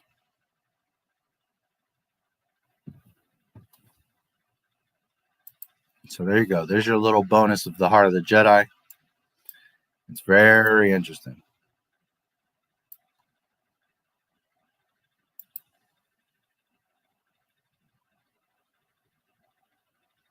All right, I'm getting pretty tired, so let's get through these chats, and I'm going to start turning off the lights, although the sun is like, as you could probably see, it's all bright as hell.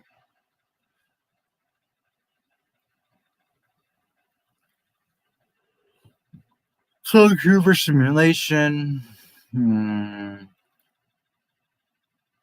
pod racing gambling, G-Force, Rogue Squadron, Camino. Yeah. Are kids even into Star Wars nowadays? I don't think many small children are, hence why the toys are rotting on the shelves in the dollar stores. Yeah, kids aren't. And I'm not around a lot of kids. I'm always at home working. And these days, I'm not around a lot of kids, but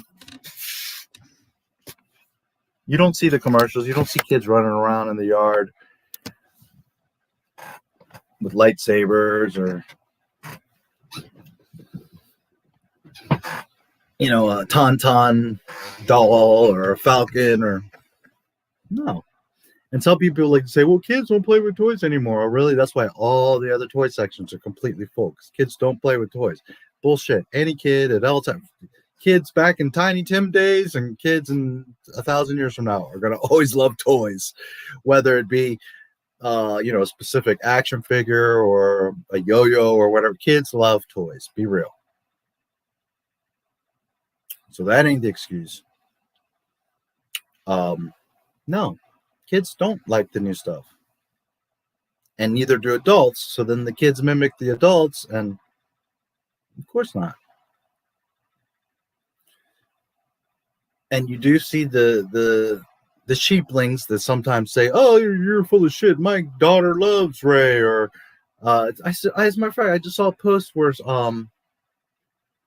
where were they?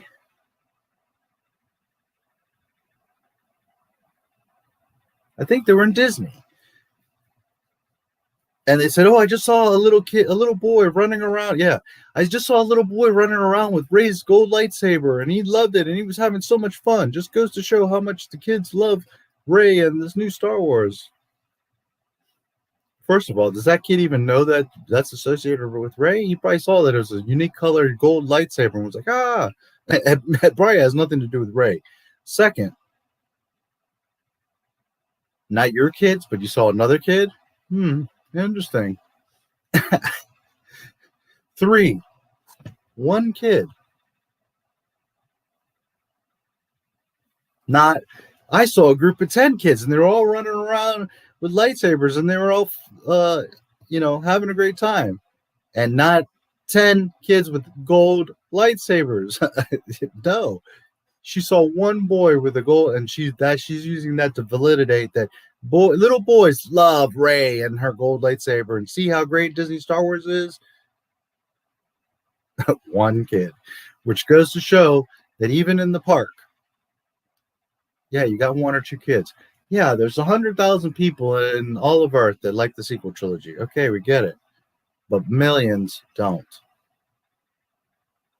And Disney wastes their time to sell 3 lightsabers to 100,000 fake fans, as opposed to making a shit ton of money off of real fans, millions of them.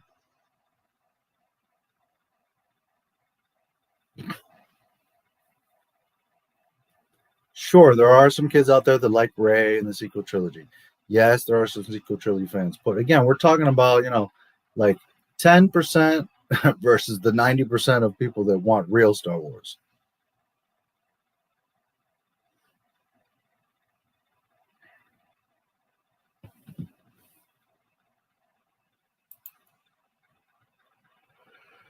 Lightsaber would be neat. Would have been used for training at the Imperial Academy. Yeah.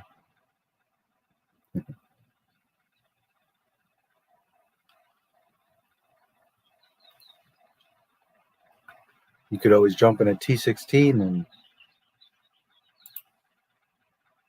shoot Womp-Rats. I was just thinking yesterday how many children, especially, but also people that never saw Star Wars and TFA and the other Disney abortions were their first foray into the Star Wars universe. Yeah, there's people like that have no clue. So, of course, none of that's going to bother them. They think, "Oh, wow, look at this." Which is sad because,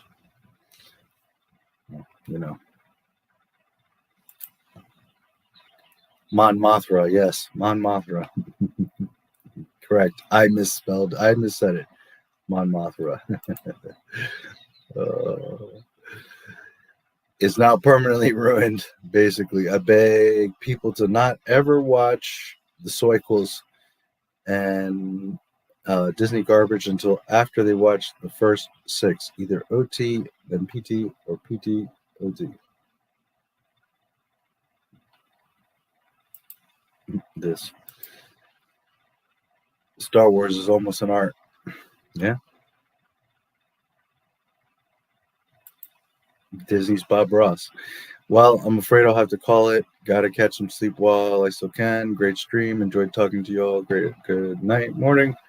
God bless. Take care. May the force be with us all. Yep. You have a great morning. I'm gonna call it here in a few minutes too.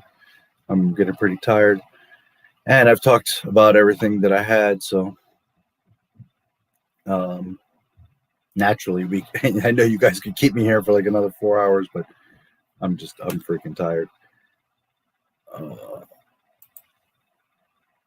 Reading Heart of the Jedi, it's pretty good so far. 3 chapters in, and it feels more authentic than all 3 movies. Yep. Yeah, I'm not saying it's the best thing that the EU ever had. It's the most, but it's good. It's solid. It's Star Wars.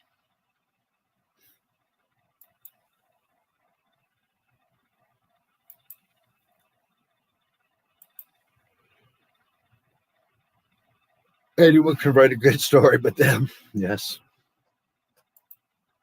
Oh, can you imagine the story group?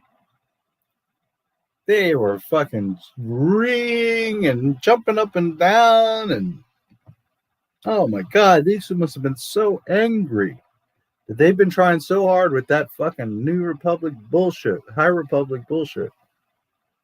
And this book comes out of nowhere, unpublished, unmarketed, unknown, and it's beating the shit out of them, curb stomping them. They were fucking angry.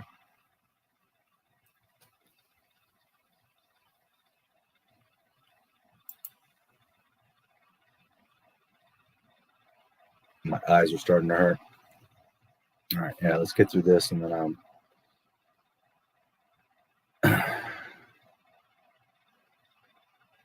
EU books and video games. Thrawn was intelligent and knew what he was doing. Thrawn and Rebels gets nothing done, and then E and Ezra disappear. Yeah. Yes. This is the Jedi Council. We don't ever sleep. We don't ever stop. I always do 8 to 12-hour streams. I had to rewind the stream on another device to catch the part where you checked out my Rebel Trooper backpack. If I just bought it, I got it for $10 on Facebook. Oh, nice. Awesome.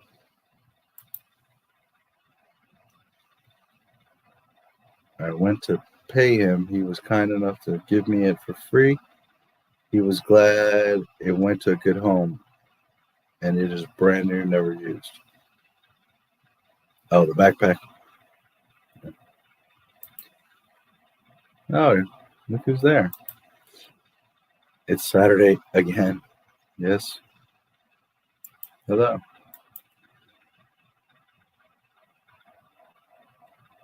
Nice.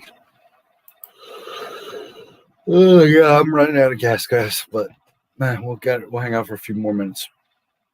Fade away. EBS and Jeremy shop.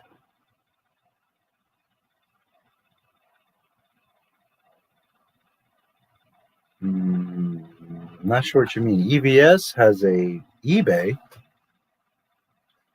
And Jeremy, do you mean Geeks and Gavers? Not sure what you mean.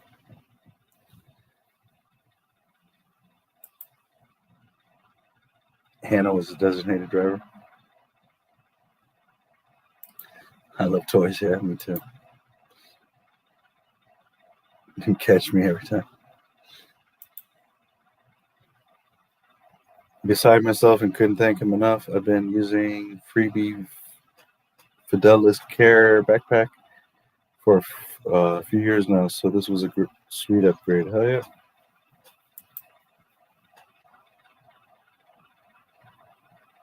He's in the 70s. All under arrest. Yeah.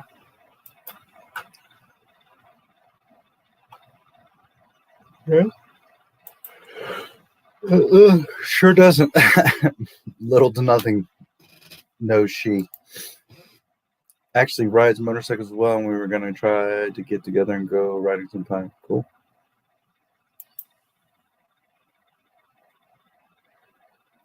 I'm working on it. I can't do it alone.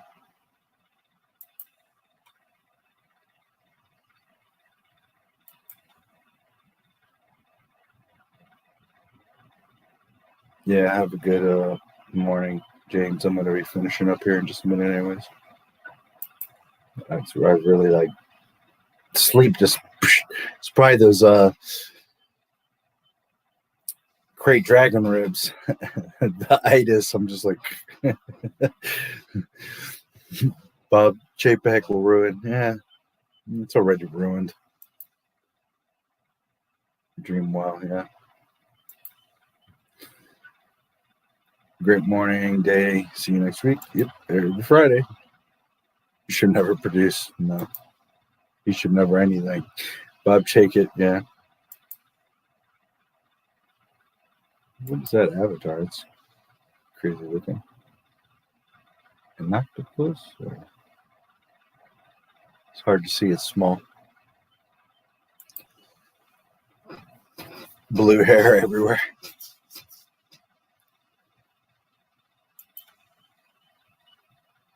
I have seen the first 2 episodes. The 3rd episode, I tried watching it twice and fell asleep both times. Holy freaking dragon. If you want to turn.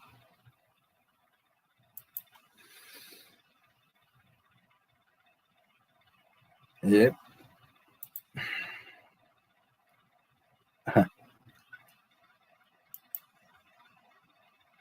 It happened. And driving once.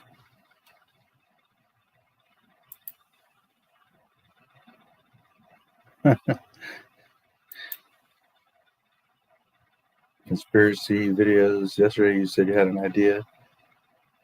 Well, it's not.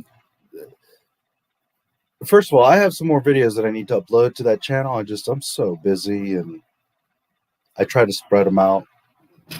I do. By the way, you need to go search a video. SpaceX has a space mouse problem. If you haven't watched that video, you need to watch it. Number 1, because of what we were talking about, there's your primer. That's going to smack you around a bit and open your eyes. SpaceX has a space mouse problem. I think it's about an hour long. It's one of my videos.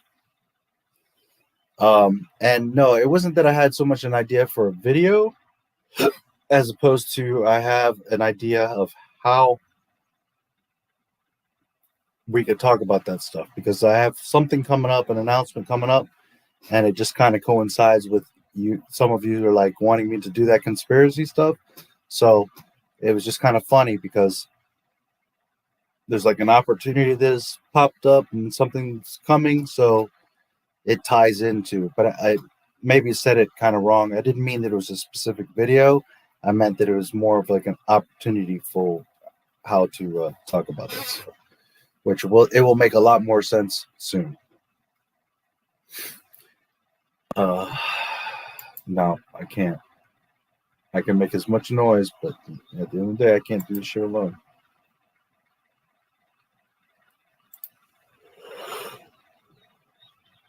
Why don't you think? First of all, I don't think I know. Second of all, because there's irrefutable, insurmountable amount of proof that shows you otherwise. And the biggest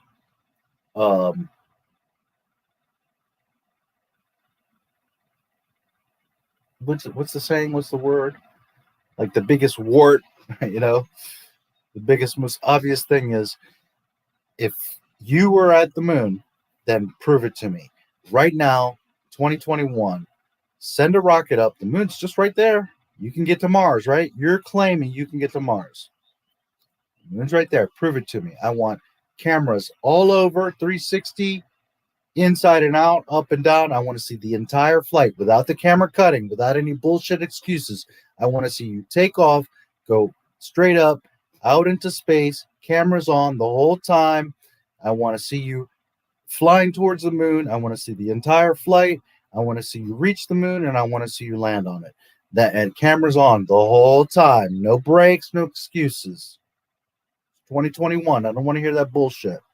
You should have 16 cameras. Pictures and video. Live streaming plus bringing back footage. I want to see it. I want everyone to see it publicly on TV. Land on the moon, show us you walked around on it, put a new flag, all that. Take pictures of the Earth. Like, actually, this time, take for real pictures instead of the fake pictures that you admit aren't real pictures. I want pictures of the Earth, which is no problem, because with my cell phone, I can take a picture of the Earth. So I don't want any bullshit excuses. You should have several reels of pictures of the Earth. And then I want to see you on camera, get back in the spaceship, take off from the moon, and fly back.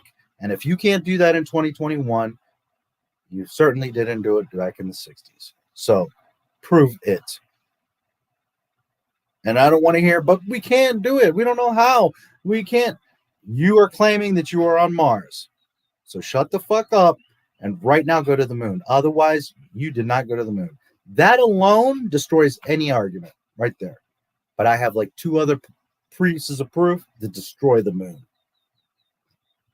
But that alone, if nothing else, right now, show me on camera that you can go to the moon and come back. And then if you can do that, I'll say I was wrong and I'll shut up. But guess what? I ain't going to shut up because they can't do it. And they admit that they can't right now in 2021 go to the moon. So it's not that I think, it's I know. Because if you could, believe me, the United States with the biggest ego on earth would be all over the moon and celebrating. Look, look what we did. We're over ahead of everybody. We got bases and restaurants and satellite antennas and all kinds of shit on the moon.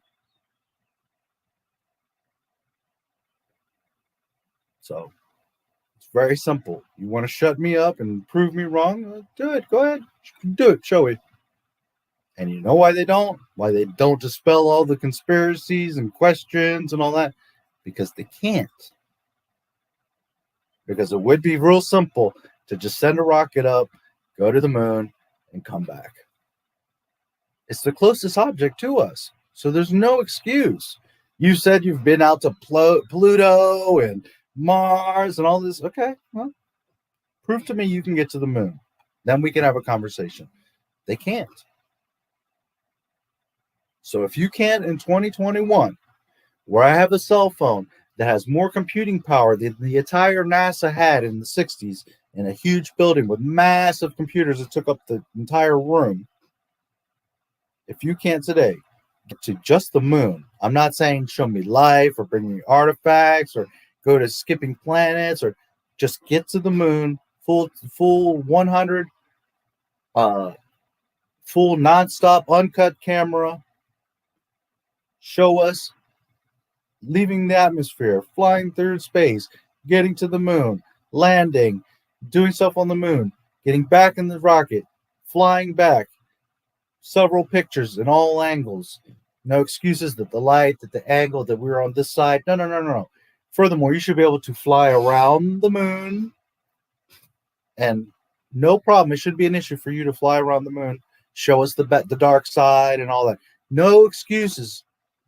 I'm calling total bullshit. It's 2021. You have zero excuse. You claim you're on Mars. Shut the fuck up and prove it. By the way, if you take the rover pictures from Mars and you look at Google Maps on New Zealand, it's actually in New Zealand. Oopsie. They just tinted the fucking painting, the picture. But oopsie, you didn't know that, did you? So, again, I will repeat. If you can get to Mars, then I don't want a fucking excuse. Send a rocket, full-time camera, streaming, and bringing back footage. I want pictures. I want video.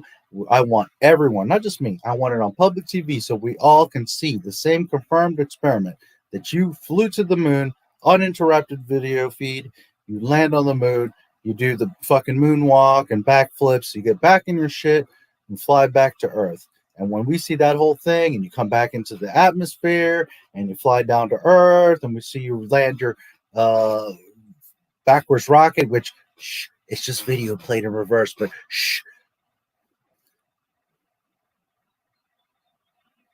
then you to prove me totally wrong and I have nothing to say. But you know that they can't do it. They'll tell you they did it. They'll give you all kinds of fake answers and math and all kinds of shit. But it's very simple. There's no excuse in 2021. You can prove it with a cell phone. Never mind $1 million cameras that you could have all over that fucking shuttle, rocket, whatever. That alone destroys anything NASA's got. But without even having to go that far, I can show you in about 200 different ways where there's holes all over that moon shit and space. Anyways, I'm way too tired to get into it. And this is not the place to talk about it. But it's that simple. I put that challenge to anybody. And it could be SpaceX, Joe Blow, private rockets, whatever. I challenge you on full camera to get to the moon and back. Otherwise, shut the fuck up. We have never been there. Wholeheartedly. KK knows a ton about how to disrespect legit one of the largest and longest and most loyal fan bases in history. Cheapening and forcing a woke agenda into an IP and ruining. Yeah, she's a genius at that.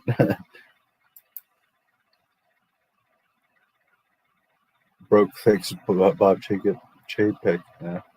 Well, it's not just him. But yeah. KK had a good part in that too. Give him some credit. Not my Star Wars. She's fucking earned it. Yes, you are correct. Hey, what's up, brother? Nice to see you, man. I guess you're probably in the UK, so time's all different for you. For me, it's 7 a.m., so I guess it's around 12 for you. Happy Saturday. Happy belated George Lucas birthday. I was actually going to be ending the stream here because I've been on 9 hours and I'm very tired, but it's nice to see you. I'm here every Friday night. Would really love for you to do more conspiracies type stuff and streams. That would be awesome. Yeah, well, again, in a few days, I should have an announcement of how we can do some more of that. It's just, again, I don't want to do that on, this is for Star Wars, so I don't want to do too much, you know. But it's that, like I said, just that argument right there shuts down everything NASA has to say. They can say, but, you know, but this file and this and that, this excuse. No.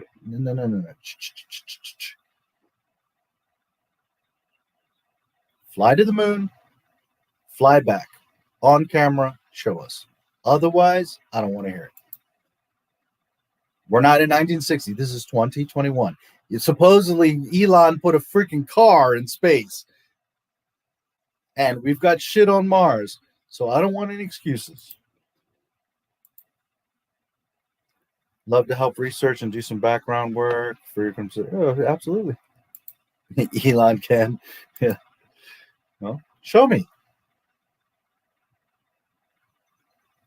It's that simple. Shut me up. Prove it. Hey, bro. Yeah. And me, I'm very reasonable. You show me that, I'll be like, okay, I was wrong. There's the proof. Done. But without just that basic, again, I can show you so many ways where it's total bullshit. But I think that's the best one. That way nobody can argue. We all see it. You know what I mean? Like nobody can say, but, you know, this day, the weather, the this, the other. No. There's no excuse. Cut and dry. Yeah. Can a man fly through the air with a basketball and put it through a hoop? Well, show me. Okay, Michael Jordan showed you many times. He would run on the fucking court, jump from the foul line, literally fly and dunk a fucking basketball. And nobody can deny that. You see what I'm saying? There's no argument. There's just nothing but shut the fuck up and learn and respect. And there you go. He flew through the air and did that shit. Nobody can dispute that. So that's what I'm saying. It's like anything. Do more conspiracy videos, 9/11, OKC bombings. YouTube needs more of this. Yeah, I don't know a whole lot about the OKC bombings. I do know a whole lot about 9/11. And furthermore, I'm not going to get into it right now, but I grew up in the Maryland, D.C. area. And on 9/11, I was in the middle of fucking D.C. So, and another time, in another place, we can certainly talk about all about 9/11. I'm not saying I'm the world authority and I know everything, but I know quite a bit about 9/11. I spent a good amount of years studying and looking into that shit. Why lie? I can see how it could be easily fabricated. Because the first person there establishes, there's several layers to it. But the first and most obvious is because the first one there establishes, oh, look what we did. Look how great we are. And now we have control because we are the first ones up there. So that one, you can claim ownership of it. Two, you could potentially put radio towers and spy cameras and bases and all kinds of shit there. Just from like a technological point of view, imagine putting towers up there. You could boost all kinds of signals, radio, satellite. I mean, you could do all kinds of shit. You could do agricultural studies, right? In the vacuum of space with zero or very low gravity. You could do all kinds of agricultural tests. You could do all kinds of medical tests, trying vaccines and the way that, you know, things are, your blood is affected and different gravity. I mean, you could do all kinds of medical tests.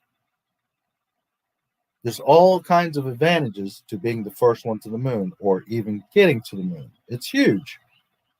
But it also, the most important reason why the moon, they needed that. They needed to prove that to you is because then they prove that they can get to space and they can get out of the earth and that the earth is round and that the sun, that the earth is going around the sun and all these things. Right now, it's a rabbit hole and there's a lot of dots I have to connect, so I don't want to get too much into it.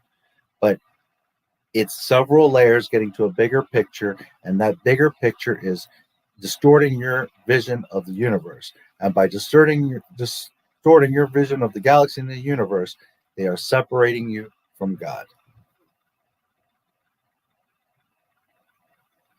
That's the core thing.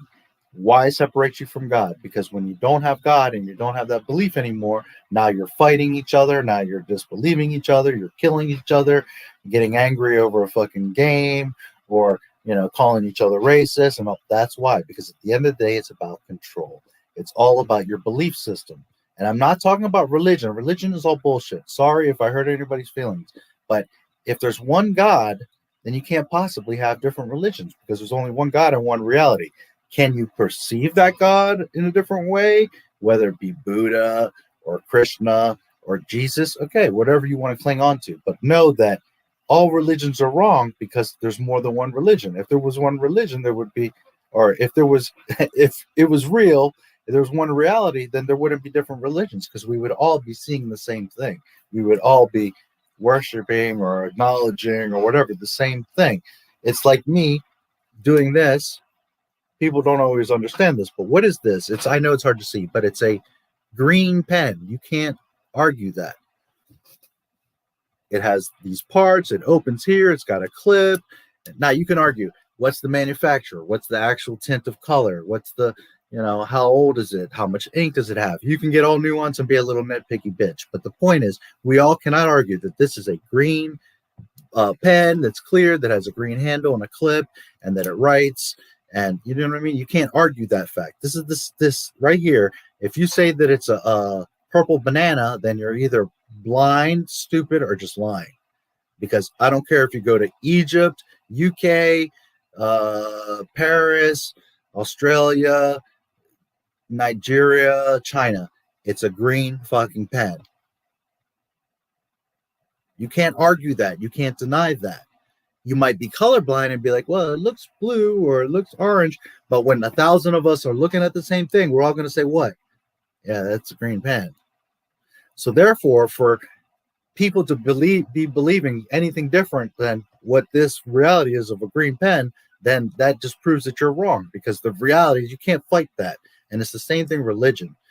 There's one reality. There's one God. Regardless of how you want to perceive him or her or it, to me, God would be just like an energy thing.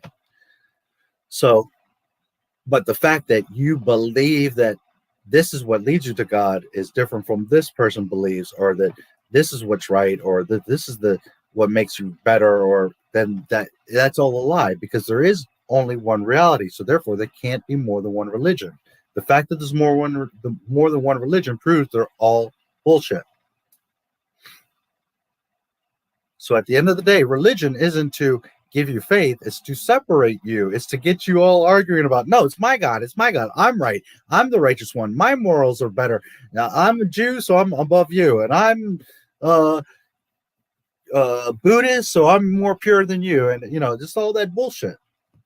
When in reality, there's only one reality. There's one sun, there's one earth, there's one God, there's one galaxy, but people want to interpret things, and that's the problem. You need to stop interpreting things and face and admit the reality. This is a green pen. There is no argument. And yes, I understand that the lighting and you don't see it and you're taking my word for it. I'm just saying, if we were all in the same room right now, hanging out, and I put this on the table, not one of you is going to be able to argue that it's a green pen. You could say it's a light blue, or it's a lighter or darker green, or it might be technically a different color. The name might be a specific green, like it's ocean, or, you know, but the basics is that it's a green pen and you can't deny that. And when you have people arguing over nonsense instead of all of us just acknowledging the reality, and again, don't misunderstand, I'm not saying that you have to have my beliefs or that I say God is this, so you have to know. What I'm saying is we should all be presented with the same thing so that we all acknowledge the same thing. It's not about what I think it is or what you perceive it to be. It's about we should all be seeing the same thing and acknowledging that and knowing that. But instead, there's all this white noise, sports, news, politics, you know, Twitter and all this shit to get you all confused and wound up, and so that you can't just see what we're all supposed to be seeing. And I'm not talking about nuances like, well, it was a really fast pitch, so it was hard to see if it was a curveball or a knuckle, and you got to slow it down, and then we all have a perception. Do you understand baseball? No, I'm talking about big scale. Like you should all look at something, and it should be very obvious. It's something undeniable that that's a green fucking pen. And all of this, again, goes to layers and layers and layers to ultimately separate you from God, not religion, not belief, but from your creator, from understanding that the point here is that when you understand that there really is a God and that you have the true perception of what the world is, then now you understand the value and importance of not only your life, but others. And now the attitude of people changes, because now when we all have that same reality and we all understand how fragile and important things are, now you're not killing each other over fucking Jordans or stealing or cheating with your best friend's wife, or, you know, letting children starve, or, you know, now all of a sudden life is important. But when you're all distracted and running around and arguing and confused and scared, then you're cheating and lying and hurting each other and pushing each other to get ahead of each other. And whereas there shouldn't be anybody hungry or needing stuff anyways. You should all just be doing what the things that you love. Money shouldn't really be an issue. By all means, if you're a professional at something, you can earn more and have more than the other person. I'm not trying to say that we all just have the same. But what I'm saying is that there shouldn't be a single person that's homeless or hungry or left behind or doesn't have an opportunity or doesn't have a chance at education or all these basic fundamental things. Now, if you choose not to study or not want to give a damn, that's your choice. But everyone should have an opportunity at a decent life. And the only way that happens is when we start to value ourselves and each other. And how do you not value yourselves and each other? Is by separating you from the galaxy and God itself. So now you're arguing and confused and scared and sad and all this, and you're too busy to give a fuck about each other. And that's the easiest way to control you, when you're all are confused and fighting against each other and arguing. That's how you divide the family unit. So now when the men and women are divided and they're fighting each other, and you got women, I'm a feminist, we gotta not just be as good as you, but even better than you, and fuck men, and men is trash. So now when the real shit hits the fan, men ain't there because you've absconded all men. They don't want to know anything about women. They all feel fucking diminished or angry or just don't even want to deal with it. So now you've separated families, you separated cohesiveness and unity, and now it's real easy to pick you all off. It's real easy to tell you, well, you gotta wear a mask or get a shot, or else you just can't exist. You see? That's why you lie about the moon. Not because of what you see 2 feet in front of you, but because you got to think and you got to see the big picture. At the end of the day, it's about control.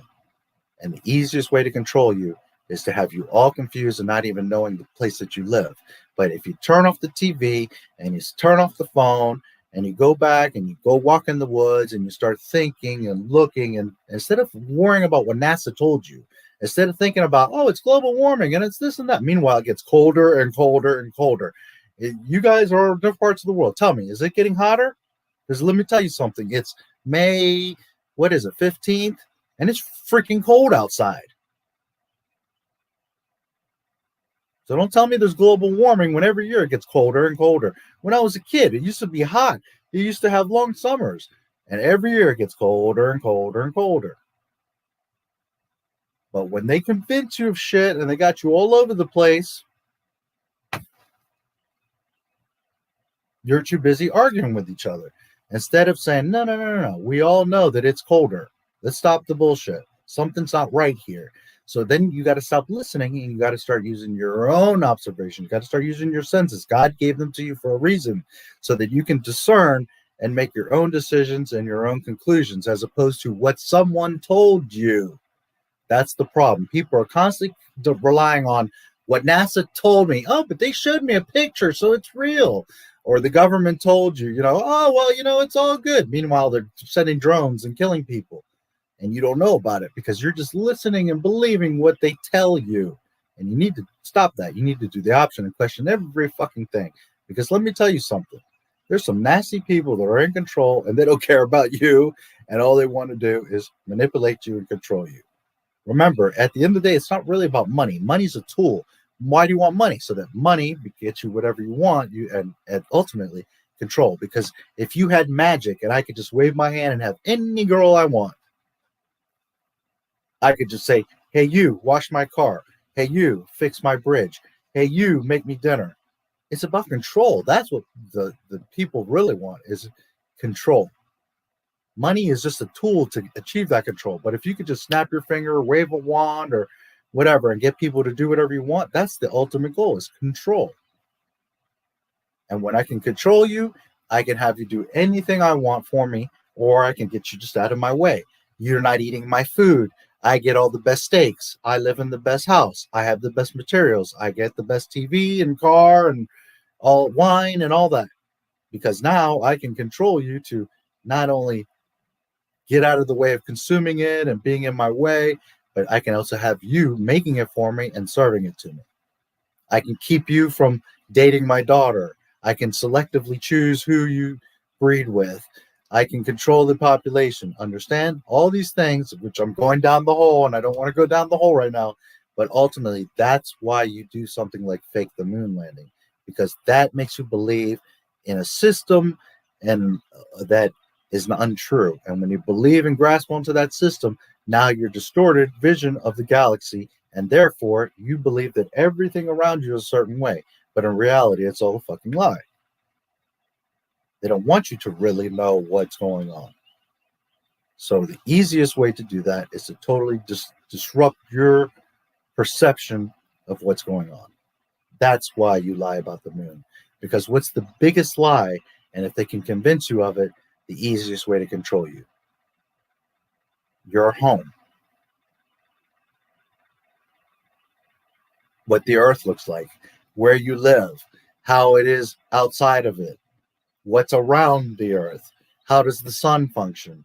How does the moon function? All those important things. Because at the end of the day, material stuff, plastic and cars and gas and cigarettes and women and all this stuff. Well, women know because they're humans like us. But you see what I'm saying? Like any luxuries or pleasures or distractions are very less important than the reality of your home. And I'm not talking about your house. I'm talking about your planet. And when you don't even know, you're ignorant as to what your actual home is, then you're definitely being manipulated. Furthermore, for all we know, we're in a computer simulation.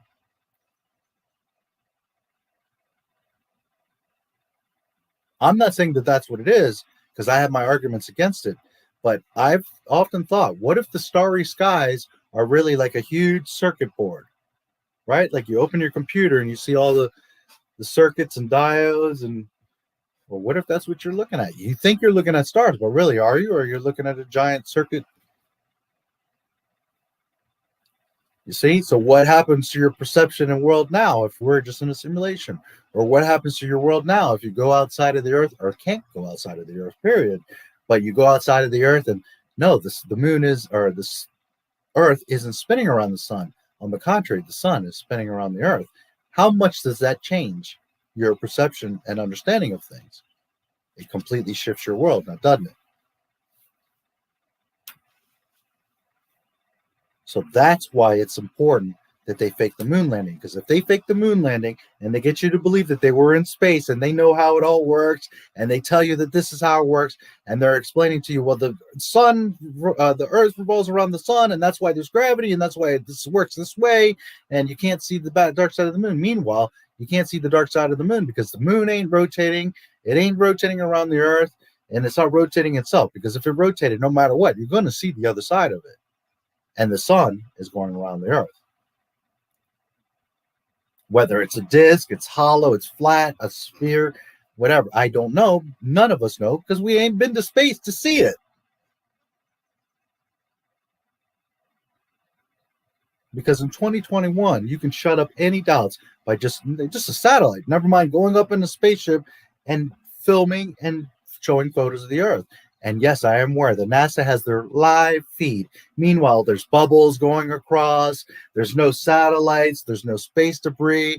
You don't see, you're not thinking. You're looking at the Earth and you're like, oh, look, see, it's real. Meanwhile, you watch it 1 hour and the Earth's spinning like this. You watch it in another hour, the Earth's spinning like this. You watch it other times, it's not spinning at all. You watch it other times, the clouds are moving. You watch it other times, the clouds aren't moving. You watch, there's 20-something thousand satellites around the Earth, yet you're watching from the ISS, the Earth. Where's all the satellites? Why aren't you seeing them going around the Earth? Even if you only see one, like once an hour, once in every hour, where's all the satellites?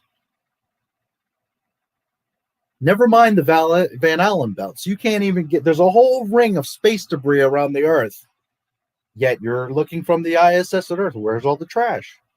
How are they flying a rocket through the atmosphere, through all that debris, and then out into space and getting into orbit?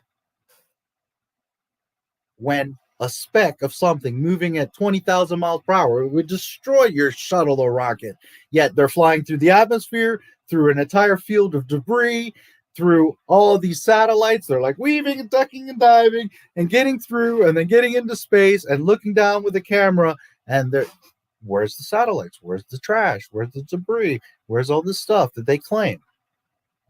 Oops. So again, you can lie and you convince people because people don't question and don't think. But if it was that real, then it would be very simple for me to sit there with a camera in 2021, high def, 4K, wide cameras, and I could capture an image of the whole Earth, not just a section that you're showing you is rotating, but I could sit there and get the whole Earth, and you could see the debris, and you would see all the satellites, and you would see any other craft, you would see things moving and reacting, but they can't do that. They don't do that. Why? Because they can't. Because if they could, believe me, they would shut everybody up and be like, see, there's the irrefutable proof. There's all that stuff that's supposed to be there, that we claim is there, that NASA themselves claims is there, yet they can't show it to you.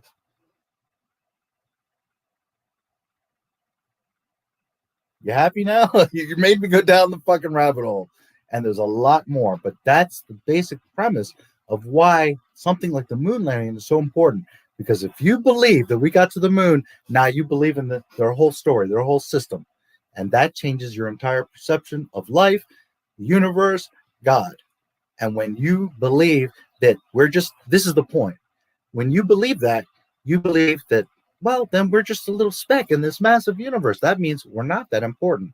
Where what you're not understanding is Earth is the center of the galaxy. We are that important. In fact, we are the most important thing in the galaxy.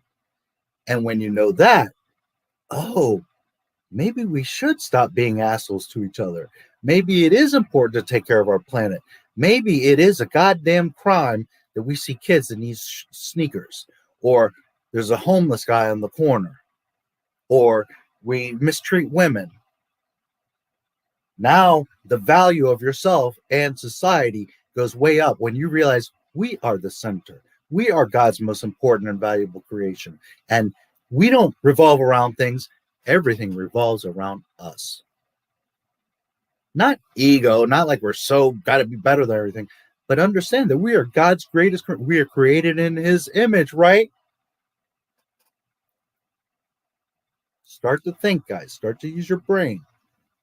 Because if the things that they even themselves are telling you are there, and you're looking and it's not there, you need to start questioning and say, well, wait a minute. So right now, when I get off, go to the NASA channel and look at their little ISS feed and tell me, where's all the satellites? Where's all the space debris?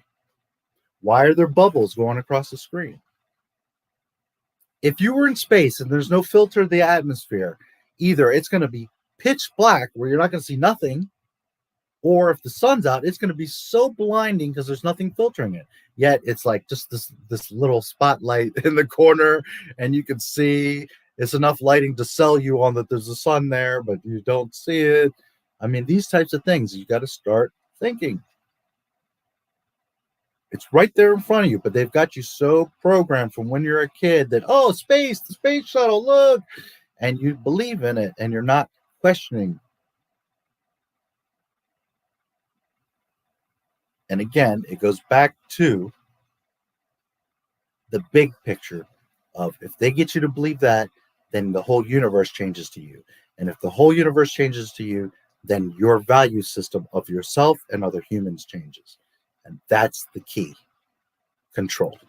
Because if we all believe that we're this little insignificant speck, then fuck it. We can all kill each other and rob and steal, because at the end of the day, who cares? We're nothing. We're just... But then when you realize we are the most important thing, we're God's greatest creation, and that in many ways this is a perfect creation, now the value and importance of yourself and everyone else has gone way up, and you start to treat each other better, and you start to respect each other, and you start to work together, and you stop listening to someone telling you something, and you all start to take together like the rebellion, say, no. You're not going to lie to us. You're not going to trick us anymore. Now governments crumble, politicians lose all their power, and things, it's like Tron, right? When they, at the end, the MCU, and all of a sudden, and everything starts lighting up, and the system becomes free. That's what they don't want. They want control, like the MCU. And the best way to control you is to have your mind not focused. You worrying about how many touchdowns Tom Brady threw. And if he didn't, then you're pissed off, and you're fighting each other, and you're getting drunk, and you're arguing, and you're betting, and you're doing all this shit. And I love sports. I'm not downing sports. But sports are purposely designed as a distraction. Not sports themselves. Kids playing at the park. But what I'm talking about, the concept of organized sports and big arenas where you're paying money and fighting fellow humans over a fucking game. That's why the moon landing and other lies exist, to convince you of your value. And when you don't have a value or perception of yourself and the galaxy and each other, they now have control. You are easy to control. And I know it's massive. It's like, wow, they went to that. Yes, they went to that extent, because that's how you do it. When they have that size and scale of belief system, then I can just, like a puppet, manipulate you and push you and move you around and do whatever I want. Because I've got you to the point of you believing, nonsense like in space, and that God is this way, and that, that's why. And I've only scratched. I just, like, you got a scratch card, I just barely nipped the coin across. There's so much more. It's so much deeper and so much farther back than you even know. But that's why. When you attack the core, the family, the belief, the cohesion, the connection, the love for each other, and the understanding, not perception, but the understanding that we all see the same reality, that, oh, oops, yeah, there are no satellites, there are no debris. How the fuck did they even get into space? We can't get to the moon, but we're on Mars. We can't get through the Van Allen belts, but yet, we're going to go to the sun and all over the place. Start to think, guys. Start to connect dots and start to say, well, wait a minute. If you can't get to A, well, then how the hell can you get to D? That's why. Disney was involved. Stanley Kubrick was involved. Nazis were involved. The U.S. government were involved. Russia, China, India, they're all involved in selling you this lie that we live on this ball floating around in space, another meaningless ball just floating around in space at thousands of miles an hour, and we're just a little speck in the universe. We're not important.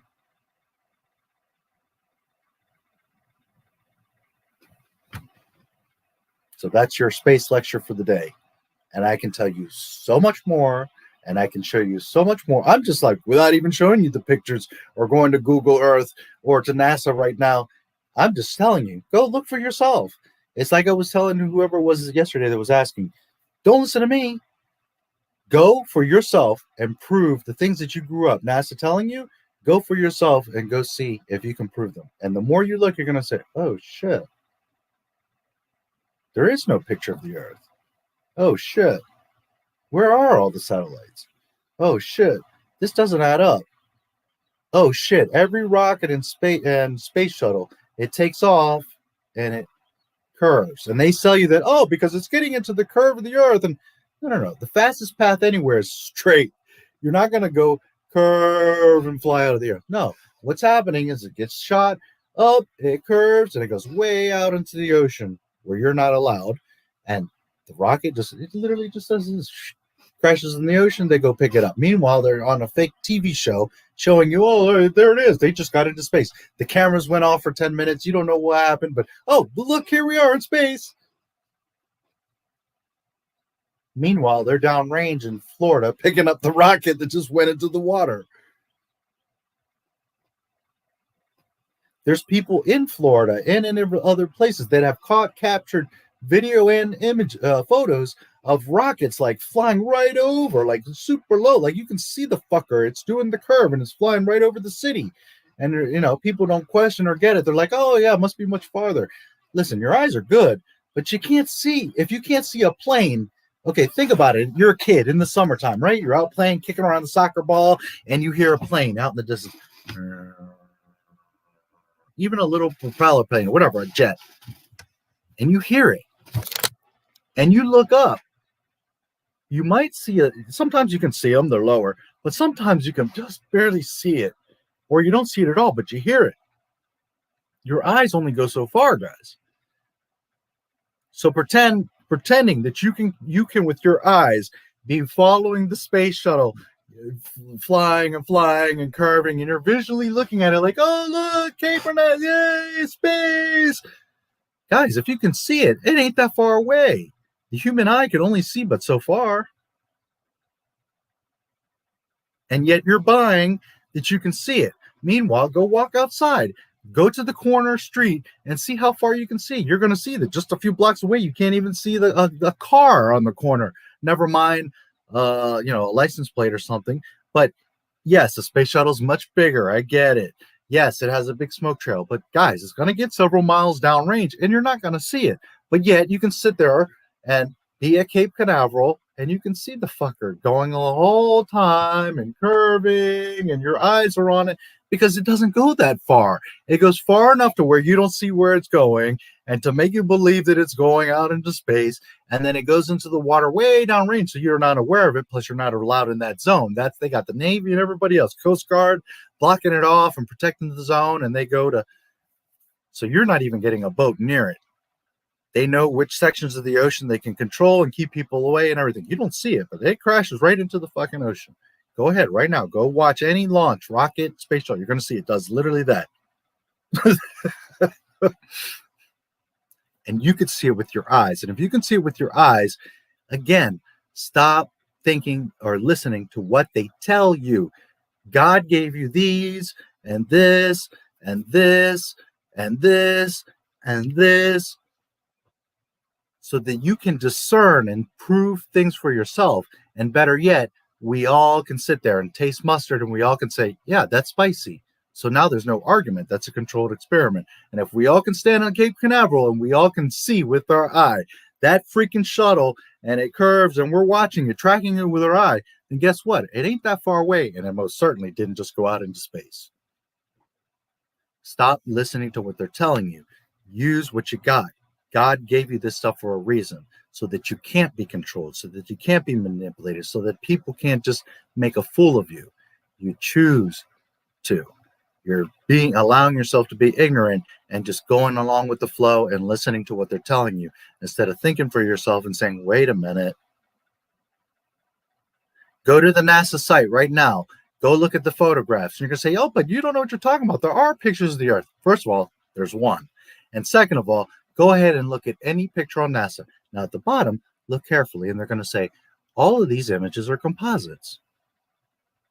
If you know anything about photography, video, science, a composite is taking parts of one thing and stitching it in with another thing to create another new thing.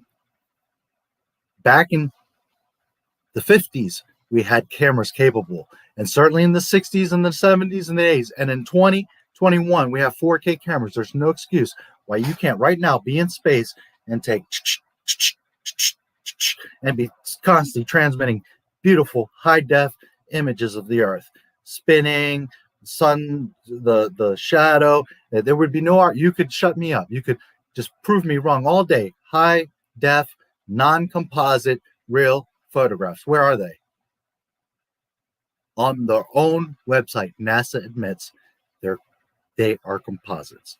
They give you the excuse that, well, we need satellites to run several scans around the Earth, and then they weave together and make these composite images. No.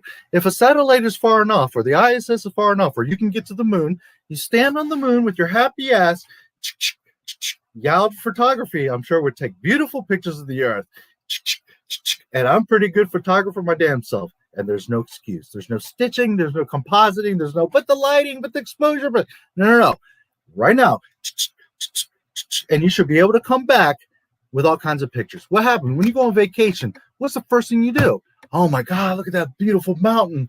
My girl's posing by this tree. You're taking, not everybody's my friends in San Diego, it's funny. They used to call me JT for Japanese tourists, because everywhere where I would go, I'd be like, I'm a camera photo guy. But even a typical person, you go to a gorgeous place that you've never been in, you're never going to be again. You're going to take a picture or two. You're going to get a postcard, if nothing else. And you're going to tell me that you're going to space, and not all the astronauts are not taking $5,000 cameras with them, or they're even their cell phone and standing in the ISS like, so they can go home and be like, look, babe, where are these images? They don't show you those things because they can't. Yes, they can manufacture, look, see, our cameras, our high-def cameras on the ISS capture this and that. No. You should be able to, from your cell phone, be FaceTiming your girlfriend. Like, look, babe, look at how beautiful the Earth is spinning. Look at that. I can see Milwaukee. Oh, it's raining there? Yeah, I can see the storm clouds. Wow. You understand? There's ways to irrefutably prove it. And they don't. Why don't they? Because they can't. If they could get to the moon, believe me, everybody would be bragging, especially Americans. We're so proud, and USA, believe me, Americans would be there with 18 flags and having Super Bowl there and transmitting from the moon, and there'd be a 24/7 camera, and it would be a whole thing. You'd have moon vacations, and the reason you don't is because we can't. Stop listening to what they're telling you and start thinking and using what God gave you. Did you enjoy your space lesson for the night? The morning? Because that's just a tiny speck of what I can show you. But I want you to think about everything I said. And don't trust me. Go right now, look at the ISS camera and start looking, and you're going to be like, holy shit, dude. Go to the NASA website and look at the photos, and you're going to be like, oh shit, they're all composites. There's not one real photo of the Earth. There's not one in existence in 2021. Youd can tell you we got plenty of photography equipment to take beautiful pictures of the Earth, but yet we ain't got one.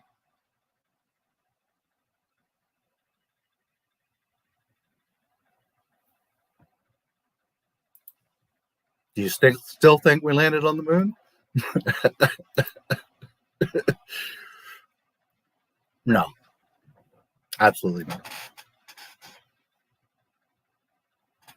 We can't get to the moon. How can we get to Mars?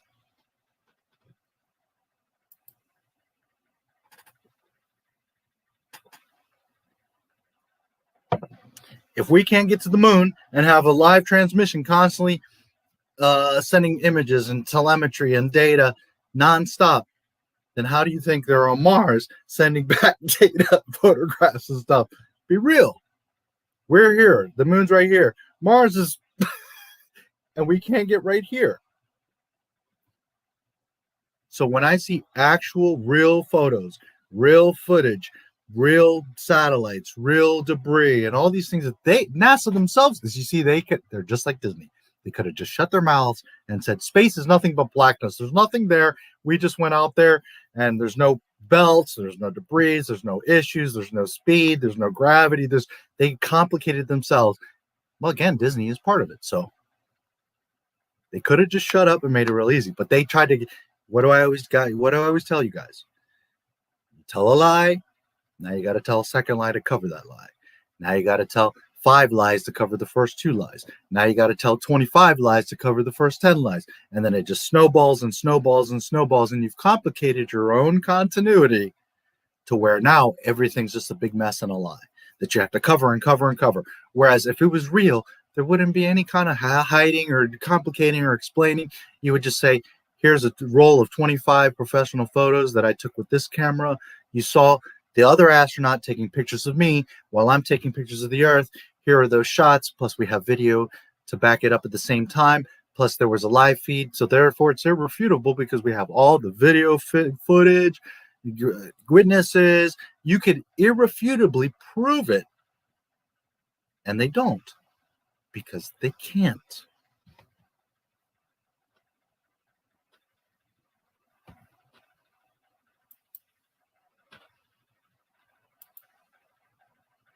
And again, don't listen to me. I'm just showing you. I'm leading you. I can lead humans to think, or I can lead humans to knowledge. I cannot make you think.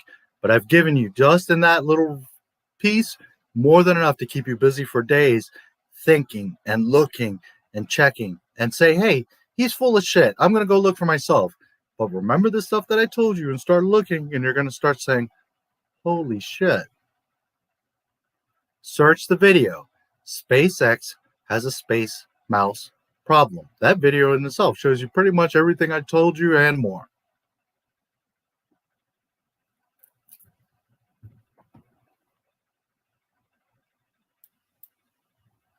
Sorry, what was this? Did not go to the moon. Watch a documentary on YouTube called A Funny Yeah, that one right there also shows you all kinds of stuff. I didn't even mention. There's all kinds of stuff in there that destroys it.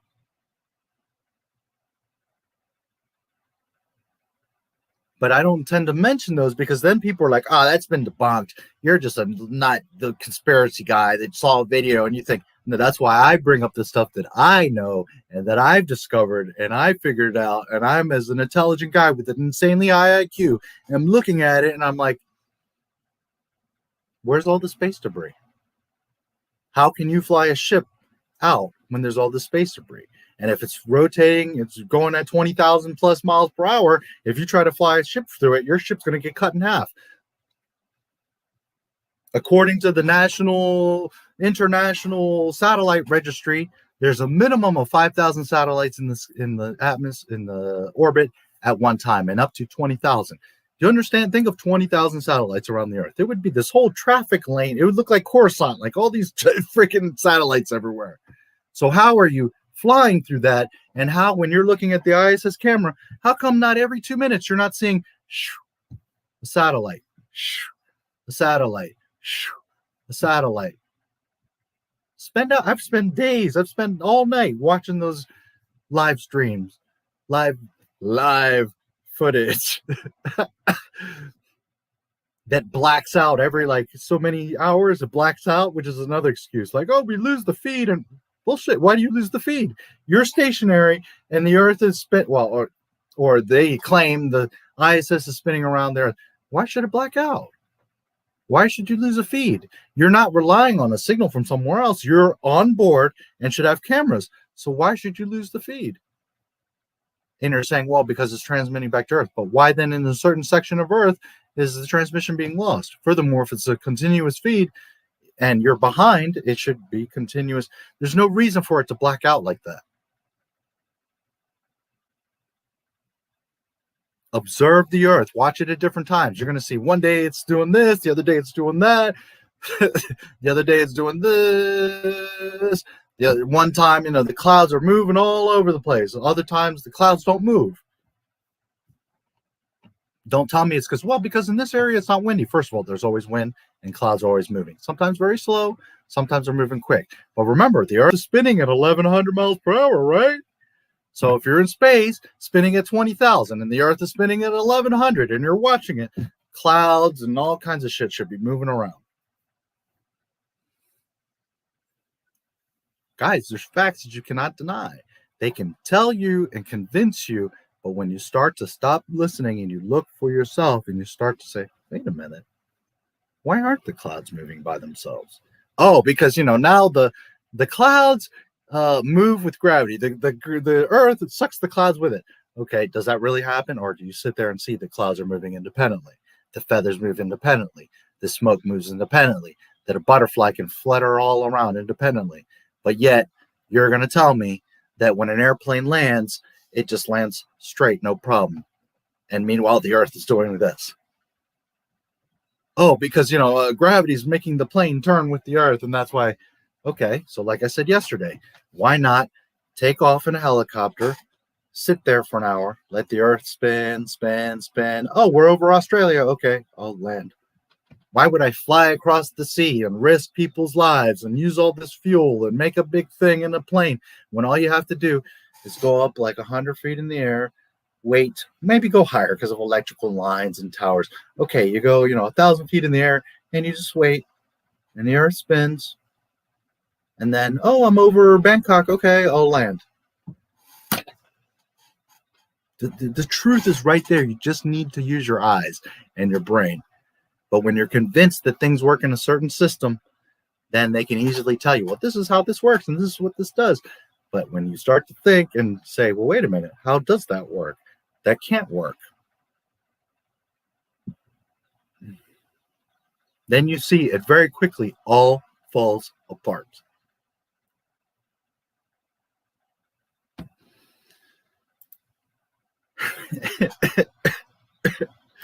Oh boy.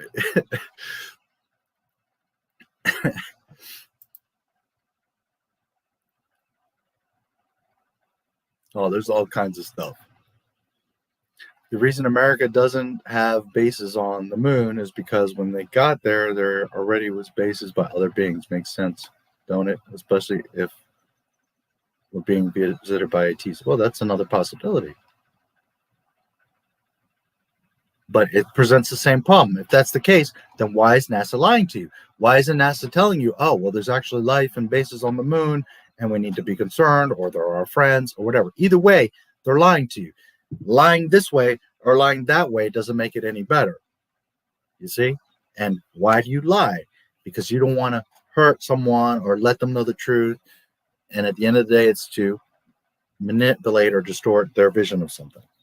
And it could be as sinister as control or as simple as like your girlfriend doesn't want you to get mad at her. But still, her not telling the truth is a manipulation of the truth and reality to avoid a realization of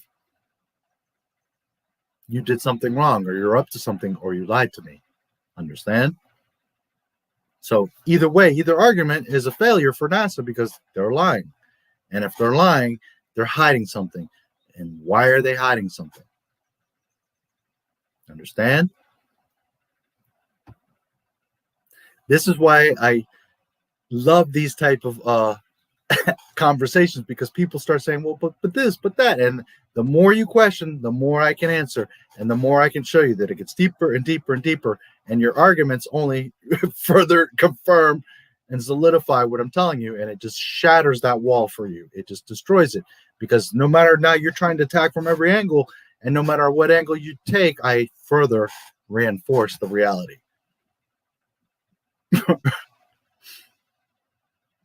But it's also dangerous, because now we're on a totally different subject, and we can spend the next 8 hours just talking about this, and the whole, believe me, it goes deep and deep and deep. I just touched a little piece of a whole big fucking mess. Alexander Rocket using combustion work in space. Thank you very much. Again, please search. SpaceX has a space mouse problem, and that and many other things. Guys, I haven't even begun to show you the argument. I just destroyed NASA and space, period. It's done. I killed it. And I haven't even shown you 1% of the proof.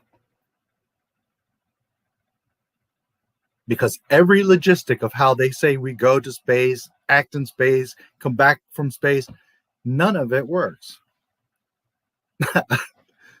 And when you start thinking about it, you're going to say, oh, shit. How could that work? That's right. They just got me believing with, part of it is they confuse you. Star Wars, Star Trek, Space Odyssey, all those kind of things start getting you think like, yeah, we could fly in space. See, space battles and all that. But realistically, you wouldn't be able to have space battles and all that in space. That's not, nor would you have wings. Why would you have wings in space? You see, when you start to think, yes, because it looks to you logically, your brain associates, oh, it's got wings, so it's flying, and it makes sense. It would stabilize in space and move, and it has the light of the engines in the back. But if there's no air or atmosphere in space for the engines to push off of, you can't even propel yourself or do anything in space. Study how a jet engine works. It's a very simple principle. You have a cylinder with fuel. A spark makes a flame. That flame throws out a big flame out the back. That flame out the back, there's atmosphere on Earth, there's air. The flame pushes against that air, which then pushes the flame away from it because it's pushing against the atmosphere. That flame is pushing inside of the canister. So where can the flame go but to push the canister? So the canister pushes forward. The canister is connected to the fuselage and or wings of the plane. So then by pushing off the air from the flame that's being put out, it propels the jet forward. There's no atmosphere or air in space.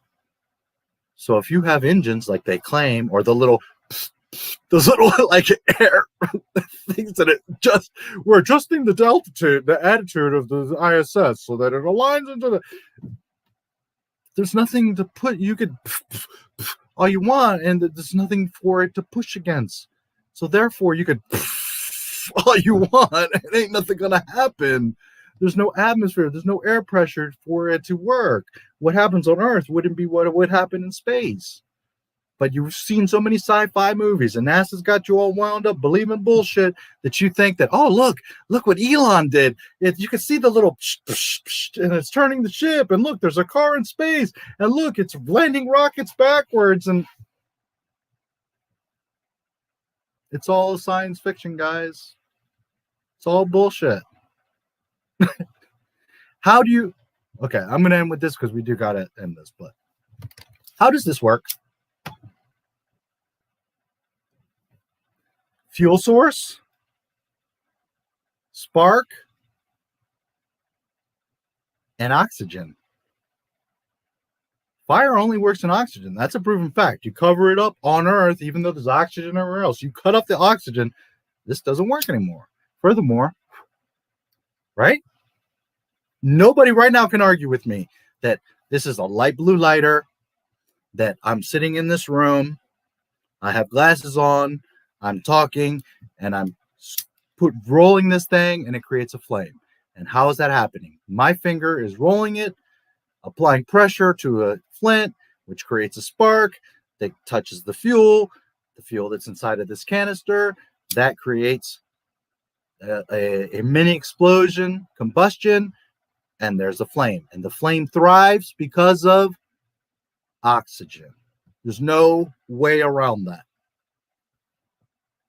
So in space, you can have all the fuel you want, and you can try to make all the sparks you want, but if there's no oxygen, how could you possibly have an engine blowing out fire,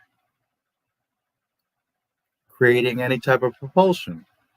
So never mind, if you had a propulsion system, there's nothing for it to push against to propel you. But you can't even create a propulsion system because there's no oxygen. And if there's no oxygen in space, you therefore can't even begin to make a flame to propel with.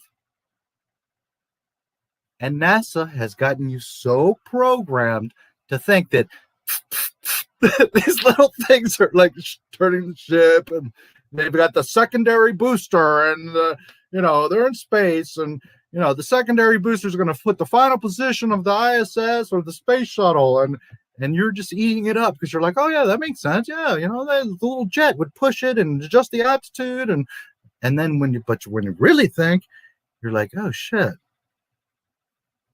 there is no oxygen. How would you make a flame? And if you can make a flame, well, what the hell is it going to push off of? And you see how it falls, it breaks all fucking apart real quick now, don't it? And it's right there in front of you. It's right in your face. It's right there, but you're just not thinking. And it doesn't mean that you're an asshole or stupid. You're just human and you're distracted. And there's all this stuff going on. And you've been programmed since a child. The difference is me, when I was like 6, I questioned every fucking, I was a pain in the ass. And I was like, but this, but that, how come that works? If you die and you're a ghost, then how can you get burnt in hell? Why would you be scared of going to hell and getting burnt and burning in eternity if you're a ghost? I was asking these things when I was 6 years old. Every fucking thing. Money, politics, government, space, all of it. So in reality, I've been studying all of this industrial hemp since I was 6 years old. And I even have proof of things that I did back then, ironically. Been studying all of this for 40 years. Life I've been studying. Most people went to college and studied this or a mechanic or a trade, and I had to make sacrifices. I've lost a lot of things. I don't have certain things, like some of you have houses and you have a wife and you have possessions and stuff, and I don't have any of that. But I've traveled all over the place. I've seen and experienced things on a street level, things that you will never see, that you will never know, that you will never experience. Not because I'm better than you, but just because I've gone through different experiences. So while I've lost and sacrificed a lot of things, I've also seen amazing sunsets and climbed up mountains and done all kinds of stuff that some of you will never see unless you just like detach from life and just go into the world. And that's what I did.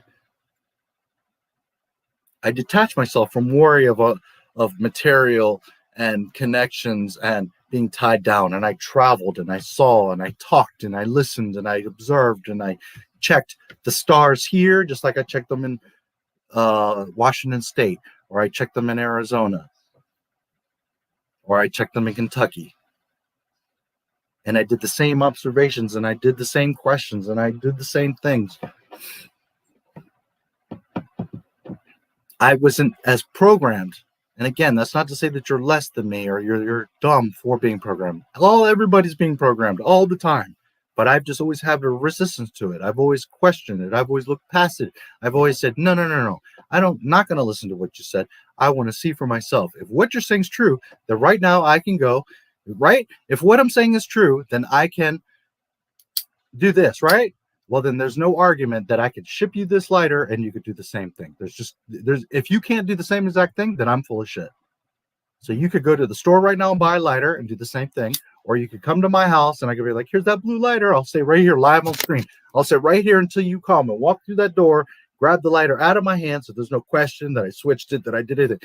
Right here, you're going to grab this lighter. And guess what's going to happen? Any one of you. Irrefutably. Not what someone told you, not what you saw on TV, not what you read in a book, but irrefutable proof.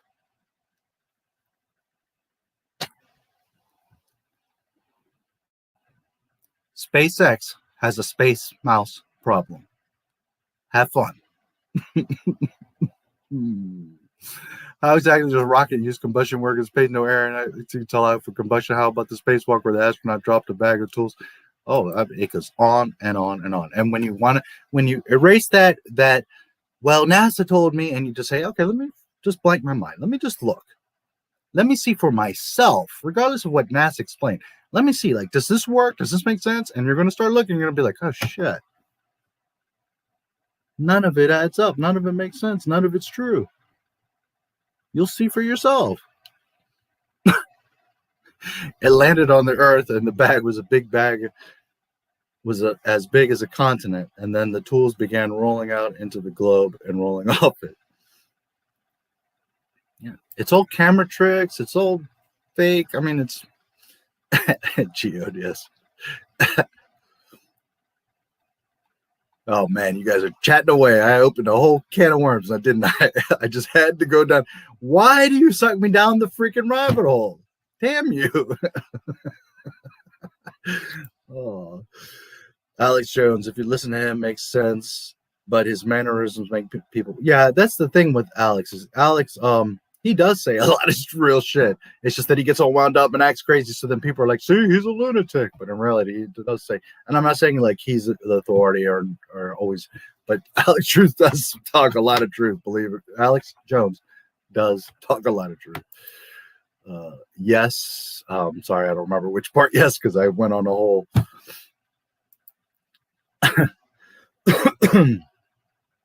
Yeah, I saw that. Thanks. Have a good night if I didn't miss you already. Wow, that's quite a name. Thanks for subscribing. Most useful international kaiju film effects. Bye. Man, that's probably the biggest, longest YouTube name I've ever seen. Jeez. Are you a NASA show? Are you watching me?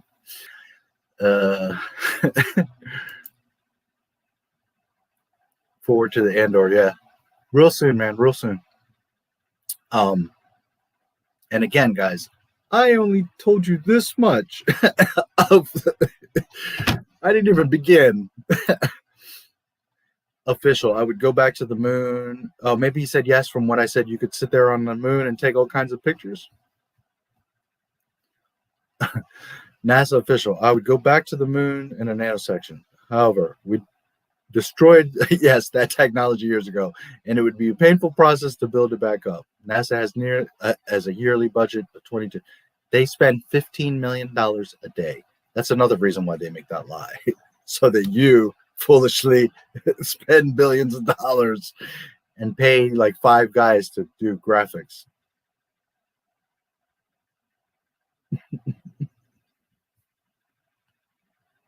Yep. And yes, NASA literally says that. What he just wrote right there, they say, well, we don't know how to get back to the moon because 1, we destroyed all that stuff, and 2, like a whole room of like records and telemetry just disappeared. We don't know. We don't know what happened, and we don't know if it was stolen or lost or God, just damn it, we don't know. We're NASA. We're the most important agency on the earth, and we know, have federal funding and protections and we don't know. A whole room of telemetry just like disappeared. I don't know. So we don't know how to get back to Earth or back to the moon. Meanwhile, you have the same scientists, more technology, more juice, more computing power, more scientists, proven experiments that you've already gone past, and you guys can't redo the math and figure out how to get to the moon? But yet you're on Mars.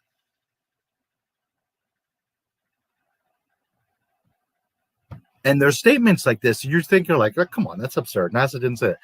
Go look. NASA literally said, we destroyed the technology to get to the moon, and we don't know how to do it again. And if we did, it would be so painstaking and so hard. And so that's why we don't bother with the moon. But we're going to go to Mars. It's like 1 billion miles away. NASA, they literally say this. It's not an exaggeration. They literally said that. It's like Dave Filoni. It's hilarious to me. You lived in D.C. during 2001. Did you see the Scud missile hit the Pentagon? I was right up the street from it.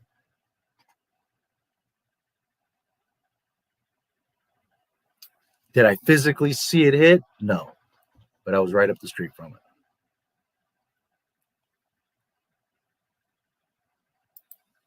it. Hell no. I don't know which part. Hell no.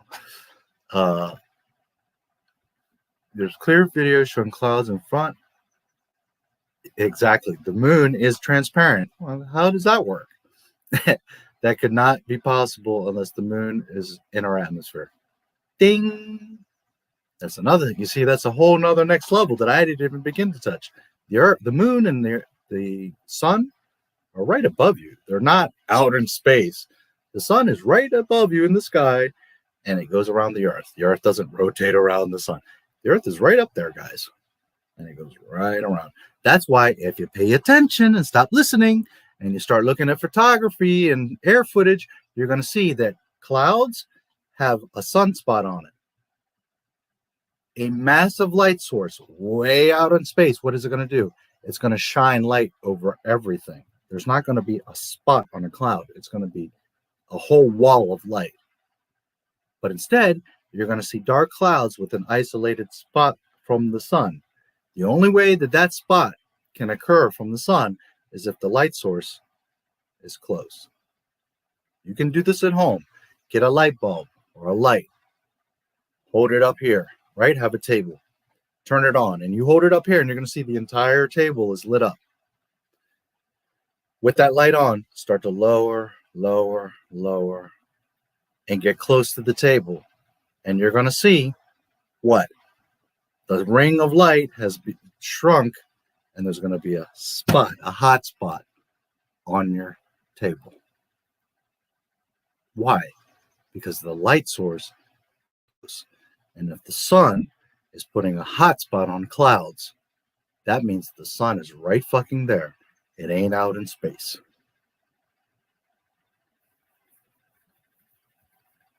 Start to use your brain. Start to use your eyes. Stop listening to what they're trying to convince you. And it all goes back to what I said. If you believe we're this little speck that rotates around the sun, and the sun's the center of the universe, and that's so important. The Son of God, God's Son, not S-O-N, S-U-N. And when you start to believe that you're this little speck that's rotating around the sun, and you worship the sun, because that's what religion is worshiping the sun, not the S-O-N. You're worshiping the S-U-N and not even realizing it. And when you believe that you're this little speck, insignificant, floating around in space, then you ain't shit. But when you understand we are the center, and the sun is right here with us, and it's ours, and it rotates around us, it works for us. Now everything changes now, don't it? That's why they do it.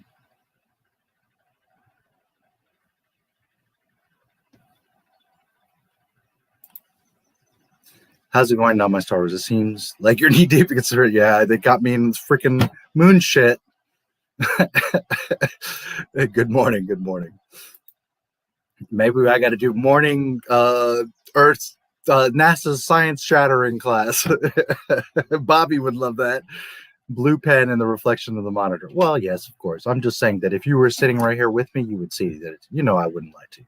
And it is kind of a bluish green. What I'm saying is if we're all in the same room, standing next to each other and observing it, we're all going to say, well, yeah, you can't argue. It is what it is. Yes, I understand. Through the camera, through the lighting, you can say, but it's blue, but it's orange, but it's faded, and you're faking it. We don't know. I get it. I'm saying that if we were all right here together, you can't deny that my phone says LG on it, and I just turned it on, and, those kind of things. There you go, Boba fucking Fett. You can't deny.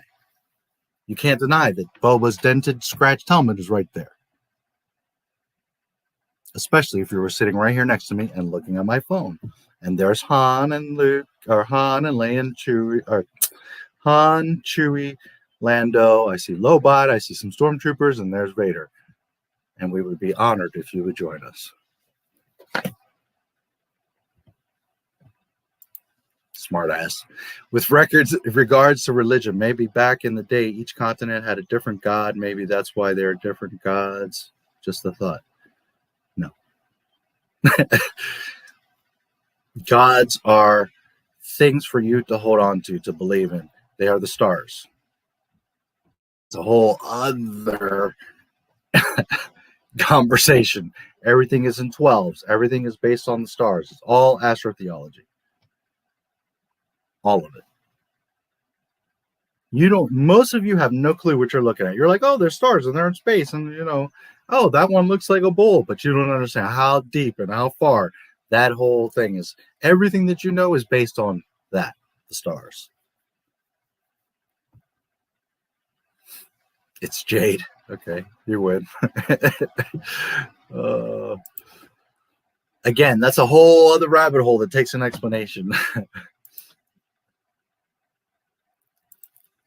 It looks blue. Yeah, well, of course. It's not pink. It's lightish red. Correct. Religion, when you break down the word etymology, etymologically, it comes from the Latin word to bind, and government comes from the two words that means to steer, control, direct, and the mind. Do you know what entertainment means? Entertain, to distract, to divert, to control. Ment comes from mente, Latin and Spanish. Mente, mentality, mental, your brain. Entertainment, control, confuse, manipulate, distract your mind. Entertainment. So while you think you're being entertained watching sports, what's really happening is they're distracting and confusing and controlling your mind. For that 2 hours, you're too worried about, did Chelsea score a goal or did Cal Ripken hit a home run, as opposed to, what is Biden up to?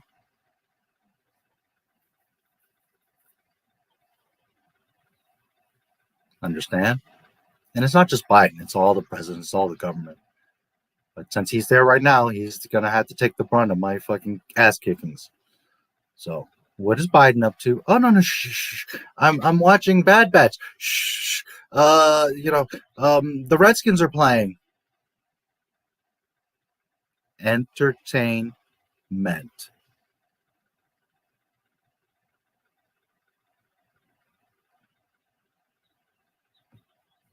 So you think you're being entertained, but do you really know what it is? Hey, Jace.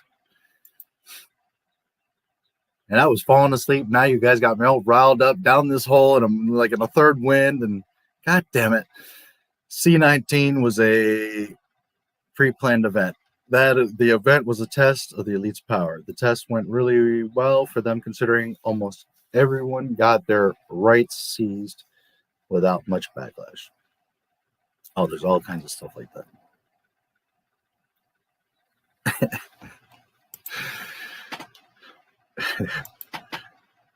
I'm glad you like it. And again, I'm restraining. I'm trying not to go too deep down the hole. And here's the thing, guys. To be fair, this isn't something this is another problem.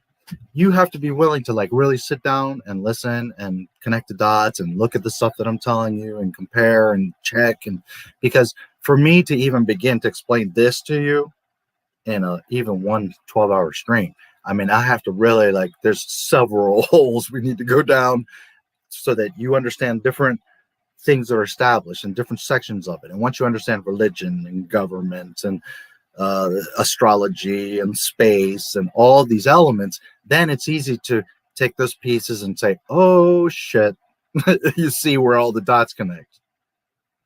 But if you just come out of nowhere and like, hey, did you know that the sun is inside of our atmosphere? And people are like, hey, you're a whack job, dude. You're fucking dumb. You're just one of those conspiracy assholes. I mean, you're so fucking dumb. NASA shows us the graphics on their NASA show, and it shows us the graphic of the stuff spinning, and there's the sun, and you're an idiot because NASA showed you a little computer graphic.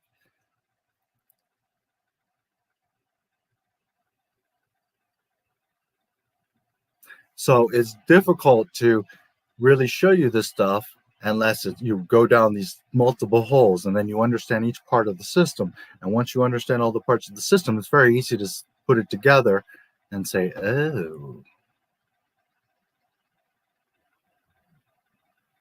But I've studied this for a long time, and I come at it from a different view, because most guys, like conspiracy guys or flat earth guys or whatever, they do, the way they present themselves are like, oh, this guy's a nutball. But that's why I always look for my own ways to prove things, things that you can't argue. Because some of the stuff with the flat earth or stuff like that, people are like, yeah, but this and that, and it turns into this whole argument and this whole thing. Whereas I show you stuff like, again, where's all the fucking satellites? When you're looking at the ISS at the Earth, that alone, answer that to me. Where's all the goddamn satellites? Watch that live feed just sit there for 8 hours. Guess how many satellites you're going to see go by.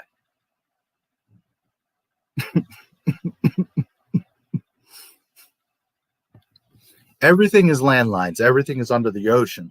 Transatlantic cables have been there decades. And ironically, those cables had industrial hemp cores in them. In life, I found that all these things that I researched and were interested in, and I had the natural understanding of and attraction to, and that I went down holes and I learned about and became a professional in, all of a sudden they're all interconnecting. That all these lies and how the signals work and cables is actually all cables under the water, and they have hemp in them. And I'm a hemp historian, and now all in my life, all these things are connecting and piling up, and it turns out that it's all the same conspiracy. Industrial hemp is another big piece of this whole fucking control thing.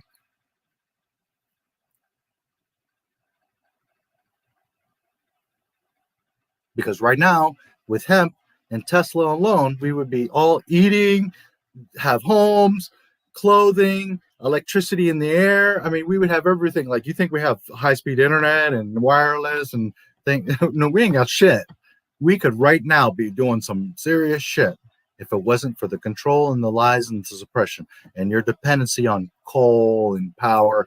And instead of giving you free, efficient power, and you could be growing your own home, car, clothing, food in your backyard with hemp plants. Instead, they make you believe, well, you got to go to the store and buy and consume, and you got to pay taxes, and you got to buy power from the power company. And they got you believing all this bullshit to control you and also to manipulate you. Now it's like a game. Now they're watching you like rats running around trying to get the cheese, when we could all be living better and for free.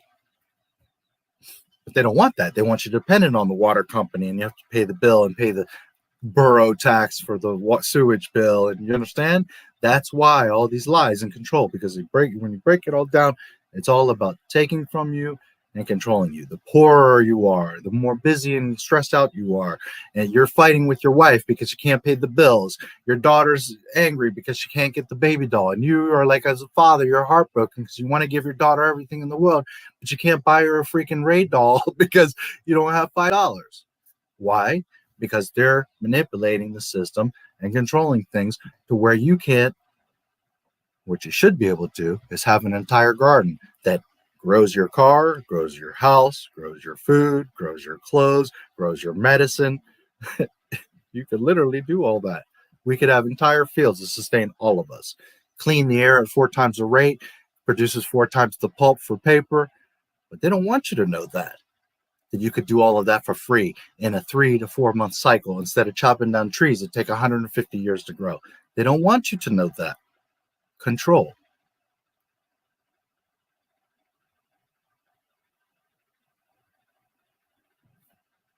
And I've only just begun.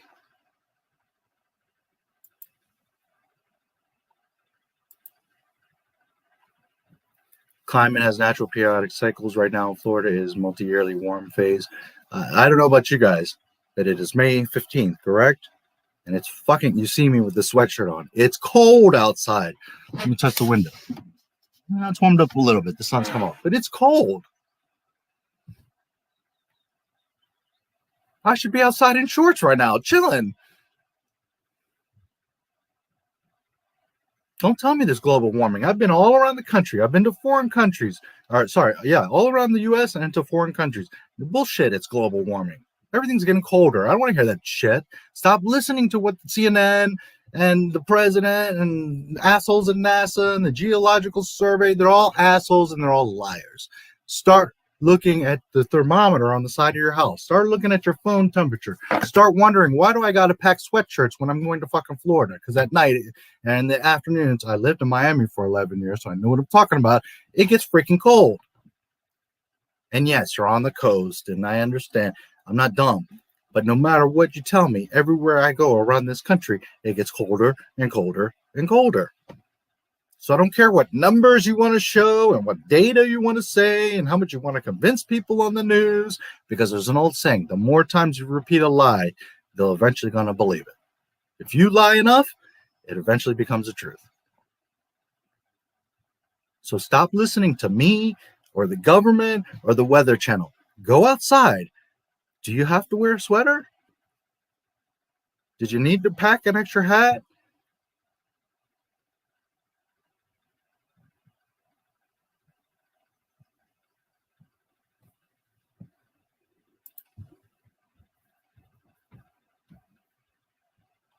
Algor problem. Legit documentary narrative featuring Leonard Nimoy, science behind global cooling and how it's going to destroy and ruin the earth unless we address climate change. Based on the natural belief of intelligent life to recognize a creator or force of creation. A lot more than that. It's control. Religion is one of the worst culprits of control. But that's a whole other freaking hole. All white guys are racist. Yeah, you're right. yeah, that guy. Boy, you talk about liar, deceiver. And I ain't right. I am not. No. That ain't an argument. That guy. Natural process we only affect its rate. Cooling the earth would be stupid as fuck. Just pump less greenhouse gases than before. Huh? Aliens we find will have their own religion. Yes. Simulation, yeah. That's another possibility. I don't believe that one, and I have my arguments against it. Although, again, I always keep an open mind. That's what an intelligent person does.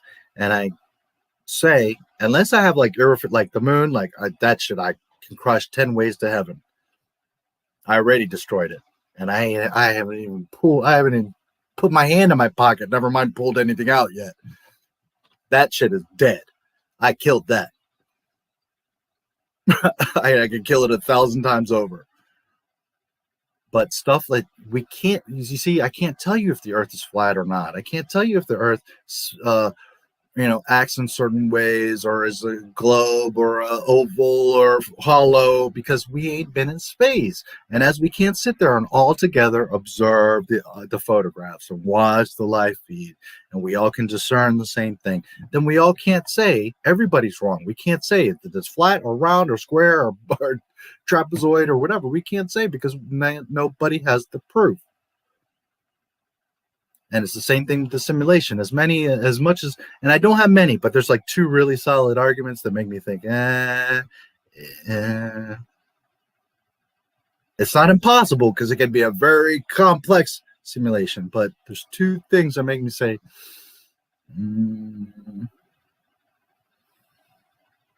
But that's why I say I can't irrefutably discount it. So that I'm like, well, it is a problem. That's why I even mention it, because it is a possibility. that we're in a simulation. It is a possibility. We're all little Sims and we think we're fucking smart. Like, here I am. I know so much about Star Wars, blah, blah, blah. And yet I'm a little fucking computer program. It's possible. I don't think so. But I'm just saying. It's not impossible. At least there's nothing irrefutably corroborating that it is impossible. And if you can't, without a doubt, disprove me or that or something, then you can make your arguments, you can debate, we can analyze each other's work and talk about it and try to further figure things out. But you can't foolishly go up to somebody and say, you're an idiot, you're insane, you don't know what you're talking about. Unless you can prove it irrefutable, then the only idiot is you.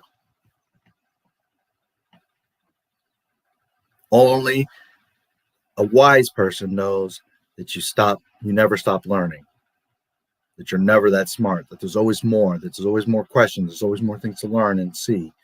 The second that you think that you're so hot, you know all the answers, but you have nothing that absolutely irrefutably proves it, then you're the fool. It's very much like the Sith. It's only Sith that think in absolutes. And if you're so absolute that you think you're just all right, or because someone told you, that's the saddest thing, is most people that argue, oh, but you're an idiot. The Earth is this and that and that. NASA told me. So not only are you wrong, and not only are you not willing to listen, but the reason you're arguing is because someone told you so. Not even like, hey, I'm a legit scientist. I spent the past 45 years studying. I have the proof. I can show you. No, it's you're arguing because, and it's the same thing with Disney. You're arguing with real Star Wars because Dave Filoni told you so. How fucking dumb do you look? It's the same exact thing, guys. Whereas if you have an IQ and you shut up and you just observe and you watch 1 through 9, you very clearly can say, wait a minute, these 6 movies are a story. And then there's this thing. What the fuck is this? You can't argue that. You can't deny that. You can perceive it as you want. Oh, I think it's cool that look. But it's not a matter what you think or what you like. You have to objectively look and say, does this story stay cohesive and maintain the same continuity, the same, at least general boundaries as what was this? And any experiment, beakers, circuit boards, a Star Wars story, a girl lying to you or telling you the truth, all these things are the same thing. NASA telling you it's all the same thing. If you start to lose consistencies and things, red flag, red flag, red flag, because the truth doesn't have to lie, doesn't have to go around to find an excuse to explain, to make it work. And the truth is very true. Like, hey, I just took a sip of iced tea. There's no explaining it and arguing it, but that cup was tilted in an angle in the lighting, and we don't know if it's iced tea. It could be water with shit in it, and you could make all of these ridiculous. When in reality, you all just saw, I'm drinking iced tea.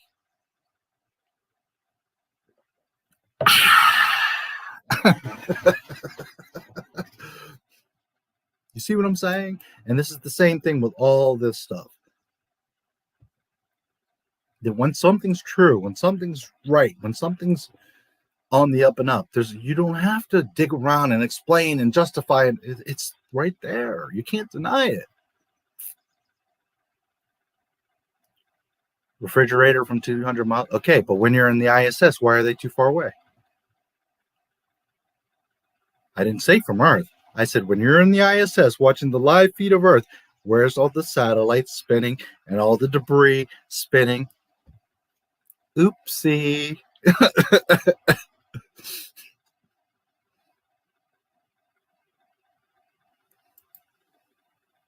There are mysterious, and by the way, we have cameras now that you can look at the moon. And if the moon is 200,000 miles away,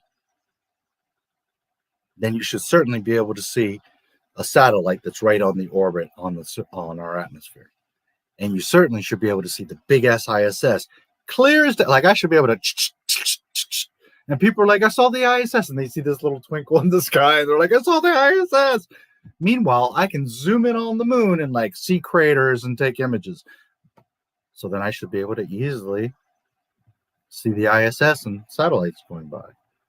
We have the lenses. We have the ability to do it. Understand? Now, if the moon isn't out in space and it isn't that far and it is on Earth, well, then maybe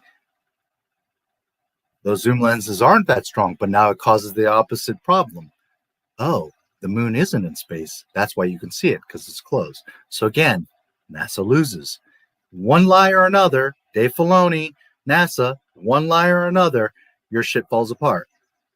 You can't explain both ways. Either the moon is out in space far away and you shouldn't be able to see it, yet right now we can zoom in and see the fucking moon, and furthermore see through the transport moon and see stars behind it.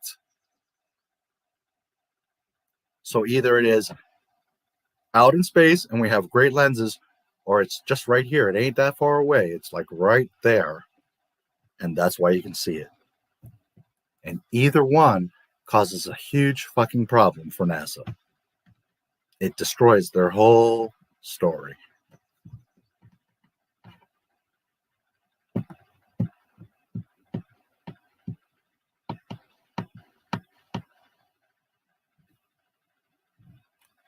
It could be.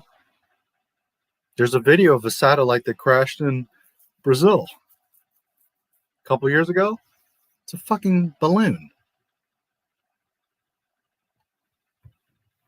Satellites aren't what you think. It's not like they show you like space shuttle, doors open and the satellite comes out and the arm extends and the solar panels open, and and it's got the little rocket that like turns it and puts it into orbit, and then that's fucking sci-fi, guys. That's Mystery Science Theater. There are some satellites and they're on a hot air balloon and they fly way up high, and that's why you can see a little glint sometimes. It's a fucking hot air balloon, and that's why they crash, and that's why they've been found, and they're cameras and they help transmit some signals, but we don't have this network of satellites.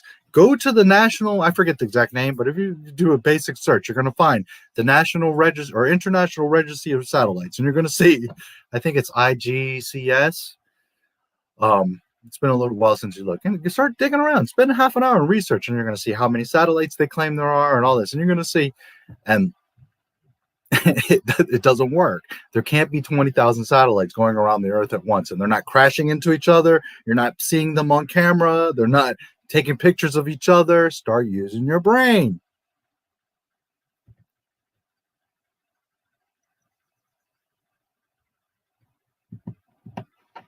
There's all these satellites. They got cameras, right? So we should every 5 minutes be getting, oh, look, I got a picture of you, and I got a picture of you, and they're taking pictures of each other. I mean, there should be irrefutable evidence, and there's not one piece.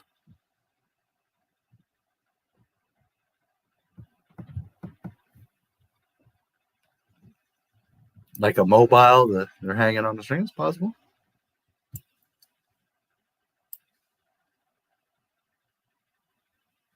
Yeah. Me personally, we're very much in a Truman Show, not a simulation like a video game where we're just little microchips and we don't have. See, here's the two main problems. Here we go down a fucking rabbit hole. This is the two main problems I have with a simulation. One, pain. I could break my arm and you guys would see the bone sticking out, and I sure would feel it. And I would go to the hospital and the doctor would see and acknowledge the same thing, treat it. He would touch it. I would, and he would know how to fix it and mend it. And we both can look at the same x-ray. You can't deny that. So for us to be both in the same simulation and I'm feeling it and he's fixing it, you understand? And the second biggest problem is babies. I can go with, okay, your mind is being told that steak tastes delicious, so you're like, oh my God, this steak is delicious. I can even believe that, oh, she's got a gorgeous body and God, she feels good when I have sex with her. I'll even believe that as a simulation. But for me as a simulation, to get another simulation pregnant. You go through her attitude and belly and everything for 9 months, and then she puts out a baby. That's where I have a big problem with the simulation theory. And yes, very advanced AI could make you and that girl believe that you're both having this experience and that you created a new baby. But how does that baby grow in her belly and become a thing, unless we're literally like pixels and we're believing, you know what I mean? Because that's like where the matrix theory falls apart, because the matrix theory is manipulating your mind. But one thing is to manipulate your mind to believe something. Another thing is like, I literally got you pregnant. That thing grew inside of you. Everybody around sees that your belly got huge and that you popped out a new life. That's where the simulation theory has a problem for me. I wouldn't be able to get 10 girls pregnant and have 10 girls, 10 babies if we're just in a simulation. I don't think. And again, yes, your mind could be made to believe that, but disconnect from that for a second and think about it. Those women are going through the same experience. Everyone else, her parents, the doctors, everyone else involved sees, observes, experiences the same thing. And at the end of the day, the biggest damning thing is there's now another new being there. So for in a simulation to just all of a sudden procreate this new being that has its own programming and life and all that, I mean, that's not impossible. I suppose The Sims, but in The Sims, you see what I'm saying? It's like The Sims, here's where I'm getting at. The Sims, like, okay, man, woman, bedroom, the lights go off. You don't see anything, but you know, and then like the next day, the simulation, or they say 6 months later, and then they like cut to the hospital and you've got a little baby. Whereas I'm talking about in our experience, we physically have sex, we touch our bodies, we smell each other, taste each other, know that we're there. We do the act. I know what happens. I go through 9 months with you. Your belly, your eating, your moods, your doctors, everything else, your parents, your friends, your sister. And then we all see, well, we're not all in the room, but we all can confirm that a body came out of your body and it's a new being. That's where the hitch is. It's one thing like, oh, the light, the screen, the scene cuts, right? And then, oh, now you've got a baby. That's a simulation. But when we can all observe that human experience of a physical being coming out of you that we created and we both acknowledge and corroborate on and understand and experienced, that's where the simulation breaks for me. That's why I say it can't be. Because that's a whole another level. Now, maybe they have insane super microprocessors with 10 gazillion, jillion terabyte drives. And I think I'm so clever. And they're like, boy, that's child's play. You ain't doing shit. I can make you think you're making babies all day. Don't get me wrong. That's why I'm saying it's not impossible. But that's the main hitch that to me, that if two people can share in that experience and literally create another person, and it's not like behind closed doors. I saw you last night and then this morning, oh, look, there's a baby. No, we're in the hospital room. I cut the umbilical cord. I see the thing come out of you. I don't know. I don't think it can't be a simulation. That's too deep. The blood, the smell, the liquid, the water breaking, the nurse there, they do the paperwork, there's nurse witnesses. I mean, it's just too much for all of us to be in the simulation with a physical, live, new being. Not making like, I've made 10,000 of these glasses. That's easy. That's a simulation. But creating a new mind, a new soul, a new heart, a new body, a new sex, a new, a gender. I don't think so. That's where that falls apart for me. That's my main argument.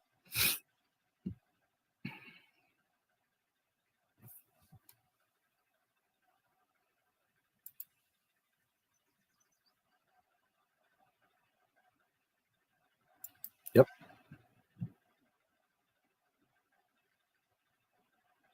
Oh, there's all kinds of evidence, guys. If you just start to question, you just start to think, you're going to see that all this shit falls apart. And that another channel. Yeah.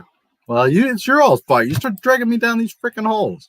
100% on point and correct about all these points about the massive forces you to accept our narratives, and the main end game being that it changes your worldview to think we are tiny. Yeah, that's what the main thing is about. Is you?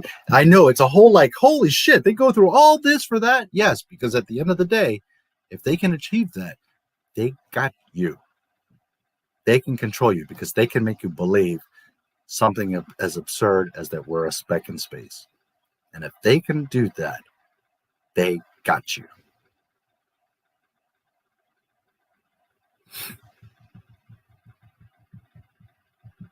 Yep. And there's other layers to it, like I said. Like, for example, NASA is spending $15 million a day. Your money.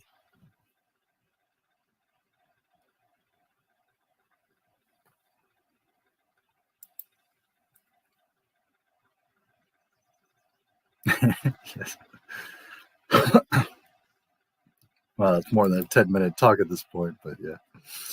I don't think thinking we're more important is going to make us feel better. While I am Christian, I've been meditating, and one of the best things about it is how the sense of self disappears. Don't misunderstand. It's not about us being arrogant and blind. It's about valuing ourselves. Too many people don't have pride. And there's a difference between the pride that most people think, like, I'm so proud, I'm so better, I'm so great. I'm talking about being proud of yourself, being proud of your kids, being proud of the things you've accomplished, being confident in who you are, being proud of your family, being proud to, be a part of your community, that type of thing. And when you have a value on yourself, then you also start to have a value on others. And when we all start to have a more better value of each other, things are going to get a lot better. Things are going to be a lot different. Humans are always going to argue. Humans are always going to debate. I like girls with big asses. You might like them with big tits. Whatever. But at the end of the day, there's no need for people to be suffering and fighting and killing and dying and getting sick and not having the things that they need.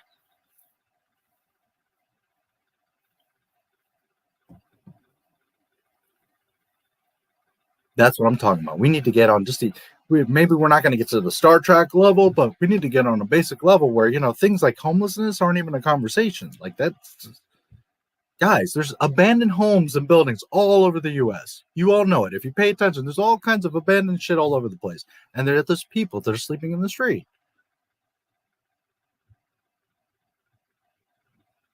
That shouldn't even be like an option. It's crazy.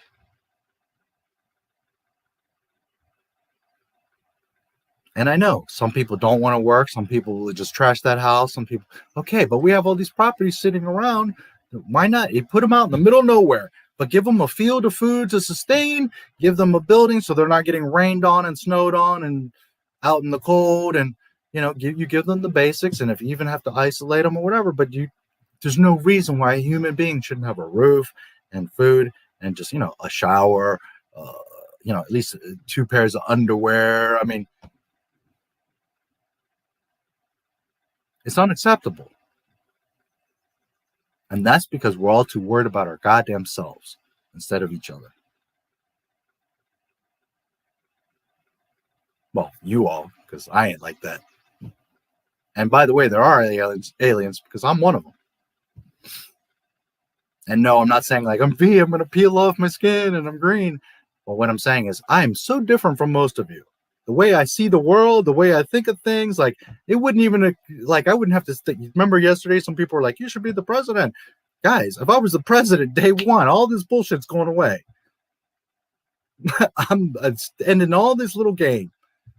I would never see another guy sleeping on the street. I will never see another kid with a dirty face that doesn't have proper shoes, that doesn't have books, that can't get to school, that because it doesn't live in this area, you're not good enough to get an education.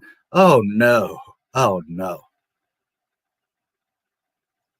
That doesn't have 3 honest meals every day so that their body can grow strong and have a good, strong energy to think and study and consume and But that's the reason that they do this, so that you're distracted and you don't have the energy, the will, the strength, the desire to fight, to think, to analyze. It's by design. It's control. They know that they can't just like kill the deer, but if they hit it one time and weaken it over time, it's good. Well, yes, you can, but I'm just using it as an example. They hit it one time. Let's say an elephant. You've got a pistol. All you got is a pistol with one shot. What are you going to do? Well, you could try to hit it with the pistol, ain't going to do shit. You could try to shoot it in the butt, it ain't going to do nothing. But if you hit it in the right spot, you're maybe not going to kill it. Maybe that pistol's not strong enough to go through its brain and kill it, but you could hit it in the right spot to where it just suffers and it bleeds out. And over time, it's going to get weaker and weaker and weaker. That's what most animals do when they hunt each other, right? They don't just go in and you're done. Most animals like grab you and wrestle you and wear you down. That's what an alligator does. An alligator grabs you and rolls you around, and you get flooded and choked and drowned and confused and is worn out to where you can't even fight anymore. And then he just hyenas pick at you and pull you apart and slowly wear you down, because it's not easy to take down a lion. But when you all get together and all picking at you and pulling you apart, now they got you. You understand? So now school, education, space, sports, morality, sex, alcohol, drugs, all these little things they're biting and taking little pieces out of you, and they're just wearing you down. And every 2 seconds you're like, that you can't focus and study something and educate yourself, or put shoes on your kids' feet, or go help your neighbor to grow tomatoes so that they can have a proper organic meal instead of going to the store and eating trash. It's all by design.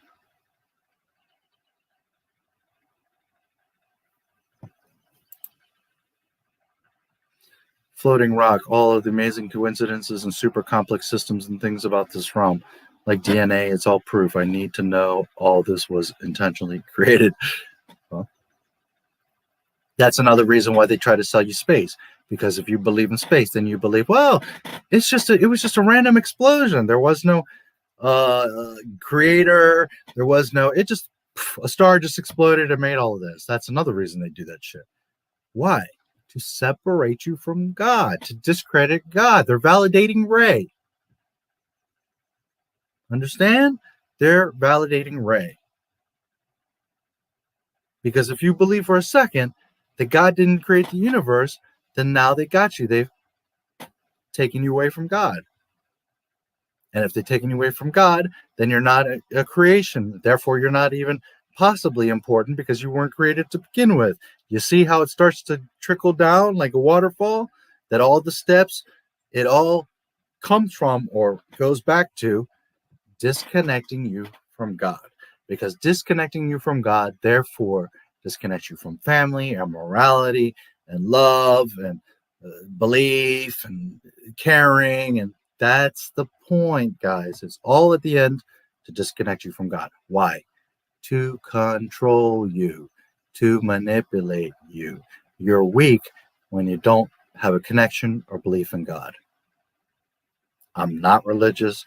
I'm not all like, oh, spiritual brain, but I have enough brains to understand that there is a creator and we've been separated from it, or trying to be separated from it, because that's the truth.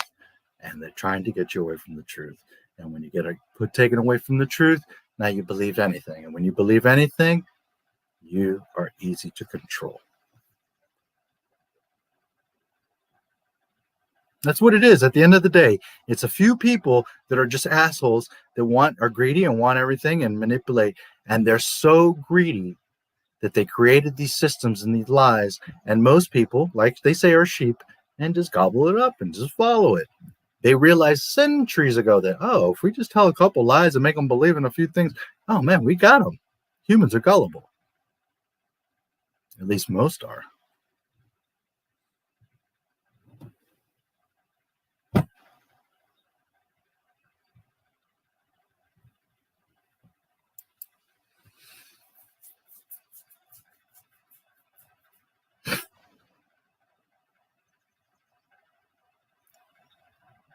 Haven't you ever noticed that when you help someone, whether it be your neighbor or someone online, whether it be a piece of advice or you direct them in the same way, or maybe they're having a hard time and you send them $5 and they can get that bus ticket or they can buy a cup of coffee, or just smiling at someone can change their entire day and your day. Haven't you ever noticed that? That usually the most satisfying thing is pleasing or making someone else happy.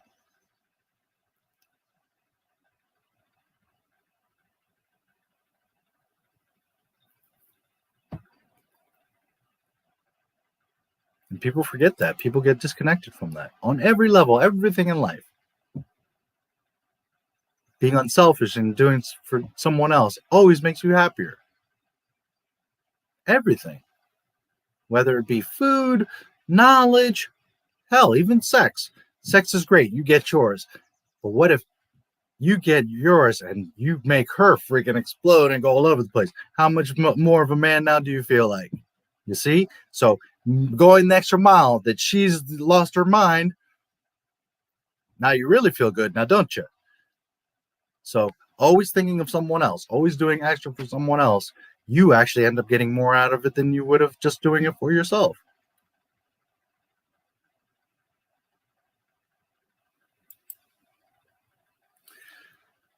We're a space of consciousness with thoughts, sounds, sights, and sensations. There shouldn't think we're unimportant nor that we are the most special thing in the world. We are the center of the galaxy. Note that. Us, the Earth, are the center. All the planets, the sun, everything revolves around us. And once you understand that concept, it changes everything. But you've been convinced all your life that we're just this little nothing. The sun is this big and we're this thing. Which it's the exact opposite. The sun is about this big and this is us. And the sun is ours. It belongs to us. It works for us. God designed the sun for us to give us light, to give us heat, to give us the UVs and the rays so that you can make chlorophyll and plants can grow and seasons can change and all that. The sun is ours. It's not this thing that the whole solar system and it lights up. The sun is right there, guys. You could fly into the sun. Planes don't go high enough. They don't show you that. But if you got in a fighter jet and you flew at the sun, you'll fly into that fucker.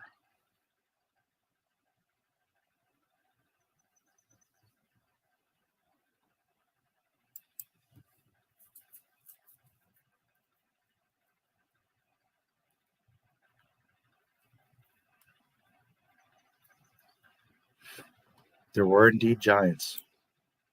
One way.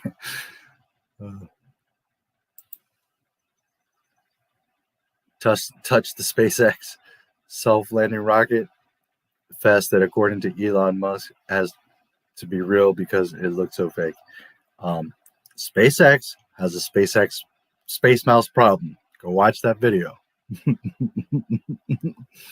I show you all of that. And that's the thing. I'm tired of shit. I'm like riled up. We're going in different directions. I'm going down all these different holes. Stuff like that video is well thought out and edited and laid out. And now, like, instead of me describing it, like, you can see, like, holy shit, dude, like what he was telling me, holy shit. Like, it's a whole other level of you're going to see, because I can very easily sit here on the soapbox and be like, okay, go watch, go see, you'll see.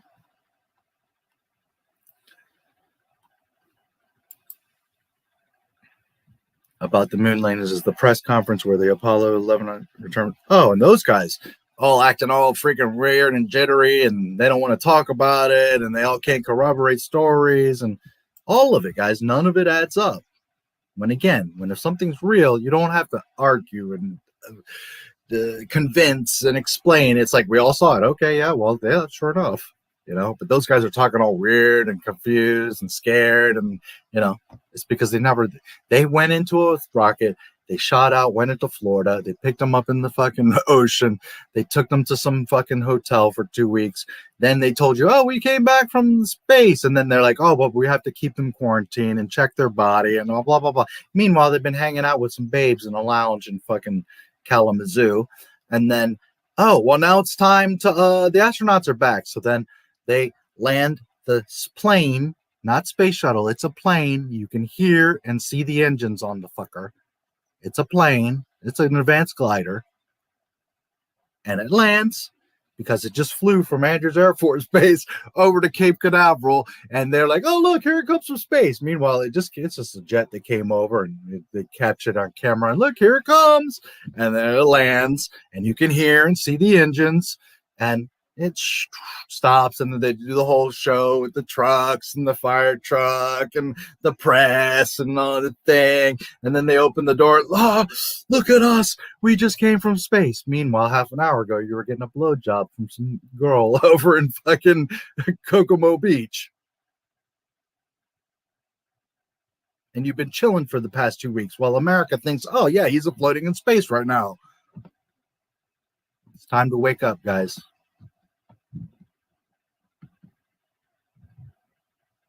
And that right there, what you just said, is another one of 1,000 fucking problems. Again, I haven't even begun. And I've already shattered all of it. And I haven't even begun. I got deep pockets of things that I could pull out right now.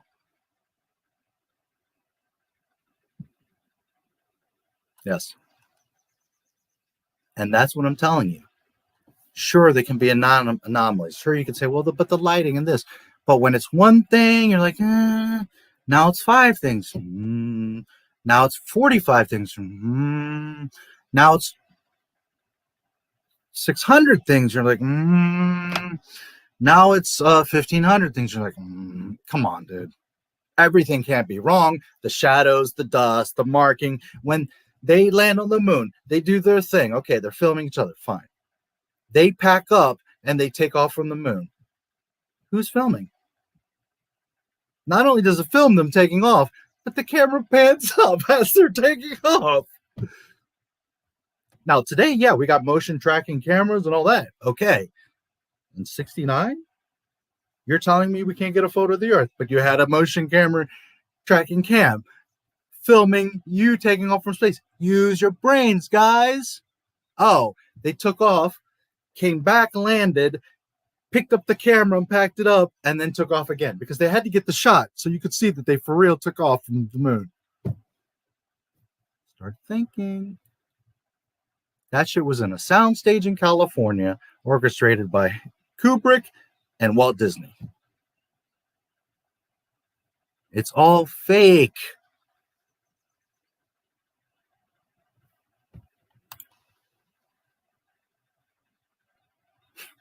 Hey, you could throw a hell of a Hail Mary. Whether or not we landed on the moon landing is not mankind's greatest accomplishment. I would say that the medications, like antibiotics, well, it doesn't have to be the end all. All I'm saying is, if they're going to make these claims, then it's very easy to shut me up and prove me wrong. Live feed, uncut, steady cam. Thousands, all the astronauts should be on the ship taking pictures, and it could be very easy. Within an hour, they should be able to go outside the atmosphere, fly through, land on the moon, boom, pictures, Earth. Oh, look, there's Florida, there's Jersey. Oh, I just got San Diego. Okay, okay, pack it up, let's go. You see them get back in the rocket. They all have body cams like cops. There's another level of where you can prove it. They all have body cams. They're seeing each other. They're seeing what they're doing, corroborated by someone on the outside filming, plus the cameras on the capsule. So there's 18 cameras in every direction, reconfirming, plus the live stream, plus the photographs. Irrefutable evidence. They get in the capsule, fly back to Earth, and land. Game over. I've lost. It's just that simple. Give me a minute. I got to remove that.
Are we having fun yet?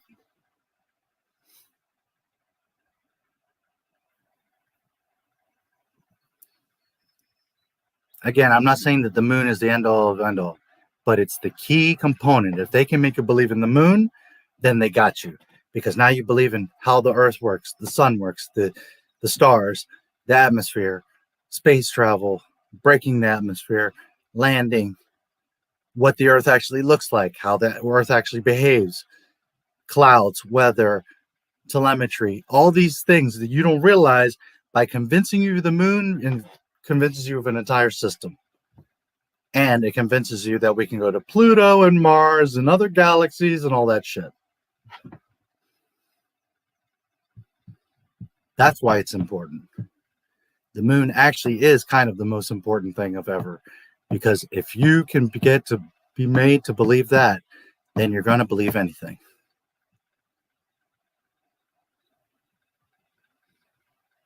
That's the point of the moon. The moon itself is nothing. It's just a rock that's right here in our atmosphere. But you believing that it's in space and that we could even get there or ever been there, that shapes your whole life, your whole mentality, your whole beliefs, everything.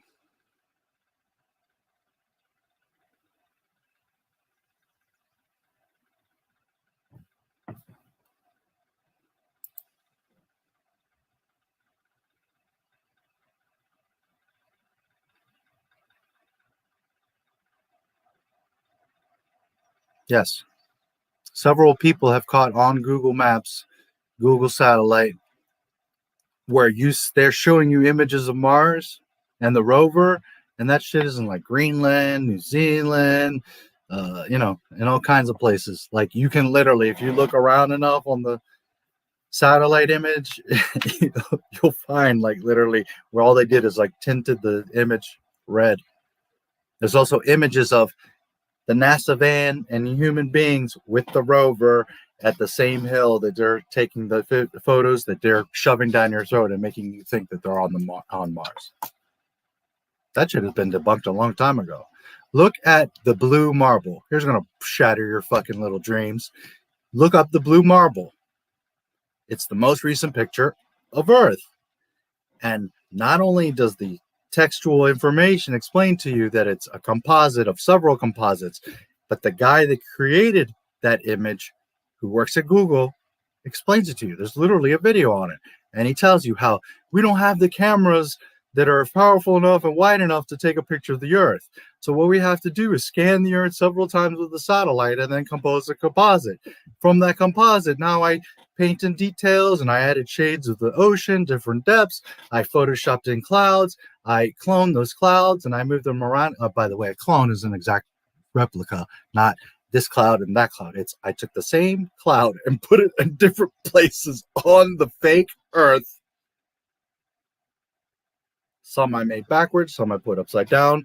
The same cloud I did to fill it in and make it look like there's clouds, and I did the shading of the water. They literally admitted that it's fake. That your most recent vision of the Earth, the blue marble, it's fake. They tell you it's fake. Because we don't have a camera far enough and strong enough to just take a picture of the Earth. Do you really believe that? If we don't have a camera in 2021 that's capable of taking an image of a fucking huge ball in space,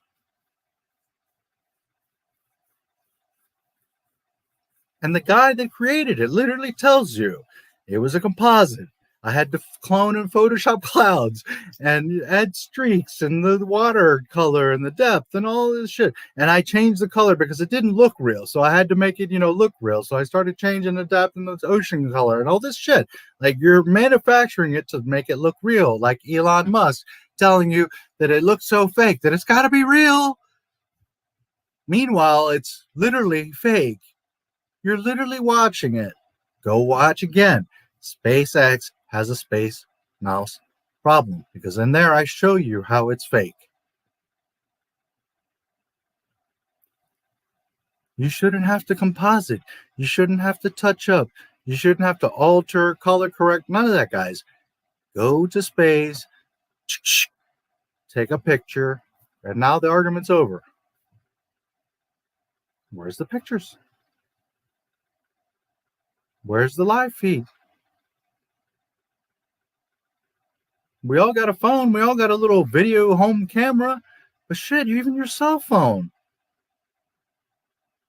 Why aren't the astronauts filming all kinds of shit? Oh, look, stardust, and the sun's over here, and the moon moved there, and look at the Earth today, and because it's all fake. They're in a fucking studio or an airplane, and they're filming this shit, and they got you thinking it's real.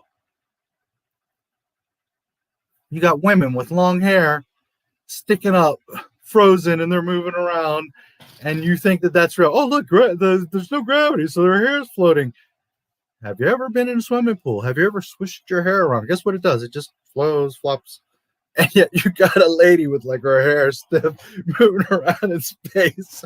And you guys believe that that's because there's no gravity. That her hair's stuck like this, petrified while she moves around in space. Start using your brain. Stop buying into that illusion. Start thinking logically. How would your hair move if there was no, it would.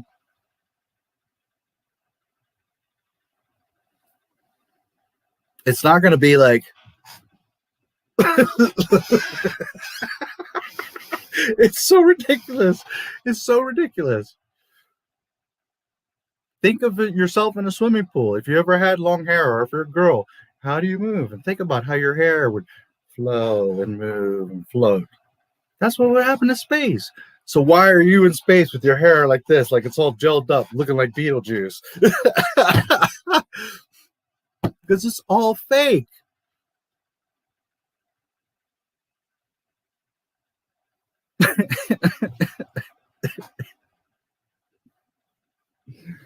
Oh, man.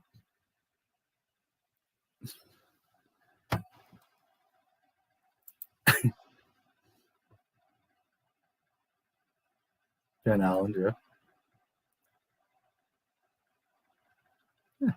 They can't figure out how to get to the moon, which is right here. We're here. The moon is right here, and there's belts around the Earth. And we can't get from right here to right here because of those belts and the debris and the satellites. We can't get from right here to right here. But yet, right now, we're on Mars with rovers. We figured out how to get to Mars, but we can't go right here to the moon.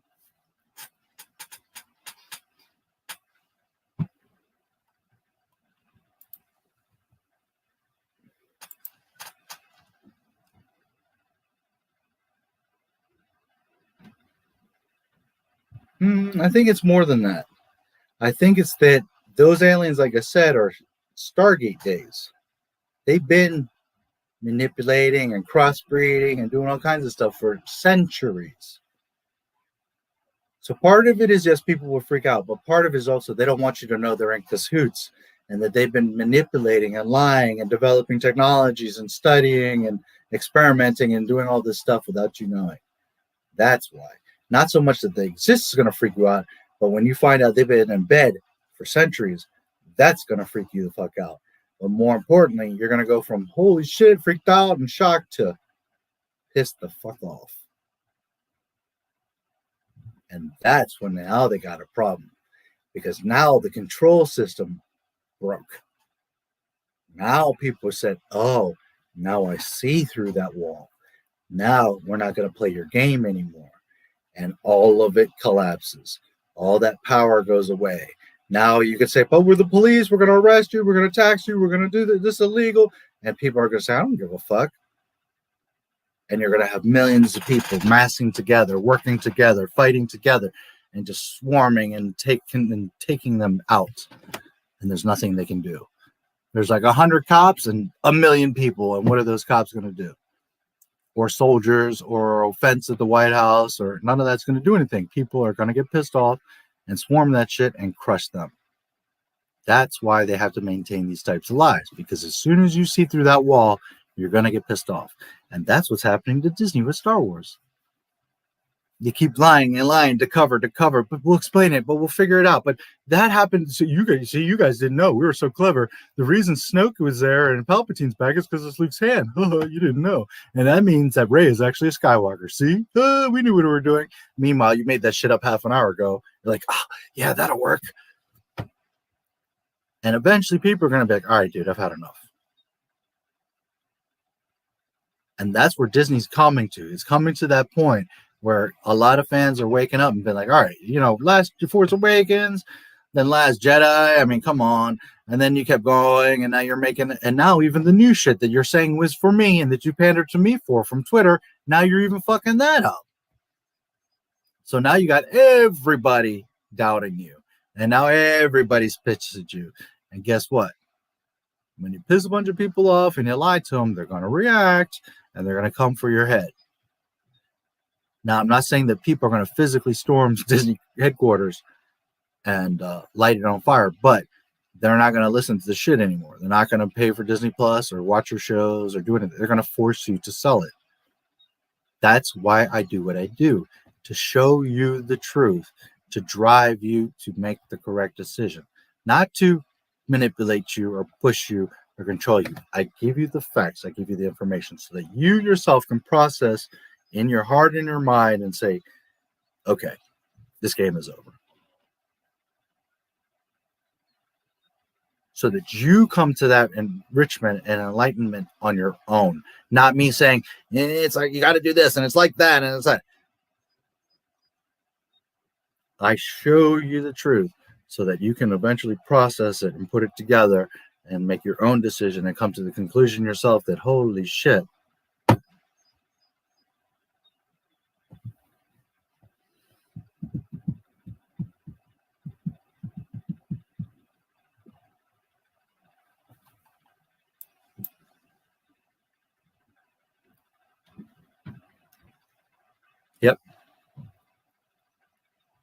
Yep.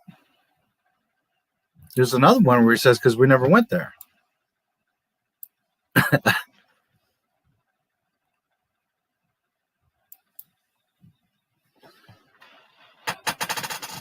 That interview in Armored Skeptic debunked it was taken out of context regarding Buzz Aldrin interview. Go watch the whole interview. You'll see that it's quite real.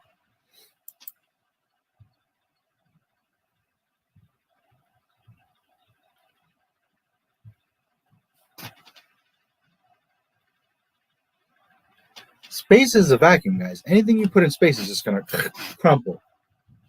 Unless you have a massive amount of pressure maintaining that. So guys out and doing spacewalks or spaceships or space station being in space is total bullshit. Because you would have to have massive pumps pushing massive amounts of pressure to counter the pressure of space. Okay, deep sea divers, like my deep dive, the guy that has the big helmet and it's all, rivets and super thick, and the suit is all, it's got an oxygen line, not a tank, but like it has to have constant high pressure pushing the suit out. Because if you're down in water enough, the pressure of the water is just going to crush your ass. Now multiply that by, 10 zillion. The amount of, there is no like pressure. It's just an entire because space is this big, huge thing, right? So there's no angles of escaping or there's a pocket of air here. No, it's just this massive crunch. So any ship, any suit, any object that goes out into space is just going to have this massive pressure on it. And unless you have these massive tanks pushing some sort of negative pressure out against it, your ship, your suit, your helmet is just going to...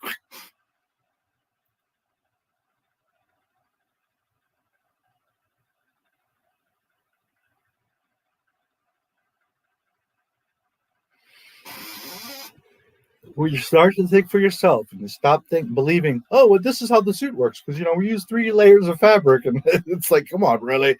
3 layers of fabric, that's what's going to keep the space from crushing you. I grew up around the Smithsonian. I've been the Air and Space Museum, I don't know, 100 times. The old moon landers, all that shit. This shit is made with tin foil, guys. Literally, like I could take a piece off of it and go bake some fucking chicken.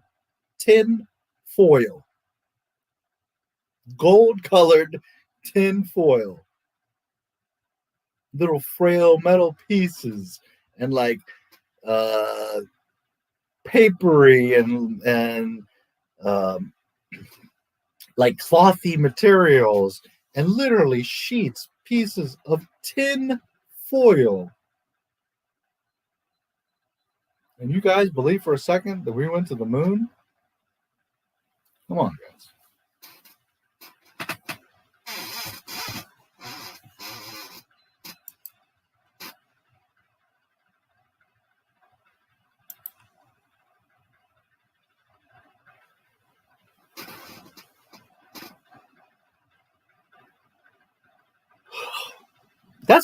I think that's what I need to do.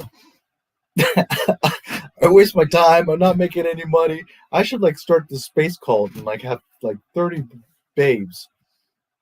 I'm not getting any younger. Maybe I should just use this to my advantage and stop like caring and worrying. It ain't getting me anywhere. It just makes people call me crazy and you're an idiot and I'm broke. I'm like seriously considering I need to start a cult. Fuck it, have 5, 10, 30 wives or babes, whatever. I could just talk about this stuff every day.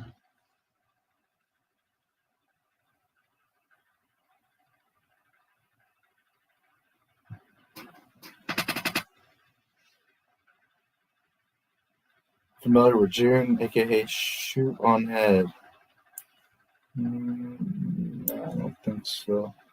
Shoe on Head? I don't think so. Because she and Skepta got together when she was like 16 or possibly younger.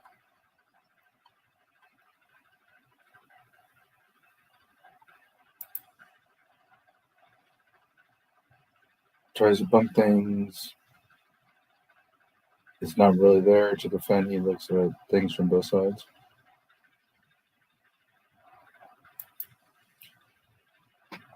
Almost all of his unbiased debunkings line up with the government and television radar.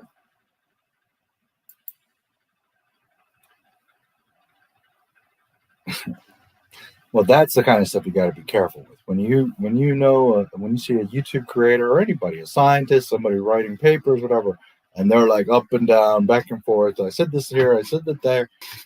Be careful, because again, like I said, the truth isn't inconsistent.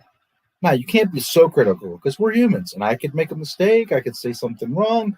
I could forget. I could be tired. But what I'm saying is, if you watch 10 streams and 9.5 of those 10 streams are the same on point, then you know, okay. Now, if every stream is totally different, then you should be like, yeah.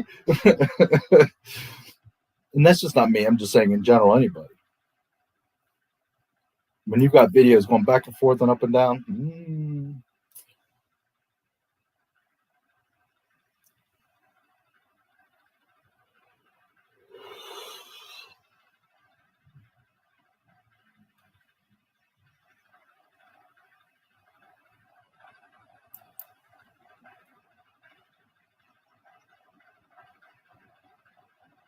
Oh, I never said people aren't interested. I never said that I don't know about this. Again, go to my other channel. You're going to see there's all kinds of videos breaking shit down, destroying your whole perception of reality. SpaceX has a space mouse problem. Go watch the video. It's not that, bro, I don't know how old you are, but I've been doing this for like 35 years. Okay? So I know. But YouTube doesn't give you that much of an open forum. I probably could never make money from it. I run the risk of everybody being like, you're crazy, you're just an idiot, you're full of shit.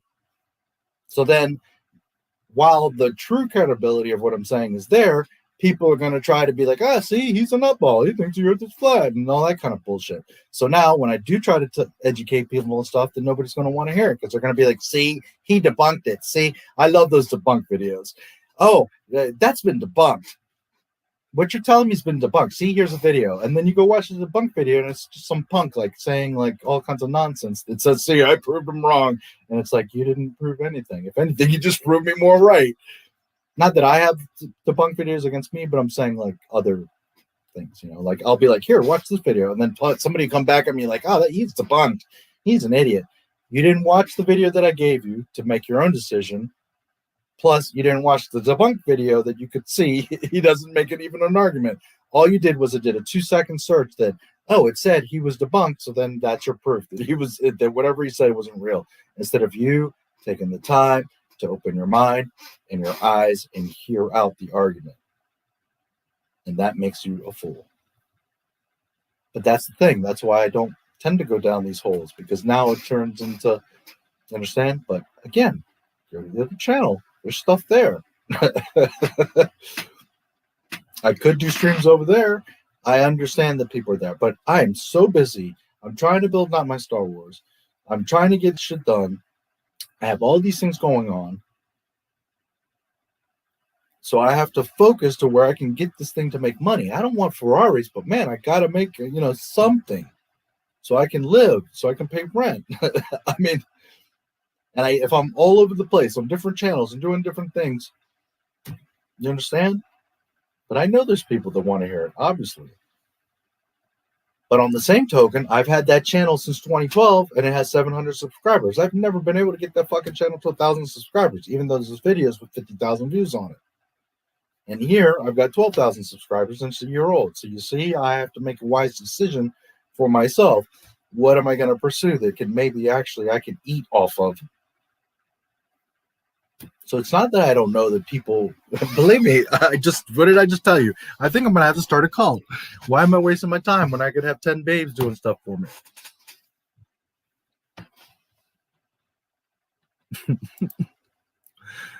Opinion to hold, or you're subjected to ridicule and such. Yes. And here's another thing that you must always remember. The burden of proof is not on me. I can say whatever the fuck.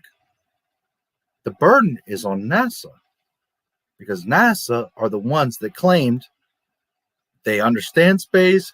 They shot a rocket into space. They landed on the moon. They took pictures, and they came back from the moon. So therefore, the burden of proof, that's how that works.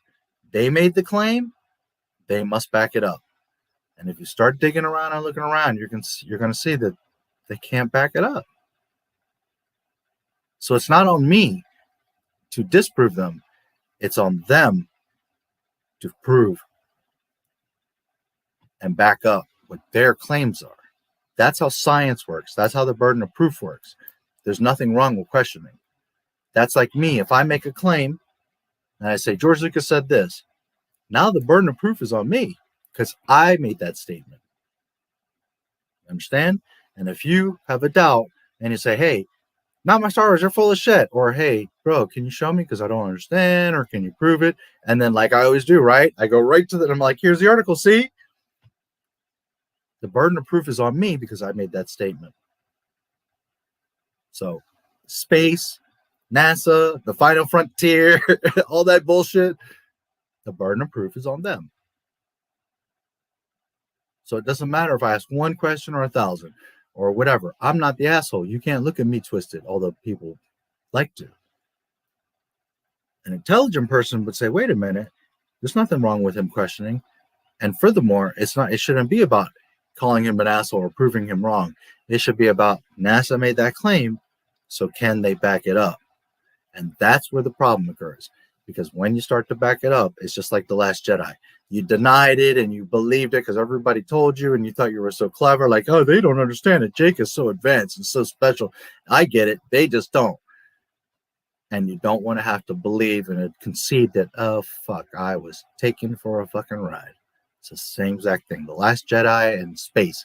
It's the same exact thing.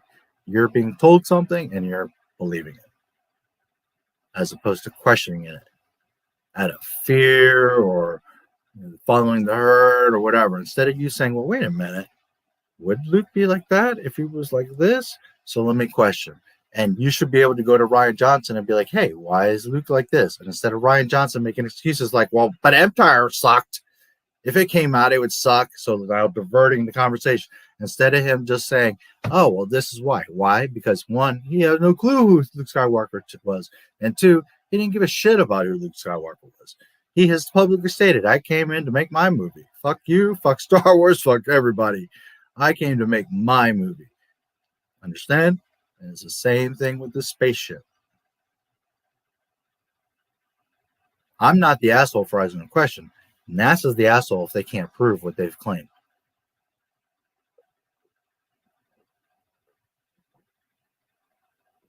But I'm just a little old salty man with a tiny YouTube channel that has no money and has no power and has no voice, fighting against the word of a big government organization full of scientists and super smart people and mathematicians. And look, we got all these fake videos and pictures, and they know what they're talking about. You're just some idiot on YouTube. You're just a YouTuber. See? When in reality, immediately an intelligent person, a scholar would say, no, wait a minute. He has a valid question. You have the burden of proof. Can you back up what you say, NASA? And sadly, there's not enough people that do that, to question that. This is why, okay?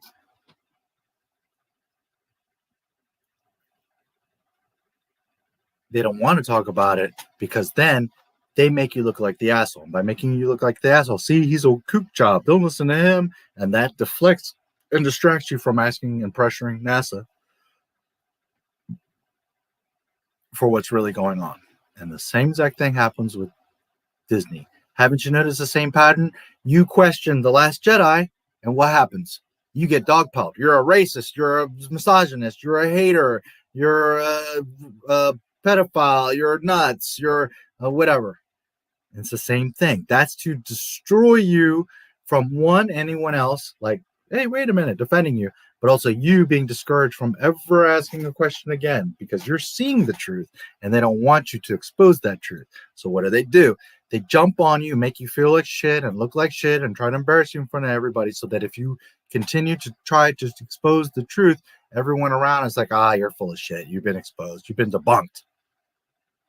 That's why. Don't you understand? It's the same exact thing with the moon back then to now Twitter cancel bullshit. It's the same exact thing, guys.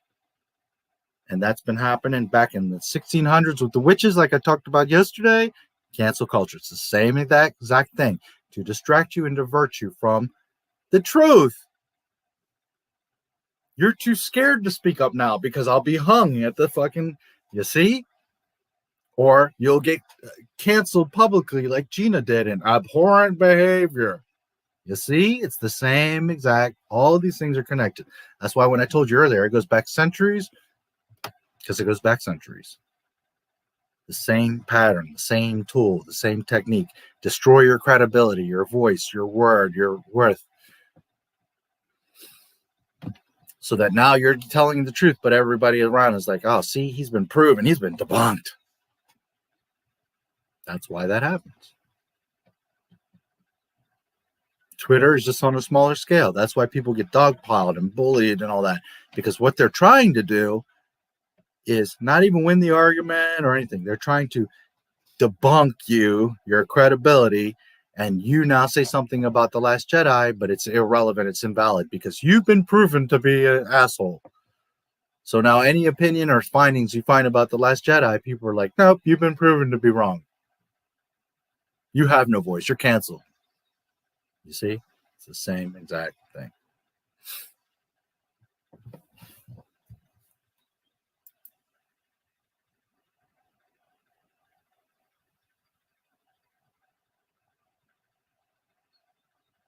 Yep.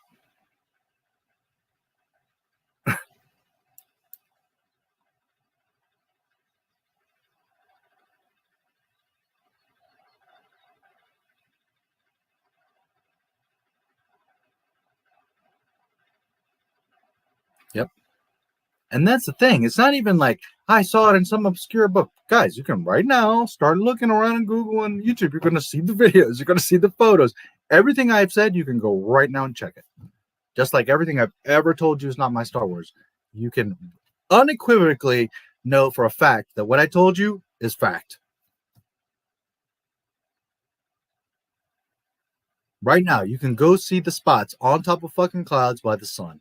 And that only happens in one way, because the sun is right on top of those clouds. There's no getting around that. You can't lie. You can't fake it. It is what it is.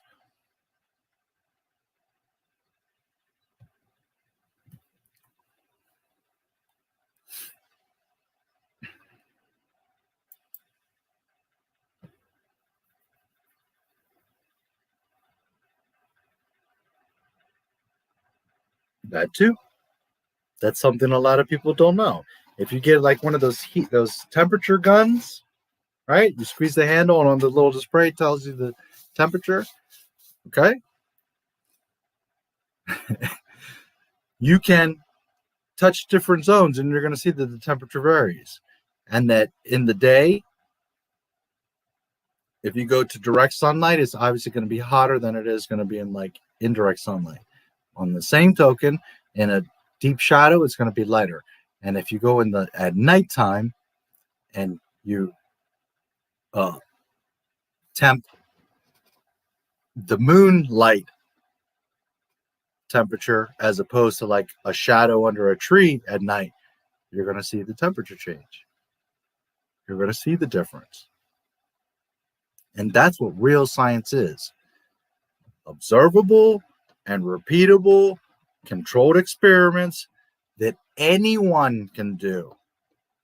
Not, well, I've got 3 degrees of mathematics and you have to do a math equation that's 35 lines long to be able to understand why space works. That's not science. That's bullshit. They know you can't answer that math problem. So therefore, at the end of the day, what does it mean? You have to trust what I'm telling you. No. That's not how science works. Science works that if you can do this, then I can do the same. And we both, with other witnesses even, have proven that, okay, yeah, that's real. So right now, if all of you went to Walmart and bought those temperature guns and we all got on this stream together and we could all see each other and corroborate at the same time, it could be in different places, but at the same time, we're doing the same experiment. And I'm like, 33. And Bobby's like, oh, I got 37. Adaptive says I got 31 degrees. And we can all chart it and mark it and do the same experiment. Now that's real science. Because we all can repeat it. We all can observe it. We all can control it. The same time, the same experiment. We could all make sure to get the same exact model and make of the heat gun or temperature gun. Understand? That's science. Not, well, you need facilities and you need to be able to shoot a rocket into space so that I can prove to you that this works like that. No. We all, from the same, standing in the same spot, should be able to see that there's not a spot on the clouds. Yet we all stand in the same spot and get what we're all going to see together that you never paid attention to, that you never thought of, because you never are looking up at the sky. You're always looking at this and the girl's ass and the football and the car and the ice cream cone, and you're not even thinking to look at what's right in front of you. You're home. You're not even looking, and we could all be standing there and being like, holy shit, look at that sunspot on that cloud.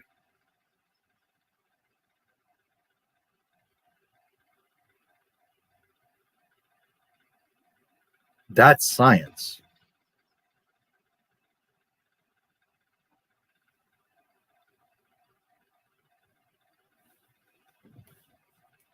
And if you were confused with the moonlight, moonlight is cooler than like a shadow, darkness.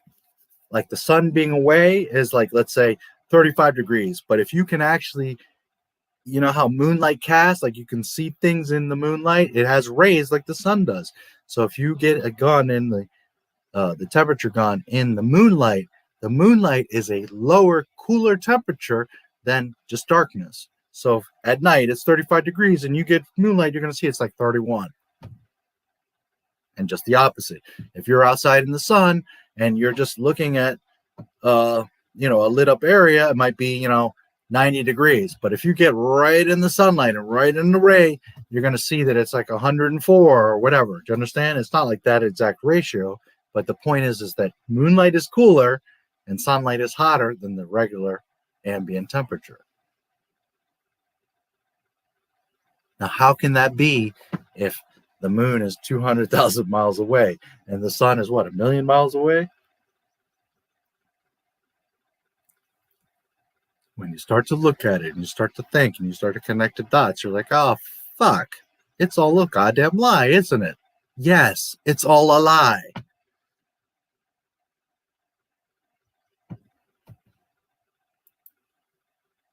But sometimes I don't like to do that because now people get pissed off and they're like, oh my God, you just ruined my whole world. And now you're going to go around thinking the whole weekend like, oh my God, could it be?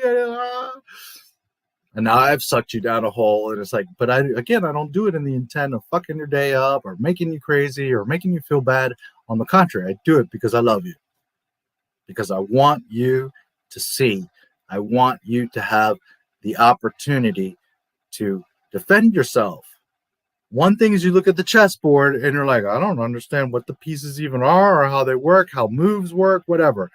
Another thing is, are you advanced at chess and able to really, all the strategies and probabilities and all that. That's a whole other level thing. What I'm trying to do is at least let you see the board, understand the limitations of the board, understand the pieces, how they move, what functions they have, what their limits are. And now that you at least understand that, one, there is a game, and two, how it at least basically functions, now you've got a chance. Now you can at least play the game. As opposed to someone's just like knighting you and crushing you and taking all your checker and making kings all over you, and you don't even know like how the game works. Never mind like how is he doing that? You're just looking there like, oh fuck, my world's getting destroyed. You lose your house, your car breaks down, your child is sick, you can't pay the bills, your wife leaves you, all these things because you don't understand the game board, how the pieces move, and you don't even have a fighting chance because you don't even know there's a game. Never mind how it works. But if I can empower you as to what is the border, what are the pieces, how do they move and how far, and now you've got a fighting chance of at least playing. Even if you lose and you lose and you lose, at least now you're understanding how it works. And eventually you're going to get a win.